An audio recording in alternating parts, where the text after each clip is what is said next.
Around Dodge City and in the territory on West, there's just one way to handle the killers and the spoilers, and that's with a U.S. Marshal and the smell of Gunsmoke.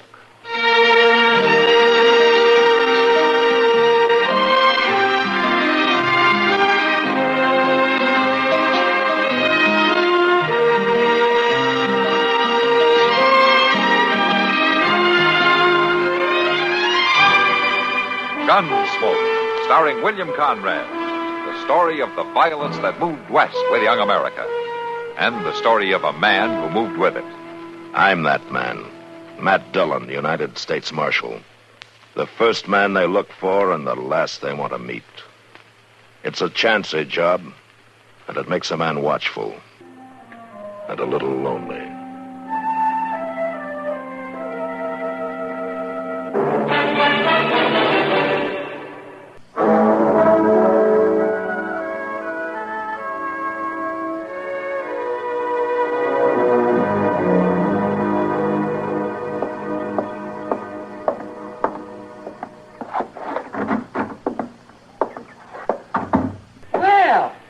Doc. Kitty! Well, oh, you finished breakfast? Yeah, but sit down. Have some coffee with me. Thank you. I think I will. To what do I owe this honor? Eh? Why aren't you having breakfast with Matt or Chester? Oh, well, I would, but they're out of town. Well, that's flattering. Oh, now, Kitty. Where are they? Oh, they went fishing. They left last night. Said they'd be back this morning sometime. Well, you should have gone with them. Didn't they invite you? Yes, but I couldn't go. I promised old man Bass I'd have some powders ready for him last night when he came into town. Old man Bass? Who's he? Oh, I don't think you know him, Kitty. He lives out near the old Barton place. It's just him and his wife. They don't come into town very often. Oh, they're nice people, though. Salt of the earth. More coffee? Don't mind if I do. Thank you. That's good, thank you. Yes, Hannibal and Della Bass are quite a couple. They've been married about 45 years. Fine people. You selling marriage, Doc? There's nothing wrong with it, is there? I don't know. Never had much chance to find out. You're not telling me you've never been asked? Yeah, I've been asked, all right. But not by the right person? Maybe that's it. Look, this is pretty heavy talk for 8 o'clock in the morning. Yeah, I guess it is at that. Let's get back to, what were their names? Bass. Hannibal and Della Bass. Oh, you'd like them, Kitty. I tell you what, I'll take you out there one of these days, huh? I like that. Good, then we'll go... Yeah, What's the matter, Doc? You know, I was just thinking about those powders I made up for Hannibal. I'm afraid I might have leaned a little heavy on the soda. Well, that won't hurt him, will it? Oh, no, it won't hurt him. Of course, he might feel a little bubbly for a day or so, but... Come on, Doc. Take your coffee.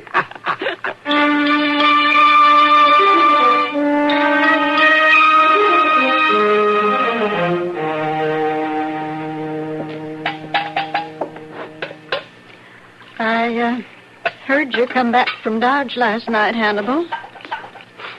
Didn't figure you'd be up in time to do the chores, late as it was. Here you are. Ah, thank you, Della. I ain't missed doing the chores in 20 years. You didn't get to bed till past 10. Did you get your powders from Doc Adams? Yeah, I got them. Funny thing, ever since I started taking them, I felt kind of bubbly. That's good, ain't it?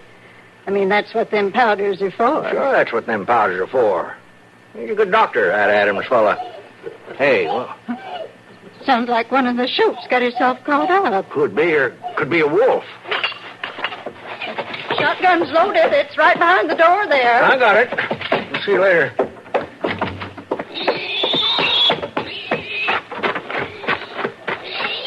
All right, hold on there. Don't shoot, mister. Don't shoot. Stealing pigs, huh? Please, mister. I'll put him back. And easy. Now, young fella, I reckon I got the right to shoot you. Hannibal, what's going on here? I caught me a pig thief, but I aim to shoot him. You do no such thing. Who are you, son? Ain't seen you around here before. We're Nestor people about 20 miles north of here. Huh? What's your name? Dunch Hezpeth. Suppose your whole family's out marauding through the countryside instead of working and making out honest. Now leave him be, Hannibal. Poor boy's half starved. Ah, he ain't no boy. Nothing gives him the right to steal my pigs. Well, I'd have paid you back sometime when we were making out better, maybe. Thieving ain't no way to make out for no man. Hannibal, you hitch up the wagon and take this boy home. You tell his people what he done, they'll punish him. If his people's any good, they'd have brought him up right to begin with. Well, you take him out there and you see. Oh, I swear, Della, you're treating him like he was candy. You do what I say, Hannibal. You take him home. Well, all right. You know something, boy? You was mighty lucky she come out when she did. All right, let's get walking.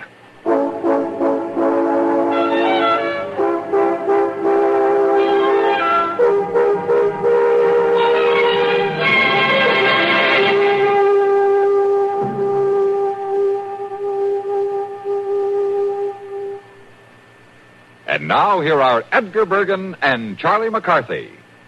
Say, Charlie, isn't that your French girlfriend coming into the service department?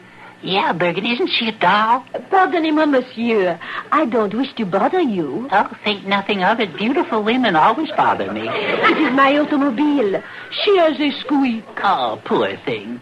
It probably needs one of our quality guardian maintenance lubrications. Fantastic. How did you know that? Specialized training, ma'am. Specialized training? Oui. The servicemen at all Chevrolet, Pontiac, Oldsmobile, Buick, Cadillac, Chevy, and GMC truck dealers get special training. That's what makes them guardian maintenance servicemen. They're trained to know your GM product best. You are so wonderful. Oh, I must kiss you. Gladly. Oh, la. How did you learn to kiss like that? Specialized training, ma'am.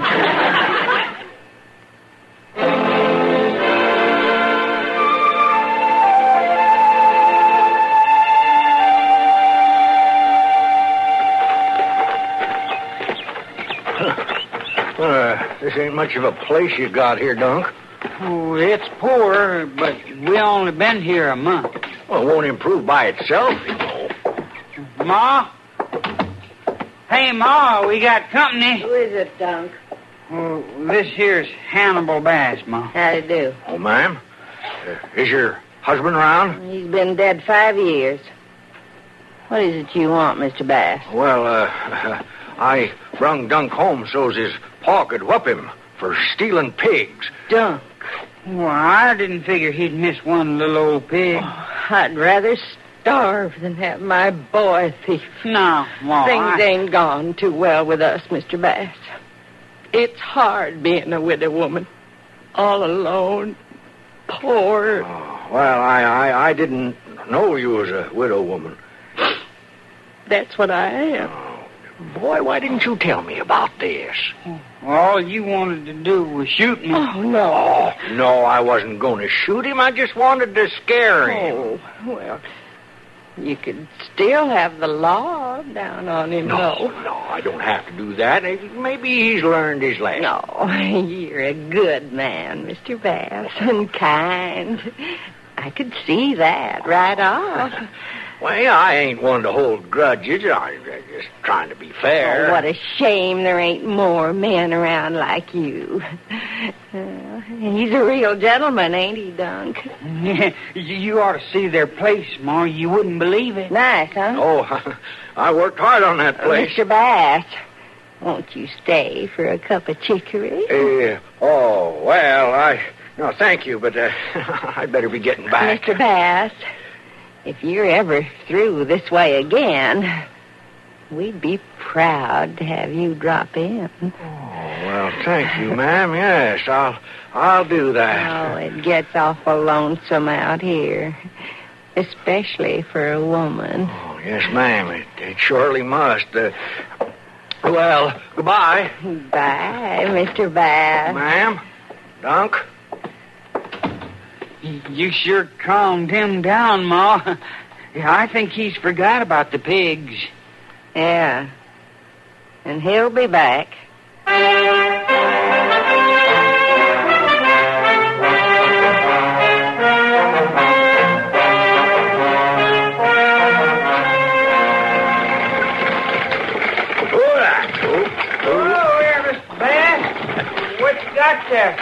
surprise for you, Dunk.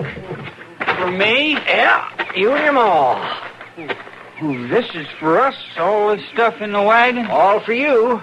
Now, where's your ma? The inside, pretty enough. We seen you coming. She didn't have to go to no fuss. She said you'd be back. Oh, did she? I told her what a fine place you got. The house and the barn and all. Oh, Mr. Bass. Ma, look what he brung. Oh, now, Mr. Bass, you shouldn't have done that. Nothing, ma'am. My gracious, my goodness gracious, Oh, we couldn't accept all that. Just a few little things. A few little things, chickens and pigs and corn and coffee and, goodness knows what all. Well, the way I figured, them that's more fortunate ought to share what they got. You're too good. I'm just doing what I see is right, like I told Della when I loaded up this morning. Oh, you're a fine man. Maybe I should start unloading. Look at there. Pure coffee. Yeah. Why, we ain't had coffee in over a month. Oh, my. You've sure made us happy today, Mr. Bass. Now, you come on in the house, and I'll fix you a cup. Oh, well, there ain't hardly time. Oh, please stay. It'd be good to talk to someone. I need a man to talk with, Mr. Bass. Now, just for a little while, and maybe. You get that stuff unloaded now, Duncan. We'll be inside. Oh, okay, Ma. Mr. Bass, you've got to remember we ain't very fancy here. But it's what's in the heart that counts. You come along now.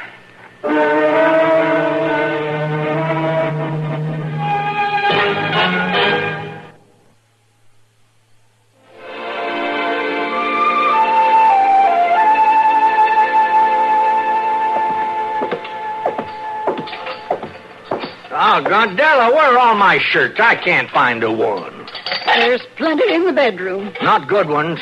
Your good ones is all dirty, Hannibal. Doggone it, anyway. You're forgetting we had 6 Sundays this past 2 weeks. What? The way you've been dressing. Well, what's wrong with a man cleaning up once in a while? Nothing at all. You know you're getting mighty sour, Della. You're always on me about something. Oh, well, now. Matter of fact, I don't know as I ever pleased you. Not from the day we got married. I don't think I could ever please you. Don't you try to turn this around on me, Hannibal Bass. Oh, you just don't understand me, Della. You never did. That's it. That's what I've been waiting to hear you say. What? I bet the widow Hedgepeth understands you fine, don't she? I bet she even told you she did. Now, you leave her out of Not this. likely I'll leave her out. Hannibal, I've been mighty patient with you these past 2 weeks. But my patience is gone. Well, so is mine. I'm through, Della. Through? I'm going to marry Elsie Hedgepeth. Why, you old fool. Now, don't you call me that. You poor old Now, fool. Della. I love you, Hannibal. I always have. But my gracious, you can be ignorant. Oh, I don't have to stay here and listen to this. Yes, you do. Don't you budge out of this house. Why not? What are you going to do? I'm going over to talk to Elsie Hedgepeth. You're what? That woman may be too smart for you, Hannibal, but she ain't too smart You for me. look here, I won't stand for You'll this. stand for it, all right. There ain't nothing else you can do. Just going to make a fool out of yourself. We'll see who the fool is.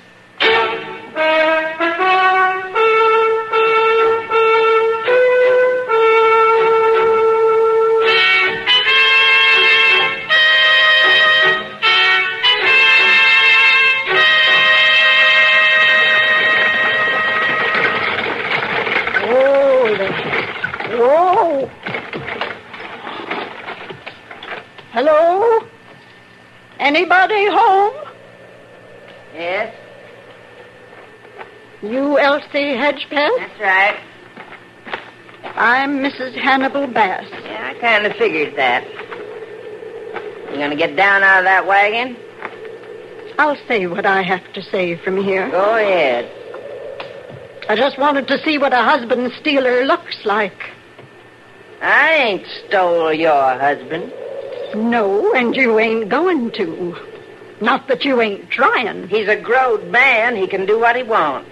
You're a bigger fool than he is. Is that all you come here to say? I've been married to Hannibal Bass for 45 years. And I've loved him that long, too. I ain't about to quit now. Well, maybe you ain't got much choice. I bet Hannibal told you he's going to marry me. He also told me I didn't understand him. Well, that's sure true enough. Mrs. Hedgepath, I didn't come here to ask nothing of you.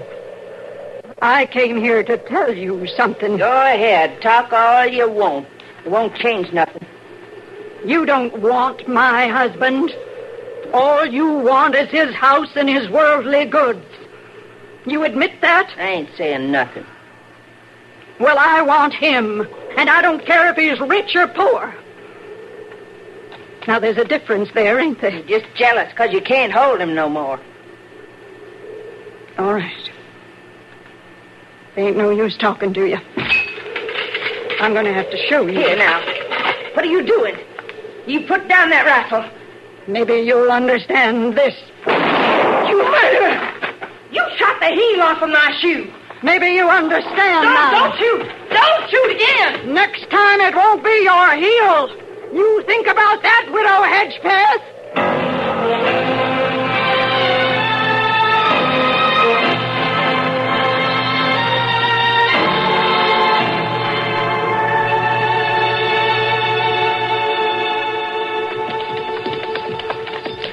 That's peaceful enough looking, ain't it? Yeah, from here anyway. You reckon that's her standing up there? Yeah, must be. Come on.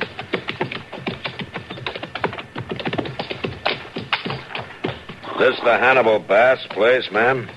It is. Then you must be Miss Bass. That's right. Well, I'm Marshal Dillon from Dodge. You mind if we get on?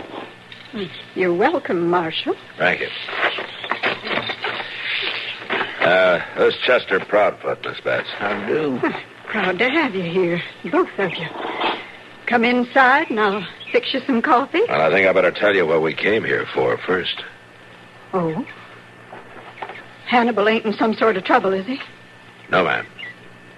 I'm afraid you are. Me? Judge Blint issued a warrant for you. The complaint says you tried to shoot a Miss Hedgepath. That. Marshal, I'm too good a shot to try and shoot somebody.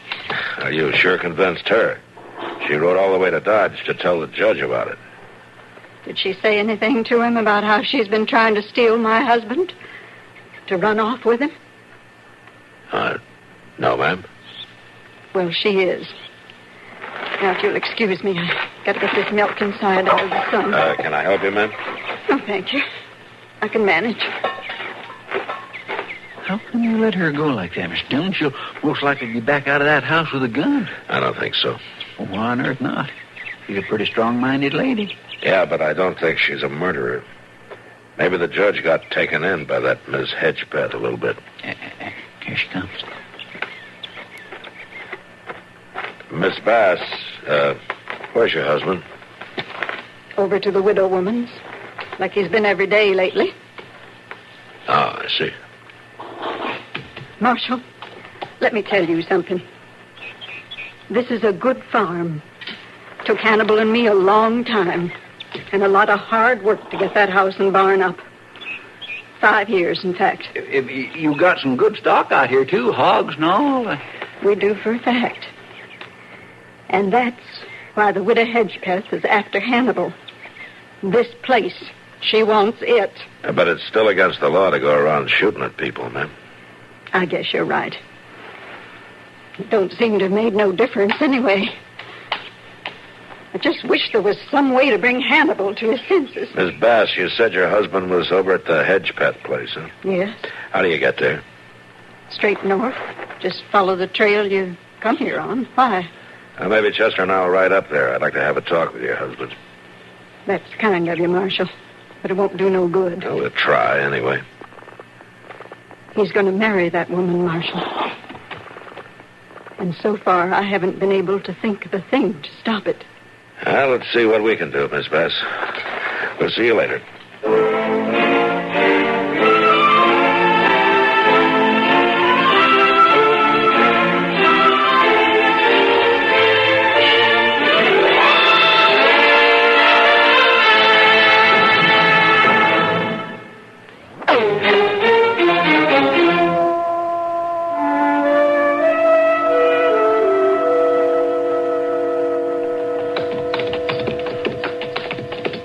Must be Hannibal Bass sitting on the stoop there.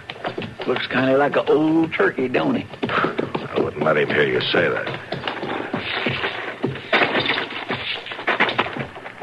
Hello? Hello? You Hannibal Bass? Yeah. How'd you know my name? Who are you talking to, Hannibal? I'm Marshal Dillon, Miss Hedgepeth. Oh, from Dodge. Well, I'm afraid you come to the wrong place, Marshal. You must have rode right by the Bass farm. What are you talking about? What is this? I went into Dodge the other day, Hannibal, and I got the judge to issue a warrant for her arrest. Whose arrest? Your wife, Della.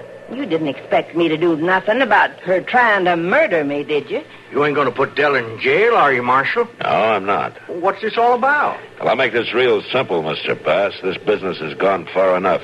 It's got to stop before somebody gets hurt. Now, you're coming back to your place with me right now. Oh, no, he ain't, Marshal. He's staying right here. You're going along, too, Miss Hedgepeth. What? And once we get there, everybody's going to lay their cards on the table, and I'm going to be there to see that they do. Now, let's get ready. I ain't going alone.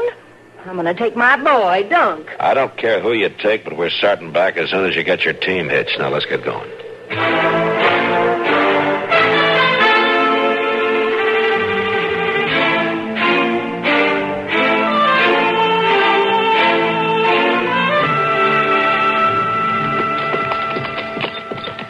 You know, Bass Place will be right around that bend, Mr. Dillon. Uh-huh. It'll be good to get in out of this hot spot. Looky there. Yeah, I see it. Burnt to the ground, the whole place. Come on.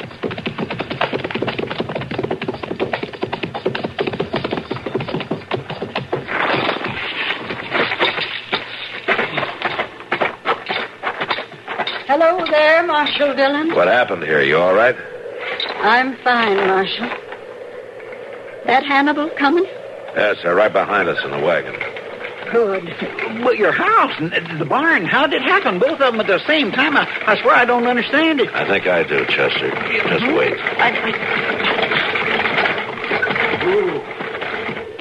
Della! Evening, Hannibal. Oh, Della! You brought her home a little too late, didn't you? I didn't bring her. The marshal did. Ask her what she thinks now, Hannibal. You done this, didn't you? You set fire to the whole place. I said ask her what she thinks. I think you're crazy. I think you're both crazy. You still want to marry him? Dunk, turn this wagon around and drive me home. Sure, Mom. Well, what are you waiting for? Let's go.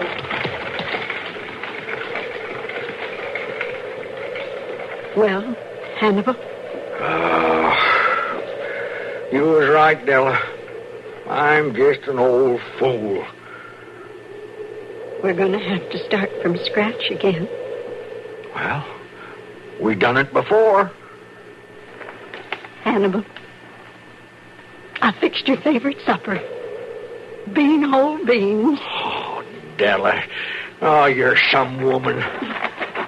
Now, Hannibal, you stop that. You got guests. Oh, yes. Marshal, if you and Chester care for whole beans, we'd be proud to have you stay for supper. My goodness, I ain't had none of them in years. We'll be mighty pleased, ma'am. You'll have to sit on the ground to eat 'em. I saved a few plates and things out of the house. I'll get 'em. Oh, no, you won't. I'll get him. You've done enough work today, Della Bass.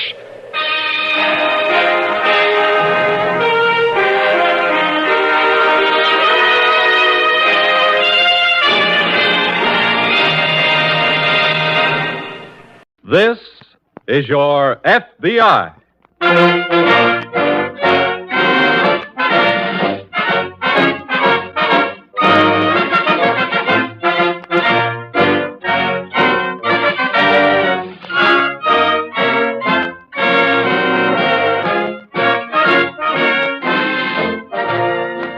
This is your FBI, an official broadcast from the files of the Federal Bureau of Investigation, presented as a public service by the Equitable Life Assurance Society of the United States. To your FBI, you look for national security, and to the Equitable Society for financial security.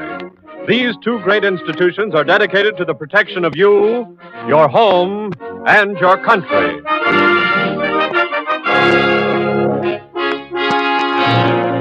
Tonight's file, murder.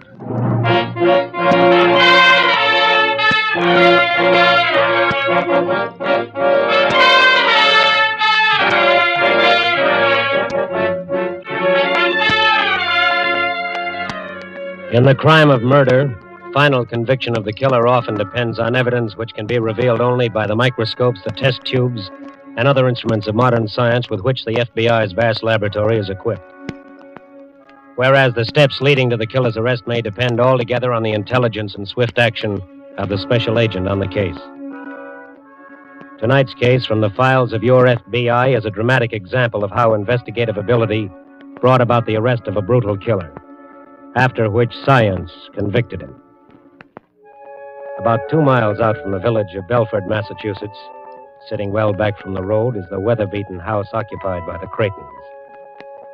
Although a sign on the roadside mailbox reads, "Tourists accommodated," Effie Creighton, a kindly little gray-haired woman nearing 70, and her granddaughter Lynn are alone most of the time, as they were one rainy Saturday night in the early fall. In the living room, Effie sits in her rocker before the fire, knitting.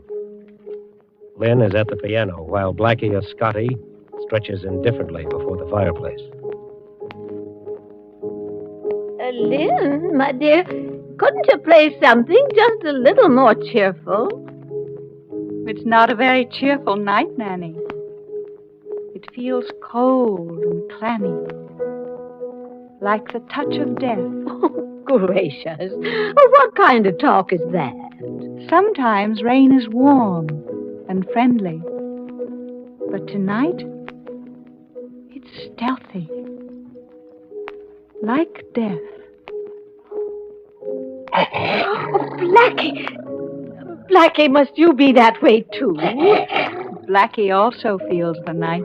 It's that ghostly music affecting him. Oh, now be quiet, Blackie.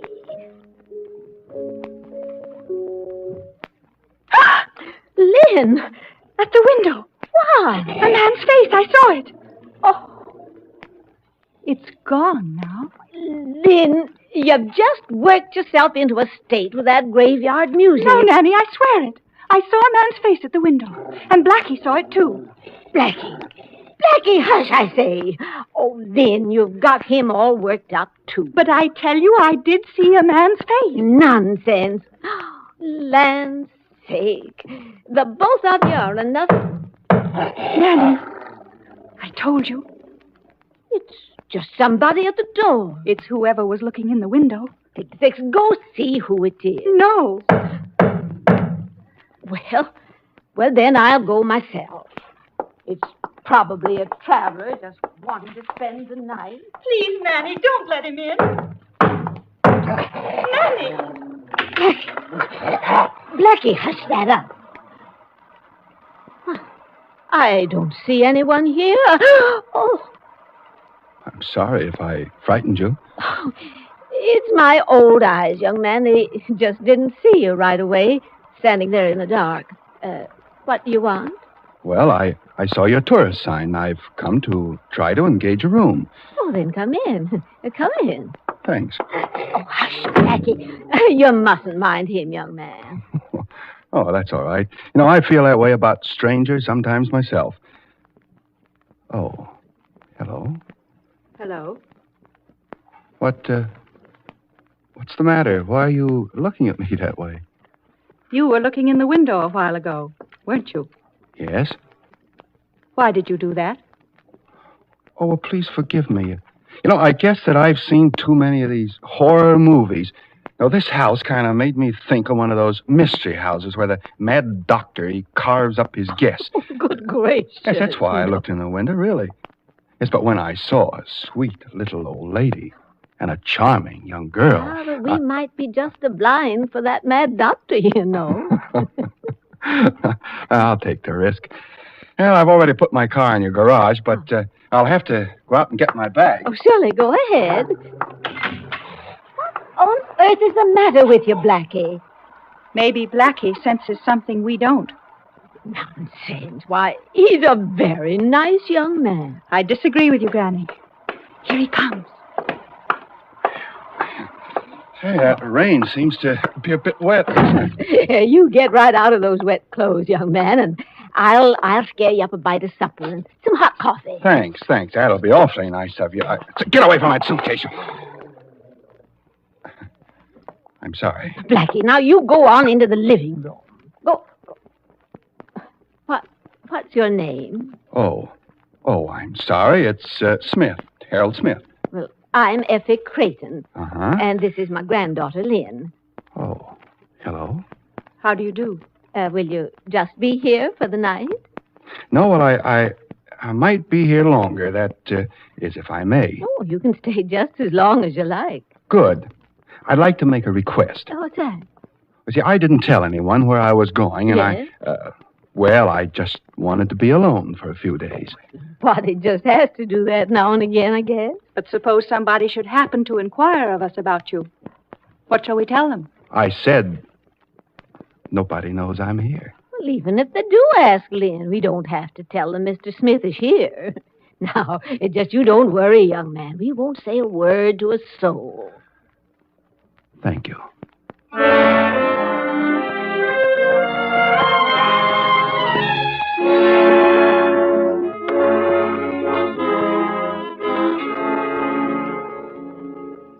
About 50 miles on the other side of Belford, Massachusetts, and near the Connecticut line, a highway patrolman about dusk had followed a trail of blood he saw leading off the road and found the body of a man in a clump of bushes, his head bashed in. By his side was an empty mail sack. The man was identified by papers in his pocket as a Connecticut rural mail carrier. Obviously, he had been murdered and his mail and car stolen. And since a state line had been crossed, it was a case for the FBI. And now, with the aid of flashlights, Special Agent Rickard of the FBI is going over the scene with a highway patrolman. Here's the body, Mr. Rickard. That's not a very pleasant sight. Whoever did it was a little on the fiendish side, I'd say. Yeah. One blow would have been enough. Probably used a piece of lead or iron pipe. Well, I'll have to get a plaster cast to the wound. Here's the mail sack. It's empty. Oh, I'll take that with me. Could be some of the killer's fingerprints on it.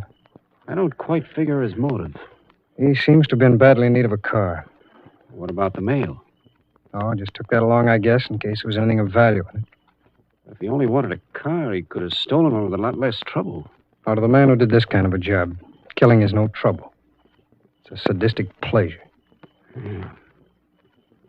Well, you said you wanted me to help you make some plaster casts of the killer's footprints from those tire tracks up there at the road. Yeah. Let's get up there. And I guess you'll want to arrange to get the body down to the morgue. Okay. Here's the spot where he dragged the body under this barbed wire fence. Mm-hmm. Well, he seems to have left us another little clue. Look.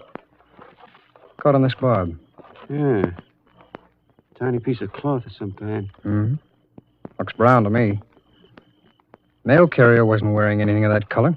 The killer must have snagged his own coat or breeches. Well, I'll take it along to the lab. Let's make those casts now. We got to get a line on this killer fast. There's no telling when or why he'll murder someone else.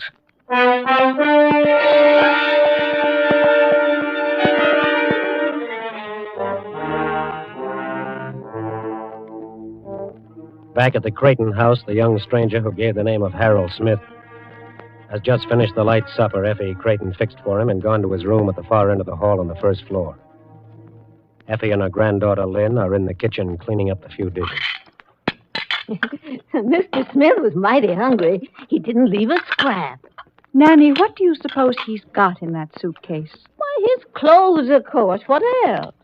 That's just it. What else? What on earth are you talking about? You saw the way Blackie acted when he smelled the suitcase. Land's sake, Lynn, that imagination of yours... Blackie wasn't imagining.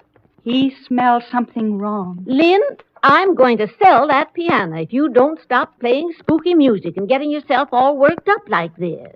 Nanny, I don't like the idea of us being alone in the house with that man. Oh, you want me to turn him out in the rain, I suppose? No.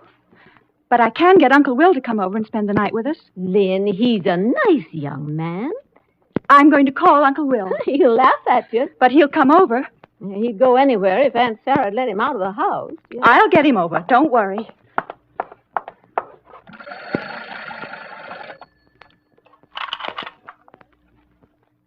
Hello? Hello? Operator? Operator? The phone is dead, Nanny. Dead? Nonsense, Lynn. I said the phone is dead. Well, what on earth could have happened to it? I think I know.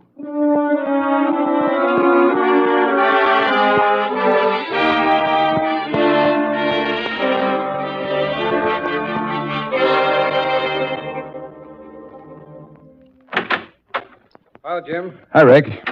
I got a new lead while you were out. Oh, what's that? The postal inspector cooperating on the case called in from Benning, Connecticut. That's the town the mail carrier worked out of, you know. Yeah. Shortly after noon today, a young man about 6 feet tall robbed a movie cashier. Uh-huh. He was wearing a brown suit, and he didn't use a pistol. He threatened the girl with a heavy piece of pipe. How'd he get away? Ran, disappeared in the Saturday crowd before anybody knew what had happened. Mm-hmm. And he probably commandeered the mail carrier's car to make his full getaway. Mm-hmm. After they got over the state line, killed the mail carrier, dragged his body into the bushes, and took out with the car. Yeah, that sounds just like it. Where's the description of that car, Jim? Oh, right here. Put out a 5-state alarm on it right away.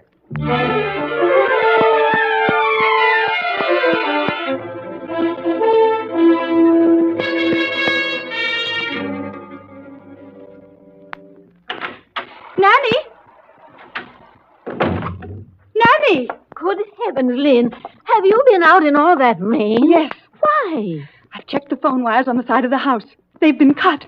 Good. He did it, Nanny. I know he did. But why? For all the reasons that I... Here he comes.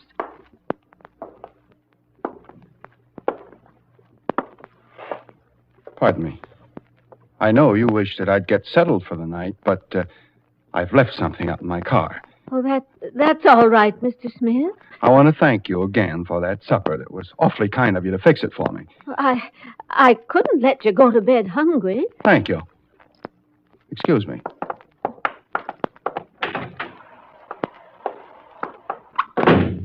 Come on, Nanny, quick. Where? I'm going to look in that suitcase. Oh, but he'll be right back. Come on. Oh, if he comes back and catches There's us... the suitcase. I'm going to find out what's in it. That's got it. Where? It's full of letters. Yes. Look, Nanny. All of them are addressed to people in Connecticut. And... Wait. What is it? There's something heavy under the letters. It feels like a piece of pipe or something. Nanny, look. There's blood on that piece of pipe. Yes. That's blood. I murdered a man with that. Oh. Well, you don't look surprised, young lady. I'm not. Oh, we're not going to let you hide in this house. I'm going to the neighbors and call the police. Get back here. Oh, no. Listen, you, young lady, you pick that up and put it back where you got it. Oh. I said pick it up. Now, until I'm ready to leave here, I'm running this house. See, and you'll both do exactly as I say, or I'll kill you.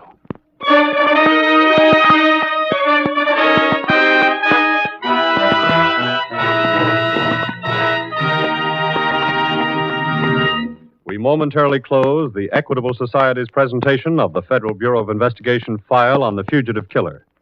We will return to this case in just a moment.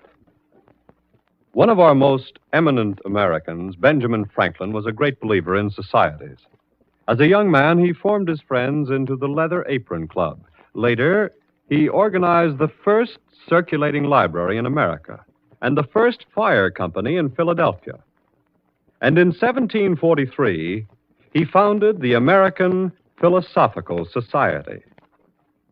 From that day to this, Americans have recognized that the best way to get things done is to get together, to cooperate.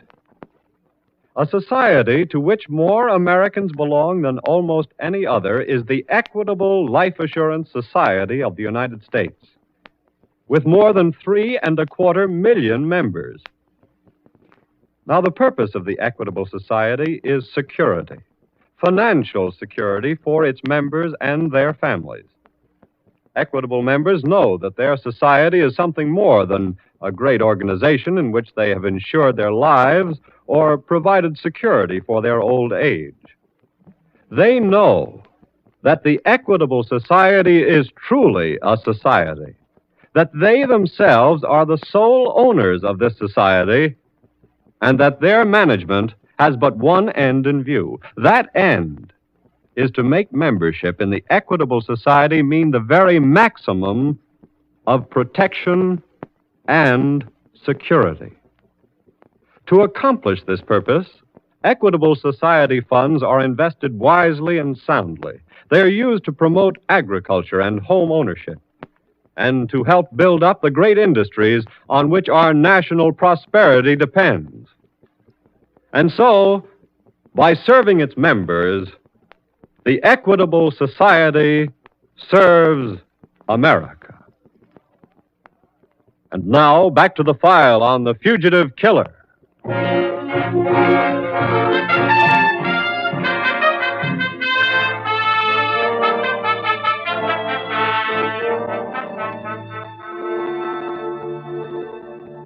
Instruments of modern science can only aid in identifying and convicting a criminal.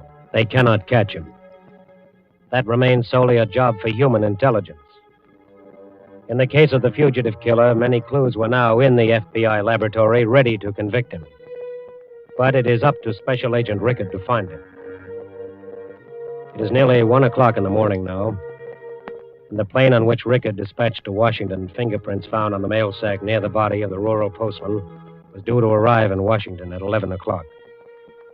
Rickard and Special Agent Lambert are sitting in the office mapping their next move when an assistant hurries in from the teletype room. Here's Washington's report on your man, Mr. Rickard. Oh, thanks. Yeah? Listen to this. Right. Man is William Garland. 32, 6 feet half inch, 185 pounds, black hair, served term for assault and robbery, and... Hey, listen to this. Right. Wanted for murder in Cleveland, Ohio. Hey, we better put that out on the 5-state alarm, too. Okay, and then we'd better start traveling. Where? If Garland had kept on the move in that stolen car, some trace of it would have been reported by now. Oh, you think he's gone under? He must have gone into hiding shortly after killing that mail carrier. Which means he's likely to be in this area. Right. We know he drove north after disposing of the body. Uh-huh. Let's head for there and investigate all tourist camps and houses along the way. Right. Come on.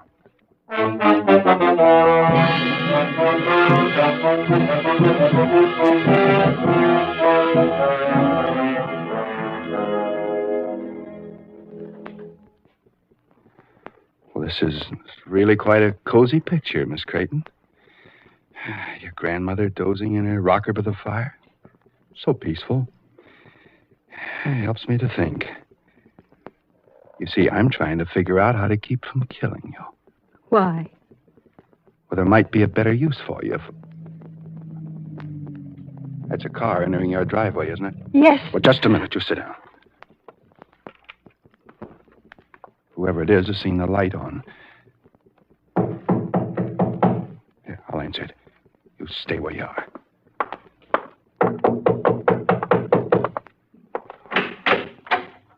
Hello? Yes? Well, awfully sorry to bother you this time of night, brother. Always hate to be bothered myself this late. What do you want? Well, I saw your sign on the mailbox down at the road, and, I'd like to take on a bit of shut-eye if it's okay. I'm terribly sorry to have to turn you down. What's the matter, full up? No, it's not that. We should have taken that sign down. There's sickness in the house. Oh, gee, I'm sorry. Say, I hope I haven't disturbed whoever's sick. Oh, you haven't? Well, I'll push into Belford and try my luck there. Thanks anyway. I hope they get better. Yes, thank you, sir. Good night. Good night. I'm sorry I had to turn that gentleman away, but, you understand. Yes. Well, I think I've figured out what to do with you, good people. We're going to take a little trip. What do you mean? Well, I can't stay here forever, and I can't leave without you very well. You could kill us. Yes, but I found a better use for you. There's nobody is likely to suspect me if I'm traveling with a sweet little old lady and a pretty young girl, especially if I'm driving a car that the police are not looking for. But they must be looking for your car. They're not looking for yours, and that's the one we'll be traveling in.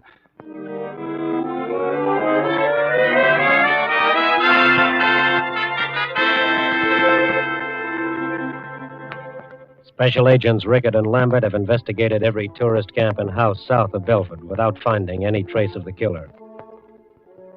They have just stopped at an all-night lunchroom in Belford for coffee. Here you are, gents. Thanks. Oh, by the way, waiter. Yes, sir. You know of any good tourist camp or house that's north of here? Yes, sir. You ain't far from a good one right now. Oh? Just a couple of miles up the road. The Creighton House. Hey, did you say the Creighton House? Yes, sir. Pardon me for butting in, fellas, but I was just there myself and got a turn down. Oh? Oh, yeah, the fellow that came to the door said there was sickness in the house. Oh, I see. You say the fella that come to the door? Oh, yeah. You must be talking about another house. There ain't no man lives at the Creighton House. Just an old lady and her granddaughter. I know him well. Oh, no, I'm sorry, but it was the Creighton House. I saw the name in the mailbox. Oh, mister, what did this fella look like? I didn't pay much attention. Kind of tall, had on a brown suit. Lambert, let's go.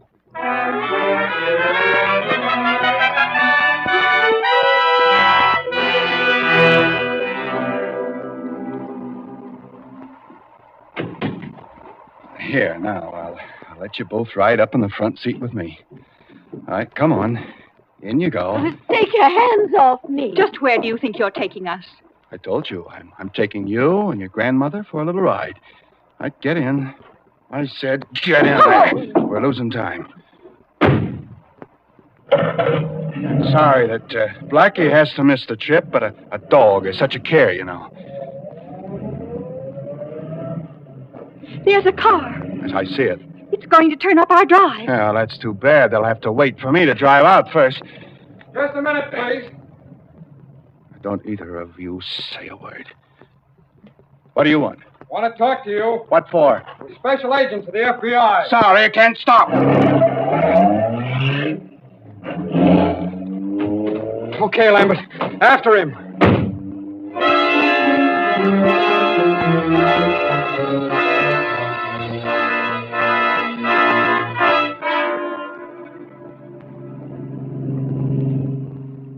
That must be the Creighton woman and the girl in there with him, Rickard. Yeah.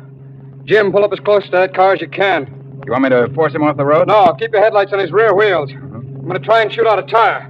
Go to it, Rick. But keep your bullets low. Okay. I got his taillight. That's got it, Rickard. Good work. Come on, step on it, Jim. All right. All right, pull over and stop, Garland. And keep your hands on the wheel. You women all right? Oh, thank heaven. Lambert? Yeah? Keep your gun on him. Right. Want to change a tire, and we'll see these ladies safely home.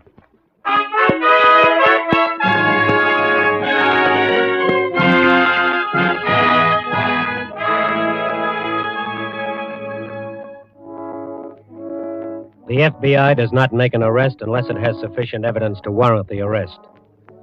And once a criminal is arrested, his conviction is practically a scientific certainty. For through your representatives in Congress, you have provided your FBI with the means for establishment of one of the most modern laboratories in the world designed for criminal detection.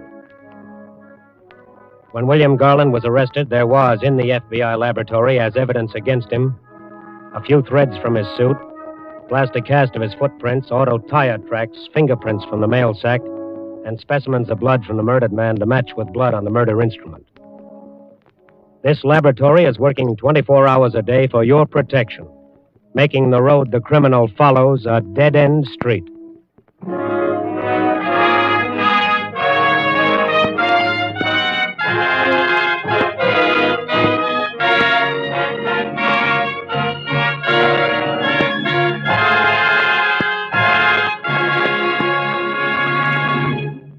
You'll hear about the disposition of this case in just a minute. Imagine a cotton bag so big that the 90,000 square miles of Japan's largest island, Honshu, could have been dropped into it. Incidentally, that wouldn't have been such a bad idea, would it? Such a bag could have been made from a single order for tent canvas, which was filled by America's cotton textile industry last year. At least 10,000 other cotton products were used by the Army and Navy. They ranged from socks and shoestrings to smokeless powder and collapsible rafts. So will you join the Equitable Society in a salute to cotton and to the managers and workers of America's 1,200 cotton mills? Although 1/3 of this industry's manpower and womanpower wore Uncle Sam's uniforms, its output is running 50% higher than pre-war levels. An extra 50% that was vital to victory, which will now help raise the standard of living for America and the world. Members of the Equitable Life Assurance Society of the United States will be interested to know that their society has made a substantial investment in the cotton textile industry. In fact, Equitable Society funds have been a consistent factor in the growth and development of most of the great industries on which America depends for full employment and continued prosperity in the post-war years. In wartime, Equitable Society dollars were fighting dollars. And at all times, they are security dollars.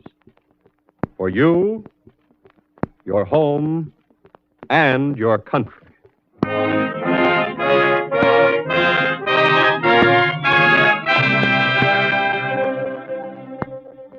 William Garland was turned over to local police. He was tried and convicted on the charge of first-degree murder.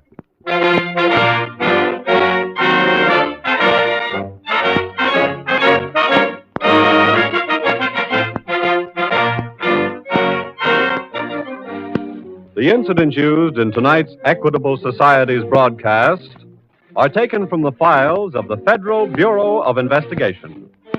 However, all names used are fictitious, and any similarity thereof to the names of persons living or dead is accidental.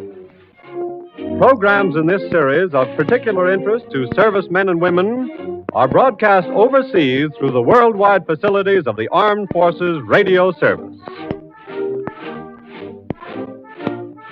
Tonight, the music was under the direction of Frederick Steiner. The author was Frank Ferries. Your narrator was Frank Lovejoy. This is Your FBI is a Jerry Devine production. And now, this is Carl Frank speaking for the Equitable Life Assurance Society of the United States and inviting you to tune in again next week at this same time for This is Your FBI.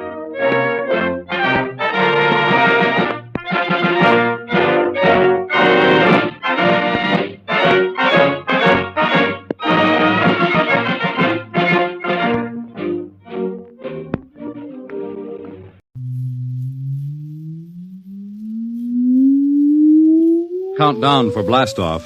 X -5, -4, -3, -2, X -1. Fire!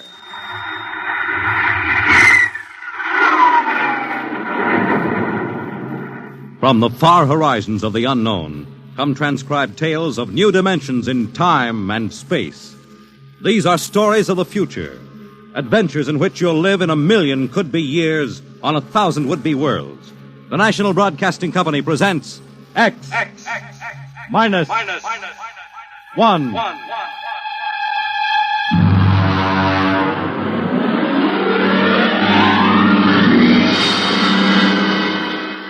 Tonight, the science fiction classic, Knock, by Frederick Brown.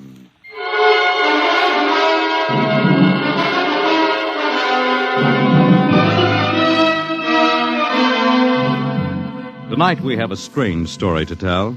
A sweet, blood-curdling little story that is really only 2 sentences long. The last man on earth sat alone in a room. There was a knock at the door.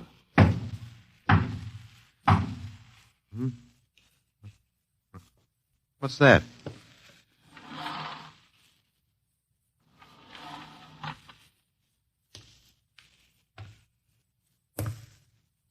morning, man. What? Who are you? You have regained consciousness. Who are you? I am Zan. I'm still asleep, I must be. You are not asleep. Maybe if I close my eyes, it'll go away. I will not go away, man. Oh. I guess I'm awake. What are you? I am a Zan. What's that? A Zan is intelligent life. Look, I don't... What happened? Where are you from? From Planet 7 in the 3rd galaxy in the 4th quadrant. Where? It is not necessary to repeat information which is correct in the original statement. Planet 7, but... You mean I'm not on Earth? You are still on your planet. Then what are you doing here? The Zans have annexed your world. You mean you've conquered Earth? Yes, that is correct. We will now prepare your planet for habitation by the Zan. How about the people? What about the population of the world? You are the population of the world. Hmm? Now, wait a minute. I can't... I don't understand what's happened. The Zan have landed on your planet. We have removed the lower life forms to prepare for colonization by the Zan. When did all this happen? 2 days ago. You have been unconscious until now. You really mean I'm the last man on Earth? That is correct. Identify yourself now. What? Kindly provide data as to your position in the elementary social order of your planet. Oh. I'm Walter Phelan, Associate Professor of Anthropology at Nathan University. How do you speak English? We have deciphered your written and recorded records. It is not difficult to reconstruct your language. It is a primary type of auditory communication. Oh. Is there anything you want to complete your natural habitat? You mean I'm a prisoner? That is correct. What will you want further in your room? Do I have to stay here? Yes. The rest of my life? Forever. You better bring me my books. That will be done. That's rather considerate of you. You know, I've got to call you something. Do you mind if I call you George? It is immaterial. I will be back, Associate Professor of Anthropology. Oh, that's all right, George. Just call me Walter. Very well, Walter. I will be back with your books. All right, George. I'll be seeing you around. You will not be around, Walter. You will be here.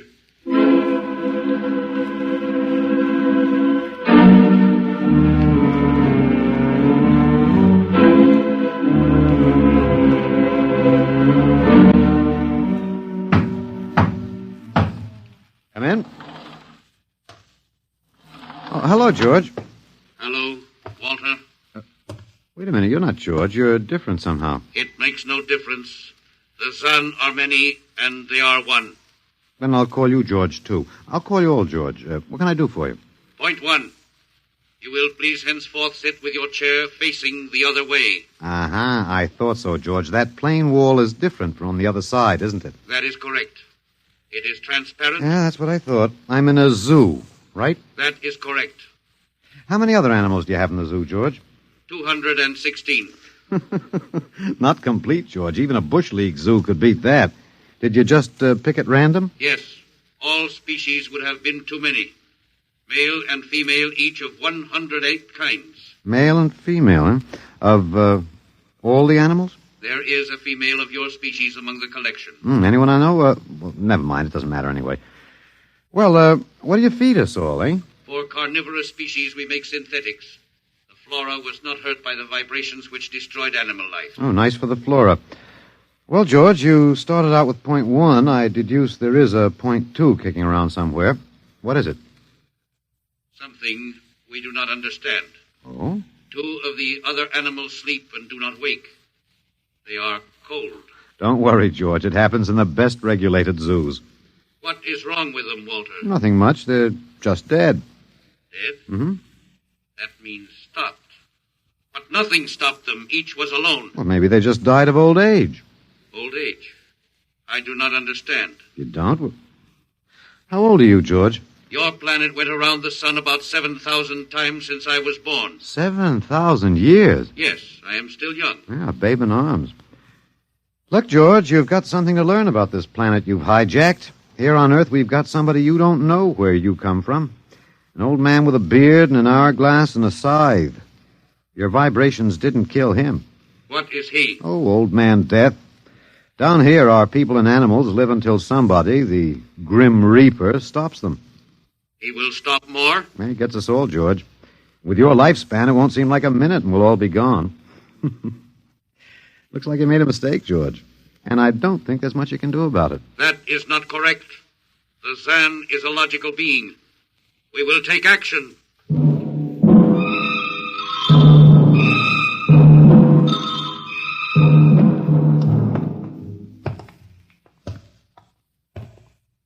Well, George, where are you taking me? We will be there shortly.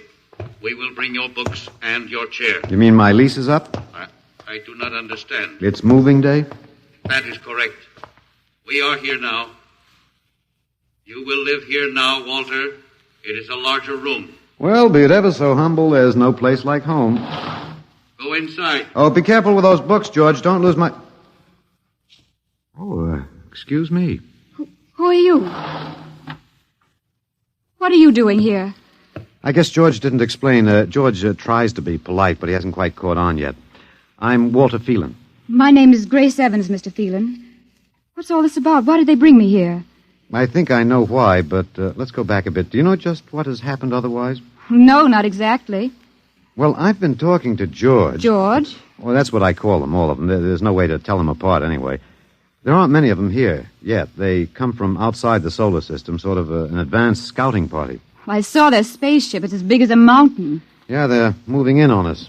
They cleaned off the Earth with some kind of vibration. It destroys all sorts of animal life. I don't know whether they did it all at once or if they had to circle the Earth a few times, but they killed everybody. No. I was afraid The cheerful note is that you and I and 200-odd other animals were picked up beforehand as specimens for the zoo. You do know this is a zoo, don't you? I suspected it. But I don't remember anything about being captured. I just woke up here. Well, my hunch is they used the vibrations just low enough to knock us all out. And then they cruised around, picking up samples at random. When they were all set, they turned the juice on full blast. How terrible. Yeah, well, they solved a lot of problems for us. Housing shortage, wars, even the atomic bomb. I don't suppose the human race, you and I, have to worry about anything now. It's awful. Only they made a mistake. They underestimated us. I don't understand. They thought we were immortal. That we were what? Immortal, like they are.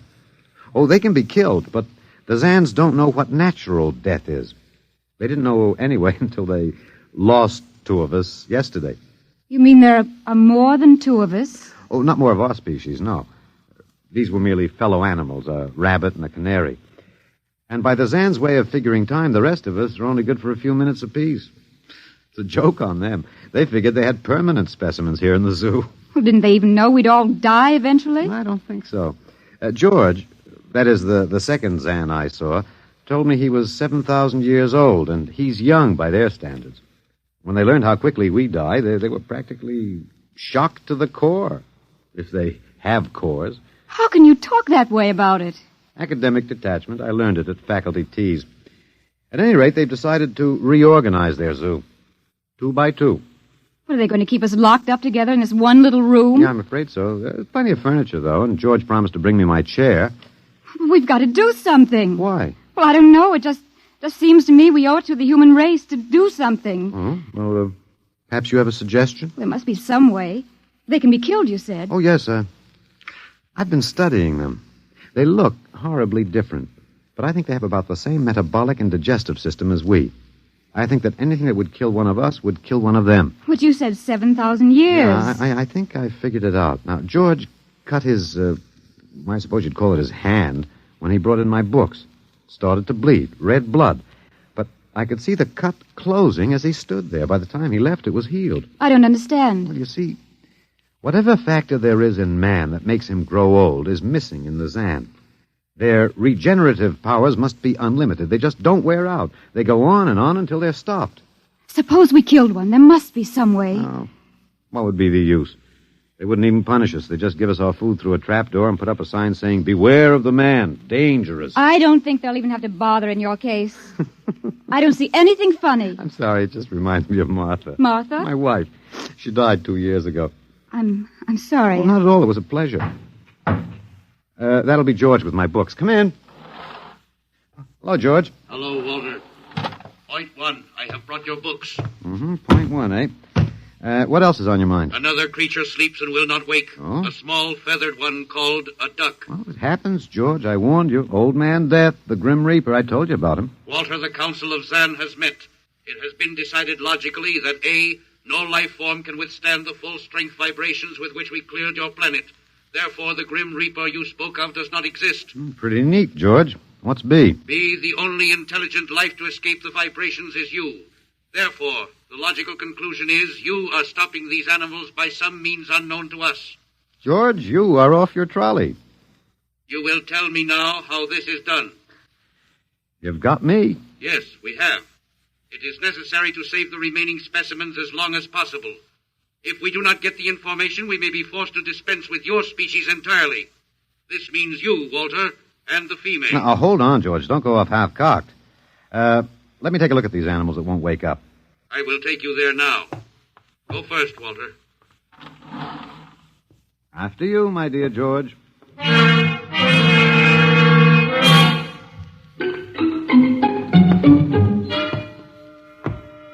This is the weasel. Now, you should have got him in the winter, George. The fur's worth more then. It's ermine. This is the reptile cage. Mm-hmm. Here are the ducks. That is the male. The female has been stopped. Yeah, lucky girl. What's the matter, fellow? Lonely? Walter, you will tell me how you stopped the female duck. Oh, you got me, George. I didn't do it. Maybe she died of the Dutch elm blight. Walter, you are not being logical. We have concluded you are stopping these animals. Tell us now how it is done. I've told you, George. I haven't the foggiest notion. Very well. We will have to take further action. Oh, what are you going to do, George? We will go back now to your room.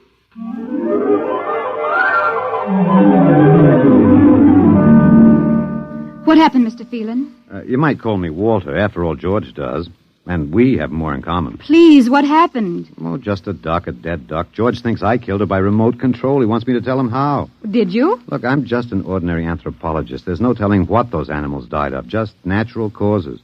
But George can't see it that way. He thinks I'm holding out on him. Good. What? At least we can get back at them some way. At least we can do something to them. Well, why? After all, George isn't a bad fellow, if you like an ant mentality. How can you say that? Well, they murdered the human race. I suppose so, but we can't change that now, so why think about it? We just can't sit here and do nothing. I fail to see how we can do anything else. But at least we could be fighting. I can't see the virtue in that. I was more or less content with my books, and we've got George to talk to. Of all the men in the world they had to pick, don't you want to fight back? Don't you want to keep on fighting to the end? It hadn't occurred to me. But we've got to, Walter. Why? I can't really explain it, but, Walter, if there was any good in man, it was that he kept on struggling against nature and, in the end, even against himself. But he kept on fighting for what he thought was right, and we're all that's left. Walter, we just can't end by giving up. We've got to keep on fighting. You know, you do remind me of Martha. There isn't much left for us. We could beat them in this one small thing. We can pretend there's a secret about death. We could refuse to tell them anything. Well, there isn't anything to tell. But they don't know that. Promise me you won't give in. Well, I suppose the worst they can do is kill us. All right, Miss Evans. Hello, George. Hello, Walter. Now you will tell us how these animals are stopped. George, this may come as a shock to you, but I've decided not to tell you. Why? Oh, a romantic attachment to lost causes. My grandfather was a Confederate officer. Walter, you are not being logical. Neither was my grandfather. He charged a Yankee battery with 1 round of ammunition and a corncob pipe. You are not logical, but that is expected in lower life forms. You will come with me now, Walter. Where are you taking him? To the 2nd level. Go now, Walter. You won't tell them. I can't guarantee anything, but as of now, I don't intend to. We've got to fight, Walter. Remember that. We've got to go out fighting. Yes. Yes, I think you're right. Go now, Walter. Goodbye. It's been a pleasure, Miss Evans. I am waiting. Go now, Walter. After you, my dear George.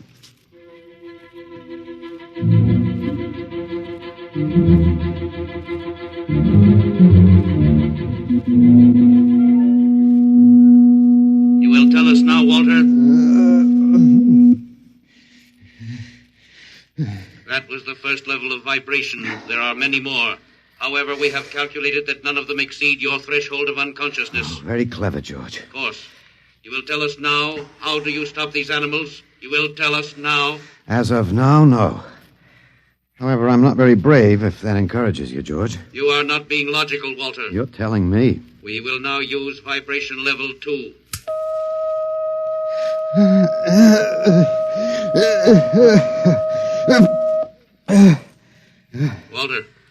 Walter, you are still conscious. Let me alone, George. You will tell us now how you stop the animals. Let me alone.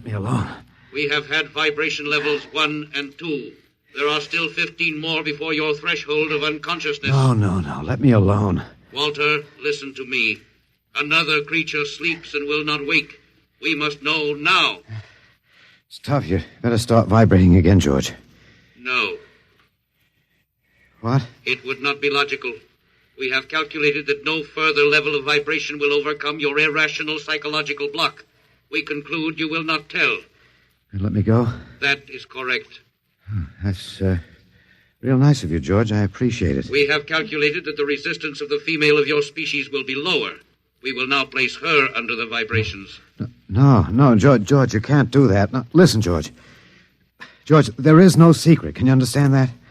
There is no secret. Those animals died from natural causes. I'm telling you the truth. That is not a logical answer. We will get the woman. I've told you the truth. Can't you understand? We must know now. The female animal cage next to the duck has been stopped.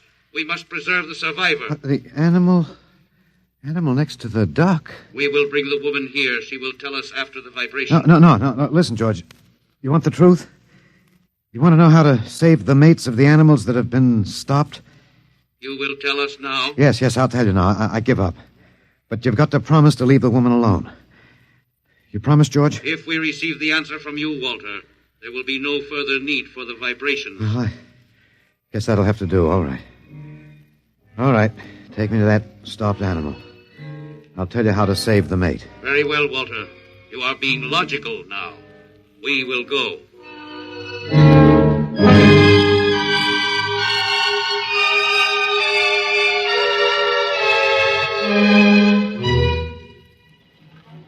Walter, are you all right? Just let me catch my breath a minute. What did they do? What happened?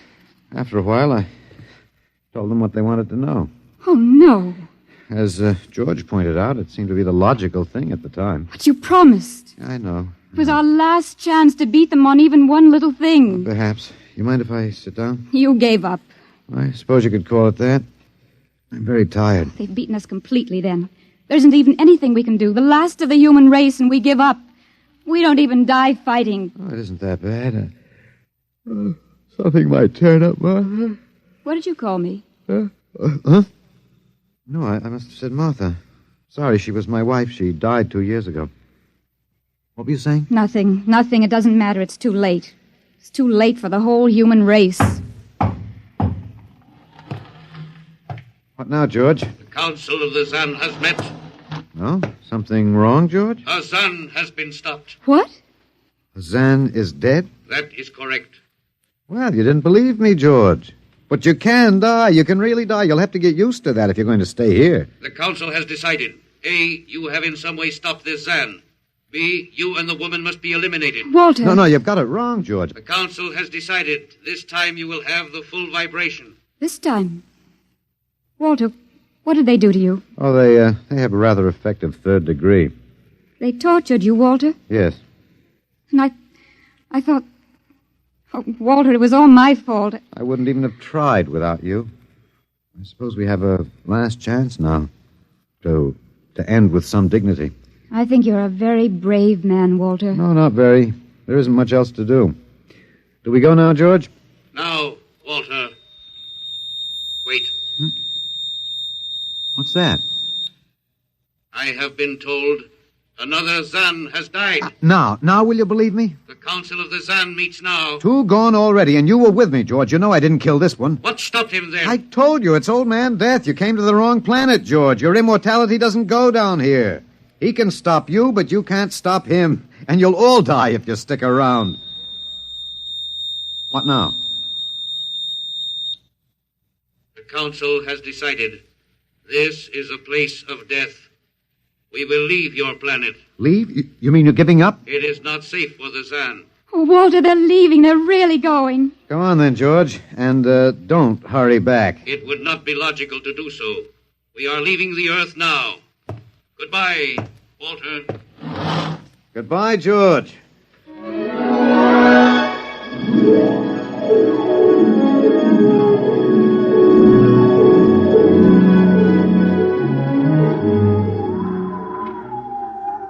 Well, they're all aboard now. So wonderful to feel the sun and the wind again. Yeah, they've closed the hatches. Walter, is it safe for us to be out here? Yes, they're not interested in us any longer. They only want to get away. And I want to see this, Grace. The Zan leaving Earth forever. They're blasting off. There they go. Yes, it's all over now. Well, I suppose we might as well go back in. I still don't understand. Walter, what made them go? I just told them the facts of life. Of death, you mean? No, of life. After all, I thought George was old enough to know. At 7,000 years, he was going to be a pretty big boy. I wish you'd stop joking and tell me what happened. Look out for the step. Well, you remember when the first animals died? The rabbit and the duck? Yeah, and their mates just started to pine and waste away? Yes. Well, that worried the Zan. They wanted to keep the last specimens alive if they could. So finally, I broke down and told them about affection. Affection? Yes. And then I introduced Donald. Donald? Who's that? Here we are. Grace, meet Donald. Oh, Walter, please. What does affection have to do with it? That's what the Zan wanted to know. I told him it was love that made the world go round. But having lost his mate, Donald would die immediately unless he had affection and constant petting. Petting? Hmm?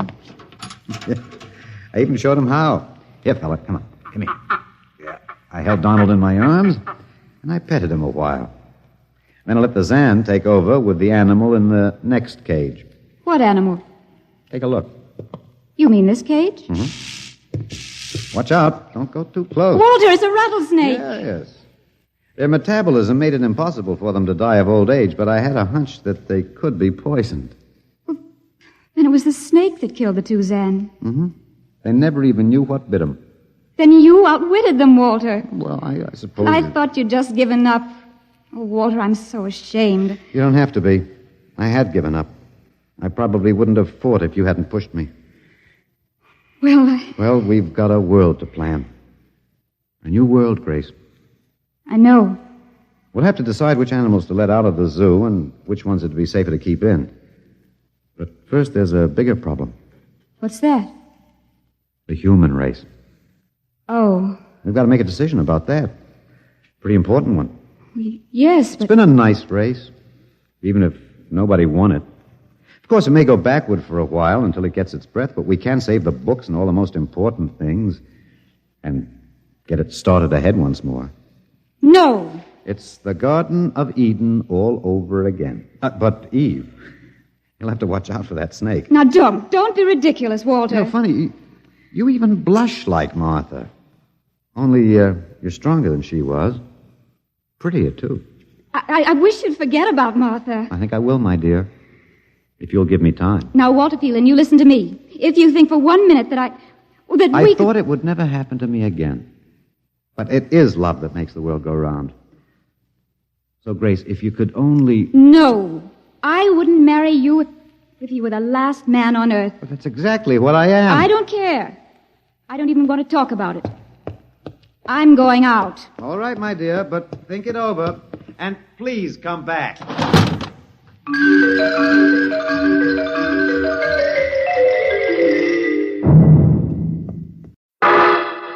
Personal notice. Danger's my stock and trade.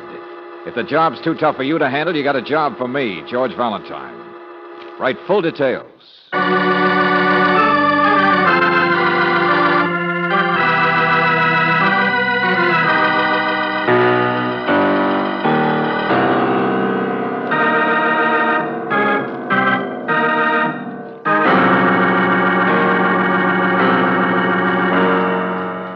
Standard Oil Company of California, on behalf of independent Chevron gas stations and standard stations throughout the West, invites you to Let George Do It.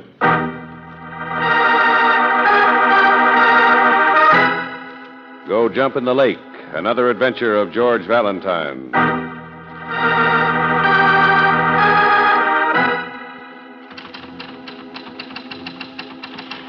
Dear Mr. Valentine, or rather I should say, dear Miss Brooks, because if you're anything like I am, you open all your boss's letters. And now that you have, it's really you that I'm writing to, Miss Brooks. I need your help to get Mr. Valentine's help. You see, I work for the same kind of a man you do. He likes trouble, and so he's always in it. His name is Terrence Doyle, and he's vice president of the Consolidated Machine Tool Company. Of course, he would never admit how desperately he needs help, and right now. So please, Miss Brooks, bring that help quick. Otherwise, it won't be long until I'm taking dictation from a corpse. Sincerely, Miss Mona Chandler.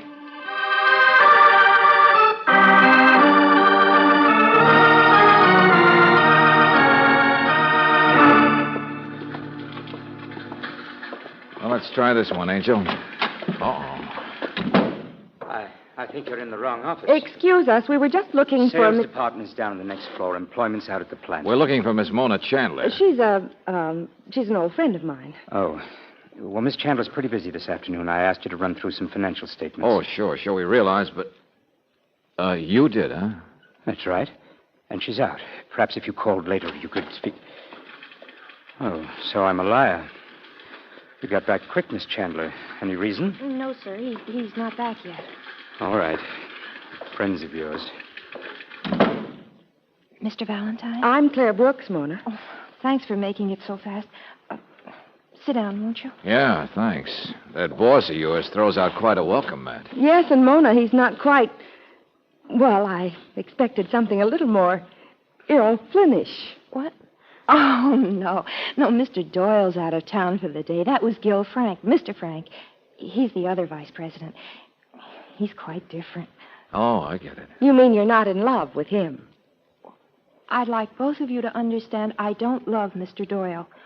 Oh, I'll grant you he's exciting and different, but well, you can only take so much adrenaline, you know, and I got over that a long time ago. So I'm not being just silly about anything, Mr. Valentine. All right. But in your letter, you weren't very specific either. I know it. And if Terrence Doyle is in trouble and wants help, that's one thing. But suppose he tells me to go jump in the lake. Oh, he'd never do that, Mr. Valentine. He'd just throw you in himself. That's the way he is. I don't know exactly what the trouble is. I've tried to ask him about it, but he just laughs. Uh-huh. And so you want me to pose as a palm reader. Well, look, lady... Well, do you think it's normal for a bright young businessman to get mixed up with a lot of thugs and to have to stay at work at night because in the daytime he's busy dodging strange callers? Well, Mona, that's... Oh, I've nursed him through escapades with heiresses and fights with newspapermen, but this is different, Mr. Valentine. It is. Do you think it's normal for a man who loves publicity to jump a foot every time the telephone rings? Nervous condition. Mr. Valentine, do you think a man should have to sneak out and buy himself a gun? Go on. I'm listening. I know I'm not very specific, but I'm positive he's finally gotten mixed up in something that's way over his head. What about that gun? Well, he bought one day before yesterday, and he got a permit to carry it for self-protection just because his office handles money sometimes. But that isn't it. He's in danger. He's being watched. He's being threatened. I know he is. And look what came this morning, a package addressed to him. You see? Just addressed in printing, but I've already opened it. Here. Well. Merry Christmas. Oh, Mr. Doyle. Home again, sweetheart. And a Happy New Year to you and you. Oh, Mr. Doyle, these are friends of mine, Miss Brooke. How do you do? Oh, pleasure. I like friends. And Mr. Valentine? Valentine? Of course. It's me who's out of season, isn't it, huh? My real name, thank you. Must haunt you like a red necktie this time of year. Well, go on, sweetheart. Open the box of candy. Oh, it's addressed to you, sir. I already didn't. What would I be doing without her? Probably stab myself in the letter knife. She'd open anything, including but a heart. Mr. Doyle, look at it. What? Look what it is. Somebody sent you a second gun. Only see? It's broken. They've broken it right across Let me see that. Broken gun, huh? And there's no note or anything. But it means a gun won't do any good, doesn't it, Mr. Doyle? Isn't that what it means? Somebody knows you bought the other one, and now they're telling you it won't do any good to protect yourself. Well, isn't it? Mr. Doyle, look at it. I did, so what? By the way, where's Gloomy Gill? We're going back to the plant, I guess, sir. But, Mr. Doyle... Oh, take the day off, sweetheart. But, you, Mr. Valentine, may I see you for a minute?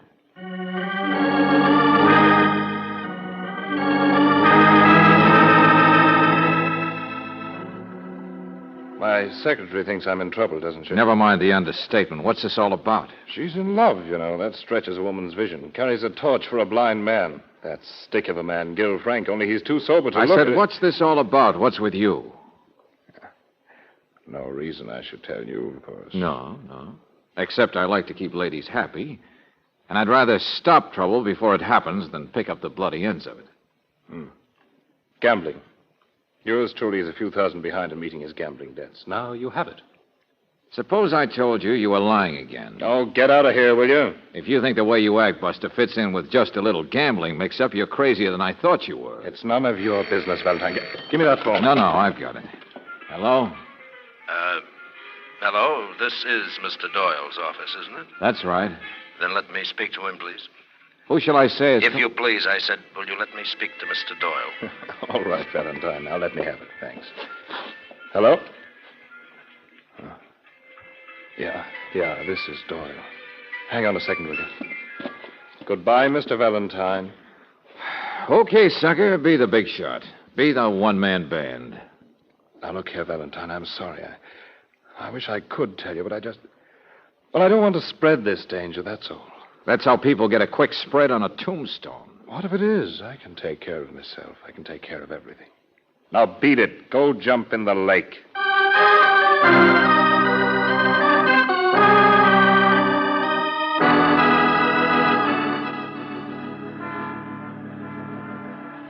But, Mr. Valentine, listen to me.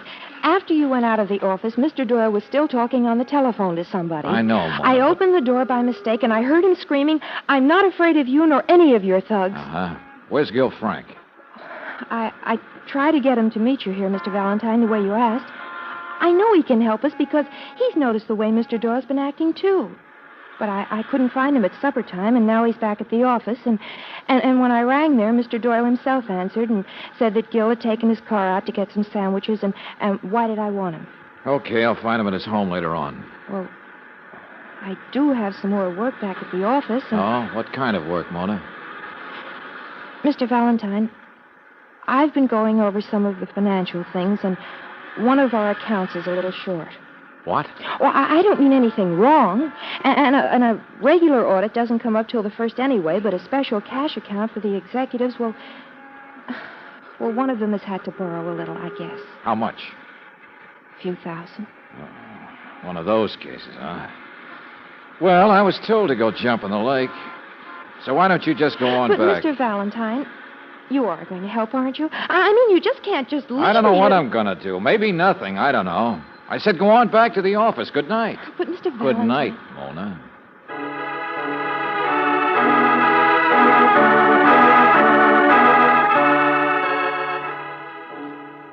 But, George, I thought you said you weren't going to handle the case. The fewer people know I'm crazy, the better, Angel. Now, listen. Guy phoned you. You can hear a Roomba band in the background. The guy talking might be a gambler. Question, where is he phoning from? Oh, Roomba band. Well, the only place I know, the Club 50? Uh-huh. So the guy who telephones just might be the owner of the Club 50, Starkey Bennett, one of the biggest crooks in town. That'd be trouble enough for anybody, even Doyle.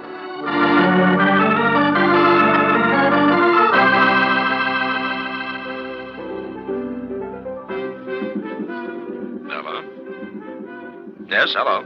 It's him, all right, Angel. Same voice. Who is this? This is George Valentine speaking, Mr. Bennett. Mr. Valentine? Oh, now, really, when tomorrow's the 14th? Suppose I let you speak to Mr. George Washington. Well, if you prefer, you can just call me Better Business Bureau. What's that? That's right, Mr. Bennett. Investigations Department. It's in regard to a minor debt collection. Just routine, you know. Name of the party is, here we are. Terrence Doyle. Doyle. Just thought you might know him. Heard he's traded with you and... Yes, of course. I know Mr. Doyle. Yeah, that's what I mean. Ever matched pennies or anything? Young man, Doyle's just a drinking acquaintance, but he pays for his drinks and I pay for mine. Oh, nothing on the cuff. A few thousand, maybe. No, a very sweet boy, Terence Doyle. Why? He in trouble someplace else? Someplace else? No, Mr. Bennett, I don't think so. Young man, you're making a mistake. I haven't seen Doyle for a long time. We're no longer in touch. The heck you're not. And how about Gil Frank? You after him, too? Gil Frank? I'm afraid I've never even heard the name. See here, young man, where are you calling from? There's something about that music. That's a little familiar. I'm calling from your own club, Mr. Bennett, from downstairs. Can I come up? Downstairs? Well, how convenient, Mr. Valentine. How convenient for my men to throw you out.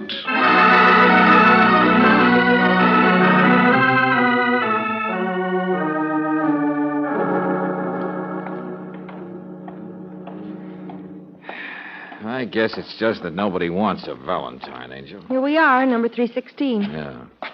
At least Gil Frank shouldn't have any reason not to talk, unless he's already asleep in bed. You mean if he knows anything? George, that Starkey Bennett must be really mixed up with Doyle. Sure, but how? Who'll tell us?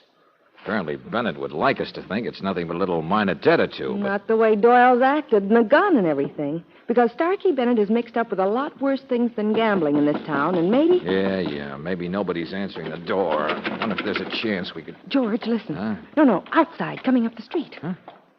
Oh, no. Mr. Frank.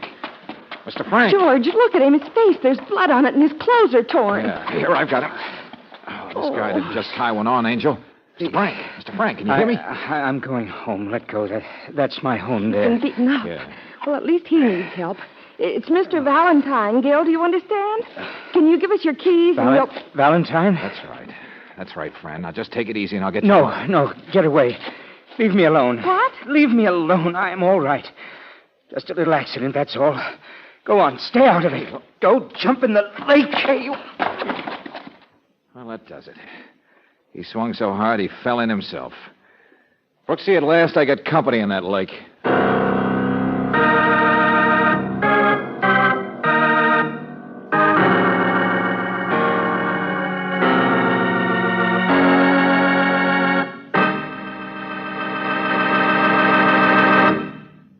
In just a moment, we'll return to tonight's adventure of George Valentine.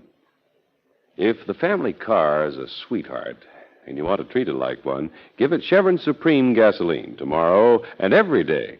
For this premium quality gasoline is climate-tailored. Based on year-round weather records from your driving area, Chevron Supreme is scientifically blended for each season and for each different altitude and temperature zone in the West.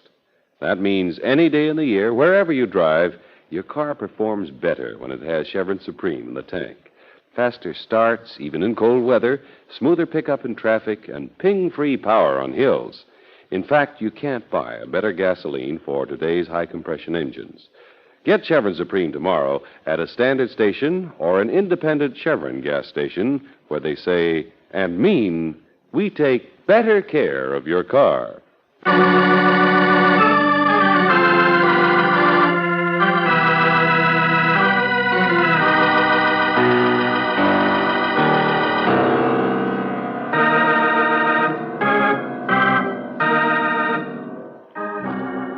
Back to tonight's adventure of George Valentine. Terence Doyle is in trouble. There's no question about that. But he's not the kind of man who's willing to ask for help. Nor is Starkey Bennett, the gambler, who has already had you thrown out of his Club 50 once this evening. Yes, despite your name and the highly appropriate time of year, nobody wants a Valentine. Not even Gil Frank, the other businessman. But Mr. Frank is a little different from the others. He's been beaten up. And as you carry him into his house and examine his bruises, you know that here at least is one man who doesn't have enough strength left to throw you out. You don't like Doyle, do you, Mr. Frank? He's big and flashy. I hate him. We have the same job, but he gets all the credit. He's faster than I am, sharper, more guts. Oh, look, I feel horrible. What am I saying all this for? Because you're toying with the idea of being a heel, a real first-class heel? But they told me they'd kill me if I said anything. All right, then. Die a hero. In concrete. Concrete? What are you talking about, George? That's cement dust all over the back of your coat, Mr. Frank. Most alleys don't have that. Simple. I wanted you to go away, Mr. Valentine, to let things happen. It'd be so easy. I don't know what Doyle's mixed up in, but he's always in trouble, and I have to help protect him. And this time you were going to let him die. No, I would have told the minute I got around to my senses. Well, then start telling, Buster. You left the office. It was night. Doyle's known to be the one who works at night. You went out to the alley where his car was parked. It was dark. And you walked right up to his car, hauling out his keys. Probably Sure. They thought I was Doyle. There were two men, Mr. Valentine. I never did get a good look at them. Just guys in overcoats. Midwestern accent, though. Anyway, I put up a pretty good fight until one of them got me over the head. Next thing I knew, I was in the back seat of a car. A big convertible it was. My pockets were inside out, and I heard them talking. They were mad about something. They had my wallet and stuff, identification card with a picture. I remember one of them said something about a mistake. Then they slammed down the brakes and kicked me out of the car into the gutter. That was it. That's what happened. Uh-huh. What else was in the back of that car besides cement? Some baling wire, a couple of chains. George. Yeah. A concrete coffin designed for Doyle. All right, Buster, you were pretty lucky. Taken for a ride, only they gave you a transfer. I intended to tell, of course. It's what happened. Say, what are you doing? You believe me, don't you, Mr. Valentine? What difference does it make? I'm calling Doyle's office to see if there's a... Hello? Wow, Mona. What are you doing there? Mr. Valentine? Well, I told you I had work to do. Only there's a policeman here, a friend of yours, a Lieutenant Johnson. What? Where's your boss? Where's Doyle? I don't know, Mr. Valentine. We just found his office is empty. He's disappeared.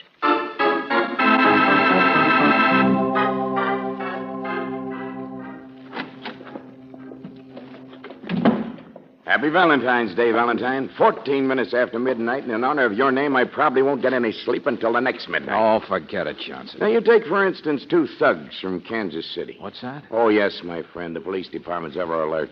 Two of the roughest monkeys in the Midwest showed up in town today. The two guys who kidnapped Frank, huh? Who else? Hired hands. Do any kind of a job without disturbing the local boys' manicures. Explains how they made a mistake. You mean the first time? And something else in honor of your name day. The girl here finds some more money missing. That's right, Mr. Valentine. From several of the accounts.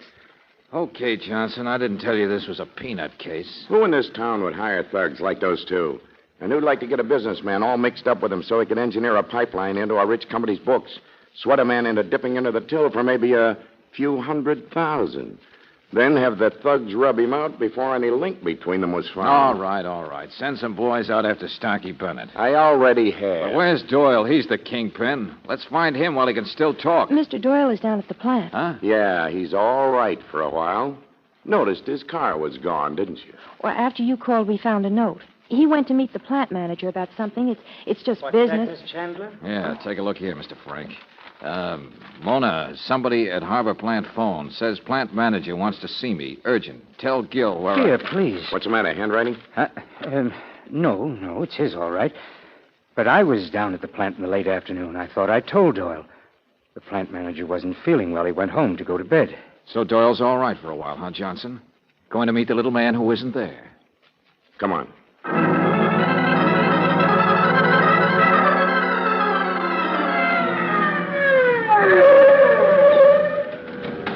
Any sign of him out front? Nobody's car's out there with the side entrance empty. The night watchmen are all inside. They didn't see anything. Well, there's no reason they would, Lieutenant. But I checked them all to see if anyone had telephoned the office from here. And they hadn't, of course. And the plant manager is in bed. There was a phony call to sucker Doyle out here. Lieutenant. Yes, Sergeant? Found a man here who works in a service station down the road. Okay, let's have it. Just by the bend there. Harbor service, we call it. Only things are kind of slow at Come night. on, what'd you see? Well, there was two cars, sir. I mean, just a little while ago, that car of Mr. Doyle's came driving by. I see him stop there by the plant. Yeah? But there was this other big car parked there already. And when he drove up, a couple of men got out and went over to him, and they put him in their car, a convertible, and drove off. Oh, go on. I saw they had him sitting in the front seat with the driver, and the other two guys were in the back seat to watch him, I guess. Which way to go? Down to Ocean Road, Bay Road, the one that goes to the pier. Off the pier, huh? Well, Valentine, if at first you don't succeed, try again. They got him this time. Don't be so sure, friend. It takes time to build a concrete coffin.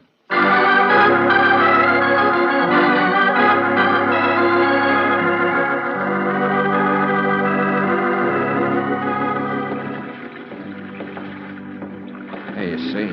Dry sand where they walked out on the pier. Steps go over to the side there.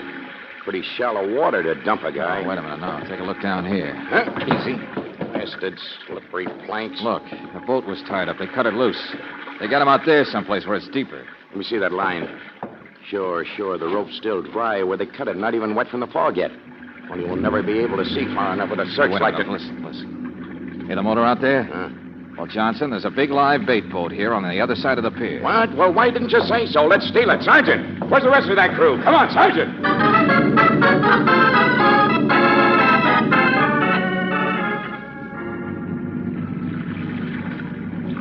You know, Mr. Frank, that counterpart of yours, Doyle, he's an idiot.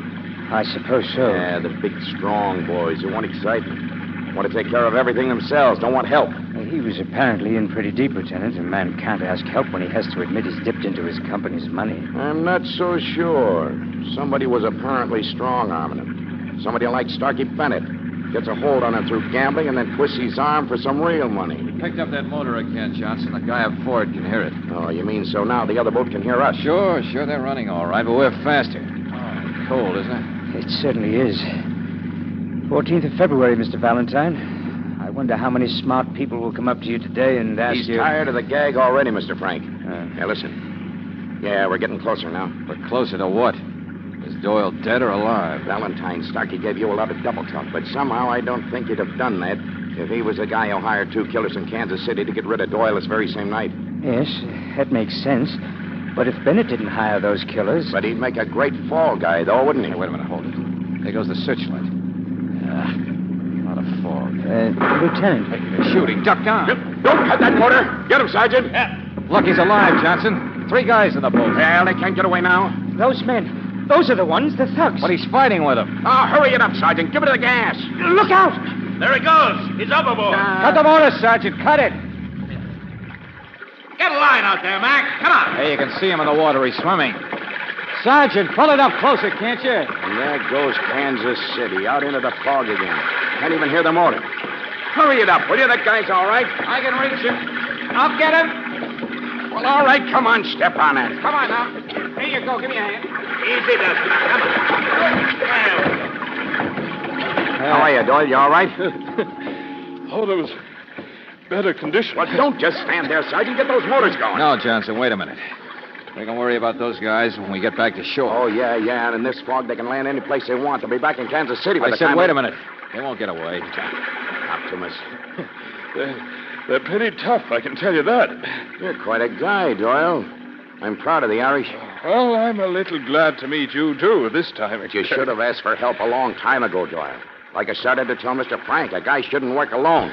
Especially when you're the villain of the piece, like you, Doyle. Him? Doyle? Oh, sure. I went swimming for fun. You went swimming because you knew all 3 of you couldn't get away, so you made it look good. Yeah, you have got a lot of guts. Well, they're wet now, my friend. Stop smiling, will you? I mean it. You'd have come back and still tried to face down your embezzlement. Still try to blame it all on a vague mix-up you cooked up with a gambler. But you hired those thugs. You're the pal of them. You even got them to rough up Frank here intentionally by mistake. Is that so now? Yeah, that's so. It all boils down to a convertible, Johnson. How you get into one. Right. Yeah. A convertible has 2 doors.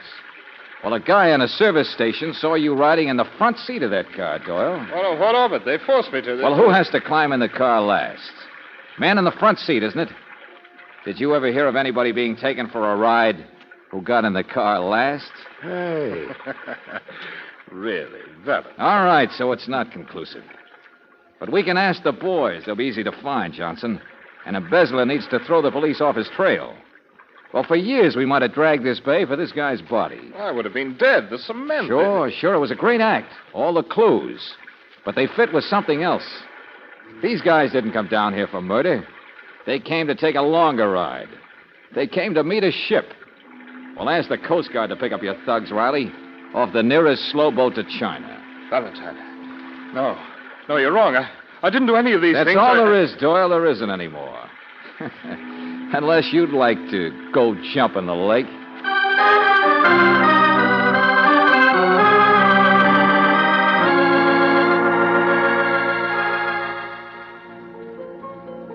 Yeah, you see, Angel, Doyle did the whole thing. Intentionally got himself in trouble with Bennett. Got Bennett after him over a small gambling debt to set up a fall guy. Then he bought himself a gun and sent himself a broken gun as a threat. And then got those thugs to almost kill Mr. Frank. Sure, they admitted it when Johnson hauled them off that ship to South America.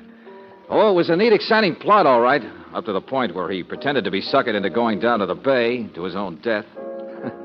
And in concrete shit. Well, at least now I understand why he didn't want you around. No, I'm not so sure, Angel. I just made it more exciting for him, that's all. Well, maybe prison will cure him of his yen for thrills. But, George, it isn't finished yet. Hmm?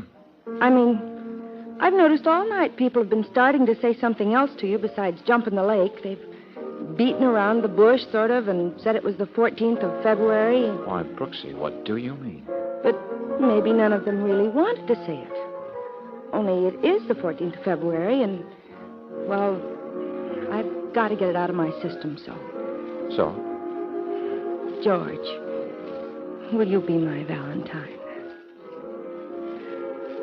Why, George!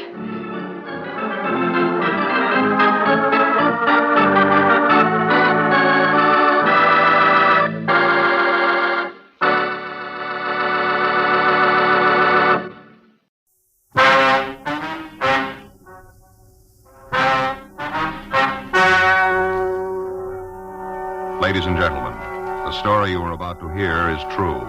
The names have been changed to protect the innocent. Dragnet, brought to you by Chesterfield, America's most popular two-way cigarette. Chesterfield King Size at the new low price, and Chesterfield Regular.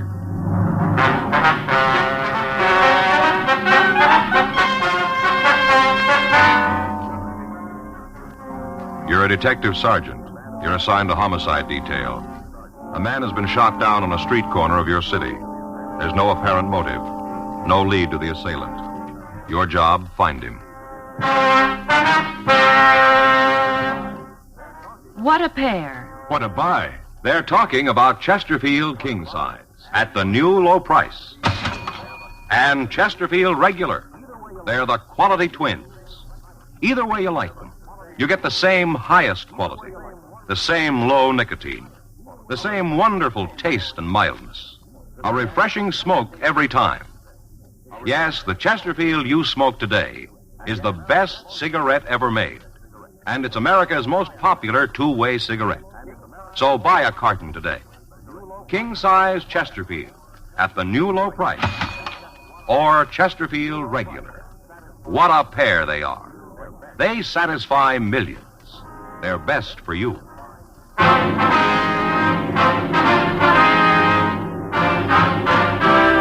Dragnet, the documented drama of an actual crime. For the next 30 minutes, in cooperation with the Los Angeles Police Department, you will travel step by step on the side of the law through an actual case transcribed from official police files. From beginning to end, from crime to punishment, Dragnet is the story of your police force in action. It was Tuesday, May 8th. It was cool in Los Angeles. We were working the night watch out of homicide detail. My partner's Frank Smith. The boss is Captain Lorman. My name's Friday. I was on my way over from the office, and it was 10:13 p.m. when I got to Georgia Street Receiving Hospital. The waiting room. Hi, Frank. Joe? How's he doing? I don't know. I'll talk to Dr. Sebastian. How's it look? Well, not too good. Slugs embedded in his lung caused a hemorrhage. He's getting a transfusion. What do you got on it? I just talked to the guys who came in with him for a minute. They didn't have a lot. No. Call came in from a man who owns a newsstand at the corner of Normandy and Willowbrook. See the witness? Yeah. Anything there? I don't know. We'll have to talk to him. What do you got on the victim? Wait a minute. I got it here. Name's Matthew Denton. Address given is 18970 Taft Street in Hollywood. Did you get in touch with anybody? No, tried the house, but nobody was there. Anything else? Yeah, went over the personal property. Usual stuff, cigarettes, lighter, comb. Found a diamond ring on the small finger left hand. Looks expensive. Gold wristwatch, $140 in cash, $1,300 in American Express checks. Doesn't spell robbery, does it? No. None of the stuff was disturbed. Well, maybe you can tell us something, huh? Yeah. Joe, Frank. Hi, Doc. How are you? How's it look? What time you got? 10:16. Make it 10:13 then. Close enough for the report. What? Time of death.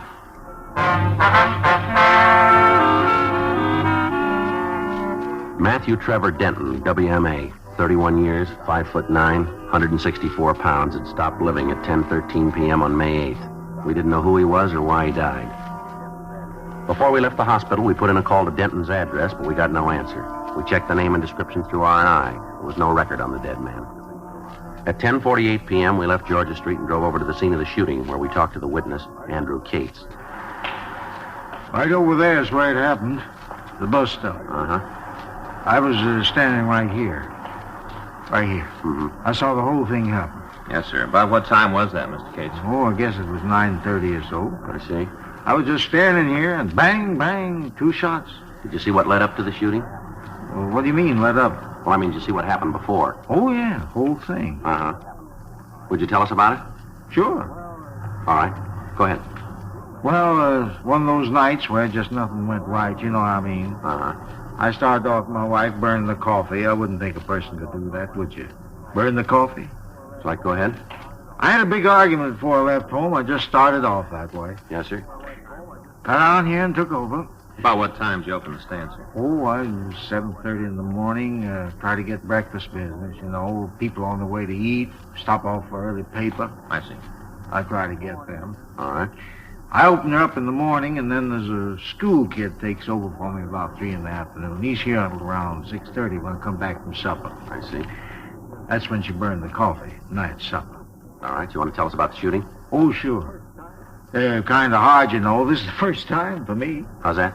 Well, it's the first time I've ever been a witness. First. I see. What time did you first see the victim? Man who was shot? Yes, sir. Well, I told you. It was about 9:30. The car pulled up to the curb, and this fella got out. He kind of stood there for a minute, and he talked to the other fella in the car. He just stood there a minute and talked, kind of leaning in the window. Mm-hmm. Car pulled away, and the one who got out, yeah, he walked over and sat down on the bench like he was waiting for the bus. Mr. Cates, you got a good look at the car he got out of? I saw it, if that's what you mean. Would you describe it for us? It was a black Chevy. I'd say maybe a 52 or 53. Sedan or coupe? No, it was a sedan, 4-door. Nothing special about it. Did you get a look at the man that was driving? No, the light's kind of bad over there. You can see for yourself. The one fellow leaning in the car, I couldn't get a good look. I didn't pay a lot of attention to it anyway. It didn't seem anything to get all concerned about. All right, sir. You want to go ahead? Well, the fella sat there for a minute, not doing nothing, just waiting. Then this other car pulled up, right up the curb. Mm-hmm. One guy got out of the car, got right out, and walked over to the fella sitting on the bench. I see. Oh, excuse me a minute, the customer. All right, sir. What do you think? I don't know. Old Bert always stops by same time. He gets one of each, you know, same time every night.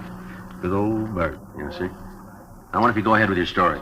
Oh, yeah. Well, this car pulled up and the fella got out. He walked over to the bench, started talking to the first man. They got in an argument. How do you know that? What? Well, how do you know they were arguing? Well, I could see standing over there, waving their arms around. I could even hear some of the yelling. There wasn't no trick at all to see that they were having some kind of trouble. Mm-hmm. Could you hear what the trouble was about? No, just a lot of yelling and waving. Could hear no outright words. You want to go ahead, please? Well, next thing I knew was when the fella got out of the car, started swinging at the other one. That was the victim? Yeah, one who was shot. All right.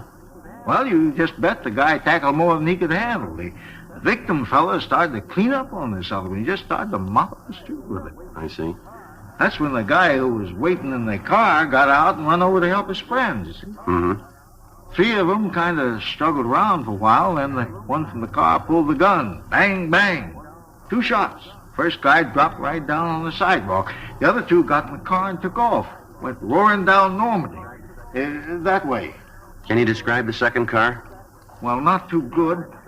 I just got a glance at it. I wasn't paying a lot of attention at first. The time I figured I should take a good look at it was gone. I see. Now, how about the men driving him? What do you want to know? Can you describe them? Not good. Well, if you tell us just what you can, Mr. Cates, it'd help. Sure. First one was a tall, lanky fellow. He didn't weigh much, sort of string bean. Mm-hmm. How tall would you say? Oh, I don't know, close to 6'3", maybe 6'2", round in there. He's a tall one. About how old? 23, 25. I couldn't tell that too good. I see. What about his coloring? Was he light or dark, do you remember? Light. He was blonde. How about his clothes? He had on a pair of jeans. One of them jackets, made out of the same kind of material. Rivets like on them. Mm-hmm. Were real tight jeans. Both of them were wearing them. Anything else you can tell us about the tall man? No. Was he the driver of the car? Oh, yeah. He was the one who did the shooting, the tall fellow. Could you see the gun? Yeah, but not good. Do you remember whether it was a revolver or an automatic? Well, it looked like a revolver to me. All right, now what about the other man? He was shorter than the first one. No runt, but, shorter. Guess anybody would look small next to him. About how tall was he? Always about 5'9", 5'10". Give a couple, take a couple. All right. How was he built? Sort of light, maybe 140. Anything else about the two men? Did either of them wear glasses, do you remember? No, not so as I could see. He might have taken them off, before they got out of the car. Might have, but I didn't see him when the fight started. Did either of them use a name that you could hear? I told you before, I couldn't hear anything they said. There's just a lot of yelling when the fight started. All right. Wasn't anything special about the two fellas to make them stand out. One tall, the other short. No big reason to remember them. Afraid you got it wrong, mister. Huh? We got a reason.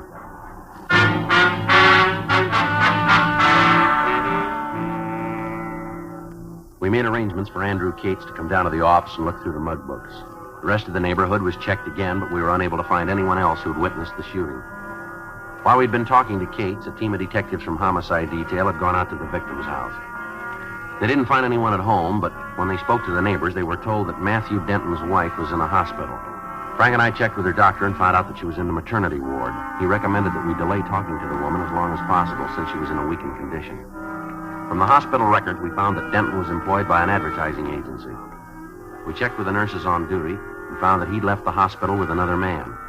They gave us a description of him, but they were unable to identify him for us. We asked that they call the office in the event the man returned to the hospital. Frank and I went back to the office and checked out. The next morning, Wednesday, at 8:40 a.m., we were back in the squad room.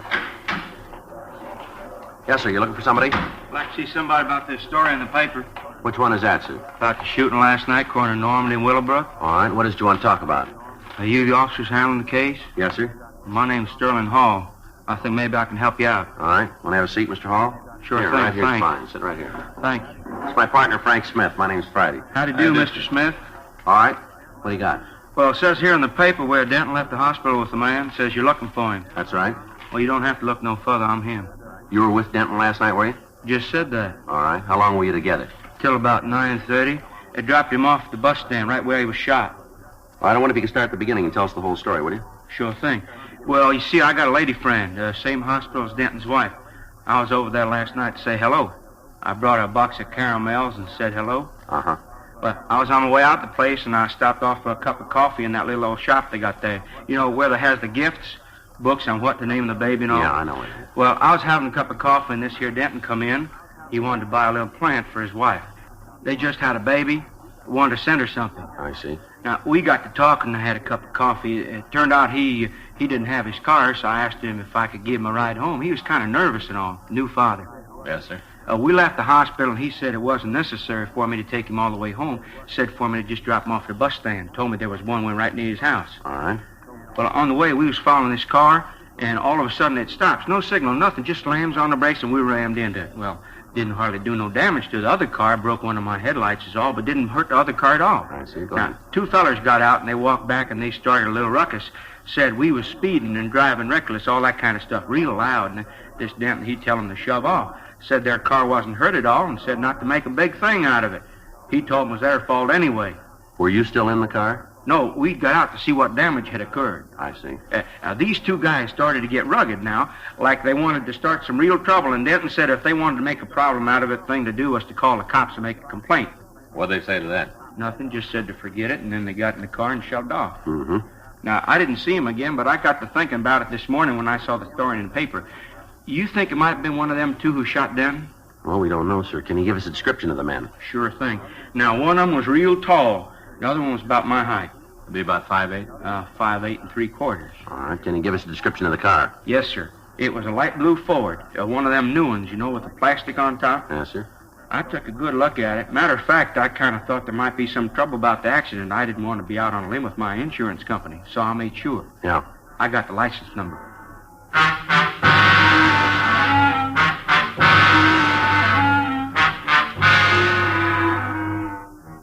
Well, I got a complete description of the two men. Frank checked DMV on the license number. 5 minutes later, he came back to the office. Joe? Yeah, you got it? If you find out who the car belongs to, shouldn't be anything to pick up them two fellers. It's not going to be that easy. Hmm? The car was stolen.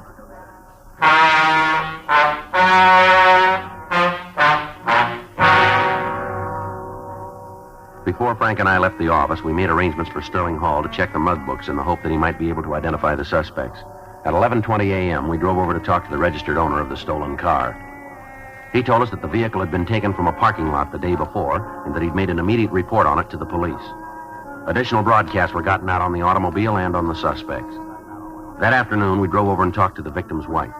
She told us that the money and the express checks Denton had been carrying were for the payment of the hospital and the doctor bills. We questioned her about her husband's friends and associates.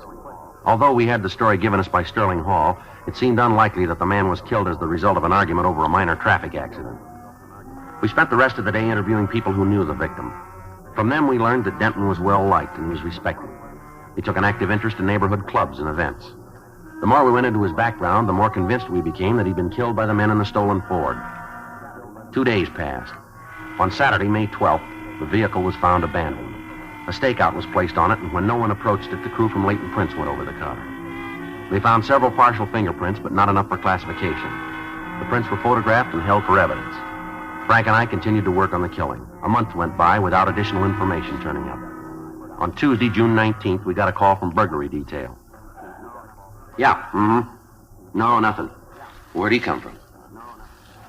Well, it might check out. No, we'll pick him up. Yeah. Okay, right, thanks.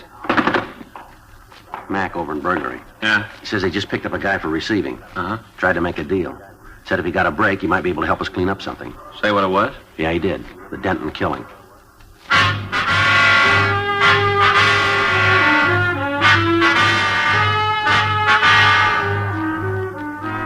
We left the office. We went over to room 45. We talked with the officers who'd picked up the suspect.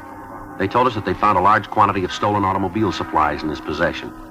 We took him to the interrogation room for questioning. For almost an hour, he remained silent. How about it, Keneally? Going to give us a hand? Keneally? All right, come on, stand up. Let's go. Giving up, huh? No, we'll be back. Where you taking me? Back to burglary, and they can book you. Main jail? Yep. But you guys are all through with me, huh? Yeah, for now. We'll talk to you again. Well, you won't get any more. Tell me something, will you? What? A little while ago, you said you knew something about a killing. Now you shut up and won't give us the time of day. Why? I told that other cop if I got a break, you get one. You know we can't make deals. No, that's going to cost you. You're going to take an installment. How do you figure that? You said you knew something about Matthew Denton's murder, isn't that right? I don't remember that far back. We do, and we can prove you did. You're up on a receiving rap now. That's bad enough. But if we can tag you with holding information, we'll make you as an accessory after the fact. You mean you'll try? I think we'll make it. Well, from here, it's got another color. Well, let's see how it comes out, huh? Come on, let's go. Down this way. I know. What's the tab for being accessory? 5 years. Okay, let's go back. Huh? I'll tell you all about it.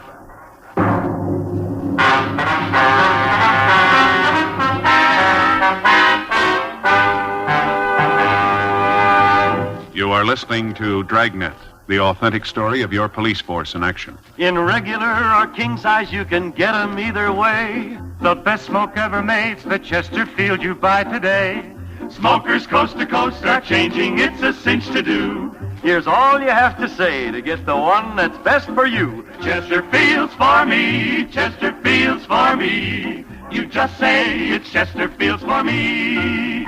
Friends, for your vacation, take along plenty of Chesterfields. Buy them by the carton. Chesterfield king size at the new low price. Chesterfield regular. What a pair. They're the quality twins. The same highest quality. The same low nicotine. Either way you like them, they're best for you. Smoke Chesterfield. It's America's most popular two-way cigarette.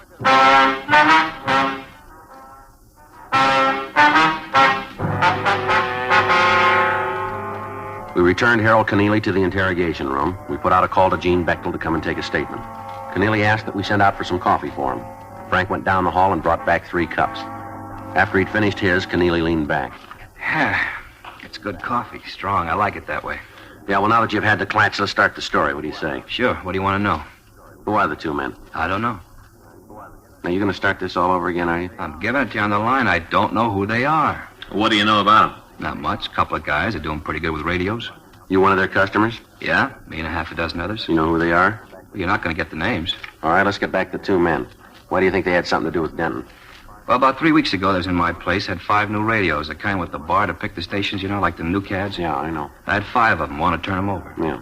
The price they were asking was way out. I told them so they'd have to find someplace else to drop them. All right. Told me there was a beef, they had to get out of town, so they needed the money to swing it. That still doesn't add up to Denton's killers, does it? Well, it will. All right, come on, tell us. Well, I went out of the office for a couple of minutes, told them I had to make a phone call. Yeah? I got a mic hidden in the room, found out it helps in business once in a while. I turned it on and listened to the guys talk. Go ahead. They were yakking about some guy that got shot. The big fellow was saying there was no other way to handle it, so that he didn't like it either, but there just wasn't any other way. Big thing then was to get some money and just beat town. Mm-hmm. I waited outside for a couple more minutes, but they didn't say anything, so I went back in. I told them I couldn't swing the radio deal. What'd they do then? Well, they said they had to dump him someplace. If I couldn't take him, they'd find somebody who would. Told them to go ahead. And what do these guys look like? A couple of bums, one tall, the other short, wearing those jeans with the coats made out of the same cloth, you know. You had dealings with them before? Yeah, a couple of times. You know their names? No. All I know is the big one's called Dusty. I don't know the last part. How about the other one? Nothing there. Anything else about them? Well, they're both lushes. Yeah? The big one, this Dusty, always got a flask on his hip. You mean a bottle, huh? No, metal flask like they used in Prohibition. This one's all beat up, dented. It's all dirty. But I never seen Dusty without it. Both of them all the time nipping at it. All right. You know where these guys live? No, someplace downtown. They got a pad there. I don't know where it is, though. How do you know it's downtown, then? Well, I don't know for sure. It's just a guess.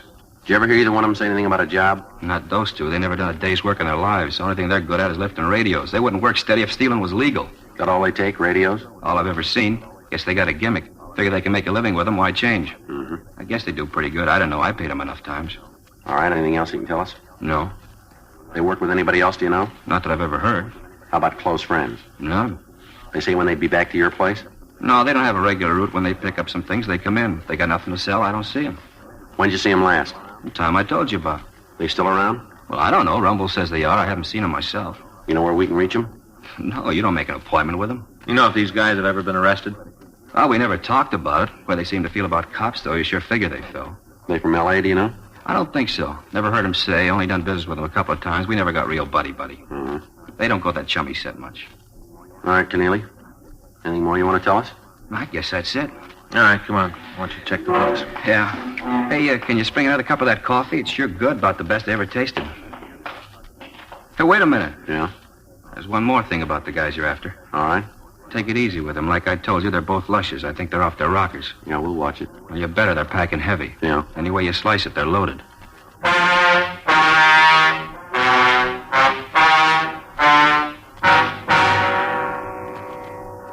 Harold Keneally went through the mug books, but he was unable to find a picture of the 2 suspects. The name Dusty was checked through the moniker file without result. Information was forwarded to George Brereton up at CII Sacramento, and a supplemental APB was gotten out. We spent the rest of the day with officers from burglary detail going over reports. We found that they'd been working on a string of car radio thefts for the past several weeks. When we compared notes with them, it seemed more than possible that their 2 suspects were the same men we wanted for the killing of Matthew Denton. However, they were no closer to the men than we were. From the reports, we were able to figure that the pair was still in Los Angeles. That evening, we met with Captain Lorman, Captain Bernard, and Chief Detective Thad Brown. We worked out a system of rolling stakeouts that would cover most of the territory where the thieves had been working. 3 additional teams of men from burglary were assigned to help us, and on Wednesday, June 20th, the operation was started. For 3 days, there was no action. Thefts from autos continued, but when they were checked out, the method of operation used eliminated any suspects that we were looking for. On Sunday, June 24th, we got a call that a man answering the descriptions of one of the thieves had been seen in the vicinity of Beverly Boulevard and Elmwood Avenue. Frank and I left our position in the stakeout, and we drove out to the area. Should be a couple of more blocks. Yeah, we just passed Ridgewood Place. You better take it easy. Next block, we can start cruising. Yeah. See anything? No. Want to take a left here? All right. Doesn't look like it. Well, let's go up a couple more blocks. All right. Sure be a break if we nail him tonight. Yeah. A little rough on the study time. How's it going? No, I don't know, Joe. Times I don't think I'm ever going to make sergeant. What are you doing now? You mean studying? Yeah. Legal procedure. Well, you should know that. Well, the practical stuff, yeah. Putting it into legal language, it makes it rough on me. Yeah, I had the same trouble. I haven't been able to hit the books for the past week. Wait a minute. Yeah. No, nothing. Keep going. What'd you say? I said I hadn't hit the books. I missed a couple of lectures, too. Well, you're never going to make it that way. That's what Faye says. Wait a minute. Huh? Slow down. What do you got? Up there. See? Next block on the left. About 50 feet on the other side of the street line. I don't see anything. Looked to me like somebody trying to get into a car. I'm not sure. Well, let's check it. All right. Just up ahead there. Yeah. See anything? No, looked like somebody on the other side. Better pull up. We'll take a look. Okay. All right, let's go. All right. I'll cover the other side.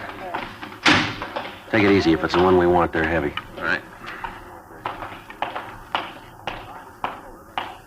All right, mister, let's hold it right there. What? Stand where you are. You talking to me? That's right. What are you causing me trouble for? I didn't do nothing. We didn't say you did. How about it, mister? This your car? Certainly it's my car. Who do you think it belonged to? You got the white slip? It's in the machine. It's right out in plain sight where it's supposed to be. You've been drinking, haven't you? Small wonder you officers don't do better at solving crimes. I had a couple, yeah. What's your name? I don't see that's any business of yours. All I'm trying to do is get into my car. I'm not causing any trouble. What's your name? It's Kyle, Peter Kyle. You got the keys to this car? Matter of fact, I haven't. That's why I'm having so much trouble getting in. If I had the keys, I could just flip the door open and drive off. Frank? Yeah. Yeah, what are you doing? Just want to see what you're carrying. Watch it, Joe. All right, mister, come on. Get up. What? I'm doing like you say I'm doing. Try it again, Frank. Yeah. Come on. Get your hands back. He's clean, Joe. All right. Turn around. I didn't mean to do it. I didn't mean to shoot. Yeah, sure. Honest, you gotta believe me. I didn't mean it. Come on down here under the light. All right, now stand still. Yeah, matches the description pretty good. Where's your partner? I didn't mean to do it. It was an accident. I just hit the guy. I just got in a fight with him. Dusty did the shooting. He did it. I didn't. I just got in a fight. All right, now calm down. Where is he? I knew you'd catch us. I knew it all the time. I kept telling Dusty we had to get out of town. We gotta go. I kept telling him all the time. I was telling him. Well, where is he? Home. Where's that? He's the one who did it. I just got in a fight. Dusty's the one who shot, not me. Where do you live, mister? Down on 4th. That's where old Dusty is. Old, safe Dusty. He said we didn't have to leave.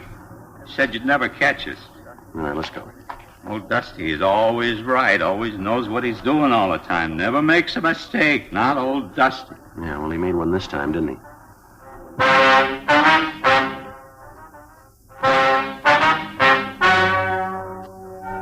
The story you have just heard is true. The names were changed to protect the innocent. On November 6th, trial was held in Department 95, Superior Court of the State of California, in and for the County of Los Angeles. In a moment, the results of that trial. L&M goes king size. Yes, L&M goes king size. Now, L&M is king size as well as regular.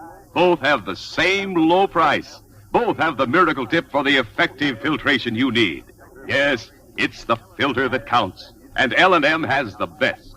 You get much more flavor, much less nicotine, a light and mild smoke. Yes, this is it. L&M filters. Just what the doctor ordered. Buy a carton, king size or regular, both at the same low price.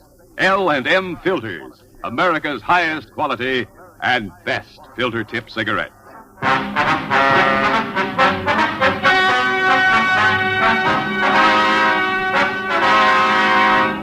Peter Gregory Kyle and Jesse Haywood Poole were tried and convicted of murder in the second degree and petty theft, 18 counts.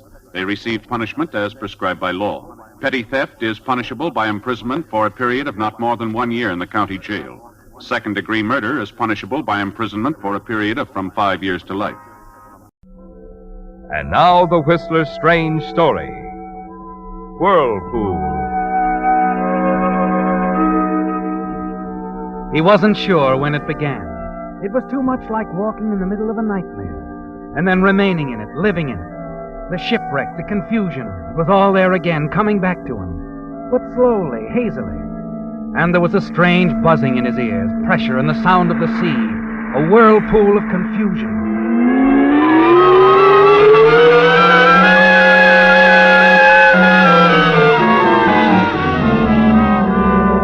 And then, gradually, out of the whirlpool, voices, dimly, faintly at first, but voices growing, coming closer and closer. Is he coming around? He'll be all right, Captain. It's the shock. His exhaustion.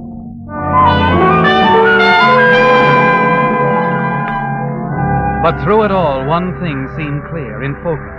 Those few swift minutes before the ship heeled over on its side, before he leaped for the lifeboat and missed.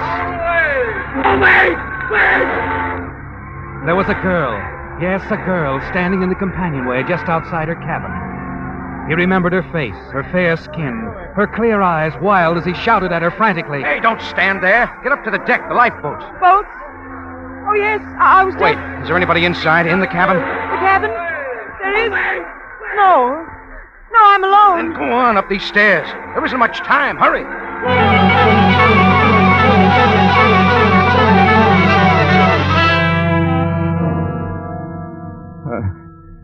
Much time.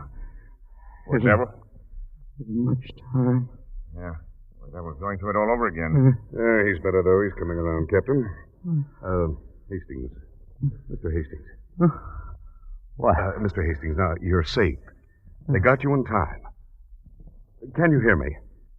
I'm the ship's doctor. You're on board the SS Aragon, bound for Singapore. Yes, Aragon. That's right. Singapore. Here. Try to drink this, Mr. Hastings. Easy. That's it. I'm all right. I made it. I made it. You sure did, Hastings. Hastings?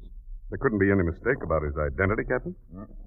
No, that's who he is. He's Hastings' doctor. There's no doubt about it. Oh. The girl says so. He's his wife.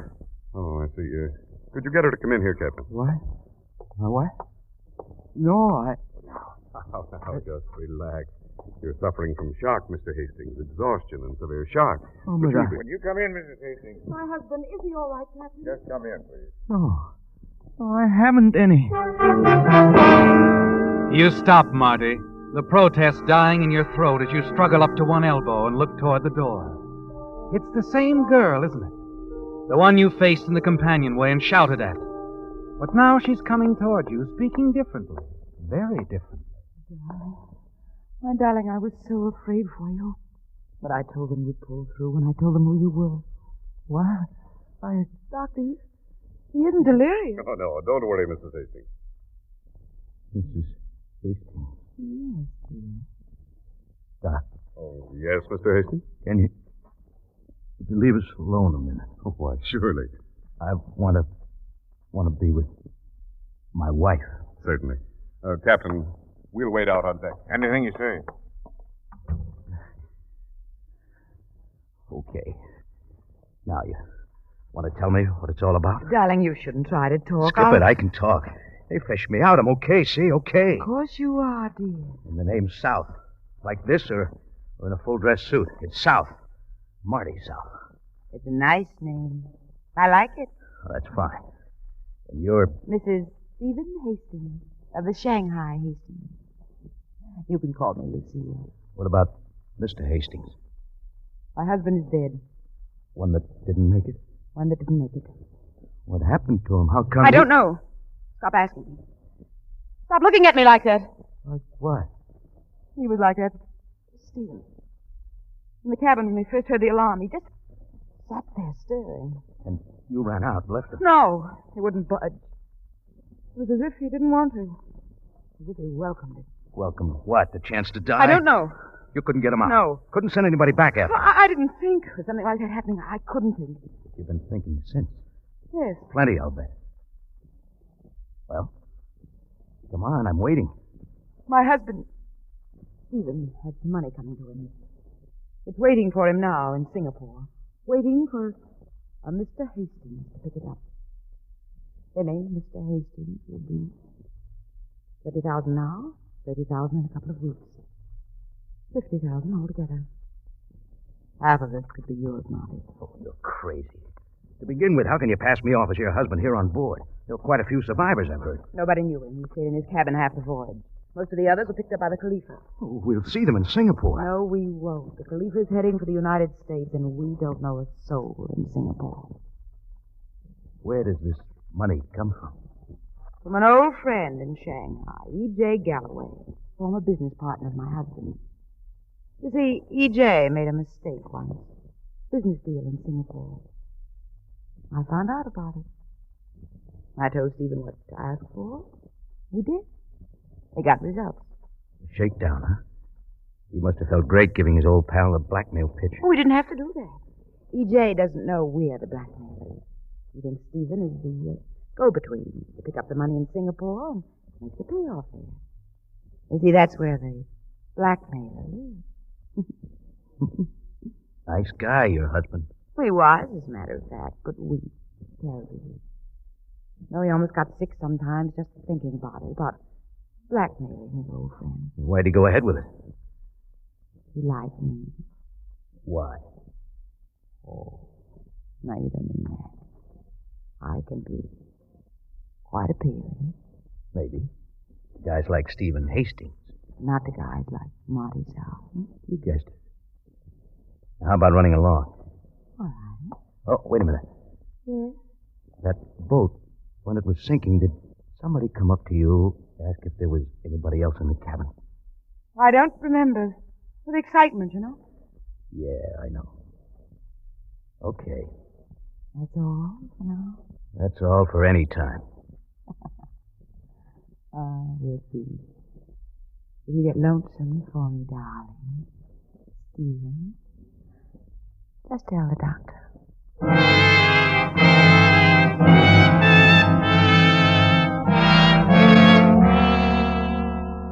That's all, Marty, and then she's gone, leaving you to think it over.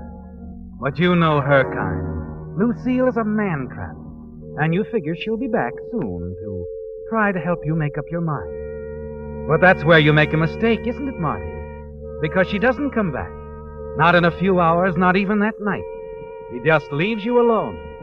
And the next morning you can hear her outside asking about you. How is he, Doctor? He's much better. Oh, I'm so glad, but I think I'll just let him rest.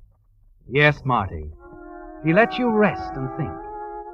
At first, you find yourself strangely curious. Then you think some more, and you don't say anything else to them about not being her husband, Stephen Hastings. Then a half a day out of Singapore, you can't stand it anymore. You call the doctor and send for her. Dear, you're sitting up. How wonderful. I'm doing better than that. I'm pacing the floor. Oh? Don't look as if you don't know why, Lucille. Oh. It's Lucille now. How nice when you say it. Don't you want to know what I've decided? I know. Yeah? You like money, Marty. You know?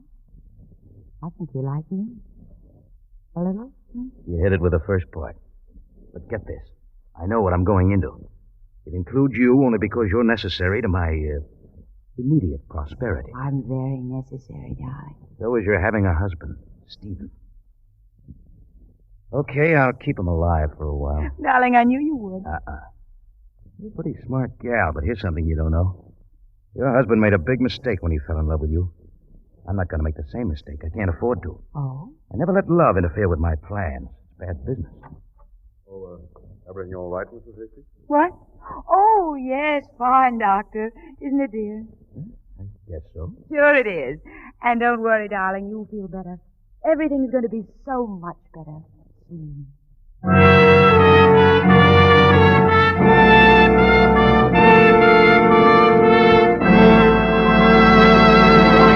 With the prologue of Whirlpool, the Signal Oil Company brings you another strange story by The Whistler. But now, since this is only our second broadcast at this new Sunday evening time, I have a message especially for you new friends of The Whistler. If you've lived out west any length of time, you know that Signal is known from Canada to Mexico as the Go Farther gasoline. Now, naturally, we're mighty proud of Signal's famous mileage, but even more so, we're proud of the extra efficiency today's Signal gasoline coaxes from your motor which make such mileage possible. For when your motor runs more efficiently, you also enjoy quicker starting, faster pickup, and smoother knock-free power, the things which make driving more fun. That's why folks who want superior performance, as well as those who insist on mileage, are both switching to Signal. They've discovered that to get the tops in gasoline quality, there are just two things to remember. One, in gasoline, it takes extra quality to go farther. And two, Signal is the famous Go Farther gasoline. Now, back to the Whistler.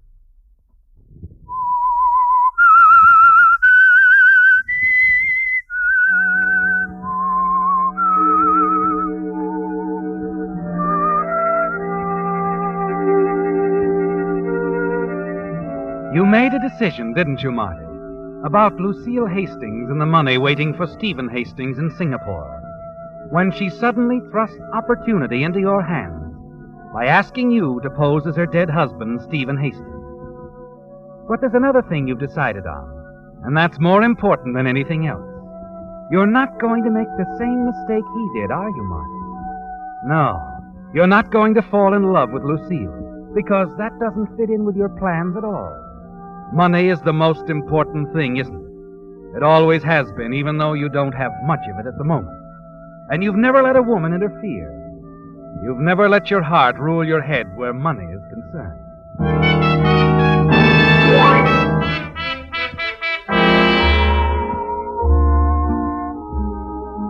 The next night in Singapore, the two of you move easily around the dance floor of the Port Plaza Hotel. A devoted married couple, Mr. and Mrs. Stephen Hastings. You dance well, dear. Stephen's learned to dance better? Oh, very much better. Maybe the poor guy was tired. He had a right to be. I think we should stop talking about that. Well, suits me. Let's talk about when we go to work. I think we'd best wait a day or two.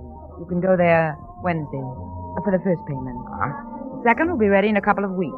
E.J. couldn't raise it all at once. Where do I go?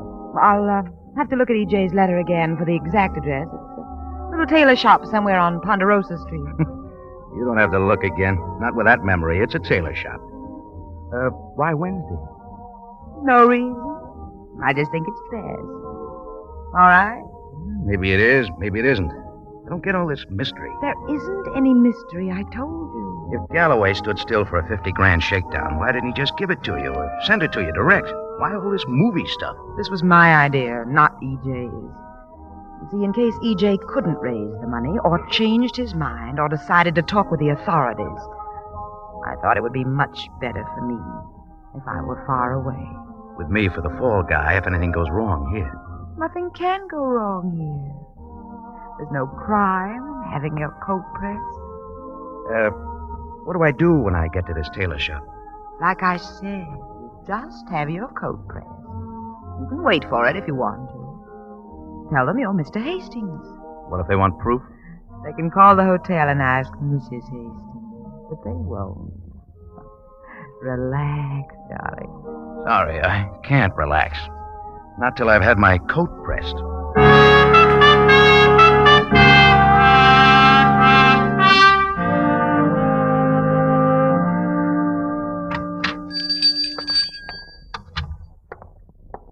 Good morning, sir. I want to get this coat pressed. I'll wait. Oh, the name's Hastings. Oh, yes. And you're staying... The Port Plaza. What? Nothing, Mr. Hastings. Just curious. If you were going to call or anything, my wife isn't there. She stepped out. No, Mr. Hastings. The coat, please. I'll have it for you right away. Good. You watch the proprietor of the little tailor shop as he takes your coat, moves off toward the back of the establishment. You look around nervously, ready to run for it if anything goes wrong. But nothing does, Marty. He's back in a matter of minutes, handing the freshly pressed coat across the counter. You pay him and slip it on and feel the bulge of a heavy envelope in the inside pocket. Satisfactory, sir? I think so, thanks. Will you be dropping in again? Yeah, sure. Perhaps if you'd call the day before. Call. Okay. We'll give you quick service, sir. Good morning.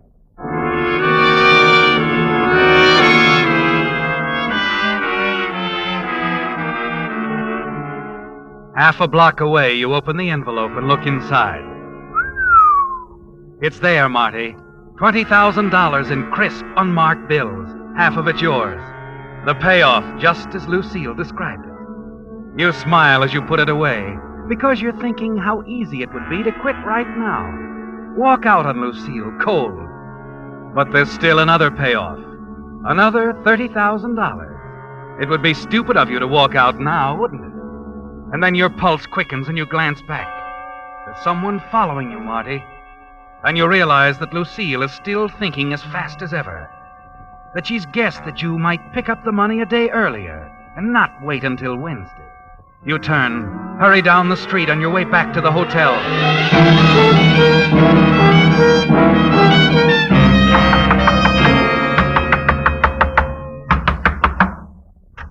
Well, darling, you don't have to knock the door down. My own husband? What'll the neighbors think? Never mind, inside. What's all the excitement? What kind of a double cross is this? Double cross? That's a funny way to put it. Not to me. You had me followed, didn't you? Did I? The fat guy in the white suit, right out of the book. How quaint. Stop it, Lucille. Don't give me that ice cube stare. I'm not Stephen. Not so loud, darling. Someone might believe you. You gonna tell me what's going on? When you calm down, you might tell me. I went there like you said. The tailor shop? Yeah, I went through the routine. Didn't they give you the money? That's not the beef, Lucille. I'm talking about the guy who picked me up on the way out. One of your pals, huh? A high-powered insurance policy. You're not making sense, darling. Somebody followed you. It's because you're in Singapore. Stay out of alleys, darling. Rough neighborhood. This is a big, bad city. I wish I could buy that. You can buy anything, Mr. Hastings. How much did you get? 20,000. Here, in the envelope. Pretty, isn't it? Darling. Yeah? Speaking of double crosses, I thought I told you not to go to the tailor shop until tomorrow. All right, I'll forgive you this time. No, you won't. Well, I'll try, honest. What are you thinking? Something pretty foolish. But sometimes you'd really like to level. Marty, darling, put your arms around me. What, so I can hold on for the sleigh ride? I wouldn't take you on a sleigh ride. Not you. You'd take your mother on one. Oh, don't hate me, Marty. Not now. Not this minute. Here I go, huh? Well, my back's against the door anyway. Marty. Too bad it's not for keeps, Lucille. Let's not talk about for keeps. Let's think about now. Right now. Yeah, right now. Only admit it. Tomorrow it could be a knife in my back. All right, if that's the way you want me to say. But right now, kiss me, Marty. Kiss me.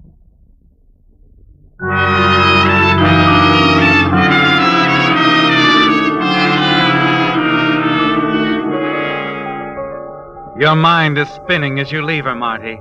Go down to the cocktail bar for a drink, and then another one. In a way, it's like fighting up to the surface, isn't it? Trying to struggle out of the whirlpool that keeps pulling you down. You're afraid, aren't you, Marty? Because the one thing you've tried to guard against is happening. Slowly, surely, you're falling for her, and you know what it can mean.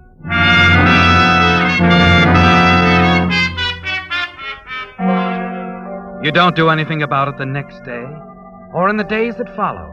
Just go along, trying to keep your head above water. And then one night, as you walk alone through the streets of Singapore, you catch sight of him again, the man she's had following you. You hurry forward, turn into an alley, stop, and wait. Here I am, mister. Hey, what do you want? What do you want? Hey, take it easy, Mr. Hastings. I just wanted to talk it over. Talk what over? The deal. I thought maybe you'd change your mind of the way you've been acting, avoiding me. Of course, this is a crazy setup. Huh? I naturally thought you were going to meet me when you got in last week to set it all up. Oh, yeah, naturally, but... Well, I almost forgot what you looked like. You didn't know what I looked like. You never seen me before. You made a deal with a guy I work for, remember? I think you'd better keep talking, Mr... Gray's good enough, Mr. Gray. It might be. I don't blame you for being careful, Mr. Hastings. A screwy deal like this. But, how's it sound to you? You take your wife to the Red Angel Cafe tomorrow night. Just casual like, see? You have dinner with her. The last one. And then you stroll out on the terrace. Terrace? Yeah, nobody out there much. Just give me a chance to get lined up. And then light a cigarette. Match will give me a target. An easy one. Well, what do you know? Stephen. It hits you suddenly. Stephen Hastings, the weakling. He'd actually set up a plan to kill her at the end of the voyage. A plan that he was too weak to go through with. It's perfect, isn't it?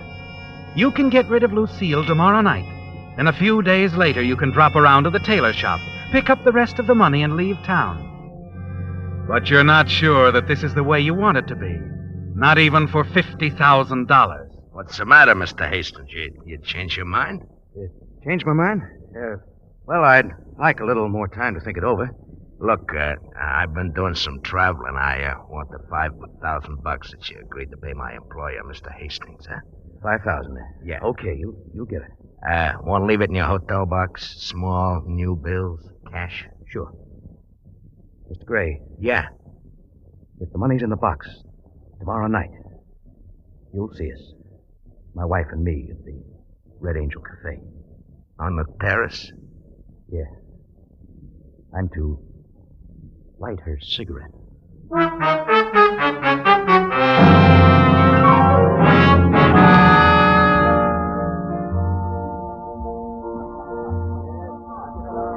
Darling, how did you know about this place? The Red Angel? Mm-hmm. Oh, I heard somebody mention it.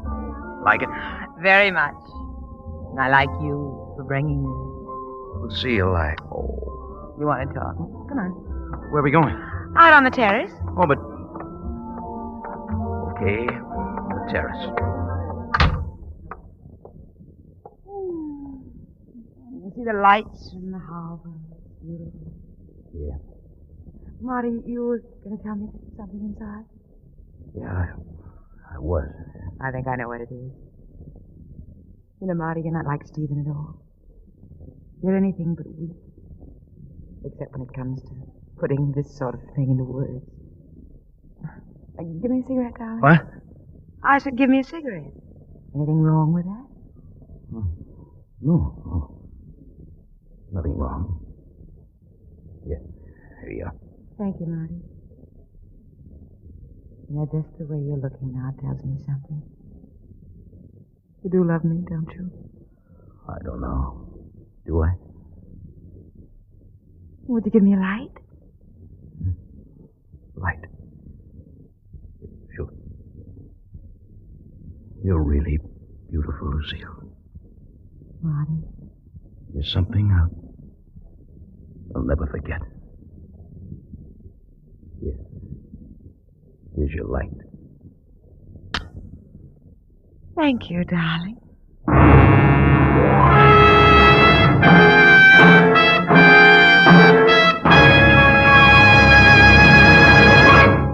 The Whistler will return in just a moment with a strange ending to tonight's story. Meantime, a suggestion to drivers. The colder nights and mornings that we'll be having from now on place an extra strain on your car's battery. So now is a good time to stop by a Signal service station for a free battery inspection. If it appears that anything is going to interfere with your cold weather starting, your Signal dealer is equipped to give you complete battery service. For recharging, he has new type safe, speedy equipment. If your cables are corroded, he can replace them with heavy-duty cables. And should you need a new battery, there's none finer than Signal's new deluxe batteries that are guaranteed not for just 12 or 18 months, but for 30 months on a service basis. Incorporating the latest type all-rubber separators plus a new design hard rubber case, these Signal deluxe batteries deliver up to 35% more power and don't need water nearly as often. So before you get any battery, get your Signal dealer's trade-in offer for your old battery, plus his convenient credit terms on today's finest battery, the new Signal Deluxe battery, available only at Signal service stations. And now back to the Whistler.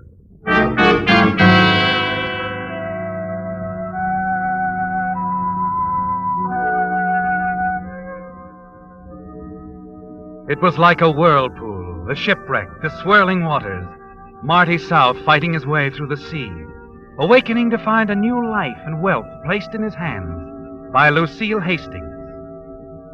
But somehow in the police station at Singapore, that part of the story was of little concern as the arresting officers huddled around a man sitting under the glaring white light. Come on, Gray. We know you did it. No. You've been followed since you asked for that money in Hastings' hotel box. The clerk didn't like your looks. Look, I told you Mr. Hastings gave me the money. He left it for me. What was it for? The killing? Gray, you were seen firing the gun. How do you think we arrested you so quickly? All right. I did it. But it was a plan. Hastings' plan. He was tired of his wife? He must have been tired of everything. But he was a weakling. Suicide's been on his mind for months, only didn't have a nerve. So he hired us, me, to do it for him. But why his wife, too? How do I know? Hastings was crazy about her, I guess. Didn't want anyone else to have her. The only reason I can think of why Hastings set this deal for them to both die together.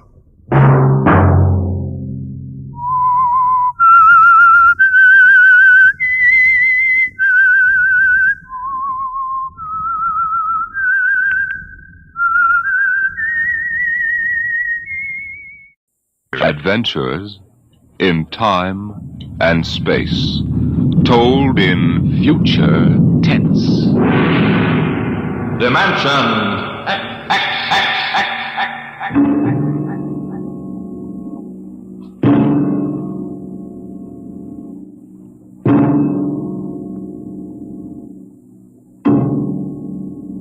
Can you predict the future?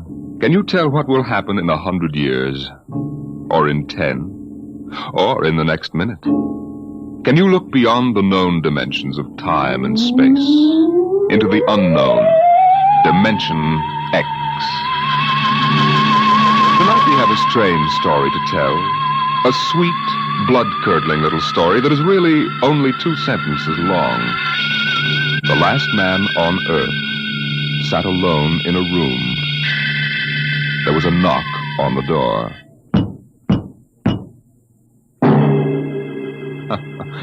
Think it over. Suppose you were the last man alive on Earth, in the universe for that matter. The last man sitting alone in a room, and suddenly there was a knock on the door. What knocked on the door? You wonder, don't you? Your mind, faced with the unknown, supplies something vaguely horrible. But it isn't horrible, really. You'll see.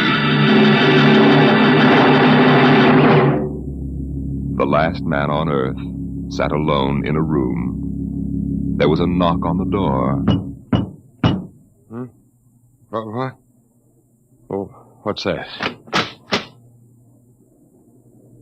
Good morning, man. What? Who are you? You have regained consciousness. Who are you? I am Azan.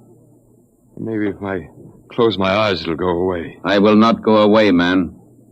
No, I guess I am awake. Who? What are you? I am Azan. What's that? Azan is intelligent life. What happened? Where are you from? From Planet 7 in the 3rd galaxy in the 4th quadrant. Where? It is not necessary to repeat information which is correct in the original statement. Planet 7? You mean I'm not on Earth? You are still on your planet. Well, then what are you doing here? The Zans have annexed your world. You mean you've conquered Earth? Yes, that is correct. We will now prepare your planet for habitation by the Zan. Well, how about the people? There is no longer any use for large numbers of lower life forms. Therefore, we have dispensed with them. Dispensed with? You mean you've... When did all this happen? 2 days ago. You have been unconscious until now. You really mean I'm the last man on Earth? That is correct. Identify yourself now. What? Kindly provide data as to your position in the elementary social order of your planet. Well, I'm Walter Phelan, Associate Professor of Anthropology at Nathan University. How is it you speak English? We have deciphered your written and recorded records. It is not difficult to reconstruct your language, very type of auditory communication. Oh. Is there anything you want to complete your natural habitat? You mean I'm a prisoner? That is correct. What will you want further in your room? Well, do I have to stay here? Yes. The rest of my life? Forever. Then you better bring in my books. I gotta call you something. Do you mind if I call you, George? It is immaterial. All right, then, George.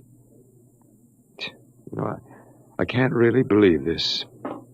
That is a characteristic of low-life form. I'm trying to take this in without going off balance completely. I will be back, Associate Professor of Anthropology. It's all right, George. Just call me Walter. Very well, Walter. I will be back with your books. All right, George. I'll be seeing you around. You will not be around, Walter. You will be here.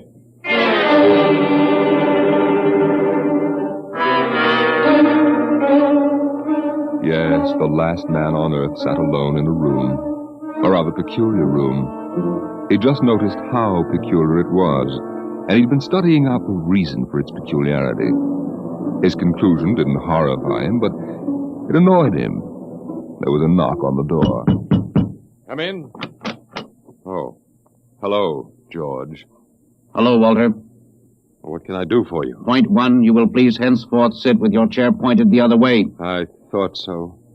That plain wall is different from the other sides, isn't it? That is correct. It is transparent. That's what I thought. I'm in a zoo. Right? That is correct. I knew it. And if I persist in sitting with my back to it, what then? You'll kill me, I ask, hopefully? No, we will not kill you. It's too bad. George, I'll face the bars and perform for the people. I mean for the Zons. How many other animals do you have here in the zoo, George? 216. A male and female each of 108 kinds. Male and female of all the animals? There is a female of your species among the collection. Anyone I know? Never mind. It doesn't matter anyway. Well, George, you started out with point 1. I suppose there's a point 2 kicking around somewhere. What is it? Something we do not understand. 2 of the other animals sleep and do not wake. They are cold. What is wrong with them, Walter? Well, they must be dead. Dead? That means stopped. But nothing stopped them. Each was alone. Sure, they just died. But I have told you they were alone. Nothing stopped them. George, do you mean to tell me that you don't know what natural death is? Death is when a being is killed, stopped from living. Maybe these animals just died of old age. Old age? I do not understand. George, how old are you? Your planet went around the sun about 7,000 times since I was born. What? 7,000 years? Yes, I'm still young. Well, look, George, you've got something to learn about this planet you've hijacked. Here on Earth, we've got somebody that's a stranger where you come from. Down here, our people and animals live until the Grim Reaper stops them. This, Grim Reaper stopped the 2 animals? That's right. He will stop more? Oh, he gets us all, George. This is a new factor we have not considered. But you can consider it. Because when the Grim Reaper gets through, there won't be very much left of your zoo. You mean he will stop more animals soon? Well, with your lifespan, it won't seem like a minute and we'll all be gone. Oh, it looks like you made a mistake, George. I don't think there's very much you can do about it. That is not correct. The Zon is a logical being. We will take action.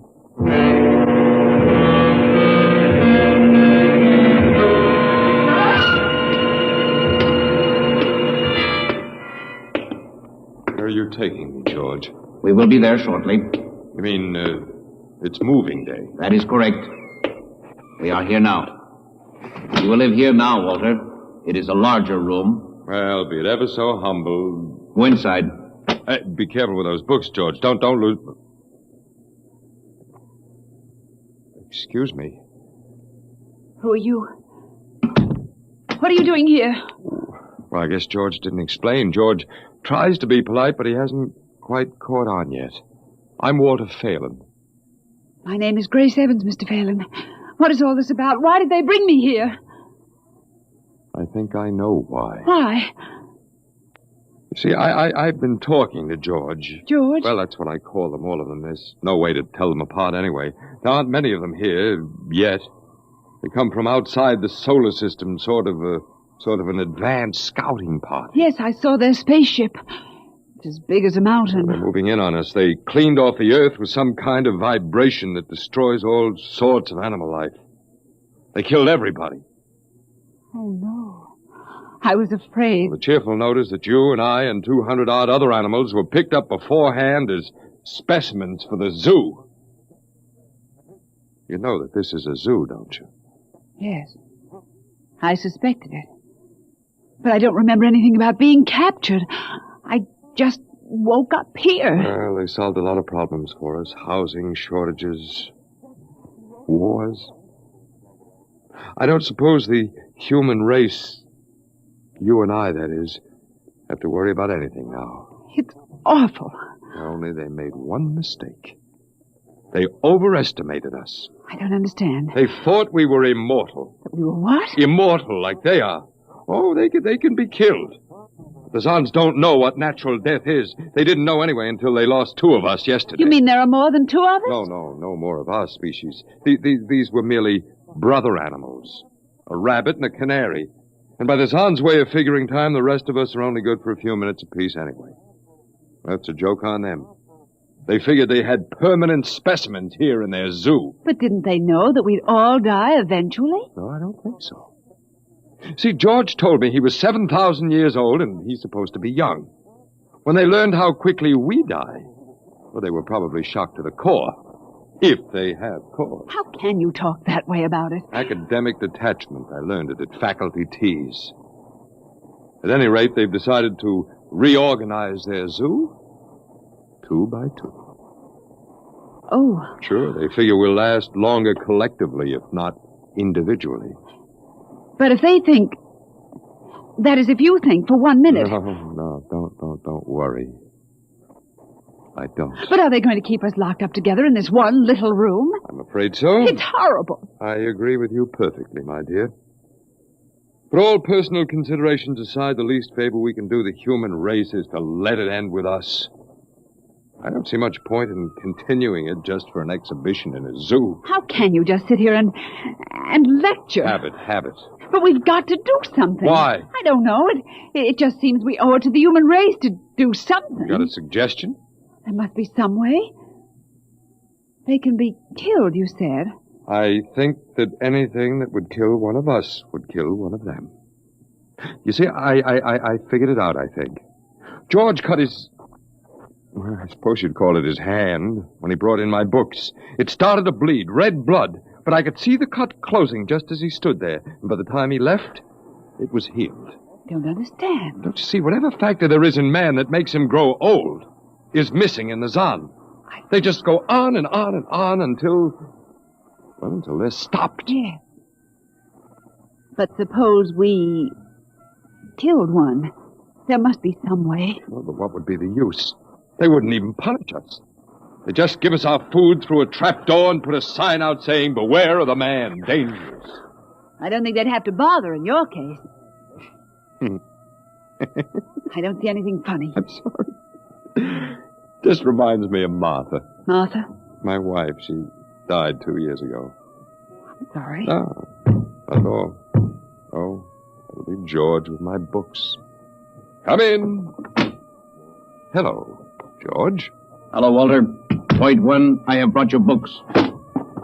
Point 1, Well, what else is on your mind? Point 2, another creature sleeps and will not wake. A small feathered one called a duck. It happens, George. I warned you. Old man Death, the Grim Reaper. I told you all about him. Walter, the Council of Zon has met. It has been decided logically that the only intelligent life to escape the vibration is you. Therefore, the logical conclusion is you are stopping these animals by some means unknown to us. George, you're off your trolley. You will tell me now how this is done. You boys afraid you're going to lose the whole zoo? It is necessary to save the remaining specimens as long as possible. If we do not get information, we may be forced to dispense with your species entirely. Now, wait a minute. This means you, Walter, and the female. Now, wait a minute, George. Don't go off half-cocked. Let me take a look at these animals that won't wake up. I will take you there now. Go first, Walter. After you, my dear George.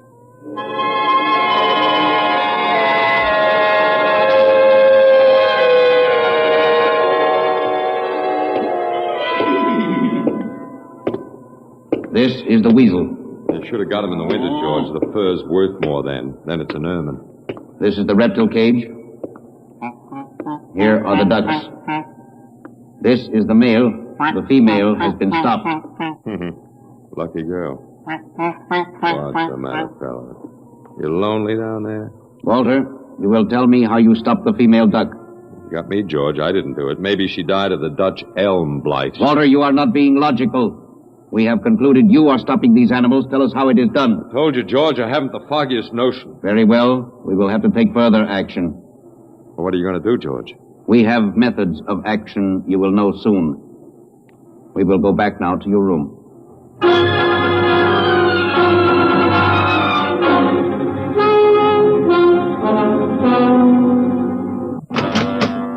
What happened, Mr. Phelan? You can call me Walter. After all, George does, and we have more in common. Oh, please, what happened? Just a duck, a dead duck. George thinks I killed her by remote control. He thinks I'm holding out on him. Good. What? Well, at least we can get back at them. At least we can do something to them. Well, why? After all, George isn't a bad fellow, if you like an ant mentality. How can you say that? They've wiped out the whole human race. They've murdered everybody. I suppose they have, but we can't change that now, so why think about it? Well, we can't just sit here and do nothing. I fail to see how we can do anything else. Oh, of all the men in the world they had to pick. Don't you want to fight back? Don't you want to keep on fighting until the end? It hadn't occurred to me. But we've got to, Walter. Why? Well, I can't really explain, but Walter, if there was any good in man at all, it was that he kept on, struggling against nature and in the end even against himself. But at least he kept on fighting for what he thought was right, and we're all that's left. Walter, we just can't end it by giving up. We've got to keep on fighting. You know, you do remind me of Martha. Oh, look, there isn't much left for us, but we could beat them in this one small thing. We can pretend that there's a secret about death, and we could refuse to tell them anything. There isn't anything to tell. Well, they don't know that. Promise me you won't give in. I suppose the worst they can do is to kill us. Oh, Walter. All right, Miss Evans. Hello, George. Hello, Walter.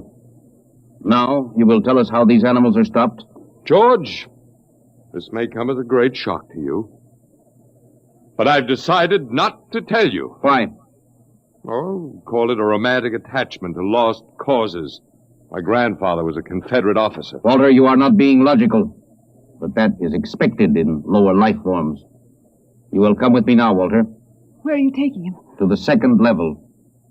Come now, Walter. You won't tell them. I can't guarantee anything, but as of now, I don't intend to. We've got to fight. Remember that, Walter. We've got to go out fighting. I think you're right. Come now, Walter. Goodbye. It's been a pleasure, Miss Evans. I am waiting. Come now, Walter. After you, my dear George.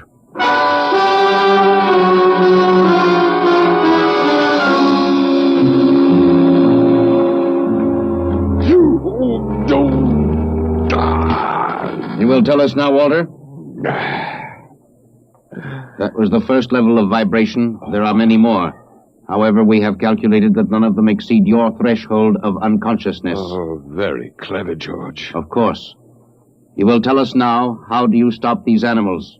You will tell us now? As of now, no. However, I'm not very brave, if that encourages you, George. You are not being logical, Walter. You're telling me. We will now use vibration level 2. You will tell us now? You know, George, I can't figure it out myself, but I'm stubborn. Maybe it has something to do about the dignity of man, the civilization such as it was that you wiped out. I do not understand. I didn't think you would. So go ahead. Vibrate. Vibration level 2. It will be very painful, Walter.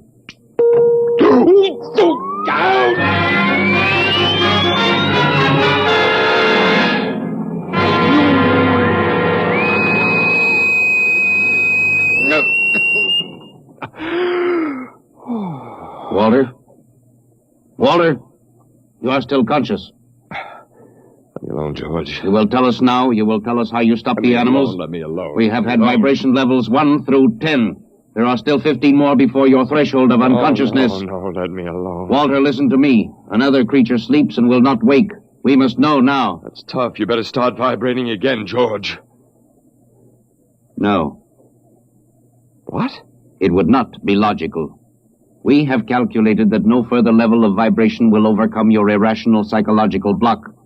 We conclude you will not tell. You mean you're going to let me go? That is correct.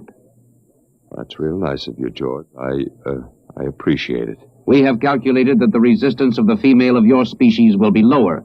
We will now place her under the vibrations. Oh, no, George, you can't do that. Why not, Walter? It is the logical plan. No, she couldn't take it. Yes, that is what we expect. Therefore, we will go and bring the woman here. No, now listen to me, George. There is no secret. Do you understand that? There's no secret. Those animals died from natural causes. And I'm telling you the truth. That is not a logical answer. We will get the woman. Well, I've told you the truth. Can't you understand? We must know now. The female animal caged next to the duck has been stopped. We must preserve the survivor. The animal next to the duck? We will bring the woman here. She will tell us after the vibration. No, listen, George. George, do you want the truth? You want to know how to save the mates of the animals that have been stopped? You will tell us now? Yes, I'll tell you. Take me to that stopped animal, and I'll tell you how to save its mate. Very well, Walter. You are being logical now. We will go.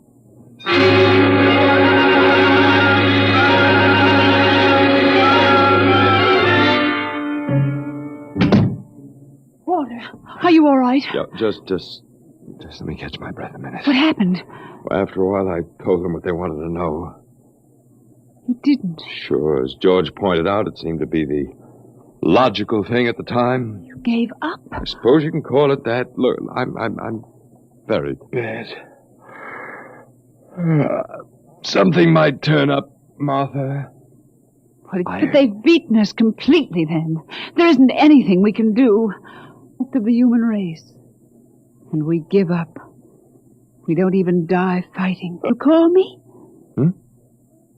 Oh, I must have said Martha. I'm sorry. The Council of the Zon has met. Something wrong? She was my wife. She died 2 years ago. What were you saying? Nothing. It doesn't matter. It's too late. Too late. The whole... What now, George? Zon has been stopped. What? Zon is dead? That is correct. You didn't believe me, George. But you can die. You can really die.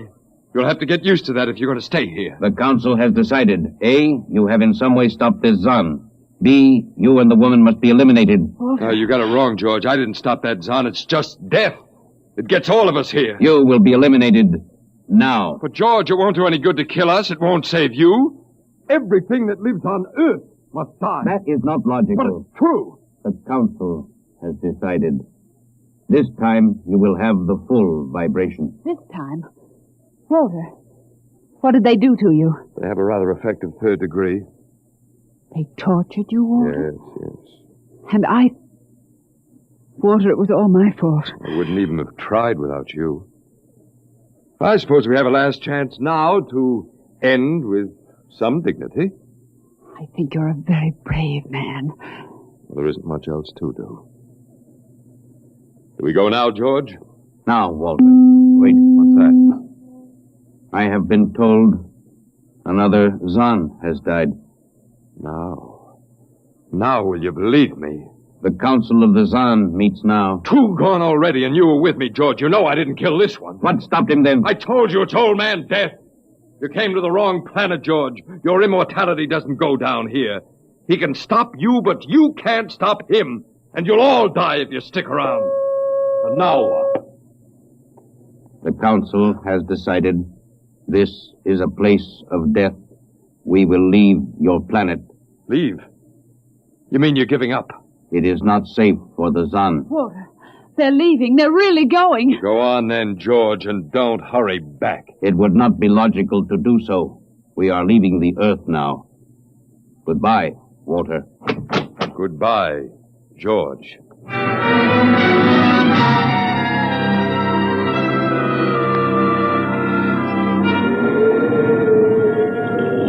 Well, they're all aboard now.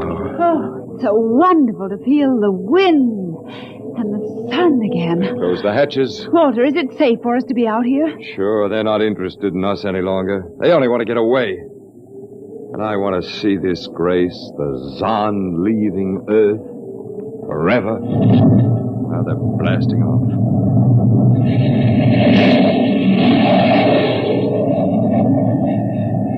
There they go. Yes, it's over now. Well, I suppose we might as well go back in. I still don't understand, Walter. What made them go? Oh, I just told them the facts of life. Of death, you mean? No, of life.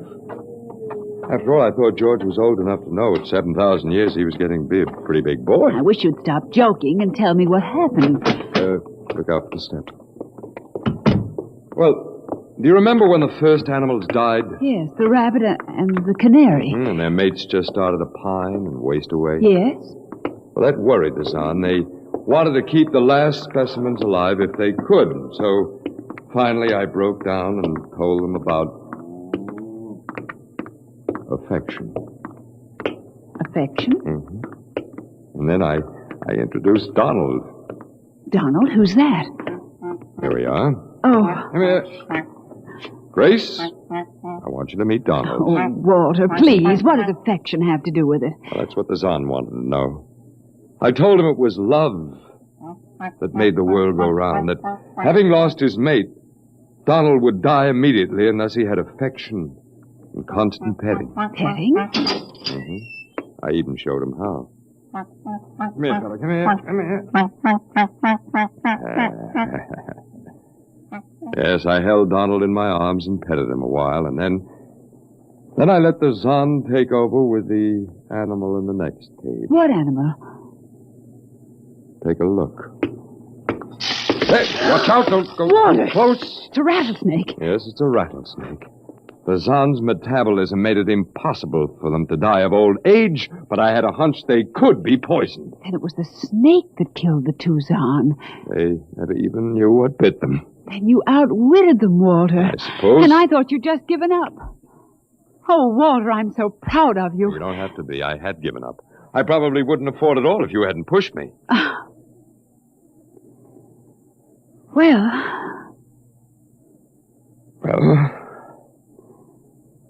we've got a world to plan, a whole new world, Grace. I know. We'll have to decide which animals to let out of the zoo and which ones would be safer to keep in. But first, there's a much bigger problem. What's that? The human race. Oh. Yeah, we've got to make a decision about that. It's a pretty important one. Yes. But... It hasn't been a bad race. Of course, it may go backward for a while until it gets its breath, but... Well, we can save the books and all the most important things and get it started ahead once more. Please, Walter. It's the Garden of Eden. Don't be all over again. Don't be ridiculous, Walter. Funny. You even blush like Martha. Only you're stronger than she was. And prettier, too. I wish you'd forget about Martha. I think I will, my dear, if you'll only give me a little time. Now, Walter Phelan, you listen to me. If you think for 1 minute that we... I thought it would never happen to me again. But it is love that makes the world go round. And so, Grace, if you could only... I wouldn't marry you if you were the last man on earth. But that's exactly what I am. I don't care. I don't even want to talk about it. I'm going out. Well, all right, my dear, but think it over and please come back. You see, I told you. It wasn't really so horrible, our story. Remember how it goes. The last man on earth sat alone in a room. And then there was a knock on the door. Come in. Come in. Come in. My dear. You see, it wasn't horrible at all.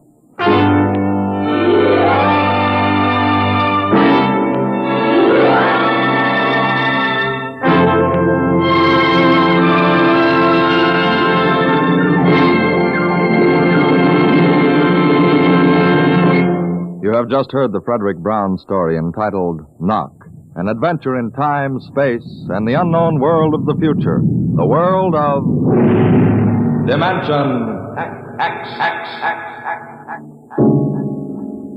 Now, about next week. Next week, we tell the story of a robot. But a robot that was almost human. Tonight's adventure in Dimension X was adapted for radio by Ernest Kenoy. Arnold Moss was heard as Walter Phelan, Louis Van Ruten as the Zahn, and Joan Alexander as Grace Evans. Your narrator was Norman Rose. Music by Albert Berman, engineer Bill Chambers. Dimension X is produced by Van Woodward and directed by Edward King.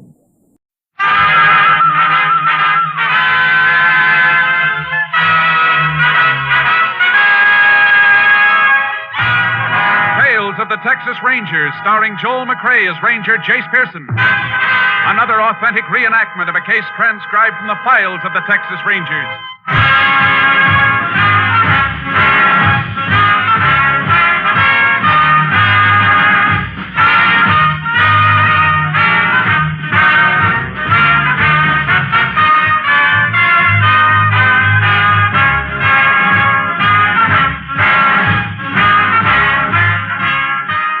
Dates and places in the following story are fictitious for obvious reasons.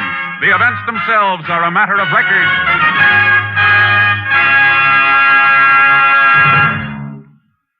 Music means all things to all people. Music is relaxation, adventure, Elysian fields of dreams come true. And at this joyous holiday time, music is Christmas. We of NBC feel proud of our Monday evening lineup of truly fine music programs. Tomorrow means more fine music on NBC with the Railroad Hour featuring Gordon MacRae and Lucille Norman in The Happy Prince, a special Christmas Eve production to add to your listening pleasure. Also tomorrow, there's The Voice of Firestone with guest Eleanor Steber. Later, there's the Telephone Hour with guest soloist Blanche Thiebaum. And tomorrow, enjoy the Christmas program of the Mario Lanza Show with Mario Lanza, lovely Giselle McKenzie, and Ray Sinatra's orchestra. Yes, Monday is your invitation to music over most NBC stations. Make a program note to hear the Railroad Hour, the Voice of Firestone, the Telephone Hour, and the Mario Lanza Show tomorrow. Monday means music on NBC. Hear it on this station.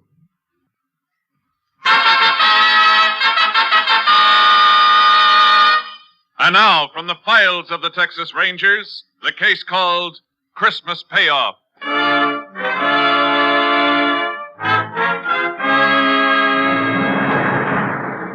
It is 4 p.m. on the afternoon of December 25th, 1940, in the small West Texas town of Rockfield. In his office, Dr. Edward Hartley and his nurse are just clearing up after treating an emergency case, which has taken the doctor away from his family on this Christmas Day. Doctor, before I leave, would you like me to stay? Alice, I would just like you to scoot on home where you should have been hours ago. And what about you? I think it's a shame. The one day in the year families should be together and you have an emergency. Well, anyway, old Mrs. Thompson will feel a lot better now for the holidays. Pretty nasty infection. Mm-hmm. Yes, doctoring's the one business can't be run by a time clock. And nursing's a part of doctoring, so I leave when you do. Trapped. Sure would have loved to spend the whole day with the youngsters, though. No, they probably won't even let you back in the house. Well, Christmas got them so excited I don't think they even know I'm gone. Oh, by the way, you sure you won't have supper with us? I'd love to, Doctor, but... Oh, no. Huh? What's the matter? Doctor, you come over the window for a minute? Not another patient. I think so. Well, guess the Christmas tree can wait a little longer. Who is it? I don't know. Here, look. That man just getting off the car. I don't recognize him. That arm must be in pretty bad shape. Bandage clear to the elbow. And why didn't he come in 2 hours ago? Huh? What do you mean? That man was sitting in that car 2 hours ago. Only was parked in front of the house next door. I wonder... Come away from there. What, Doctor, what... I don't want him to see you. Now, go on. What else? Well, just an hour later, when I took Mrs. Thompson out to her car, he was still there. And he meant it. He really meant it. Doctor, what is it? Alice, now listen to me. Don't ask any questions. I want you to get in the supply closet and stay there. What? Whatever you do, don't make a sound. No matter what happens out here, don't give yourself away. You understand me? Your life depends on it. What is it? Why don't we call the sheriff? I'm going to. Hurry into the closet. Now remember, not a sound. I should have known it'd kill him. didn't know when. Come on. Operator, this is Doc Hartley. Listen carefully. I have to speak quietly. Get the sheriff to my office as quick as you can, and don't call back. Just get him out here. Can't stall any longer. Come in. Just a minute. Here goes.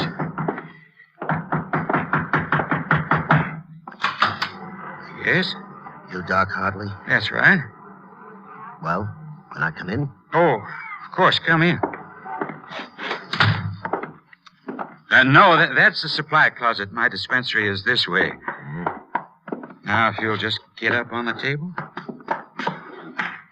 Would you like to lie down? More comfortable for that arm. I'll sit. That's a lot of bandaging. What did you do to that hand? I think maybe I sprained it. You're the doc. Suppose you tell me. Always work this slow, Doc? Oh, I'm sorry. Where's your nurse? She's gone home a long time ago. Not even supposed to be working today. This is Christmas, you know. Yeah, I know. Why don't you pull the last of the bandage off, Doc? Don't you want to see my hand? I know what's in it. Then I'll do it myself. Yeah. See? There's your Christmas present, Doc, in my fist. Nice 38. Don't you want it, Doc? Why are you doing this? Why? Maybe I shouldn't give it to you. You guessed what it was. Spoiled my surprise. Nah, you look like a nice guy. I'll give it to you anyway. Look at me, Doc. You know what it's for. You get your... Merry Christmas, Doc.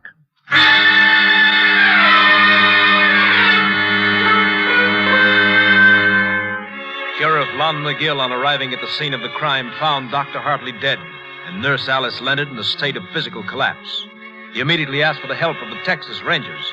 Ranger Jace Pearson was assigned, joining the sheriff at the doctor's office a short while later. Photographer will be out of your way in a minute, Jace. The nurse I told you about is in the other room. Maybe you want to talk to her first. Yeah, thanks, Sheriff. She's still as bad off as she was? Oh, she's some better now. It's a rough thing for a woman to have to go through. Yeah, plenty rough. In here, Jace. Alice. Alice, this is Ranger Pearson. It's Alice Leonard, Jace. Been Doc Hartley's nurse for 6 years. Howdy, ma'am. I'm sorry. I just can't seem to get a hold of myself. But it was so horrible. I know how you must feel, ma'am, but you'll be helping a lot by answering a few questions. I tried. Fine. Sheriff here has given me what you told him, so I won't put you through that again. Just want to clear up a few things. You know of anyone who might have wanted Doc dead? Oh, what sort of person would want that? Doctor was a wonderful man. Never had an enemy in his life. Sheriff, he'll tell you that. That's right, Jace. Doc was a real popular man in this town. I never heard a word against him. Friend didn't put him where he is now, Sheriff. Ma'am, you say you saw the killer's face? Yes, through the keyhole. You think you'd recognize him if you saw him again? Yes, I'm sure I would. Good. Now, from their conversation, would you say the doctor knew this man? No. Yet when he saw him through the window, he made you hide in the closet. Yes, that's right. He say anything at all about the man? No. Wait, I remember now. He said something about... He meant it. He meant it? Yes. What is it, ma'am? I just remembered something. A note. What note, Alice? A few weeks ago, the doctor got a letter. I opened it because I take care of his mail. Go on. Inside was just a piece of paper with words cut out from newspapers pasted to it. It said the payoff is soon. What did the doctor say when he saw it? Well, he just laughed, said it was some sort of joke. But I caught him sitting and staring at it a few times after that. You know where that letter is? Well, I think it's in his desk. Miss Leonard, you remember anything about the car this man drove? No, just that it was black, a sedan. Oh, and the front fender had a big dent in it. I remember I could see it from the office window. I think that'll do for now, ma'am. You go home and try and get some rest. Tell the deputy I said to drive you home, Alice. I will. I hope you find the man who did this. I hope you find him. Poor woman. She was mighty fond of the doc, Jace. Must have spent some bad minutes in that closet. Yeah, the doc had a couple of bad minutes, too, Sheriff. The photographer must be finished in there by now. Let's take a look. Nothing's been touched in there, Jace. Everything's just the way we found it. Thought you'd want it that way. Thanks, Sheriff. Let's have a look at the doc. I'll just whip the sheet off him here. He shot at close range, all right. Powder burns. The angle of the shot seemed to bear out the nurse's story. Ballistics will fill us in later. Let's have a look at this desk. Okay, Jace. Well, there's not much on this side, Jace. What's the matter? Drawer full of Christmas candies. That'll be a nice Christmas for those poor kids. Hey, wait a minute, Jace. I think this is what you want. Yeah, that's it. The payoff is soon. No envelope with it? I reckon Doc threw that away. It'd be a tough one to trace. Cheap paper, the message in newspaper captions. And it's used a lot for blackmail because it's so hard to run down. Well, where to now, Jace? Has the doc's wife been told about this yet? No. Been holding off. I sure don't relish it none. Those kids and all. Let's tell her together then, Sheriff. It's a little easier that way. Thanks, Jace. Anything more we can do here? No, but before we go, I want to check on that black sedan with a smashed front fender. See if it's on the stolen car list. Sure thing. If you can spare a couple of deputies, Sheriff, I'd like them to do a house-to-house on this street. Maybe somebody else got a look at that car or the killer. It's a good idea, Jace. There's not much to go on, is there? There's enough. They always leave enough. This is one killer I want, Sheriff. I want him bad.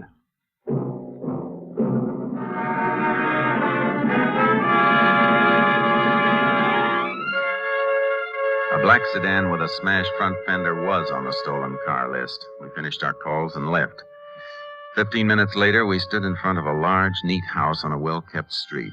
Staring at the front door, Doc Hartley would never open again. Through the parlor window, we could see 3 laughing kids and proud grandparents around a Christmas tree. It was a rough doorbell to ring. Darling, I thought you'd never... Oh, I'm sorry. I was expecting my husband. Oh, Sheriff McGill. Howdy, Miss Hartley. Can we come in? Oh, why, of course. Please do. I imagine you want to see Ed. I'm sorry he had an emergency, but if you like, I can... Mrs. Hartley, this is Ranger Pearson. Howdy, ma'am. Hello, Ranger. Pleased to meet you. Ma'am, can we speak to you privately? I mean, in another room, away from them. Of course. Come in here.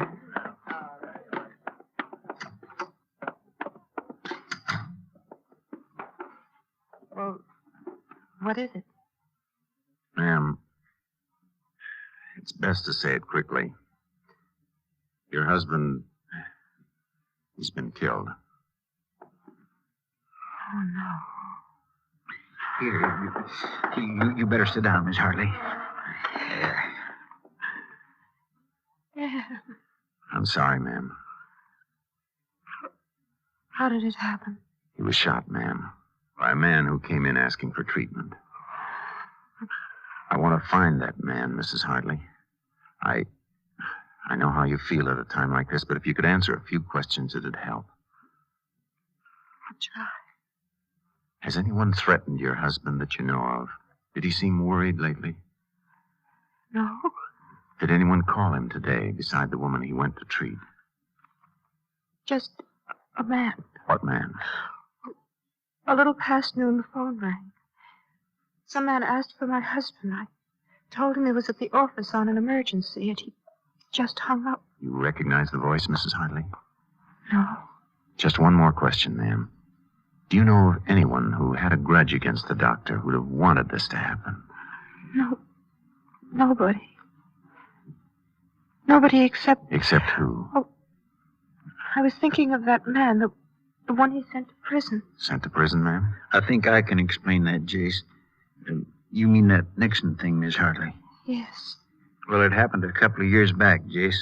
A fellow named Al Nixon robbed the payroll of a gas cracking plant about 40 miles from here. Shot during the getaway, though. Came through here and forced Doc Hartley to treat him at gunpoint. You know what kind of stretch they gave him, Sheriff? No, I don't remember. You see, that was before I was sheriff. I was living at the other end of the county then. Well, anyway, seems Doc somehow sneaked a phone call while he was treating Nixon, and the police got him. Isn't that right, Miss Hartley? Yes. They sent him to Huntsville. Mrs. Hartley, I'm sorry to put you through this. We're going to leave now. Is there anything we can do for you? Nothing. There's nothing anyone can do. How will I tell the children?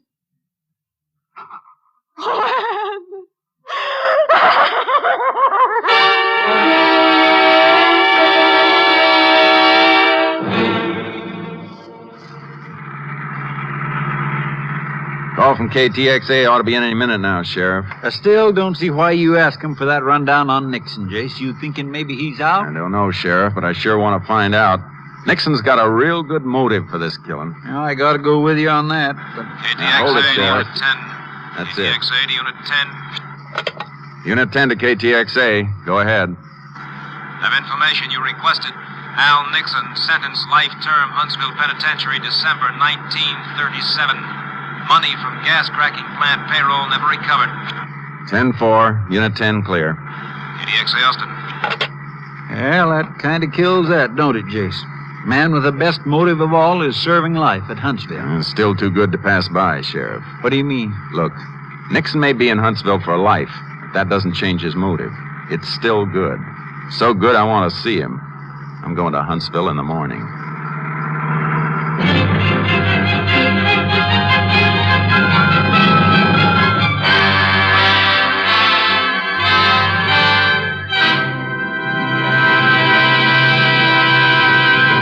In a moment, we will continue with Tales of the Texas Rangers, starring Joel McCrea as Ranger Jace Pearson. Who catches tuberculosis? The young? Yes, but so do the old. And so do people of any race or nationality. 500,000 Americans are afflicted with TB. 40,000 a year die from it. Yet TB is preventable and curable. It can be controlled. How? One way is through Christmas seals. Christmas seals are the sole support of the 3,000 voluntary associations affiliated with the National Tuberculosis Association, which are fighting to wipe out TB in their communities. The greater the Christmas seal sale, the nearer we are to ending the scourge of tuberculosis. If you haven't already purchased your Christmas seals, you can still buy and use them. Be glad of this easy, inexpensive way to help others.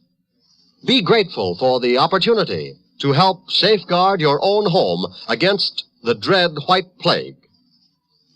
And now back to Tales of the Texas Rangers, starring Joel McCrea. We continue now with Tales of the Texas Rangers and our authentic story, Christmas Payoff.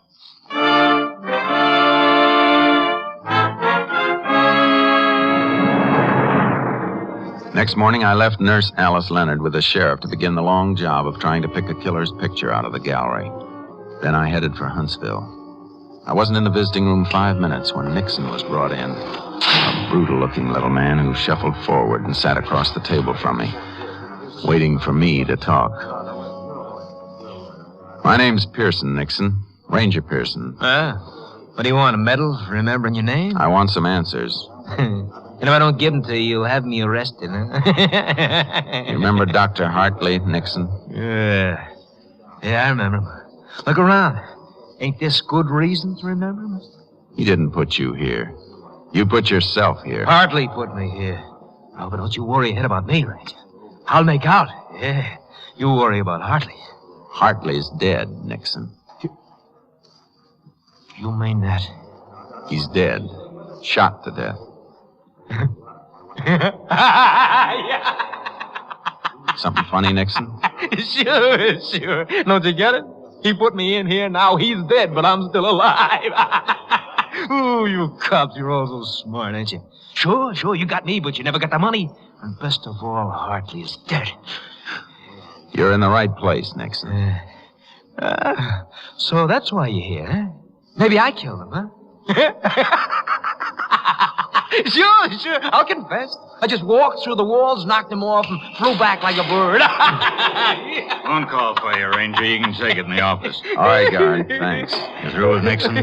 Yeah, you can have him. This way. Hey, Ranger, arrest me. I killed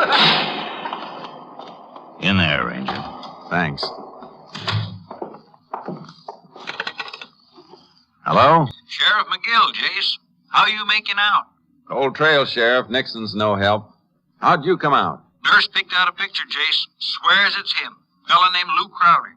You run a make on him? I sure did. He did the last 2 years in Huntsville. Released a week ago. Beginning to fit, Sheriff.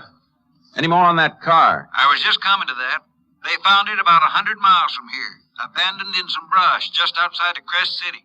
I want to see that car, Sheriff. Tell him to hold it where it is. As soon as I talk to the warden, I'm heading for Crest City. Want to meet me there? Sure thing, Jace. Meet you at the hotel. Never can tell what's coming, Sheriff. That cold trail's all warmed up again.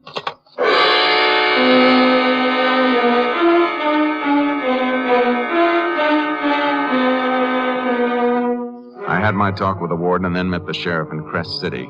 As we headed for the spot where the abandoned car had been found, I kept thinking of Doc's wife and her 3 small kids. I was getting closer to a killer, and I liked it. Oh, I don't know, Jason. No matter how I figure it, there's always a couple of loose ends. Well, then try this, Sheriff. Al Nixon is doing life for a payroll robbery, and he's convinced it's Doc Hartley's fault. Now, that payroll was never found because Nixon hid it someplace before they got him. Yeah, I follow that far, Jason. In Huntsville with Nixon was Lou Crowder. Now, Nixon knew he wasn't ever going to get to use that money, so suppose he made a deal with Crowder. Crowder could have it if he killed Doc Hartley. But what was to stop Crowder from just digging up the money and not killing the doc? Well, Nixon's too smart for that, Sheriff. Probably set it up so he'd let Crowder know where the money is after he was sure of Doc's death. Yeah. It figures all right. But how would he let Crowder know? By letter, Sheriff. The warden told me Nixon's already written Crowder 3 times. What good would that do? All mail coming out of Huntsville is censored, Jay. I know, but the 2 men had plenty of time to rig a code when they were together in the pen. Then a letter could be the answer. That's right. Yeah, the highway patrol car up ahead must be where the car is. Yeah. Yeah, this is it. Howdy. Howdy, fellas. There's a car, Jace, just behind this brush. Jace, even if your figuring's right, what do you reckon this car is going to tell us? Just one thing, Sheriff.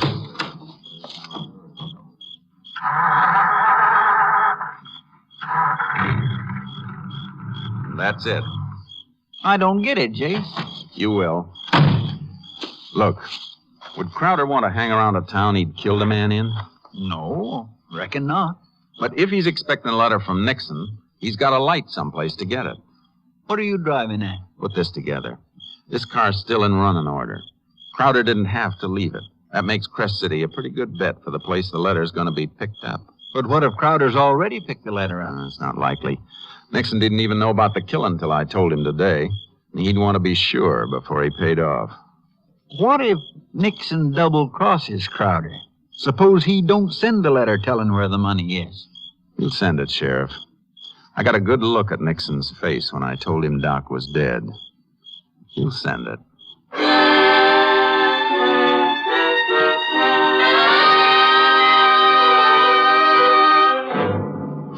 Back in Crest City, the postmaster agreed to notify us the minute he got any letter postmarked Huntsville without giving it out. The very next day, the letter was there. A man had come in for it, but was told it hadn't arrived. The postmaster noticed the man was driving a car with a horse trailer attached. I got my horse trailer, and we set the trap in the post office the next morning. That's Crowder, all right, Jason. He got the letter. Shall we take him? No. Hold it, Sheriff. What's the matter? I don't want to take a chance. He's probably armed. Some of these people may get hurt. Well, what are you going to do? Give him a lead and tail him. All right, let's move up the front door and see where he goes. I've been expecting that kettle up, if you want. The only thing is, He just got in that car, Jason. Yeah. The one with the trailer. He's pulling out. Come on. You reckon he'll head straight for that money? Yeah, there's no doubt about it. He's not pulling that horse trailer for nothing. He must be heading someplace he can't use a car. It's all right with me. We'll get him, Sheriff. Wherever he goes, we'll get him.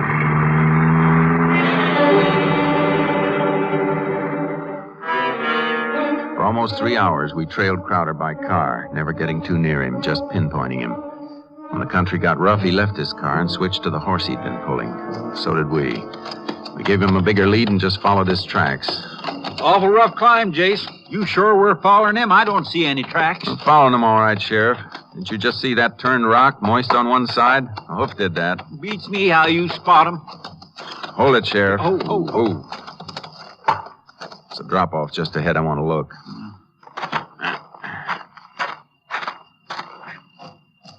See anything, Jace? Shh. Hold it. He's just over the drop, about 20 feet. Is he digging, Jace? Better than that, Sheriff. He's found it already. Now, look, Sheriff. He's in a dead-end canyon. I'm going down after him. You cut along this ridge and close in from the base. All right, Jace, but be careful. Come on, boy.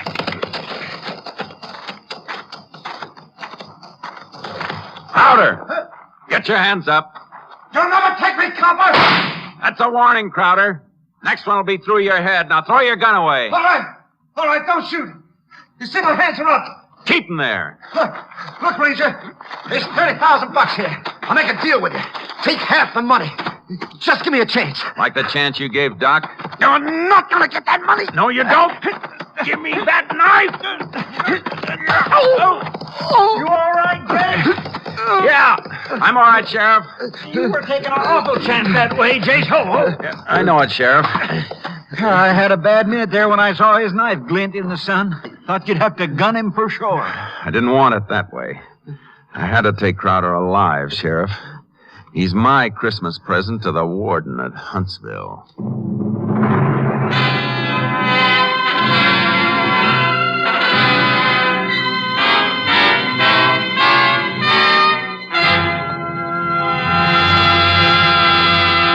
In just a moment, we will tell you the results of the case you have just heard.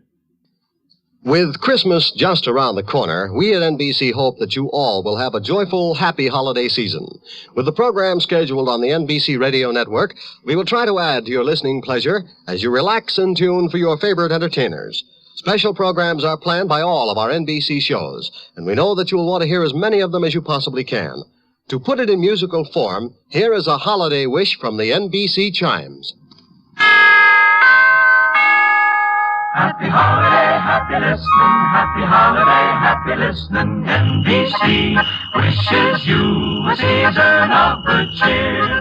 A merry, merry Christmas and a happier New Year. Happy holiday, happy listening, happy holiday, happy listening.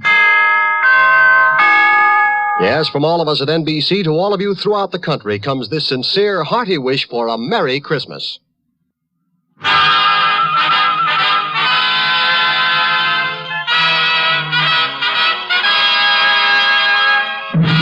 And now, here are the results of the case you have just heard.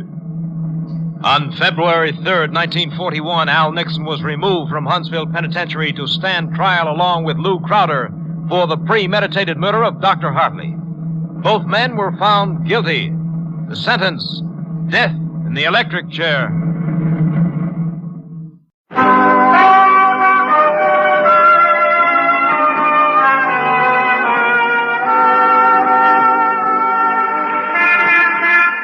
Broadway's My Beat, from Times Square to Columbus Circle, the gaudiest, the most violent, the lonesomest mile in the world. Broadway's My Beat, with Larry Thor as Detective Danny Clover.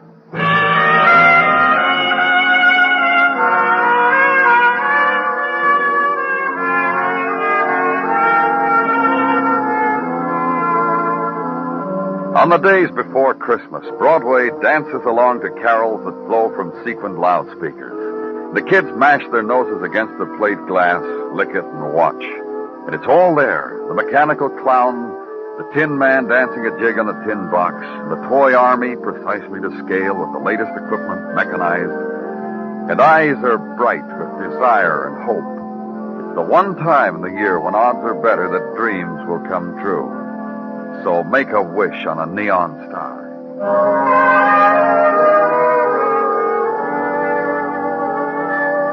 And in the short time before Christmas, creatures were stirring at police headquarters. There's the patter of tired feet and the sound of manly giggles as little gifts are hidden in desk drawers or poured into Dixie cups or slipped under the police blotter. And in my office, my strong right arm, Sergeant Gino Tartaglia. Yeah, it's getting pretty late, Gino. A couple more hours, you can go home and finish decorating your Christmas tree. Indeed, indeed. Getting a lot of nice things this year, Gino? Oh, many's the things, Danny. I guess my old cockles should be warmed. But they're not. Oh? Something wrong, Gino? What I want most for Christmas, Danny, I'm not going to get. I'm going to get nicks and knacks and an electric shaver and handkerchiefs and socks and ties and a curved K-Woody pipe to smoke my troubles away. Sounds like a pretty full Christmas to me, Gino. Humbug. Danny, what I want most is to go out and solve a crime. To meet face to face the sultry sirens, the hardened criminals, and to solve them the way you do. To go out on a case with you, my fondest wish for Christmas. Oh, police headquarters would fall apart without you, Gino. You just stick around here and do your job. Indeed, indeed.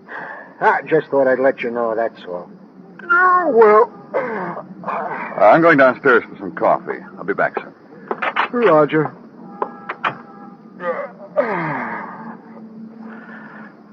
Face it, Gino. You're stuck in a desk.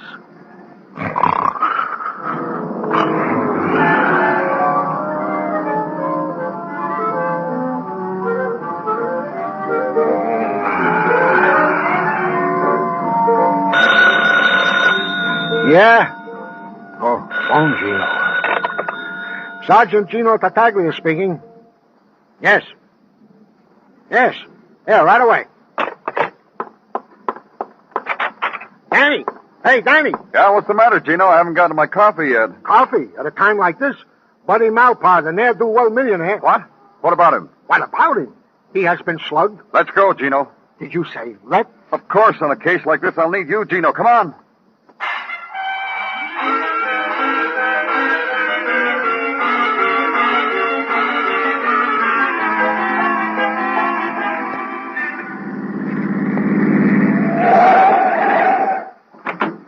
This is his house, Danny. Let's go.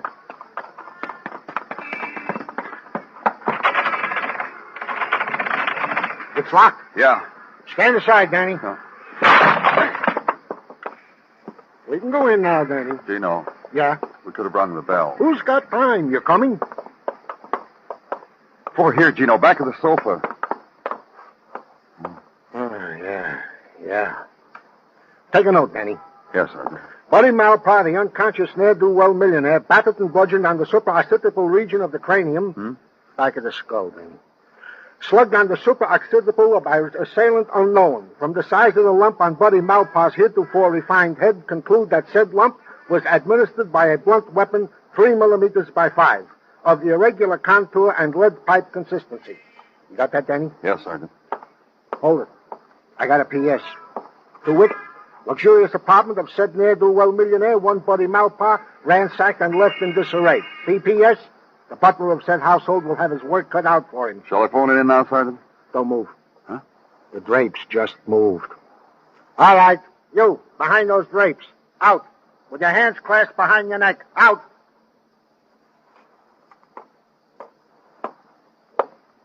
Good evening, gentlemen. Goody. Danny, it can't be. It can't be what, Gino? This man, this hider behind drapes. It can't be. Are you? It is he. Danny, may I present Mike Schreck, the bald-headed miracle detective from Philadelphia. Merry Christmas, gentlemen. Merry Christmas to you, Mike Schreck. I assume you gentlemen are of the police of the city? I present to you, sir, Lieutenant Danny Clover, and myself, Sergeant Gino Tartaglia. Tartaglia, eh? That name has a familiar ring. Oh, perhaps because I was an innocent abroad on the guided In the Footsteps of Mike Schreck tour in Philadelphia last summer. I blew myself to it with my vacation money. No, it's not for that I remember you, sir. It's for the word that has come to me that you are indeed the brains behind the brains of the New York police force. Oh, come now, Mr. Shrek. You mustn't believe all Oh, I you could hear. have used you, sir, on my famed widow Chalcedony's case. When having trailed the desperado across the 1.83 miles of the Philadelphia-Camden Bridge, I was caught in the seductive toils of... The machine gun brain of the man, Danny. The memory for details. To have made a part of him the size of the Philadelphia-Camden Bridge. Gentlemen, enough of nostalgia. To work. It was I who phoned this in to you. Being now on the trail of Lance Lash, master criminal of them all, I was led to this place. Only to find Buddy Malpaugh, the ne'er-do-well millionaire. Oh, but hush. The man is coming around. What happened, man? Tell us what happened. You, Gently, sir. You are among friends? We're from the police, Mr. Malpaugh. Try to tell us what happened. Well, I'll try, fellows. I had arranged such a pleasant evening. A date with Rima 9. Oh, not the Rima 9 from Bolivia, but the Miss Rima 9 who was staying at the Stacy Arms. Go on, Mr. Malpaugh.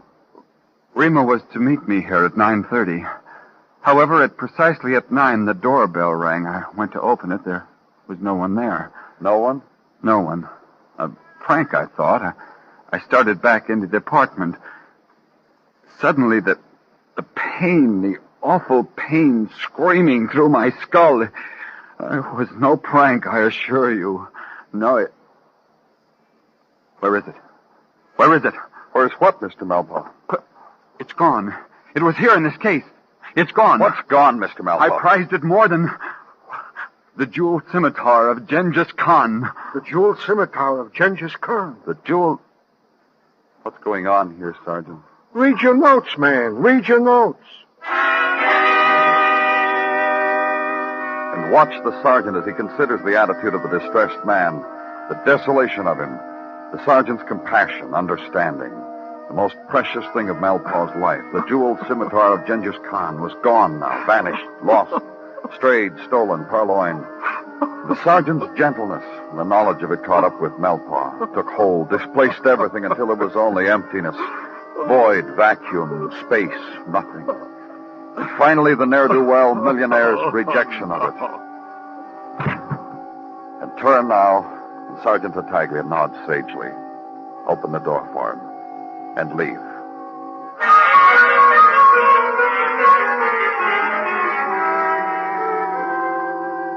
Going out of the Stacy Arms, and the clerk at the desk lifts a corner of his lip and an eyebrow when the sergeant mentions the name of a woman he wants to see.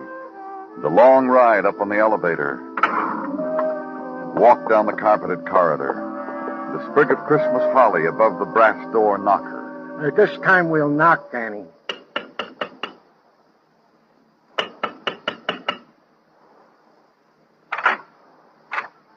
Hi, fellas. Please come in. You'll forgive the way I look. We're from the police, Miss Nine. Yeah, we got some questions to ask you. A piece of finery I picked up at Côte d'Azur. I always wear it at this hour, the wishing hour. You may call me Rima. I'm Gino. He's Danny. It's about Buddy Malpaugh, Miss Nine. Yes. He was beaten and robbed this evening. You may sit here beside me, if you wish. None of this sultry siren stuff, Miss Nine. Didn't you have a date with Mr. Malpaugh this evening? Yes, I did, at 9:30. That check, Sergeant. What time did you get to the Malpaugh mansion? At 9:30. I rang the bell and rang it. No one answered. I was so disappointed. With an educational evening like that in sight. Educational? Buddy was going to show me the jeweled scimitar of Genghis Khan. The real one, not the replica. Oh? There's a replica? At the Museum of Far Eastern Lore, I often go there in my idle moments and browse around the Far Eastern things. You're a strange one, Rima. Yes. Please go on. That's how I met Buddy at the museum. Fate plays strange tricks, doesn't it, Gino? Yeah. Now, if you'll pardon me, fellows, I must change. Well, go right ahead. We'll just make ourselves... Let's go, Gino.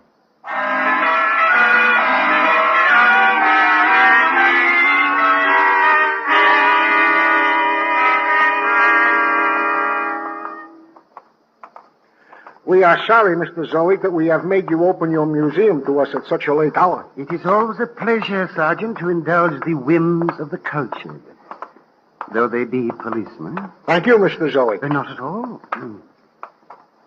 And here, gentlemen, looming above you, is the statue of the fabulous terrorizer, Genghis Khan. Clothed in the cap of Tibetan fur, the jeweled gown of brocaded Peking silk, all of it donated to us most generously by Buddy Malpaugh to complete our Far Eastern collection. And the sword in his hand? A replica, only I hear, replica of the jeweled scimitar of Genghis Khan. And Mr. Malpaugh's generosity dissolved when it reached Tell us about the scimitar, Mr. Zoic. With the deepest of pleasure. Genghis tore it from the wounded hands of Jalaleddin. His arch and bitter enemy, Danny. Then for centuries it was lost. 3 centuries, Danny. Vanished, to reappear again in the Renaissance as an ornament worn about the slim waist of the Lucrezia Borgia, Danny. If this scimitar were real, Mr. Zoic, how much would it be worth? Conservatively? Conservatively. $500,000. Give a little, take a little. $500,000, huh? That's all we need to know. Let's go, Danny. Yeah. And to you, Mr. Zoic, many thanks and Merry, Merry Christmas. And to you, sir. Thanks.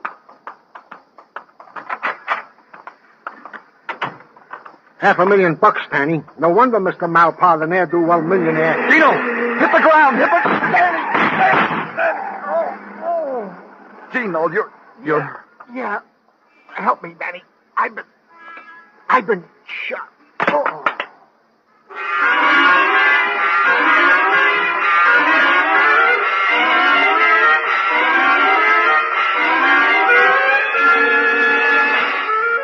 You are listening to Broadway's My Beat, written by Morton Fine and David Friedkin, and starring Larry Thor as Detective Danny Clover. It's so delightful it's become a Christmas tradition with Amos and Andy. Tomorrow night, again, Amos will be heard explaining the meaning of the Christmas spirit to his little daughter, Arbadella. It wouldn't be Yuletide without this special bit Amos and Andy contribute to the season's atmosphere, so be sure to hear it again over most of these same CBS radio stations tomorrow night on Amos and Andy.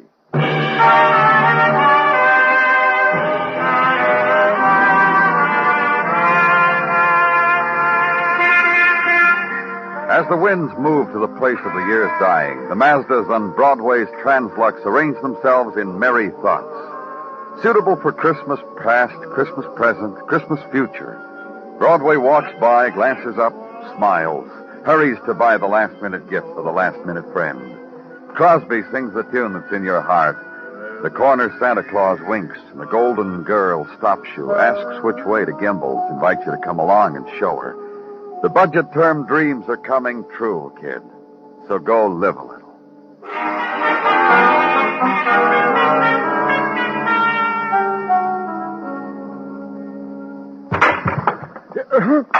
Danny, I've been shot. Oh, no. I must have been dreaming. Yeah, where was I? Oh, yeah, I was shot.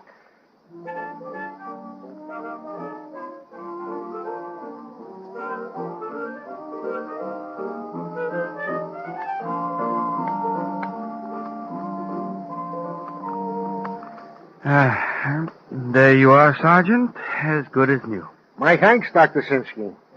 May I say something, Gino? Indeed you may. I've been privileged to attend many courageous men. But you, Gino, no other way I can say it. I stand in humility before you. Ah, Dr. Sinsky, you shouldn't say those things. He's right, Gino. Dr. Sinsky's only saying what all of us feel.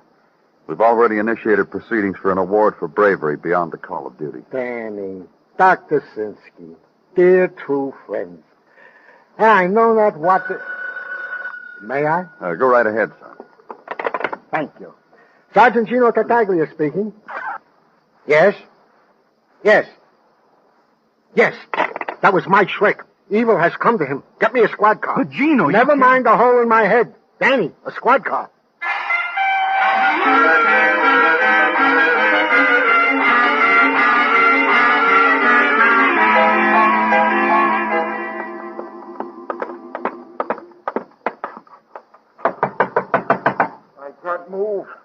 make that move.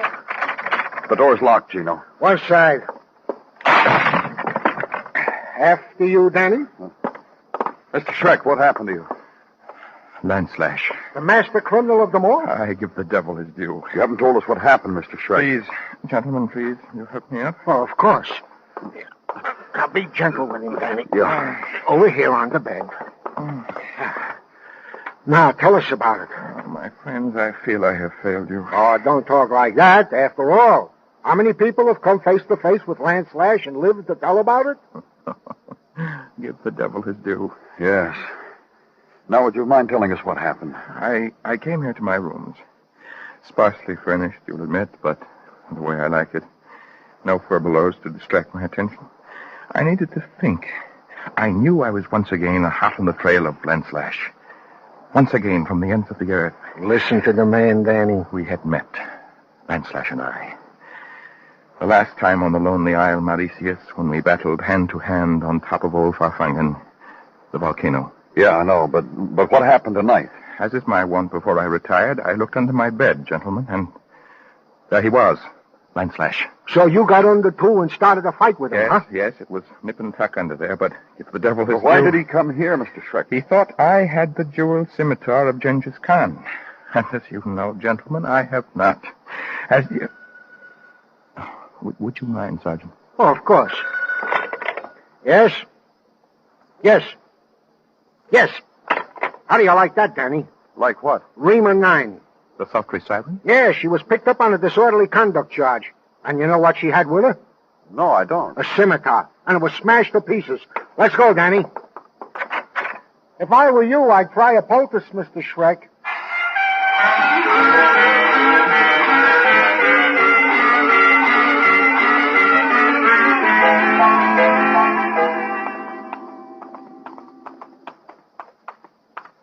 Open it, Danny. Yeah. Well, Rema, what have you to say for yourself? This! You! Take it easy, Rema. Just relax. Kicking will get you nowhere. A wildcat, Danny. You! All of you! That's for you! Easy, girl. Easy. That's it. That's a good girl. That's a baby. You have strong arms, Sergeant. Don't take them away. The boys say they picked you up screaming on a street corner. Why were you doing that, Miss Nine? They tell you about me banging their empty heads together till they rang out the season's greetings? They mentioned it. Now you tell us why you did all that and right before Christmas. You know why. That piece of mail-order carving knife masquerading as the jeweled scimitar of Genghis Khan. Not the genuine article, huh? Not the genuine article, huh? He says. It was a fake! A dirty, rotten, so-tired... Don't scream, Angel. We're all nearby. Okay, so it was a fake, Miss Nine. Where'd you get it? What's that got to do? Only this. You rang Buddy Malpaugh's bell at 9 last night. You slugged him, stole the scimitar. Now you're hurt because it's a fake. Charges pile up, huh, Sergeant? Assault, theft? Indeed they do, Rema. Book me for anything you want, lover. Just so you bring in that woman-beating cab driver. Huh? The cab driver. I get in this cab. Tell him to get me to the airport in a hurry. Why should I stay in this lonesome town when what I had in my hands was worth $500,000? What I had in my hands. Go on. So cabby tilts his cap to me. I see the union label. I figure he's friendly, trustworthy, loyal. I make chit-chat with him when, wham, bang, he turns onto a side street, grabs me by the throat, wrestles me for the scimitar. He looks at it and breaks it over my head. And you know who he was? Who he really was? Not. None other. Landslash, the master criminal of them all. Lover. Imagine poor little me in the clutches of Landslash. Oh, there. Don't think about it. You can let her go now, Gino. Read your notes, man. Just read your notes. And leave there. Go away. Find a place at police headquarters and close the door to the outside. Think about it, you and Sergeant Tartaglia. Put it down and add it up. It doesn't come out. So Sergeant Tartaglia puts it down and adds it up, and it comes out. Go to a place now, back to the museum, and tell it all to a man you talked to before. I can't believe it. I just cannot believe You it. better believe it, Mr. Zoid, because that's the only way it makes sense. That's right. If the scimitar stolen from Buddy Malpaugh was a phony, then the one the statue of Genghis Khan is holding is the real one. The ingeniousness of the man Malpaugh. What better way to keep his treasure safe than to put it before the eyes of the world? We want to see again, Mr. Zoid. Of course you do. This way. This is very gratifying to me, this publicity. People from all walks of life now drop in to catch a peek of the statue of Genghis Khan holding the scimitar. And just 10 minutes ago, I had to warn a cab driver to keep hands off. A cab driver? Yes. Interesting fellow, too. Interesting face. We better hurry, Danny. Yeah. Yeah. Now, look. I don't understand. Genghis Khan. He's dressed like a cab driver. He's holding a city guidebook in his hand. The scimitar is gone. It's impossible. Maybe, but it's happened. The cab driver changed clothes. Maybe we can catch him, Danny. Yeah.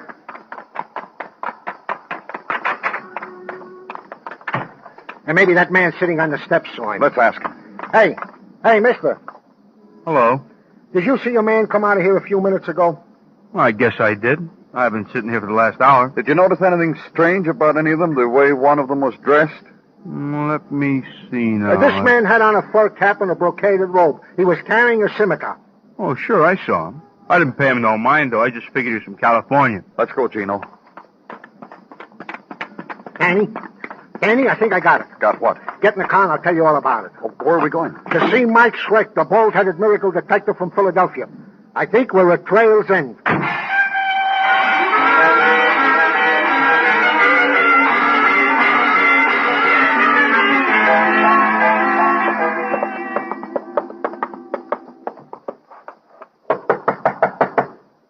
Who is it? It's Lieutenant Clover, Mr. Schreck, and Sergeant Tartaglia. Be with you in a minute. We're still waiting, Mr. Schreck. Come in. I was just tidying up. Going someplace, Mr. Schreck? Back to Philadelphia. I'm afraid Lance Lash has outwitted me again. Oh, has he now? Yes, but I'll get him. After the holidays. Sit down, Mr. Schreck. Tell us how you're going to get Lance Lash. Well, I'm going to the Congo after the holidays. Oh? And why are you going to do that, Mr. Schreck? Rumor has already drifted up from the veldt of the sudden appearance of the long-lost emerald eye of the goddess Osiris. If I know Lance Lash, that's where he'll be. After the holidays. Yeah, he will he? Let me ask you a question, Mr. Schreck. At your service. How long did you say the Philadelphia-Camden Bridge was? 1.83 miles. See? What did I tell you, Danny? Go ahead, Gino. Correct him. The length of the Philadelphia-Camden Bridge is 1.81 miles. Did you hear me, Mr. Schreck? I heard you. Mike Schreck would never make an error like that. Oh? Lance Lash, the master criminal of them all, I presume. At your service, gentlemen. Look in the closet, Danny. Right. It's here, all right. The costume of Genghis Khan. And, of course, you left the disguise of the cab driver at the museum. My compliments to you, sir. You came to the house of Buddy Malpaugh after the scimitar was stolen. You traced it to Rema 9. Disguised as a cab driver, you found her with it making her flight. You discovered it was a fake. That is correct. Of course, you know what happened then. I deduced the same thing you did. That the genuine scimitar was at the museum. Where is it now, Mr. Lash? Where is it? Why, it is here. Watch out, Gino. He'll cut you to pieces. I'll take him, Danny. Lance. Don't. Say uncle. Uncle. Yeah. Look, Danny. See? I removed his bald-headed toupee, and what do we have? A full head of hair. What a phony you are, Lance Lash.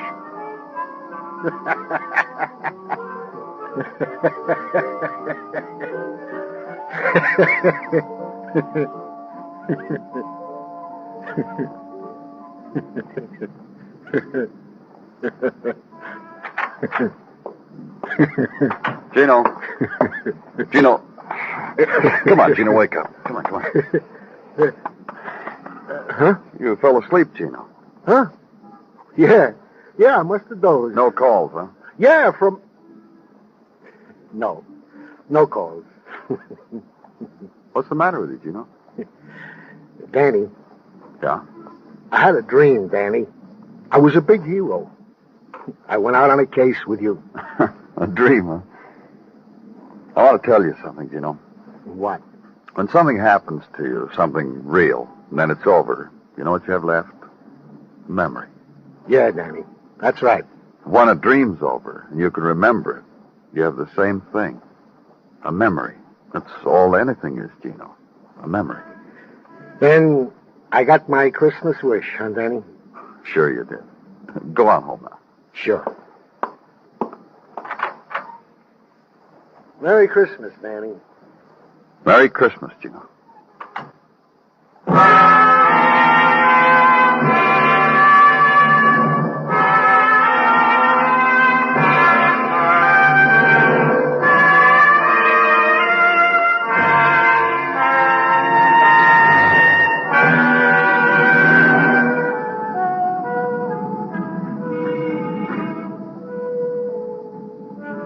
The bells ring out on Broadway, the horns blow, and there's laughter.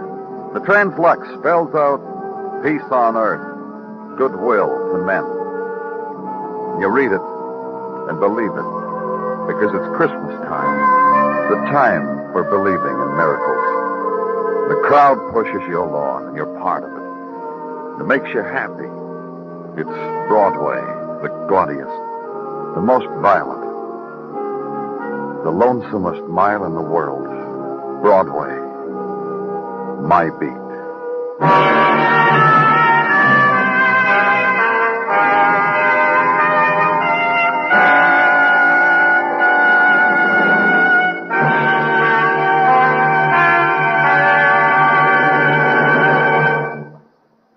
This is your FBI.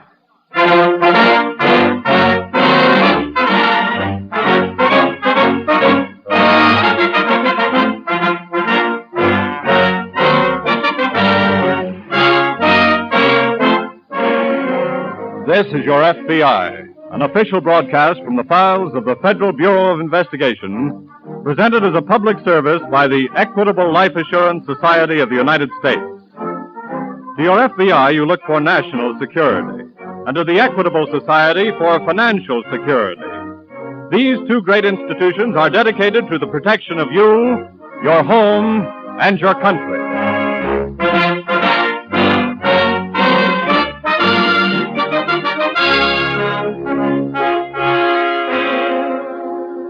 Tonight, the story of a crime against the people. Misery Chiseling.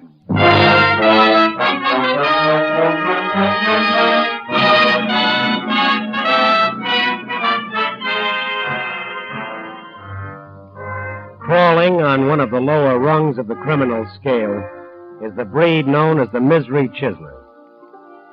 Defined in dignified terms, he is one who preys on the misfortunes of another for profit.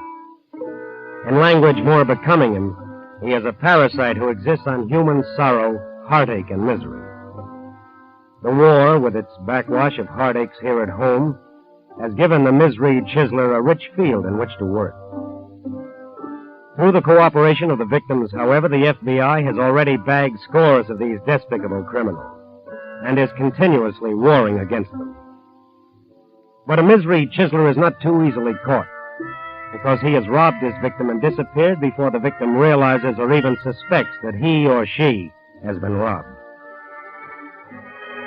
The story of tonight's case begins in San Francisco, in the modest little home of Mrs. Henry Miller, a widow, whose son was reported missing in action some time ago. But just now, from a man introducing himself as Colonel Addison Bramley of British Army Intelligence, Mrs. Miller has heard good news.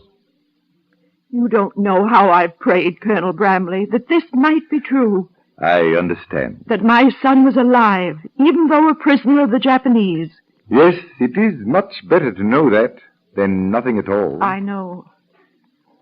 Well, I fear, madam, I must be dashing along now. Oh, must you leave right away, Colonel Bramley? Yes, I must. I have so little time, sorry to say. Oh. I'm en route to Washington on a special mission in connection with the work of the underground in Indochina, you see. Oh, of course. Well, you'll never know how deeply grateful I am to you. Not at all, madam. One is never too busy to perform an errand of mercy. Let us both rather be grateful to your good pastor, Reverend Morley, for bringing us together. Oh, he's been so kind trying to get some news for me. It was just luck, you know. Really? Somewhere en route from Burma, I mislaid the slip of paper with your son's name. But thank heavens I did recall that you're both members of the Hillside Church here. So I made him... Family. Yes? I'd hate to bother you, but could you get a letter to my son through the underground? I believe so, yes. I'd be so grateful. I have a suggestion. Yes? With a little money, Mrs. Miller, your son could purchase special favors and comforts from the Japanese guards. They're very susceptible to petty bribery. Could you get that to him, too? Well, we have managed from time to time to transmit sums of money from parents to their sons. Oh, that'd be wonderful. I haven't much, but, well, I have $500 in my savings account. Could you get that to my son? Certainly.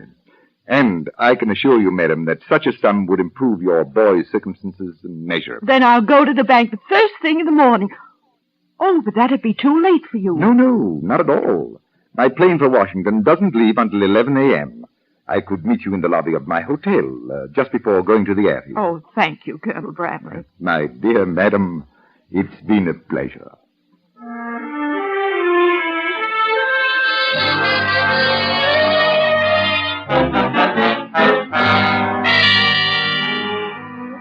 You can understand Mrs. Miller's readiness to give this perfect stranger $500. Outweighing her normal caution was her anxiety for her son. And Colonel Bramley's so-called, his important bearing and credible story, and the fact that he had contacted her through her pastor, these things were enough to allay any suspicion. And no doubt her disillusionment would have been delayed for a long time had not something occurred a few days later, which brought her to the San Francisco office of the FBI. And what caused you to suspect this Colonel Bramley, Mrs. Miller? This message, Mr. Hartley, from the War Department. Oh, I see. There had been a mistake. My son was not missing. He was wounded, and they're sending him home. That's fine. I'll not tell him anything about it, of course. But we're mighty glad that you told us. A neighbor of mine said that I should. You've done exactly right. These things are embarrassing to the victims, I know. But unless they report the cases, we don't know that they exist. I only hope I haven't come too late. You've given us an excellent description of the man, and we'll go to work at once. Do you have to say anything to my pastor? He'd feel so badly about it. He'll be as anxious for us to catch this man as you and we are, I'm sure. Of course, but... And he might have a helpful clue. We'll teletype this description to Washington headquarters at once.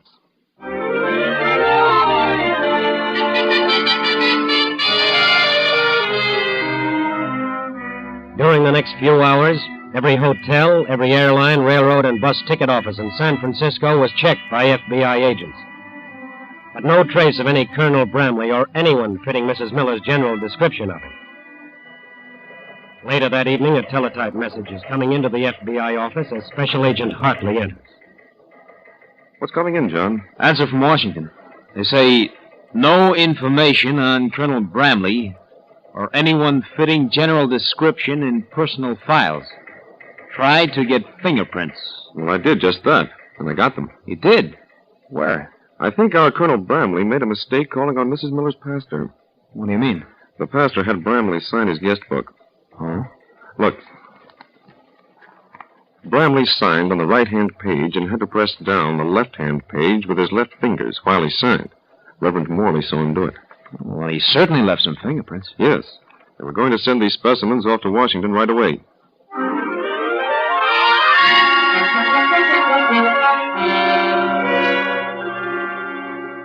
Ironically enough, while his fingerprints and handwriting are speeding across the continent, Colonel Bramley, a few hundred miles away in Salt Lake City, is just complimenting his young hostess on an excellent dinner. On this occasion, however, he has demoted himself to a Major Romney Richards. My dear madam, that was a most delightful meal. Well, it was very simple, really, Major Richards. Oh, come now. I haven't dined so well in quite a spell. A bit of a rhyme, what? And pure flattery. And you know it. Oh, nonsense. I'm quite shamelessly a philogastric, an ardent Epicurean, and I declare I envy your good husband such an excellent cook. Well, Major, this was all too little in return for what you're going to do for him. I must repeat, nonsense. I don't know how I can ever thank you enough for either of us. Just thank your good pastor, my dear, for bringing us together. And you may rest assured that through my agents in Russia, working with the Manchurian underground, the money will reach and bring relief to your dear husband.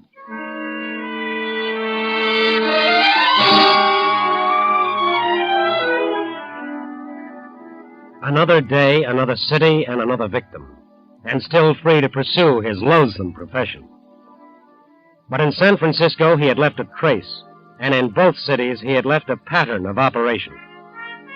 Therefore, although unaware of it, his race against time had begun. For the moment, the advantage was his because the FBI had not yet established his identity. But an hour later, as he boarded a bus out of Salt Lake City to continue his misery-chiseling trek eastward, the teletype brought a report to the FBI San Francisco office. Got something for you, Hartley. What is it? Report from Washington. They identified those prints. Good. It says Bramley fingerprints identified with swindler whose description tallies with description furnished by Mrs. Miller. Here, let me see. Here you are. Your man is Thomas Edward Bradley, born Chicago, Illinois. 40 years old, 5 feet 11, 175 pounds. Served New York prison term. Forgery. Paroled on request of chaplain whom Bradley served as secretary. That explains the minister angle in his operations. Exactly. I'll get it. Hello? Yes? Salt Lake office calling. Hello? Yes, Hartley speaking. Oh, hello, Jager. What? Yes? Yes. That's enough for me. Teletype your report to Washington. Goodbye. What's up? Mr. Bradley pulled a job in Salt Lake City last night. I'm going there in the next plane.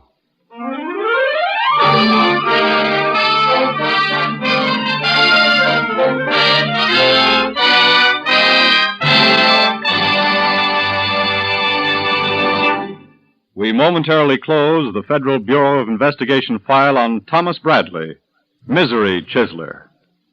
We will reopen this file in just a moment. In the office of President Thomas I. Parkinson of the Equitable Life Assurance Society of the United States is a folder filled with letters that come straight from the heart of America. These letters were written by the fathers and mothers and wives of Equitable Society members who have died while serving with the armed forces of the United States. Since the Equitable is truly a society in which all policyholders belong to one big family, we would like to share the inspiration of these letters with all our members. And here, for example, is one from a father who has given us permission to read it on this program. He writes, Dear Mr. Parkinson, your kind letter of sympathy made us feel more like living and carrying on. As from the way it was written, I know the words came direct from your heart. It's very easy to see how a society like yours could achieve so much. It couldn't be otherwise. Your consoling letter would make our son proud to know that he belonged to a society like yours. The principles for which he fought and gave his life make us proud to be the parents of a son like him. While he was called upon to make the supreme sacrifice, we know now that he did not give his life in vain. Letters like these keep us continually conscious of our responsibility to members of the Equitable Society and to all America. And now, back to the file on Thomas Bradley, Misery Chiseler.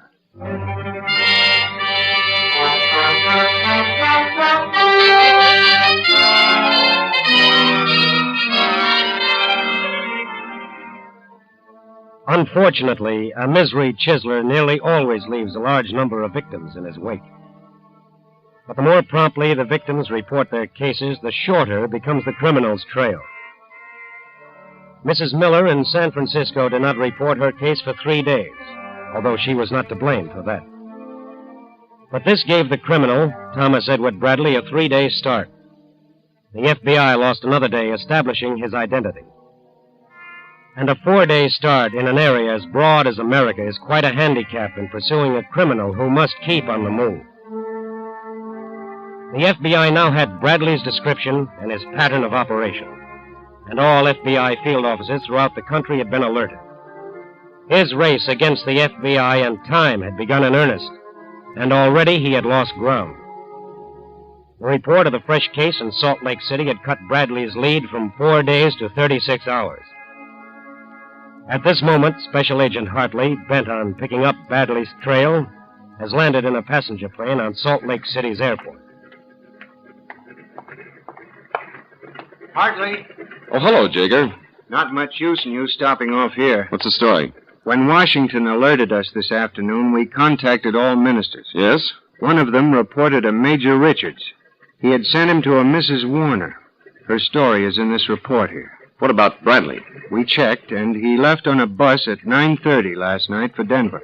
He's loose in Denver by now, I guess. Yes, we got the information too late to have him picked up at the Denver terminal. But the Denver office is working on the case. Yes. All ministers there alerted? Yes, and all railroad and bus offices are being watched. Good. Thanks, Jager. I'm heading for Denver.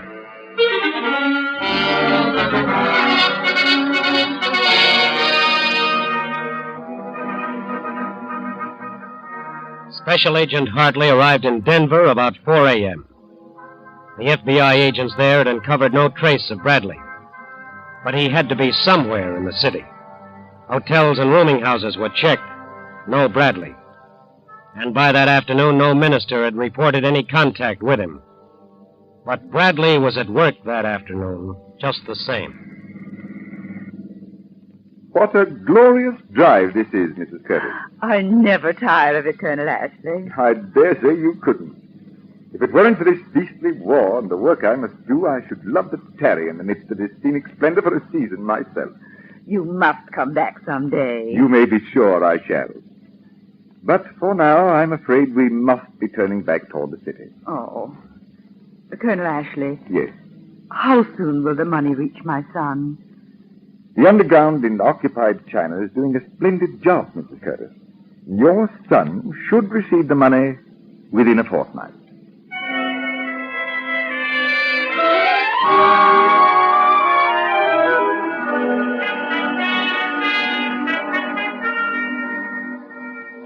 The criminal who lives by his wits is smart enough to alter his pattern of operation occasionally. That's why no minister in Denver had been contacted by Bradley. With the aid of newspaper files, he had contacted a next of kin directly. That's why also Bradley was not apprehended leaving Denver. It was 2 days later when the FBI uncovered the fact that Bradley had boarded an eastbound bus 2 stations out of Denver and had reached his destination by now, Cleveland. But 5 hours later, by plane, Special Agent Hartley arrived in Cleveland, too. It is shortly afternoon, and Hartley is just entering the FBI office. Hello, Phil. Oh, come in, Hartley. We've been expecting you. What's been happening? The town's pretty well covered, but no lead on Bradley yet. You read his report? Yes. I hope he goes back to the minister pattern here. The ministers have all been alerted, but no report from any yet. How about the newspaper list of next of kin for the boys missing in action? 3 men are working on it, but Bradley may go to work before all next of kin are alerted. Yes. You figure he worked that way in Denver? Well, he didn't contact any ministers, and the newspaper files are open to anybody. So Bradley went down the list of missing in action, picked out a victim, and went to work. I'm sure of it. Well, we've covered everything. We'll just have to wait for developments. Yes, but I sure hope they develop, and fast.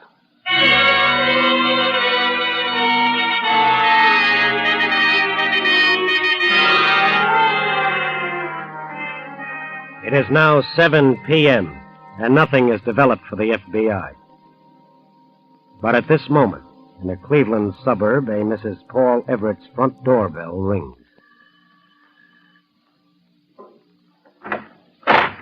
Mrs. Everett? Yes? I'm Major Radcliffe, British Army Intelligence. Oh, yes. Reverend Matthew's housekeeper phoned that you were coming over. Well, won't you come in? Thank you. Thank you. Mrs. Everett, I have news for you. Oh? About your husband. About Paul. Your husband, Mrs. Everett, is alive. Oh. And I've come to ask you if there is any...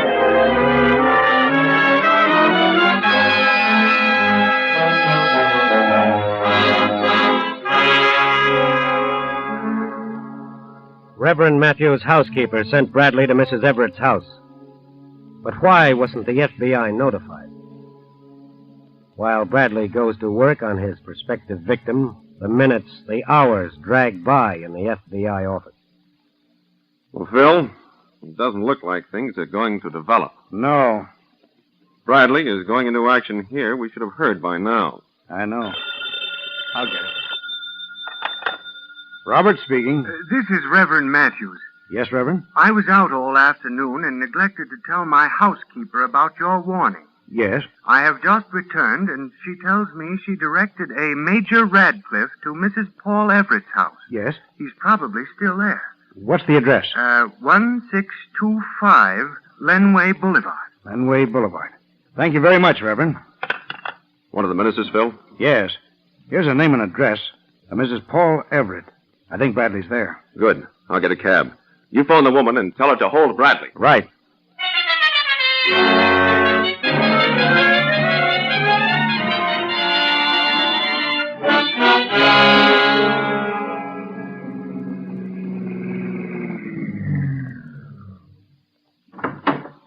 Wait for me, driver. Right.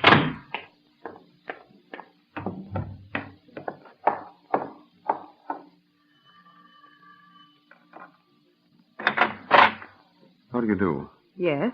I'm Special Agent Hartley, FBI. Oh, yes, I've been expecting you. Is the major still here? No, I'm sorry. He left just a few minutes before your office called.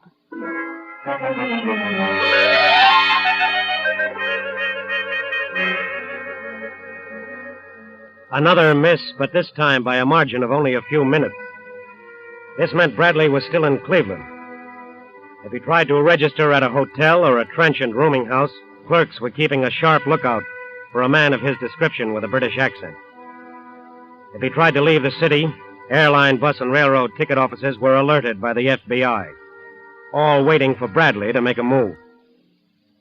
4 hours passed and no report. Then Special Agent Hartley began a personal round of travel officers. It was 1 a.m. when he reached an airline ticket office. He scanned the brief list of passengers booked on the flights, then questioned the girl on duty. Dr. Philip Gibson. Remember him? Yes, he said he was a surgeon here. I've looked in the telephone directory, and there's no Dr. Philip Gibson listed. There's not? No. How old a man was he? Oh, around 40. British accent? I don't remember. Notice anything particular about him? Well, no, but he did make a mistake. He asked for space to Newark, New Jersey, and we don't stop there anymore. Newark, eh? Yes. I gave him space to New York and told him how to take the tube to Newark. When did his flight leave? Oh, it's reached New York by now. Yeah, use your phone. Right ahead, of course. Thanks. Would you book me on the next flight to New York, miss? Yes, sir. That will be about an hour from now. Hello? Phil? Hartley. Contact the Newark office right away to set the stage for Bradley and have them alert ministers and all next of kin. I'm on the next plane to New York.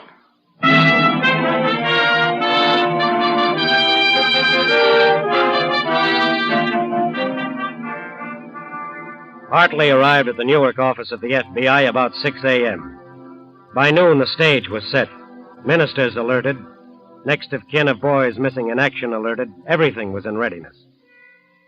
The afternoon hours dragged by. Nothing happened. 6 o'clock. Maybe there was a Dr. Philip Gibson after all. Maybe Bradley hadn't dropped his English accent, changed his name and manner. 7 o'clock.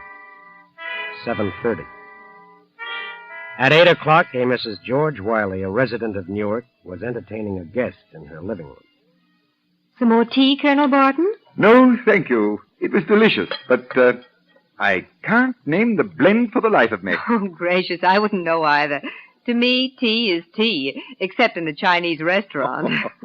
A jolly good quip, that. Well, Mrs. Wiley, I'm afraid I really must be dashing off. You'll be late for your dinner engagement. But it's been such a pleasure talking with you. Thank you. And I find it difficult to leave your charming company, but I have urgent matters to take care of in New York this evening. Of course. And you may rest assured that as soon as I've cashed your check, the money will be on its way to your brother. The Korean underground has not failed yet. I can't thank you enough, Colonel. Just thank Providence for making it possible for me to be of service to you. Good night, Mrs. Wiley. Good night, Colonel.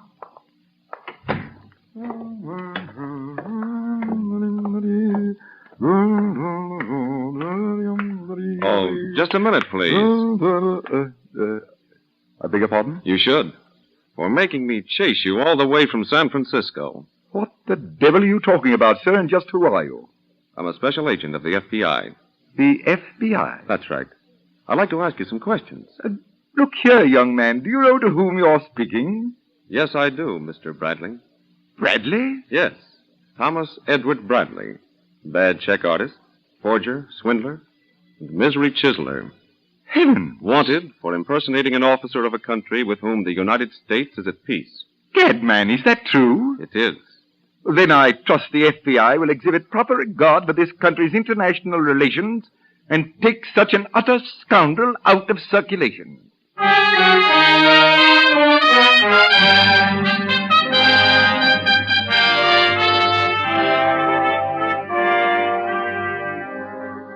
And so, thanks to the cooperation of the citizens on whom he preyed, the FBI was able to chalk up another victory in its war on the misery chiselers. Bradley's final capture was made possible in this case when Mrs. George Wiley, who had been alerted, took long enough at making a pot of tea to also telephone the FBI. Scores of Bradley's kind have been arrested, but not all. Their arrest depends on your help. And you can make their miserable racket unprofitable by dealing only through government agencies and through reputable public service organizations in seeking information concerning loved ones in the service reported missing. Also, by checking first with the FBI before dealing with any individual professing to have special knowledge about the missing person. Remember, the FBI belongs to you. It operates for your protection.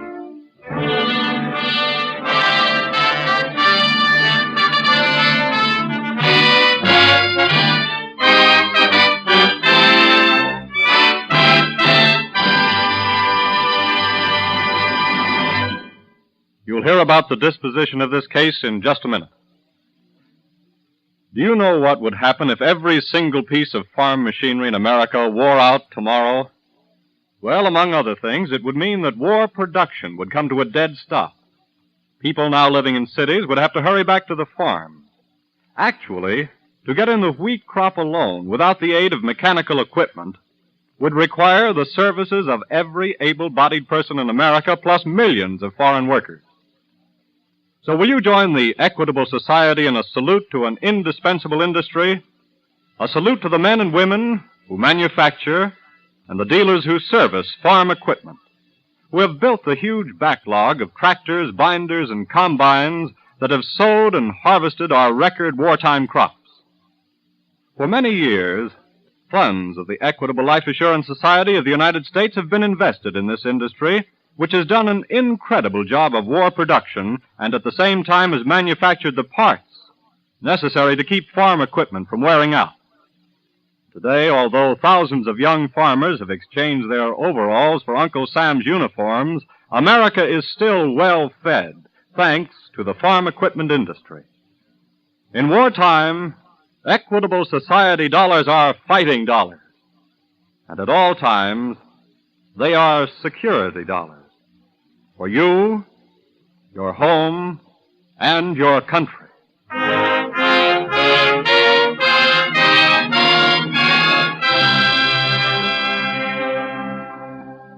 Thomas Bradley, charged with impersonating an accredited official of a country with which the United States is at peace, was sentenced to a long term in a federal penitentiary.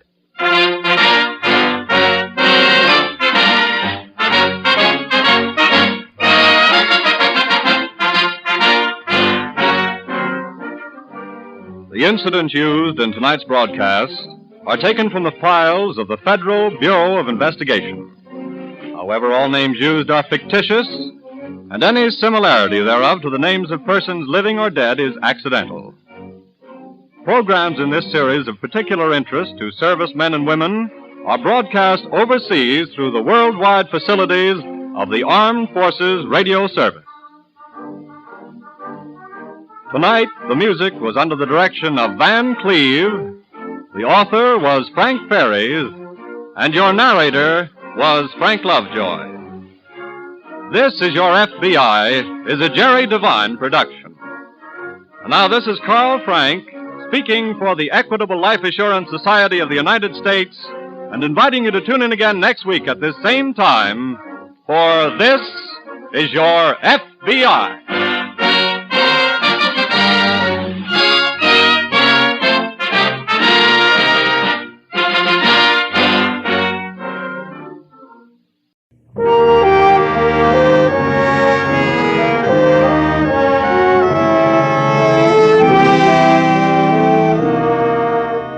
I stood at the window and looked down at the Saturday morning traffic. 1,000 inchworms playing follow the leader to the beach, to the mountains, to Aunt Millie's, to any place. I had time, a book. There was food in the refrigerator and a coffee cup in my hand. Across the room there was an easy chair and cigarettes on the table beside it. The clock said it was 9:15. I hadn't shaved and I wasn't going to. It was Saturday all day, and it was mine.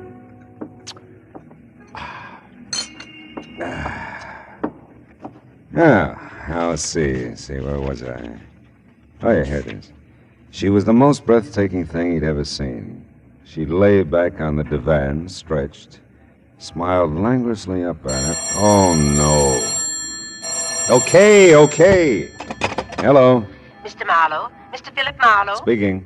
You don't know me, Mr. Marlowe. My name is Phoebe Cardwell. Mrs. Phoebe Cardwell. Yes? Well, I thought perhaps the name would mean something to you. Cardwell? No, I'm afraid not. Well, no matter.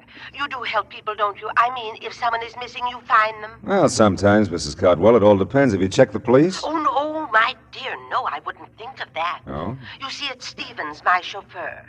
Oh, well, now, I mustn't mislead you.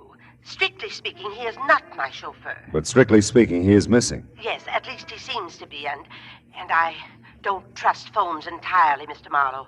I couldn't even have called you except Matilda went to her friend's, and I do need your help. Yeah, I see. If Well, you could come out right away. It's most important to me. I live in Venice, Mr. Marlowe. If you drive down Sepulveda to Washington Boulevard...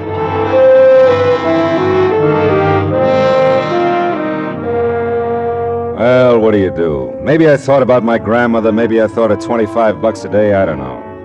Whatever it was, I joined the inchworm anonymity that was the traffic line to the beach cities. Now, Venice is not a spot to which I normally gravitate, but there was something in Mrs. Phoebe Cardwell's distinguished old voice that told me this was not a Saturday for normalcy. The house was what used to be called a bungalow, and the ramrod little figure waiting for me in the doorway was what used to be called beautiful. Phoebe Cardwell, for all her 75 years, had worn well and knew it. It's just possible that I didn't make myself entirely clear on the phone, Mr. Marlowe, about Stevens. Well, he's your chauffeur and he's missing, huh? He was my chauffeur. It seemed like a very long time ago since I've seen him. You see, after Horace died in 1948, Horace was my husband. Oh. You see, after Horace died, Stephen stayed on to drive for the family who took our Pasadena house. Oh, he did this with my blessing, of course. Horace, rest him, left me very little, really. I say this with no malice, Mr. Marlowe, merely to point out that for me to retain Stevens was quite out of the question. Yeah, I suppose so. So I moved in with my younger sister, Matilda. She's visiting a friend at the moment. I wouldn't want Matilda to share my concern over Stevens, and I'm sure you'll respect that. Oh, of course, Mrs. Cardwell. Thank you. Now, look, so far as you know, is Stevens still driving for the family who took your house? Oh, I'm sure he is. He must be.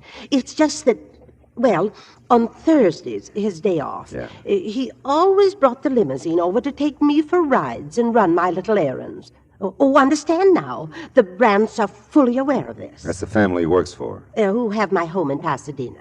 And Stevens hasn't been to see you in some time. In weeks, and not a word, you understand. I find it difficult to tell you precisely how I feel about this, Mr. Marlowe. Stevens is like a son to me. Perhaps he's ill or troubled. Oh, I'd want to know that. I might be able to help. You phoned, I suppose? Oh, I'm embarrassed to say how many times. But no answer, none at all. I've a writing desk in my room, Mr. Marlowe. I'll write the Pasadena address and phone number for you. My number, too. Oh, I shan't be a moment now. I'd seen the ring when I first sat down opposite her. First because it was big, almost massive on a tiny right hand. Then because it didn't fit the rest of the lavender and old lace picture that she presented. A mass of jade and gold carved with oriental figures. A foreboding thing that reeked quality of its kind and value. After she left, the vases jumped out at me from the mantel. Small, gold, and jade again. And as incongruously out of place as Phoebe Cardwell in Sister Matilda's bungalow. There. Now, that didn't take long, did it? Oh, not long at all. Oh, I like you, Mr. Marlowe. You'll find Stevens for me, I know. Well, I hope so, Mrs. Cardwell. And if I do, what'll I tell him? That I want to see him or hear from him. Stevens will understand. Yeah, well, Oh, dear. Huh? That's Matilda. Phoebe, I'm home, dearie. So I see, my dear. Mr. Marlowe, may I present my sister, Miss Reed? Miss Reed? With an eye like Wallace Reed. I'm sure, Mr. Marlowe. Oh, but maybe you don't remember Wally? Well, I tell you, Matilda dabbled in theatricals at one time, Mr. Marlowe. Dabbled in theatricals. I was in pictures in the golden era, Mr. Marlowe, when silence was golden. Oh, that Wallace Reed, yeah. Mr. Marlowe's in insurance, my dear, and some younger than we are. Did you see the covered wagon, Ernest Torrance? I had a big scene with him on the prairie, right by one of the wagon wheels. No, not first run. I'm waiting for it to come to my neighborhood theater.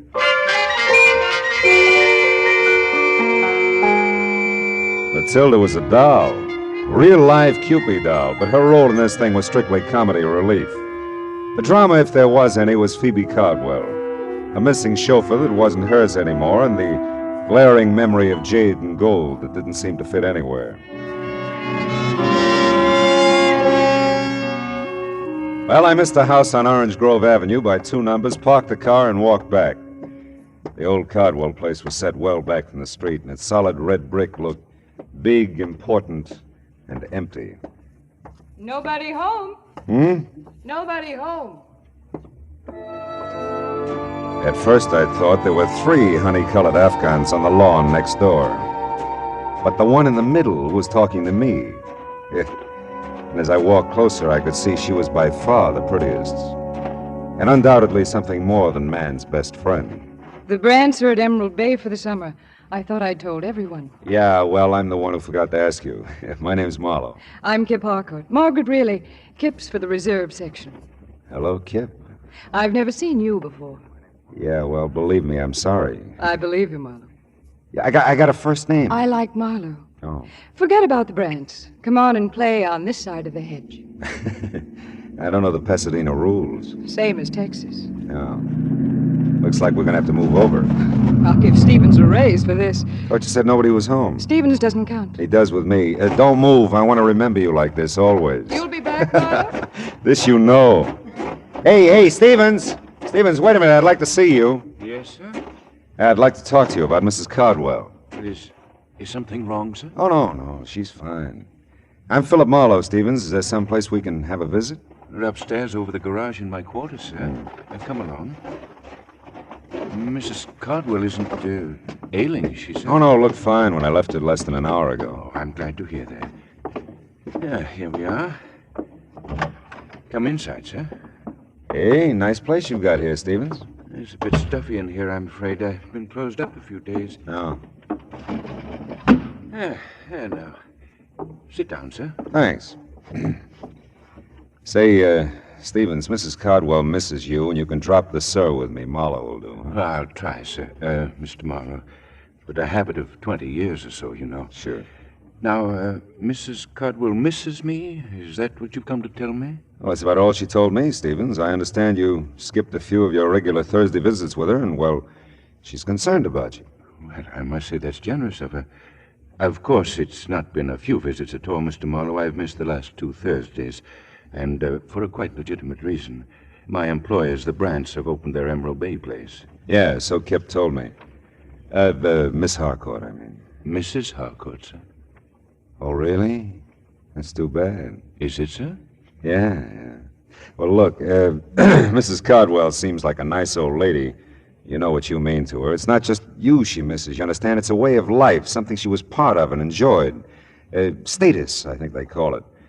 You know, it can be pretty important, Stevens. I understand that, sir. Sure you do. You'll give her a break, I know.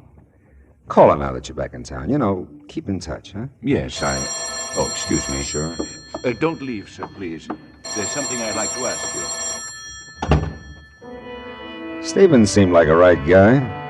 Anyway, I was wondering about Kip, Mrs. Harcourt. I had her figured all right, but not for married. I dismissed it at the back of my mind and started casing Stevens' little palace. It was nice enough in the brown to gray motif, neat, tidy, like Stevens, except for a bunch of packing boxes grouped in the corner behind the divan. And on top of them, 3 items that stopped me cold. A large bowl, a smaller one, and a long oblong box. All a mass of jade and gold carved with oriental figures. You admire Oriental art, Mr. Marlowe? Not especially. Do you, Stevens? Not especially, sir. You said you'd like to ask me something. Yes, and if I may, sir, I'd appreciate a straight answer. All my answers are straight, Stevens. It's my questions that get tricky. I'll remember that, sir. Are you certain you've told me everything Mrs. Cardwell said about me? Very certain. Does it strike you as odd, sir, that she'd hire a man of your particular capabilities to deliver the simple message that she misses me? Matter of fact, it does, Stevens. Strikes me as very odd.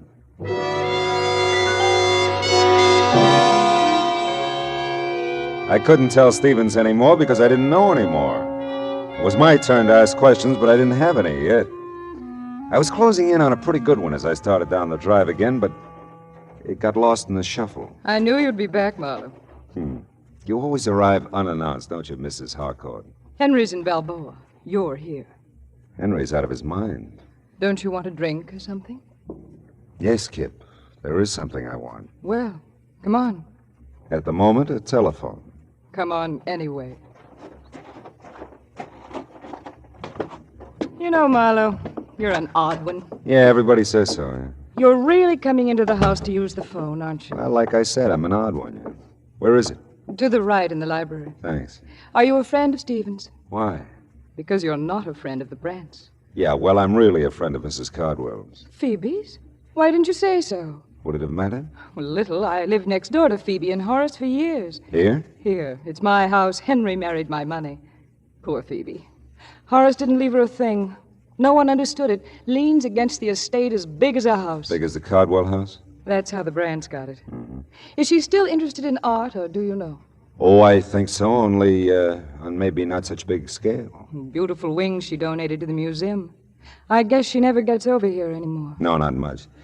Say, you know, I forgot the name of that museum. She mentioned it. Live Oak Museum on California Street. Oh, yeah. I liked Phoebe. Tell her Kip says hi when you see her. Yeah, I will.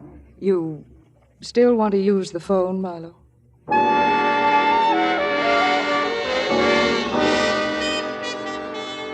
I used the phone. I called Phoebe Cardwell, explained Stevens' absence, and gave her Kip's best. And the case was closed. All I had to do was wait for a check. But all of a sudden, I didn't feel very good about any of it. It was like a hangover. You know, I felt something should make sense, but nothing did. The jade and gold at Phoebe's, the stuff in Stevens' quarters that looked just like it. Was it hers? Did she give it to him? Did he take it? Questions I had, but no answers. I stood there at the window in Kip's library and watched a car pull to a stop in front of the old Cardwell place. Watched the thick little man get out and start to walk up the gravel driveway. I wasn't sure until he walked right past the library window. Then I knew I had the beginnings of all the answers. The thick little man was Fritzy Ott, one of the better fencers around town. And he was on his way to see Stevens. A minute later, Kip told me of empty servants' quarters over her garage. Another minute later, and I was there. The two garages weren't 6 feet apart. And there was lots to hear if you listened. I listen. But look, Stevie boy, you don't have it all. That's not quite the point now. Can you dispose of it? I don't know. Two things, Stevie boy. One, collection's a tough defense. Real tough. Two, this isn't the whole deal. But I don't understand. This isn't the whole deal. Some pieces missing. I've seen pictures of the Cinco collection. Some pieces are missing here. 2 vases and a ring, to be exact. Yeah, you're right. You got them? Well, not exactly. I might be able to get them. Look, I'm trying to tell you, Stevie boy. One, I'm not even sure I can fence the whole collection. But two, I ain't got a prayer of doing it if it's incomplete. Are you with me there? Do you understand that? Yes, I understand it. It might take time to obtain the other pieces. Then you better spend some time, Stevie boy, or we got no arrangement whatsoever. I tell you, I'll nose around, see what's the best deal I can get, providing you deliver the full treatment. You see what you can do about getting it, and we'll meet here tomorrow at noon. But I really don't think it. Oh, never mind. I've got to have the money. All right. Tomorrow at noon. You didn't have to hang any signs on it. It was all there, or most of it was. The Cinco collection meant very little to me, but it meant money to Stevens and Fritzy Ott. I had an idea it meant something else again to Phoebe Caldwell. And I had another idea. The Live Oak Museum on California Street and the wing that Phoebe had donated to it. I couldn't risk the delay of a Texas rules bout with Kip, so I skirted the house and ran through the dusk to my car. 5 minutes later, I stood in front of the words Live Oak Museum, Percival Wallace, director, open to visitors 9 to 5 weekdays, 9 to 12 Saturdays, 12 to 5 Sunday afternoon. Oh, nuts.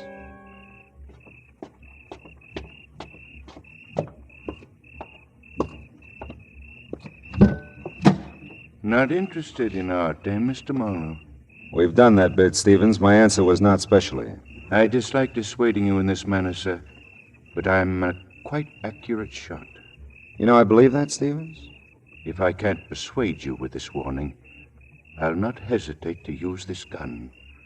I'll not hesitate at all, sir.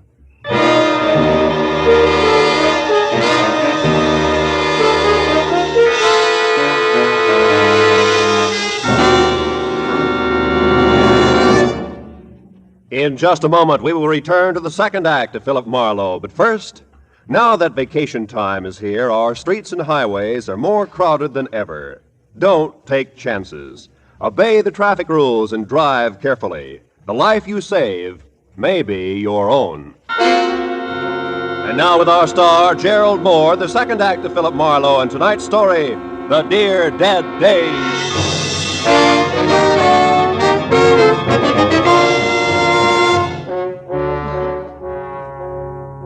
Stevens had a dominant personality for a chauffeur. He could give orders as well as take them. And I'm not a man who's at his best staring down the nose of an automatic. Well, we told each other a very proper good evening, and he left me with my thoughts, which were several and urgent. I bundled them together and headed for the Times office in downtown L.A. Note, there's just one thing mustier than an old newspaper file. It's the man who files it. 1948 was a big year, news-wise, Philip. The files are heavy. Well, how was it obituary-wise, Belton? That should lighten it. Uh-huh. Local, national, or international? Local, Pasadena. Name, address? Horace Cardwell, Orange Grove Avenue. Mm-hmm. Cardwell, Horace. That's it. January 30, 1948. Page 1, Part 2.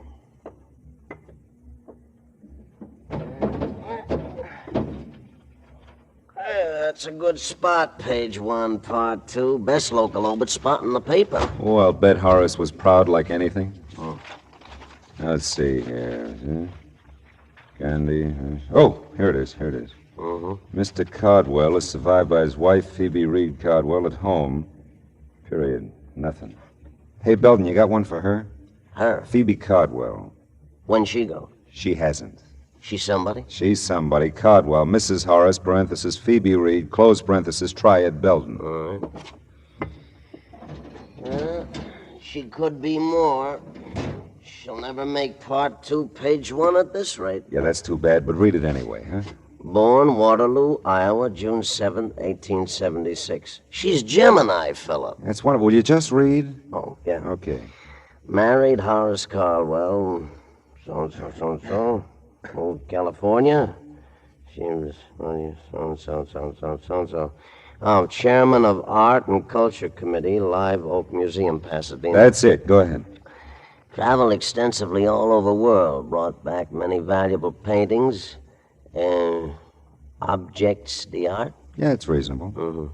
To the museum, most famous of which is Sing Woo collection of jade. And, well, that's about it, Philip. I love you, Belden. Thanks.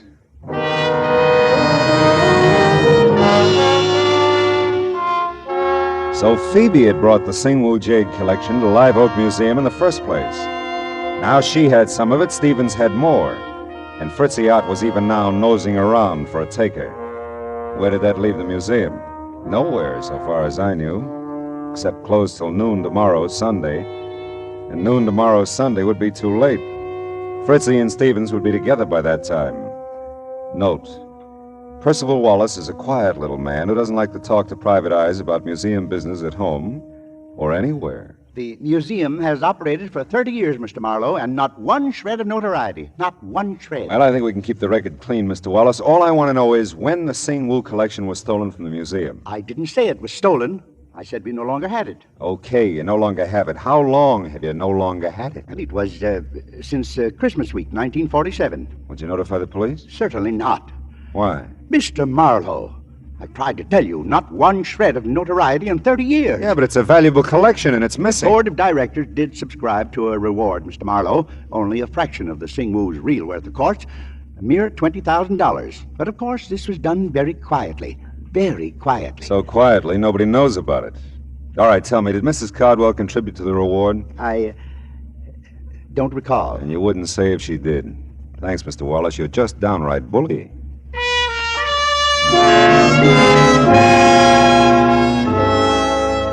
I got to Phoebe Cardwell's small bungalow in Venice in time to see a liveried limousine pull away from the curb. A few minutes after it got lost with the rest of the inchworms, the light-up-at-night variety, Mrs. Cardwell ushered me into the living room. When she turned on the lights, everything in the room jumped out at me again. The pink dogs, the blue cats, the souvenir pillows. But the most notable things in the room were the jade and gold vases that were gone from the mantel, and the jade and gold ring that was missing from Phoebe Cardwell's old hand. This is delightful, Mr. Marlowe. Genuinely delightful. Yeah, well, I was afraid it might be a little too late to call. Oh, ordinarily, yes. Oh, but not tonight. Why, you just missed him, Stevens. He came back and took me for a drive.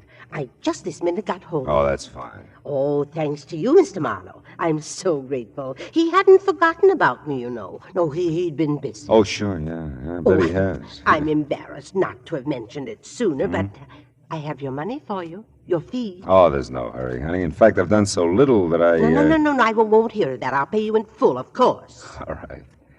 Say, this morning I was admiring your ring and the vases on the mantel. Were you indeed? Yeah. Well, I'm glad. They're quite nice, you know. Yes, they were. Did you give them to Stevens, Mrs. Cardwell? I beg your pardon? Did you give them to Stevens? Why, really, Mr. Marlowe, you surprise me. That is none of your affair, you know. I'm a curious fellow. I secured your services to perform a specific task. You've done that. I certainly do not intend to discuss Stevens or anything pertaining to him with you, Mr. Marlowe. All right. We'll leave it that way, huh? Not a word of any of this to Matilda now. All right. Phoebe, dear. Oh, and Mr. Marlowe again. Yeah, I was just leaving. I told the girls at the club all about you, and I am right, aren't I? You are Julia Marlowe's son. Julia Marlowe, The actress, she played Barbara Fritchie for years. She did. Well, I'm sorry, but there are no Fritchies in our families for years, either side. Yeah. Really, Matilda, Mr. Marlowe's busy. He was just leaving. Yes, wasn't I? Philip Fritchie Marlowe. Oh, 'twould have been a beautiful name.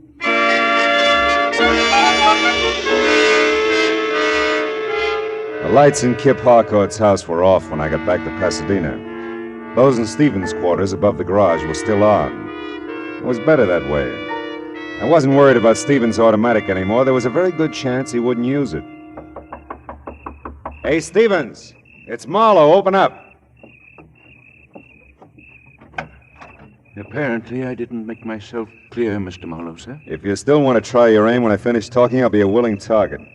Come in, sir. It's almost midnight. You're meeting Fritzy at noon tomorrow. We're going to have to work fast. I warned you to stay out of it, Mr. Marlowe. Now, listen, Stevens, hear this. I know about a lot of it, and I got some good guesses on the rest. Let's make a deal. I'll tell you what I know and what I guess. If I'm right, you can get in touch with Fritzy tonight. And if you're wrong? Well, if I'm wrong, one of us deserves to be killed. Go ahead, sir. Okay. Horace Cardwell was a wealthy man, a very wealthy man. He was a good businessman, and he loved his wife very much. That's right, sir. When he died, there was almost no money. A small amount maybe for Phoebe, but the house, everything in it, the cars, everything, went to pay off debts, liens against the estate. What else do you know? That Phoebe Cardwell contributed a wing to the Live Oak Museum. That she brought art treasures from all over the world to put in it, including the Singwu jade collection.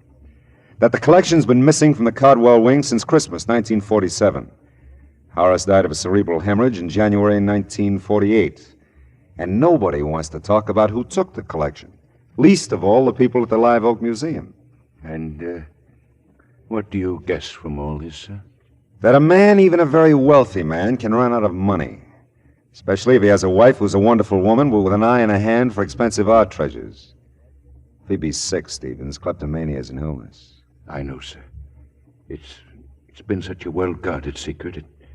It took all Mr. Horace had to pay for the things she took. People to watch her, keep track of her. You know us, sir. He couldn't bear to get help for her, psychiatric help. Now, she needs money, just to live on. She has so little, and... You love her very much, don't you? Yes. Yes, I do. Well, she can't have too many more years, Stevens, and $20,000 is a lot of money. $20,000, Mr. Morniel? Now, look, Stevens. You called it a well-guarded secret. Believe me, it was, and it is. Even those of you who have been protecting Phoebe all these years haven't leveled with each other. How she moved the collection out of there, I'll never know, but the museum's had a $20,000 reward for its return for several years. Well, I didn't know that, sir. I know you didn't. And it suddenly dawns on me that Phoebe's been handing you the Singwu collection bit by bit ever since she, came by it. Maybe in appreciation for your years of faithful service, huh? Well, she said it might come in handy, sir, if I ever needed money. If I needed money, Mr. Marlowe. Yeah, I know, Stevens. Hey, you got a conflict tomorrow. You can't be here meeting Fritzy and be at the Live Oak Museum when it opens at noon, too. Well, I'll call Fritzy. I'll tell him our arrangement is off. And Stevens, can't you just see Percival Wallace's face tomorrow when he eyes the Singwu collection again?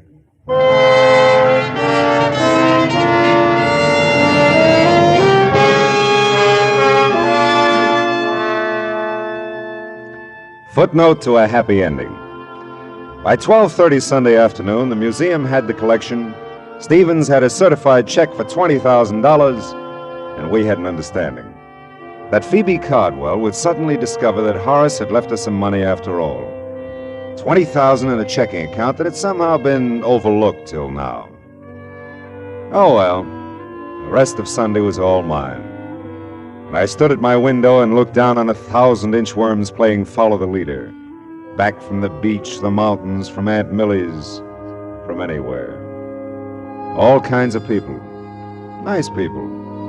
Not so nice people. Dames like Kip, whose husbands took trips. Sweet, harmless old ladies who took collections. Oh, well, where's that book? Oh, yeah. Now, where was I? Oh, yeah, here it is. She was the most breathtaking thing he'd ever seen. She lay back on the divan, stretched, and smiled languorously up at him.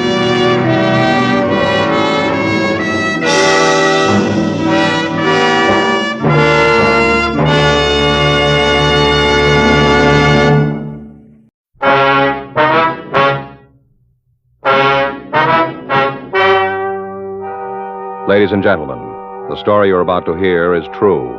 The names have been changed to protect the innocent.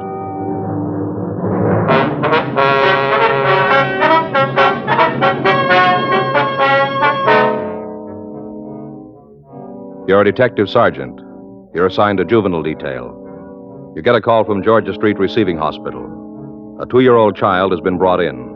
Her condition is critical. There's evidence of foul play. Your job? Check it out.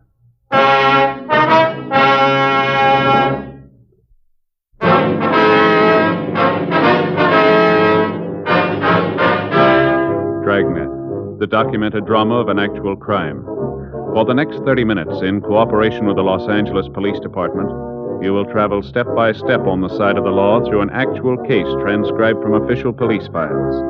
From beginning to end, from crime to punishment, Dragnet is the story of your police force in action. It was Sunday, August 14th. It was warm in Los Angeles. We were working the night watch out of juvenile detail. My partner's Frank Smith. The boss is Captain Powers. My name's Friday. I was on my way back from detention cells, and it was 7:28 p.m. when I got to the second floor of Georgia Street Juvenile. Squad room. Hi, how'd it go? Nothing. Those kids won't cop to a thing. What about the weapons? Well, they admit they had them, and that's all. Nothing about what they were going to do with them? No. I don't know, Joe. Today, kids got a lot more than we ever had. TV, cars, a lot of things. Yeah.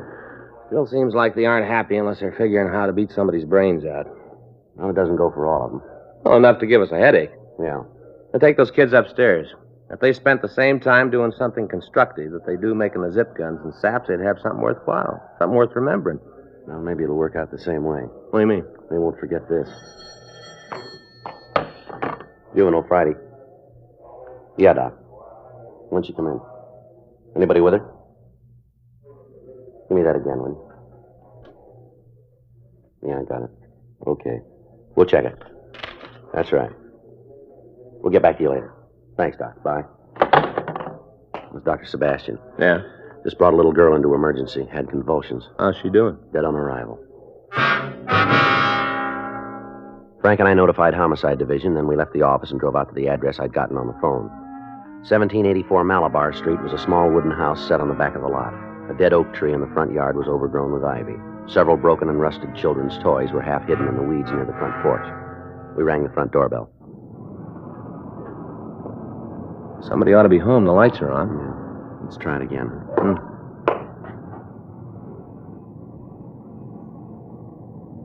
Yeah, somebody's coming. Yes, Ms. Manson, that's right. What do you want? police officers, we'd like to talk to you. We have to go through it all again. Don't you think I feel bad enough about it? We're sorry to bother you, ma'am, but there's some questions we have to ask you. All right, come on in. You might as well sit down. Thank you. Thank you. This is Frank Smith, and my name's Friday. How do you do, Miss Manson? Hello. You're the child's aunt, is that right? Yeah, her mother's my sister. And where's her mother? I don't know. Been trying to get in touch with her. Left messages all over town, but I guess she ain't got any of them. The child stay with you, does she? Yeah. Been here since she was 6 months old. Feel like she was my own. Mm-hmm. I got 3 kids myself, all boys. Always wanted a girl. When Joan said I could have Melissa, made me feel real good. Like a daughter of my own, real good. Mm-hmm. Knew it didn't make any difference to Joan. None at all. Wasn't anything that mattered much to her. I always thought Melissa was something that shouldn't have happened. In the way, that's what she said. Yes, ma'am. In the way. Mm-hmm. What happened this evening? What do you mean? Well, you're the one who called the hospital, aren't you? Yeah. As soon as I knew there was something wrong, called him. Mm-hmm. Well, what happened? Well, this is Sunday. Yeah. Every Sunday morning, Joan comes by and picks up Melissa, takes her for the day. Mm-hmm. Just like always, she was here this morning. Yes, ma'am. Gonna be a big day. She told the baby they were going up to Griffith Park to the zoo, see the animals. Mm-hmm. Well, we all sat around and ate. My kids and baby and Joan, and the kids went to get dressed. Yeah. After she was dressed, they left. Joan and Melissa, going to the zoo and the ride. Real big day, real big. Mm-hmm. About 6 they came back. That's this evening? Yeah, 6 o'clock. The baby didn't look real good, kind of hot and flushed. Yeah. I asked Joan if she'd given her a lot of junk. She said no, nothing that'd hurt her. That's what she said. Mm-hmm. Just came in the house and then she left. Said she had an appointment, that she couldn't be late. Just dumped the baby inside the house and walked out. I see. I gave her a bath. Thought it might make her feel better. She was running a little fever. Warm bath's supposed to bring down the temperature. Yes, ma'am. Didn't do any good at all. I asked her if she was hungry, and she said she was, so I gave her some dinner. Had no more than taken 1 bite, and she had the first fit. Mm-hmm. Sitting right there at the table, and she had it. I didn't know what to do. Never had nothing happen like that before. I didn't know what to give her. Did you call a doctor? Yeah. We don't have a telephone, so I went down to the corner. There's a booth at the gas station. Yeah. Didn't want to leave the baby alone, but there wasn't any other way. Nothing else I could do. All right. Go ahead, please. Doctor wasn't at home. I left word for him to come right over, and then I came back. Didn't no sooner walk into the house than she had another fit. Scared me to death. Poor little thing sitting there.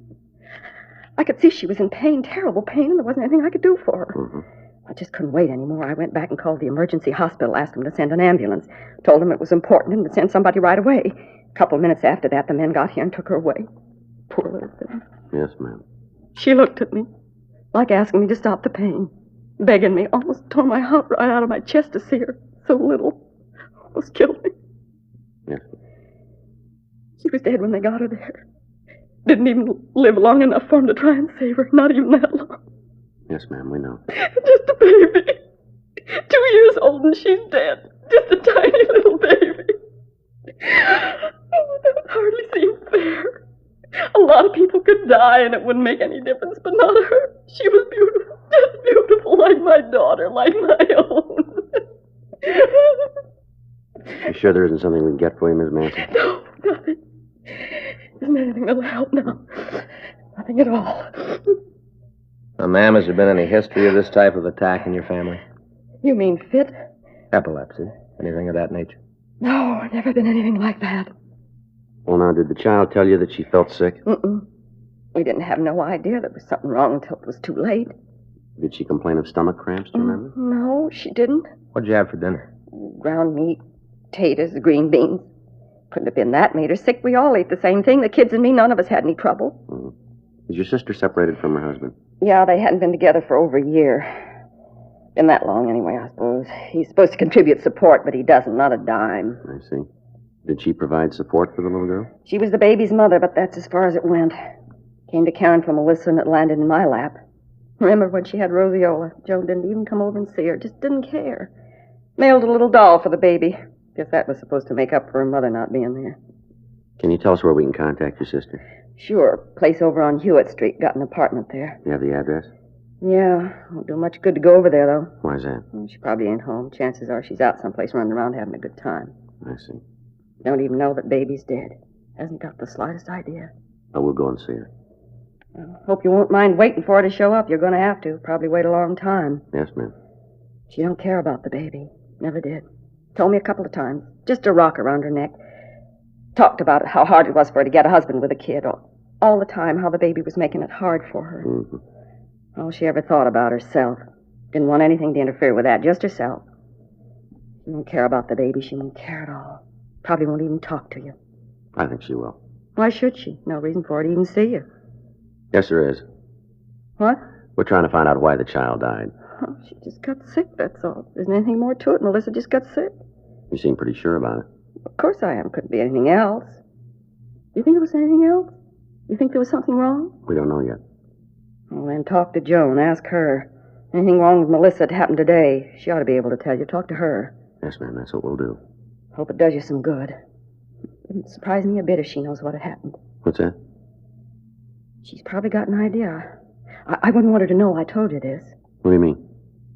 If there's something wrong with the way Melissa died, if there is... Yes, ma'am. It wouldn't surprise me if Joan killed her.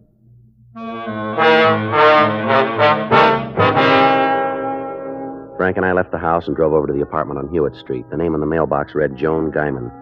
We rang the bell, but there was no answer. We talked to the landlady, a Mrs. Enid Bindon. She told us that the Guyman woman had left the place about 7:15 in the company of a man, and she hadn't returned. We asked her what she could tell us about Miss Guyman. Kind of hard to say right off. She's funny, you know how I mean? No, ma'am.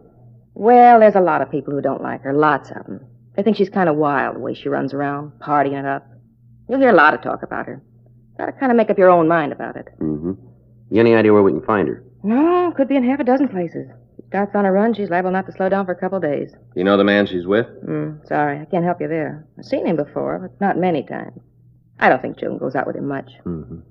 Something wrong? Ma'am? Something happened to Joan? No, ma'am. Must be some reason you're nosing around. Anything you want to tell me? It might be a little better if we talk to Miss Guyman. The way you want it. I ain't gonna pry into something that don't concern me. Yes, ma'am. Have you ever met Mrs. Guyman's little girl? You mean Melissa? Yes, ma'am. Sure. Two of them been here several times. Sundays, you know, Joan has a little girl. How they seem to get along. What? Miss Guyman and her daughter. How they get along. Well, you said it yourself. Melissa's her daughter. Yeah. What have you heard? Hmm?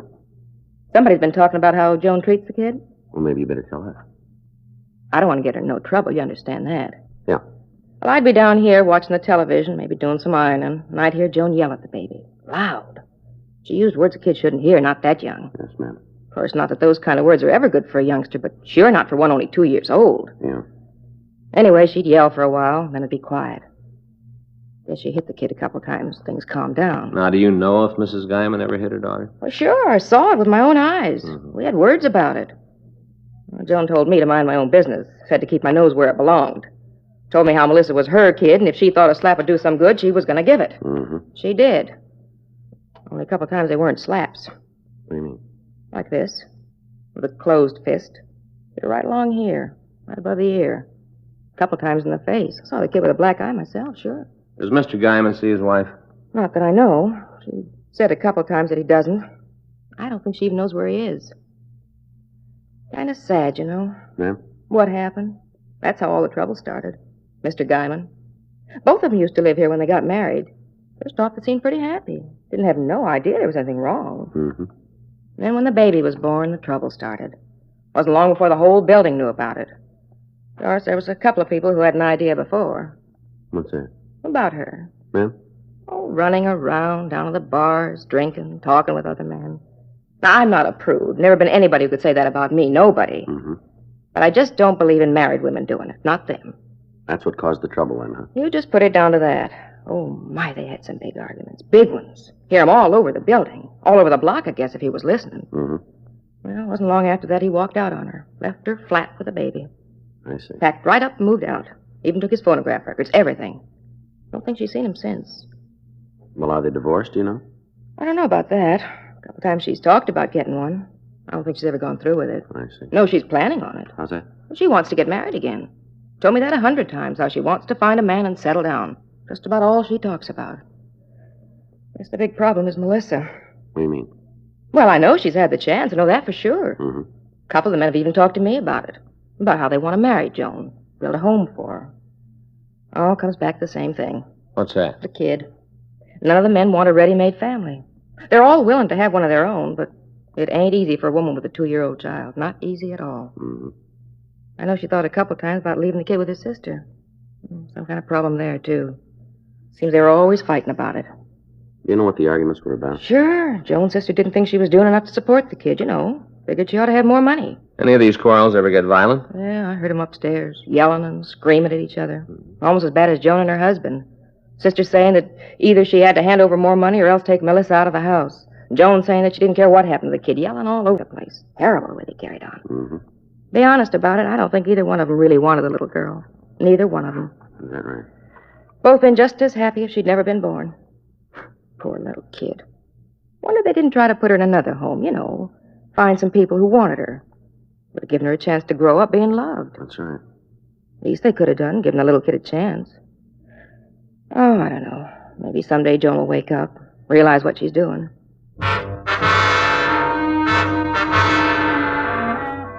We returned to the office and checked with the crime lab. They'd finished going over the child's clothing, and they had everything out of order. We put in a call to the coroner's Vic Wallage. He told us that the autopsy would be held at 10 a.m. the following morning, and that we should have the results by 11. He went on to say that in his examination of Melissa Guyman, he'd found several bruises on her neck and back. However, he was unable to tell us if the blows might have been strong enough to cause her death. 12:16 a.m. We ran the names Joan Guyman and her sister through R&I. There was no record on the sister, but we found that the Guyman woman had been arrested several times in the last year on charges of 4127A, drunk. The rest of the night was spent in checking out the places she was known to have frequented. An attempt was made to find her husband without result. The next day, Frank and I met in the squad room early to put through a call to the coroner's office. Yeah. What about the bruises? I see. Well, how long's that going to take? Right.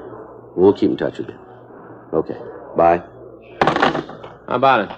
They finished. What's the cause of death? They're still not sure. What do you mean? They think she might have been poisoned.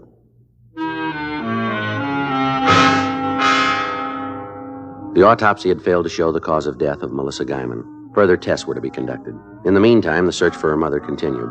A check with the landlady showed the victim's mother hadn't returned to her home during the night. We contacted her sister, but she told us she hadn't heard from Joan Guyman. The afternoon papers carried a story on the little girl's death. Frank and I checked with Sergeant J. Allen again, but he hadn't come up with anything new. 3:20 p.m. You want to go out and see the sister? I don't think it's going to do much good. She said she'd call if she heard anything. Yeah. I got it. Juvenile, Smith. Yeah, that's right.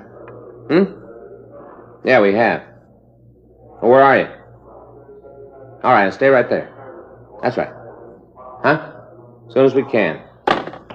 Joan Guyman. Where is she? Bar down on East 5th. She know about the little girl? Yeah, wants to see us right away. Well, that makes us even. She's got more of a reason. Says she killed her daughter.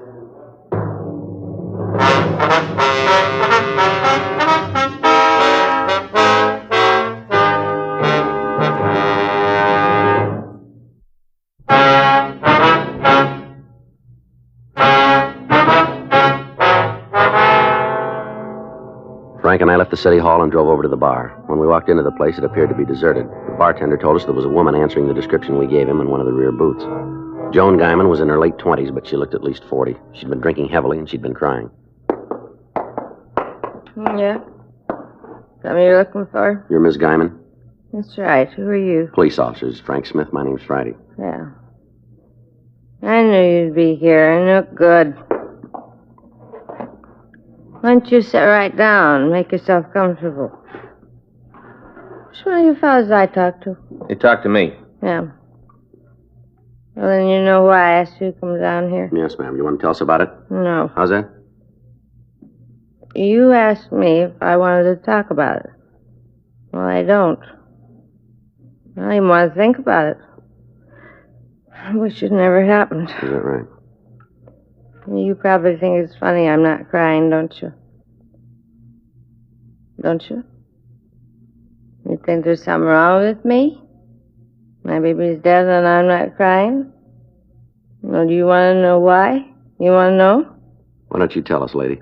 Because there ain't no tears left. Not a single one. I'm all cried out. That's why.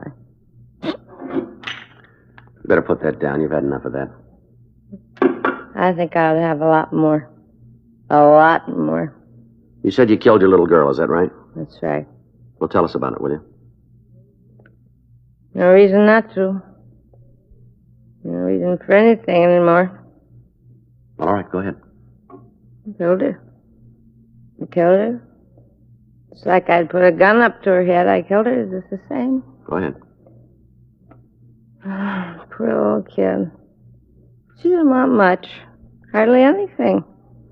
One of those dolls with the hair you can wave, that's all. The doll with curly hair and her mother. And she got the doll. I gave it to her yesterday when we came back from the zoo. It's just seeing how happy she was. She was happy. Another thing I wouldn't give her. No mother. Poor little kid. She didn't have no mother. Just me, that's all. It's me. Yeah. Yes, I did it. What's that? Killed her. If I'd been her mother and kept her with me, it never would have happened. She'd be all right now. Neglect. That's what did it. Neglect. And I gave it to her. Never paid no attention to her. All the time, too busy with what I was doing. I didn't pay any attention to her. I didn't pay any attention at all. All right, come on, lady. Where are we going? Downtown. What for? I think we'll be able to talk better there. Oh, I don't want to go anyplace. I'm going to stay right here. My baby is dead. Poor little kid didn't have no mother. Why don't you just go away and leave me alone? You know we can't do that. Why not? There a law or something that says you gotta hound people. Is that what you're doing? Frank. Yeah. No, wait a minute. You leave me alone. You got no right to do this to me. Bartender, come on back here and help. These lousy cops are giving me trouble. Help me. Come on, lady. You're only making it harder on yourself. Leave me alone. Get away from me. Come on, don't cause any more trouble now. If you were a gentleman, you wouldn't do this to me. If you were a lady, we wouldn't have to.